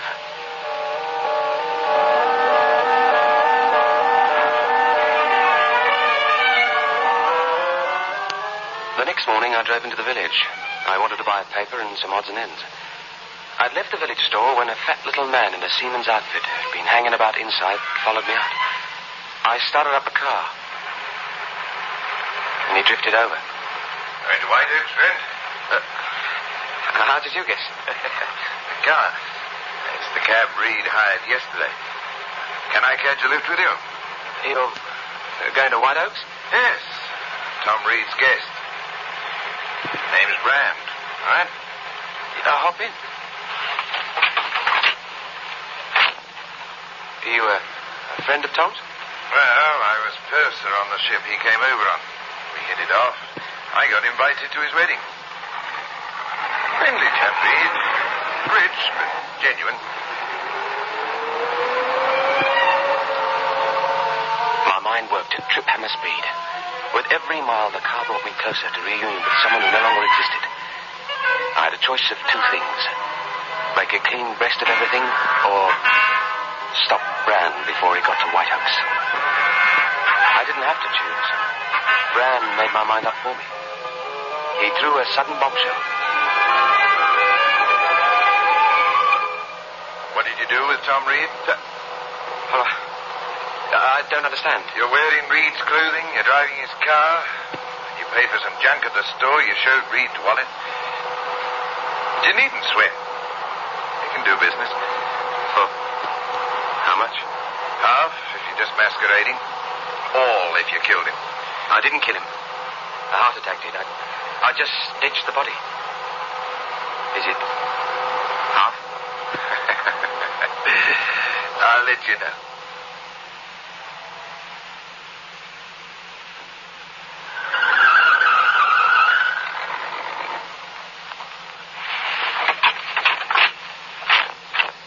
Start for the woods. Is this how you want it?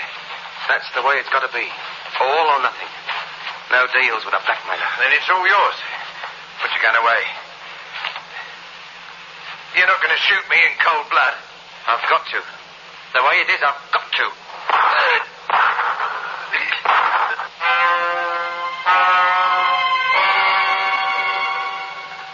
He fell over on his side into the weeds. I'd done it.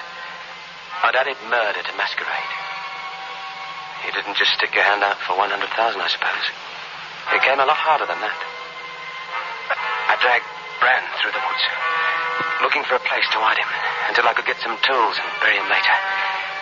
And suddenly, some motorist unable to get past my parked car on the narrow road. I left Brand as he was and ran to the car. For it was a girl, easy on the eyes, with a rainbow-colored scarf flying in the breeze. Move your car. I can't get by. Sorry. Were you hunting? Hunting? I heard shooting. I took a pot shot at some rabbits. Any luck? No, I'm a bad shot. Too bad. Am I on the right road to White Oaks? You wouldn't be Margaret? Yes. I'm Margaret. No, I'm Tom Reed. You're Tom. Disappointed? Don't mind my staring. I always stare. She wasn't just staring. She was accusing me with her eyes. Perhaps she knew I wasn't Tom Reed. She hadn't seen Reed since childhood, but maybe there'd been an exchange of photographs. I couldn't let her run blabbing to White Oaks. After Brand, I was up to my neck in it. There was no turning back anymore. Aren't you going to show me the way, Tom? The way you keep staring? Why? Just bad manners. But you're still staring. I'm sorry. She couldn't control her eyes. I followed the direction of her stare, and then suddenly it hit me. Murder was written all over me. There was blood on my clothes. It was as if Brand's corpse was standing beside me, telling the world. You came at a bad time. You killed somebody. In there. That's what those shots were. You killed Uncle Walter. Uncle Walter? And you're not Tom Reed. You've got a picture of him? Yes. Nice and frank. Well, why don't you scream? I'd rather do this. Stay exactly where you are. Do you know how to use it, that gun? Try me and see. Yes. Yes, I've got to try you. Whether I like it or not, I've got to now. Nice shooting for a girl. My turn now.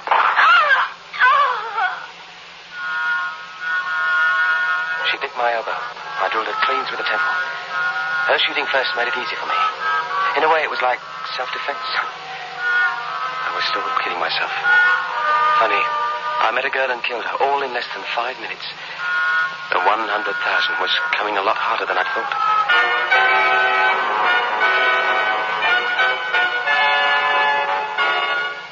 I drove her car and all as far into the woods as I could get, and shot back to White Oaks. Playing air for a couple of days was out now. I was running out of time.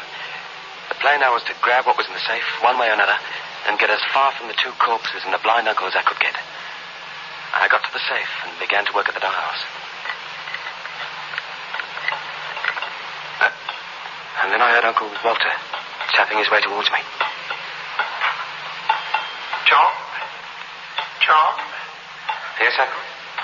Give me your hand, nephew. Where is it? Here. What do you do, read palms with your fingers?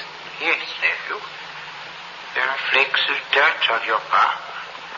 As if you've had your hands on the ground. Not bad. You ought to be a detective. And there's an odor. A smell of blood. Let go of my hand. What's wrong, Tom? Listen. I've got a gun in my hand, pointing right at you. You're going to tap your way to that floor safe and open it. With no stalling and no questions. No questions. But I don't know the combination from memory. You don't? If you listen. The combination is on a memorandum pad in the library desk. Get it.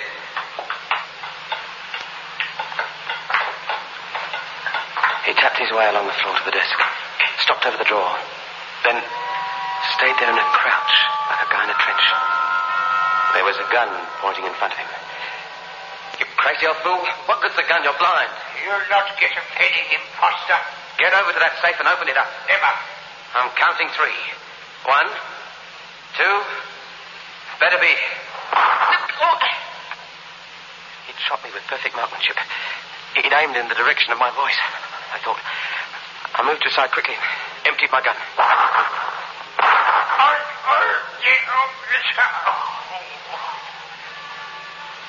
Uncle Walter was propped over the desk. I did him in his cheek and neck. He was still alive. The gun pointing in front of him. I crept along the wall to the other side of the room, quietly. I didn't want him aiming in the direction of the sounds again. He aimed the gun. I watched the nozzle of the gun follow me, inching as I moved. The old man was looking at me, watching me, as if he could see it, as if he had perfect vision. Got me again.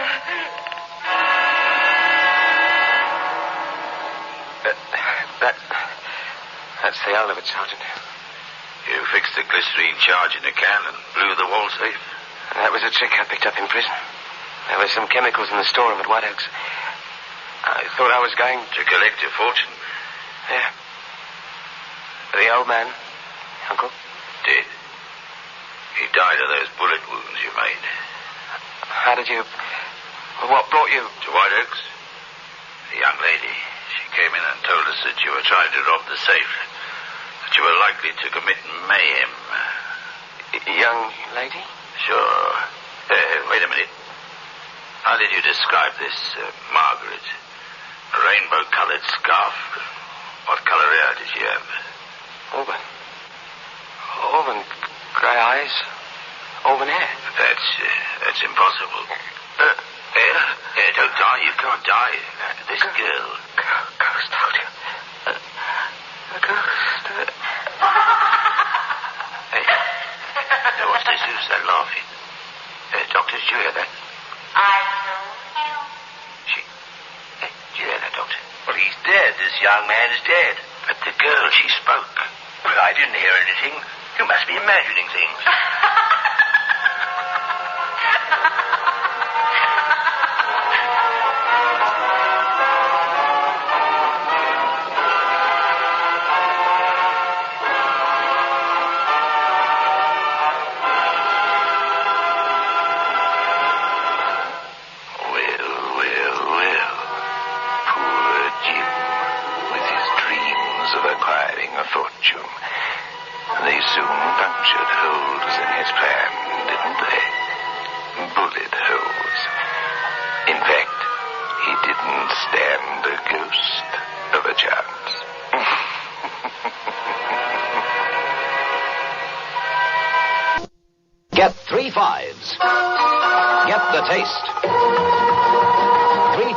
by State Express.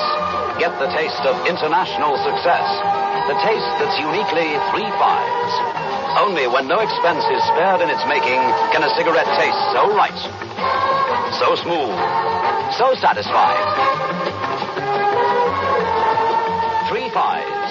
Get the taste. The taste that State Express created for you. The taste that has made 3 5s the king-size cigarette of international success. Get 3 5s. Get the taste.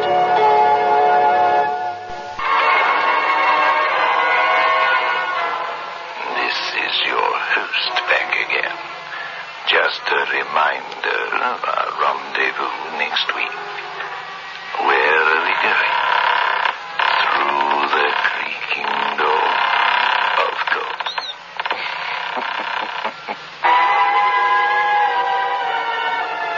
The manufacturers of State Express 3 5s Filter King cigarettes invite you to listen next Saturday at 9 o'clock when they will again present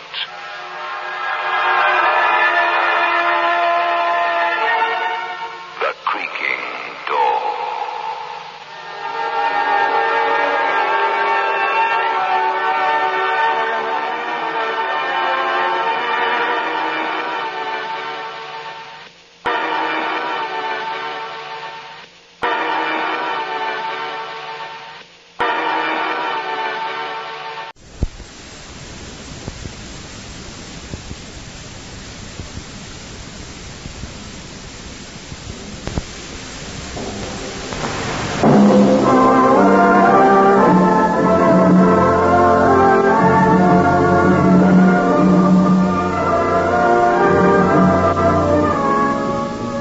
I have flown.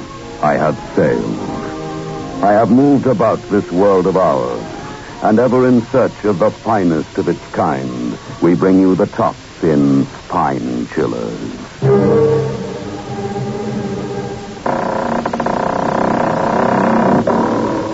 The Creaking Door.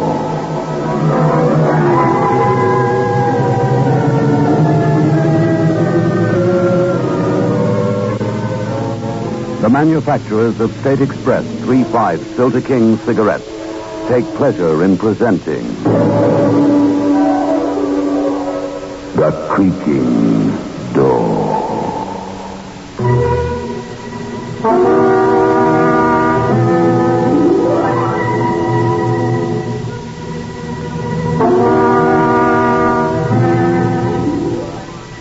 Good evening, friends of the creaking door.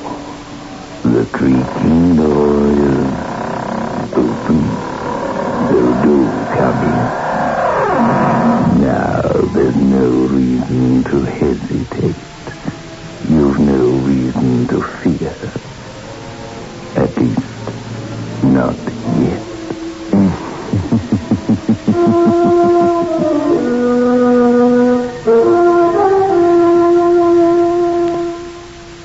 Get 3 5s.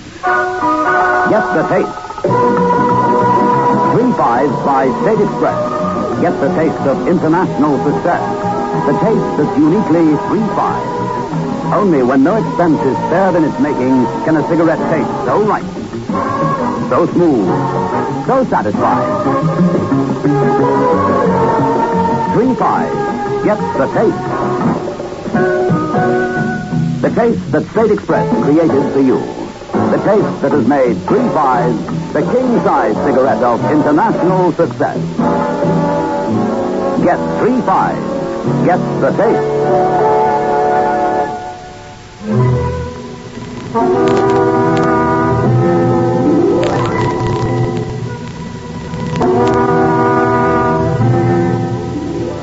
The unconscious figure of Randolph Strang lies prone as his boat is being towed by the fishing smack towards the shore. The hot sun beats down relentlessly, as though its very rays have sucked from the man every vestige of energy. He's still delirious by the looks of him. The sooner he be got to the doctor, the better. He looks in a bad way.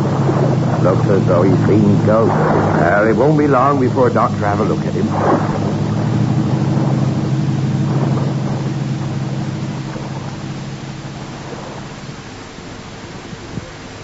Found him drifting in the open sea, you say? Ah, Doctor. Threw a tow line and towed him in like. The island of lost souls. The dead. He's not departed. He's been talking of the island. How far out to sea was he when you spotted the boat? A couple of miles. But no one but a madman would make for that island. I wonder if he was making for Wolf Island. Voices. The voices of torment. You're all right. You were picked up by a fishing smack. You're in safe hands. Huh? Safe. I'll never be safe again. Safe. A waxen beauty made in the image of death. He's been to the island, I tell you, Doctor. Is there anything in his pocket? We'll have to notify somebody. Here's something. Envelope.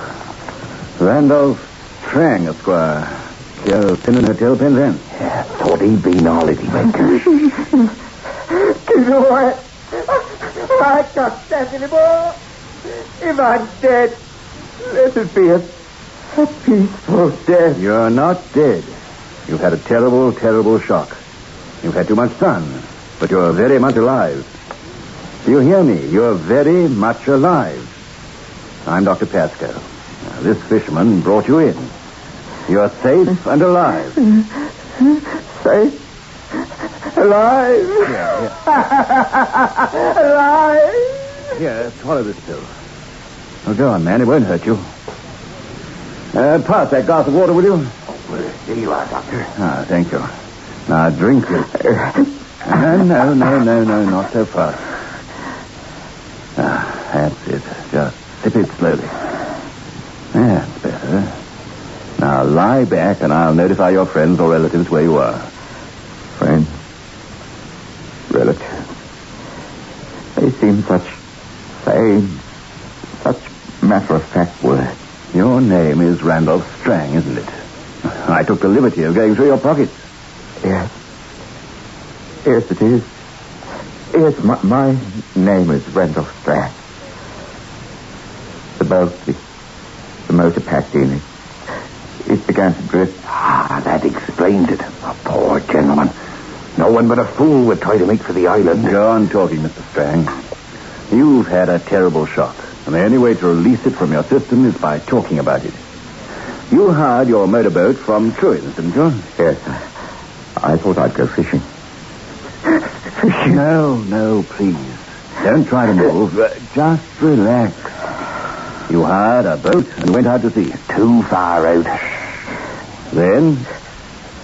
Suddenly, I got caught in the cross current. The boat began to swirl round and round, and then, just as suddenly, the boat seemed to be still for a second. And then it began to drift forward. Drift to the blackness in the distance. At first, I thought it was just an ordinary island. The island of lost souls. Quiet. So you drifted towards the island. And then? I fell asleep. I'd been drifting for some hours. When I awoke, everything was black and sinister. Huge black rocks acting as sentinels. Huge rocks, you say? But the boat? It had become wedged between two small rocks in what seemed to be a lagoon. I was cold. I decided to explore.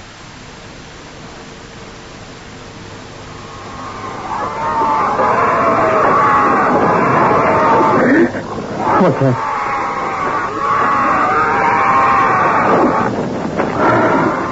All right. Thank goodness.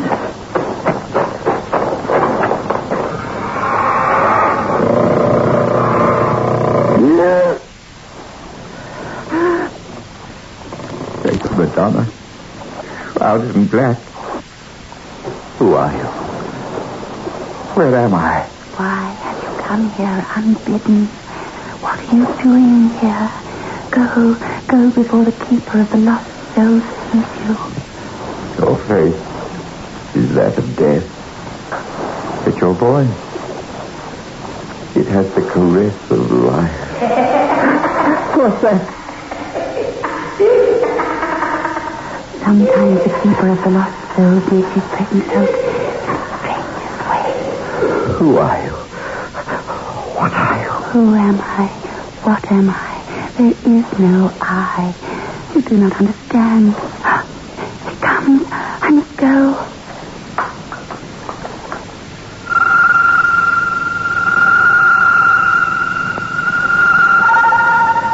As if I'd summoned light by means of a switch, the moon came from behind the black clouds, and I was bathed in a luminous light. Was this heaven? Was this hell? Was this indeed an island where souls remained lost forever? Was I a lost soul? Where was she? Where are you? Don't leave me. Please, please, please, I want to talk to you. You cannot communicate with her, and she is forbidden to communicate with you. It was not meant that you should be on this island. Where are you?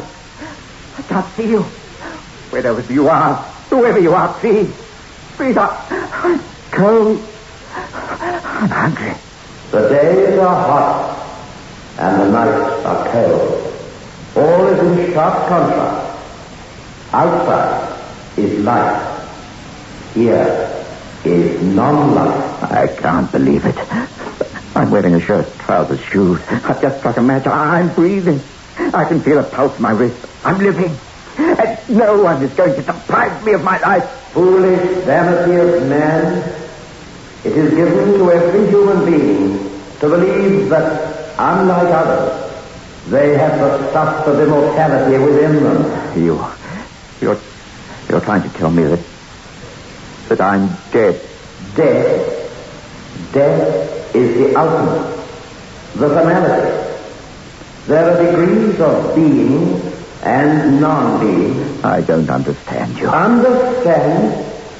What vanity is this? Why should you demand the wisdom that has eluded mankind for thousands of years? What are you going to do with me? The question is not what I am going to do to you, but what you will do to yourself, your inner self, your soul. Tell me this. Was it just chance that my boat drifted with the tide to this island? Was it? Please, answer me. Answer me. Answer me. You must not shout so. You must not disturb the spirit. Oh, you startled me. Where did you come from? Come from? Here we do not arrive from anywhere or go anywhere. Why are you dressed like that? All in black. Foolish man. Is not blackness synonymous with death? This is a dream, isn't it? I'm not on an island. I'm asleep on that boat. I'm still drifting on the sea, and you don't exist except in my mind. Here we do not use words such as exist. There is no existence or non-existence. What sort of dream is this? Even if I dream, I'm tired, hungry. Give me your hand. There. Come. I will lead you to where you shall have food and drink and warmth. Because even on the island of lost souls, it is necessary I don't know whether this is a dream or not. I don't know whether I'm alive or dead. I don't know what sort of place this is, but I can't stand it much longer. Poor, frightened mortal. As long as you're on this island, you'll no longer inhabit your mortal body. Words like harm mean very little here. Come with me, and you shall have the peace you seek.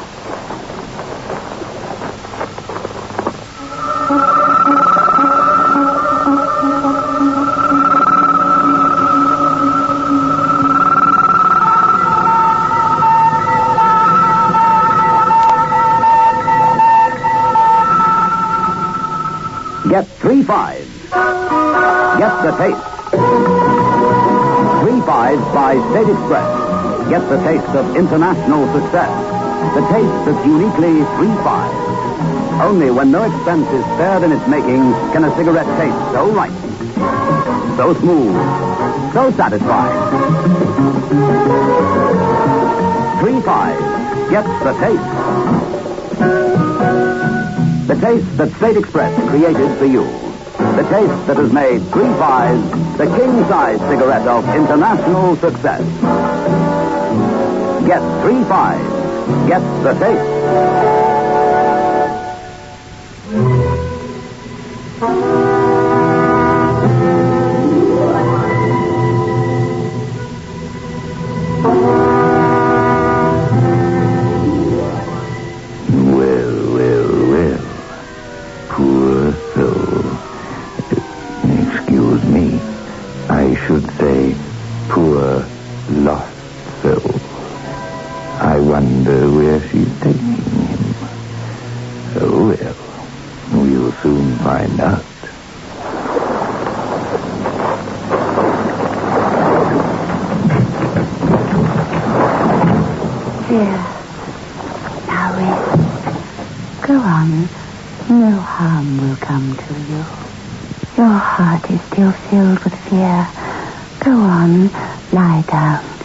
Enjoy what peace and rest you may be allowed. What do you mean? Be allowed? What's going to happen? No, please. Don't go. I must. Dropping with tiredness as I was, confused in mind and spirit, I tried to cling to reality by touching the bedpost. It was solid mahogany. The sheets and blankets could have come from the Penryn Hotel, which I had left that morning, and yet seemed a million light years away. My head was filled with 1,000 jangling nerves, and then... Remember, you whom the boat brought to this island, there are more things in heaven and on earth. I didn't hear the rest. Sleep, blessed sleep, taken possession of me. Not long. 3-5, thumb, I smell the blood of a mortal man.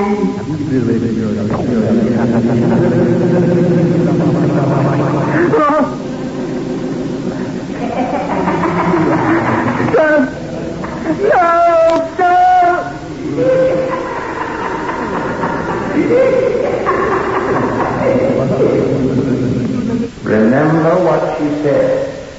There can be no such thing as calm on the island of Lost Souls. I must get out of here. If this is earth, if this isn't mortal, if we're all ghosts, why is it so locked? Serve your restless spirit. I will open the door for you. Foolish man to be so afraid. I'm no longer afraid. I'm insane. Or can't dead people be insane? Here, what is it? Drink. It will give you peace.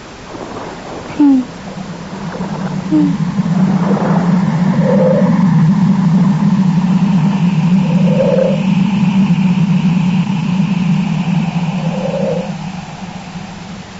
By then, I was beyond all caring. I drank. Once again, she took me by the hand and led me to the four-poster bed. I don't know what was in that drink. A strange calmness came over me. Soon I found myself drifting. And then lost consciousness. And then what happened? Nothing.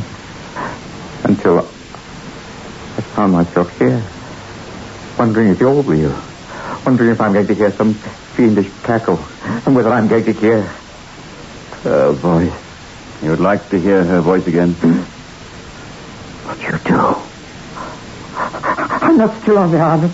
Oh, why, bless you, sir. You've been down the island of Lost Souls now. You're in Penzance. We brought you to Dr. Pascoe's surgery. You've been on Wolf Island. You've had a terrible and harrowing experience. You're all right now. You feel a little strange because I put you under sedation. All right, you say. To my dying day, I'll hear those voices and those noises. Or shouldn't I use such a phrase? Or has my dying day already happened? Is all this... Please believe me. If you're going to recover fully from your terrible experience, you've got to cling to the fact that these things happen to you. Yes, the doctor says, sir. You've been in that open boat on a rough sea under that hot sun for some hours. You was delirious like. You mean the sun affected my brain? I've imagined it all. No, you haven't imagined it at all. And it wasn't the result of a delirium. What do you say? Ever since the Cornish Star went aground on Wolf Island, they do say that the island be haunted with the ghosts of the poor sailors what was drowned. Lost souls they be. Smugglers they was. And they do say that when the moon be high, you can hear the cries of the drowning sailors. Nonsense.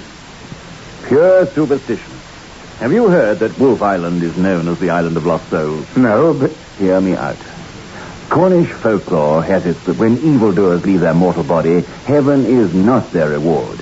But these lost souls remain in torment on Wolf Island. You see, there's very little on the island. It's practically inaccessible to shipping of any size. About 50 years ago, the National Ornithological Society bought it for the government as a sanctuary. Yeah, what happened? Every bird died, did they not, Doctor? Yes, the island was too far from the shore. It's all very well for you to say folklore, Doctor, but this gentleman Mr. has... Strang, you know how strong the tides are off the Cornish coast. It's obvious that when your outboard motor failed, the tide carried you towards Wolf Island. You fell asleep, then you awoke. Awoke? Am I awake yet? Mr. Strang, if you want to live a life of nightmares and fears, you will not do as I suggest. But there's only one way to remove the effects of the horrible experience. Come with me to Wolf Island. Doctor, you... Now that you're physically recovered, we haven't had much of a chance to exchange information about each other. You look as though you might be a schoolmaster, are you? Ironically enough, I'm a lecturer in science at Bristol University. Then come with me. I'll take you in my boat. Hey, Doctor, what are you doing? I beg you for two reasons. One, for your own peace of mind, and the other I'll divulge later. Only, instead of arriving at night, we will go now when the sun is high, and the sea is blue, and Wolf Island will be bathed in light. You're asking a great deal of me. It is for your sake that I ask.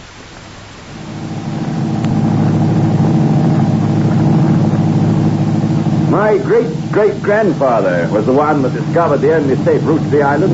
It has to be around about noon when one can sail between the two currents. And only then in a boat of this size. Even with the flecks of foam on the water, the seagulls weaving and diving overhead. Even with you sitting at the tiller of the boat. Even now, I find myself trembling at the thought of returning to the island. But you haven't told me why we're returning. And we're almost there. Now, to do so would be as unreal to you as your experiences last night. I'm a doctor, not a psychologist, but I have to confront you with the demons of the night. I promised you that you'll be perfectly safe. And I promise you that you will understand everything, particularly with your scientific training. Look at them. Those rocks. Those black rocks.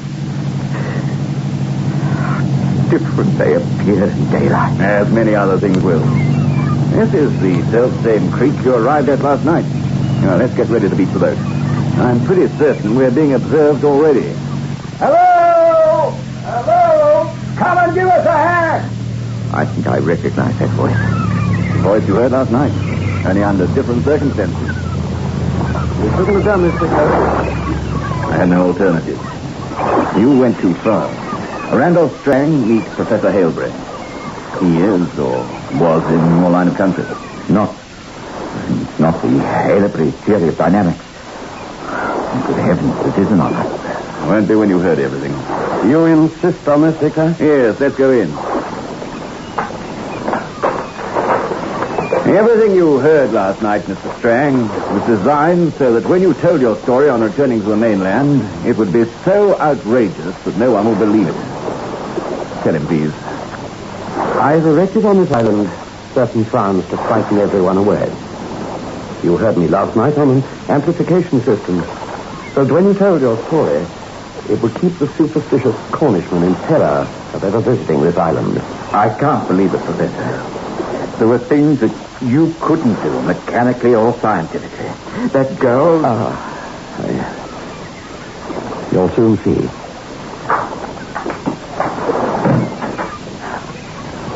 You who are arbiter of all souls in torment, have you come to pass judgment so soon? Not judgment. I brought someone to speak with you. Of course. He came last night. He had left his mortal body. Look, please, this must stop. This is a charade. If this is an explanation as to what happened last night, please. Doctor, come outside, please.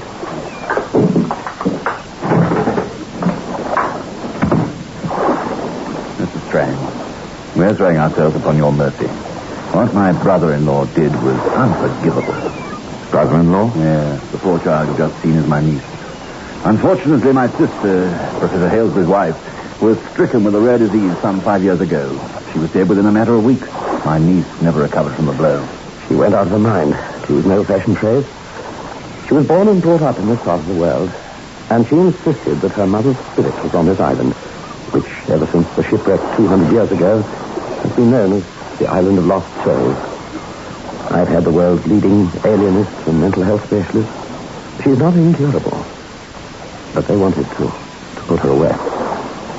I bought this island secretly 3 years ago. I let it be known to the world that we'd gone aboard. But all this? About a year ago, a young couple had discovered the route. They landed, and I frightened them away before they could discover the truth. They were a Cornish couple and believed that they were hearing ghosts. I decided to take no more chances.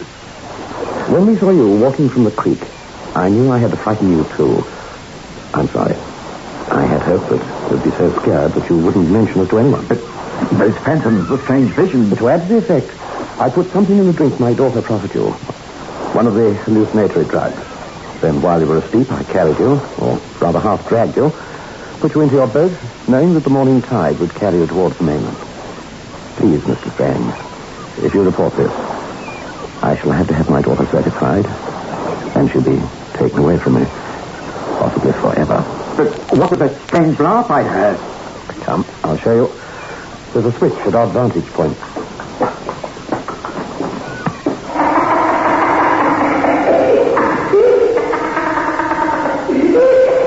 Now, you see why none of the locals will bring their boats within hearing distance of the island. Everything your daughter said to me, she believed. I wish she didn't. I wish that she, too, were part of my defenses to frighten the people away. Jack, the busy fisherman who picked up Mr. Strang had taken him to hospital. You don't know what incalculable harm could have been done. I meant you no harm, sir. I knew that you would be picked up by some craft or other. I'd hoped that you would come to believe that what you saw on the island was not a bad dream. I knew that you'd never be able to find a way back here in order to find out whether you'd be dreaming or not. We owed it to this gentleman to bring him here, to tell him the truth for his own peace of mind. Yes. No harm will come to our daughter. She's happy on earth. What was that? Did I hear something? I beg your pardon. Oh, no.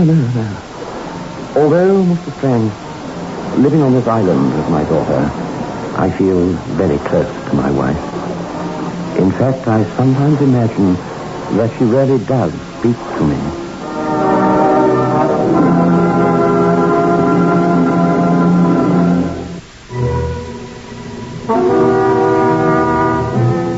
Well.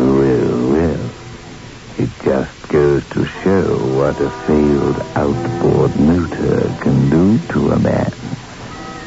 Before he's able to take any bearings, he finds himself up the mental creek, so to speak. Get 3 5s.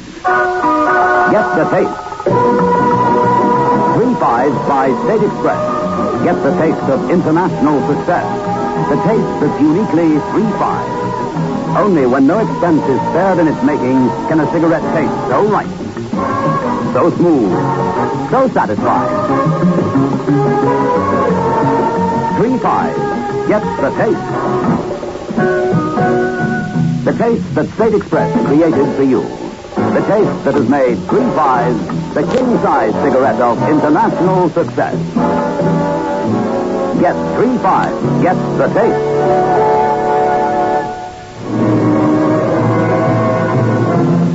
This is your our rendezvous next week. Where do we go? Through the creaking door, of course.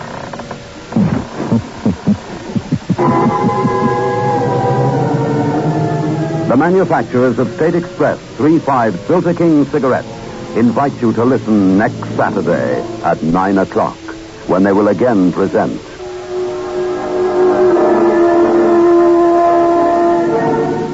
The Creaking Door.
I have sailed.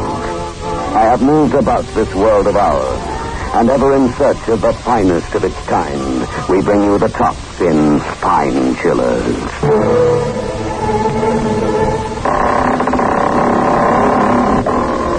The Creaking Door.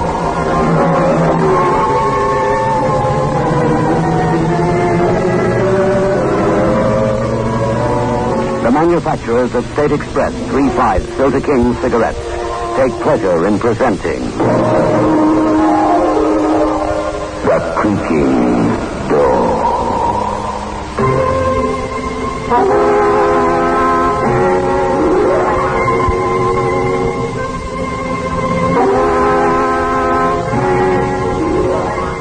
Good evening, friends of The Creaking Door. The creaking door is open. So do come here. Do you know what claustrophobia is? That's the feeling you get when everything seems to be pressing in on you.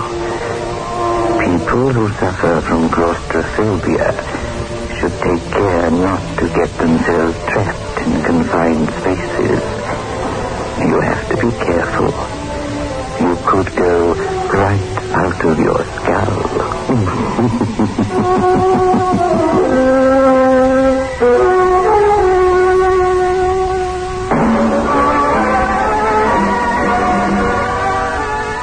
Move in World Class. Get the taste of new smooth State Express 3-5s today. We promise you, it's the smoothest cigarette you can get.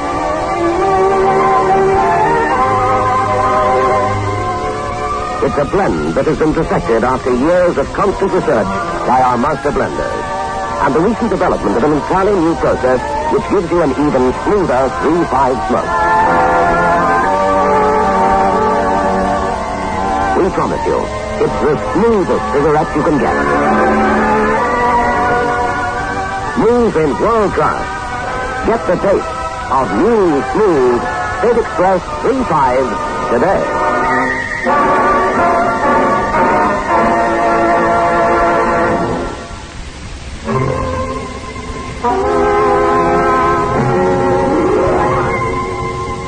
Rupert Hawkins suffered from claustrophobia. So much so that he wouldn't even take the lift to and from his office on the 8th floor. Couldn't stand lifts, Rupert. Never used them. Until that night when he worked late and realized that if he didn't hurry, he was going to be very overdue at his appointment with his beautiful young wife.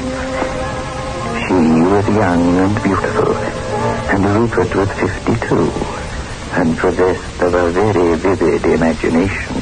It's time. 6:30. I'm going to be coming more,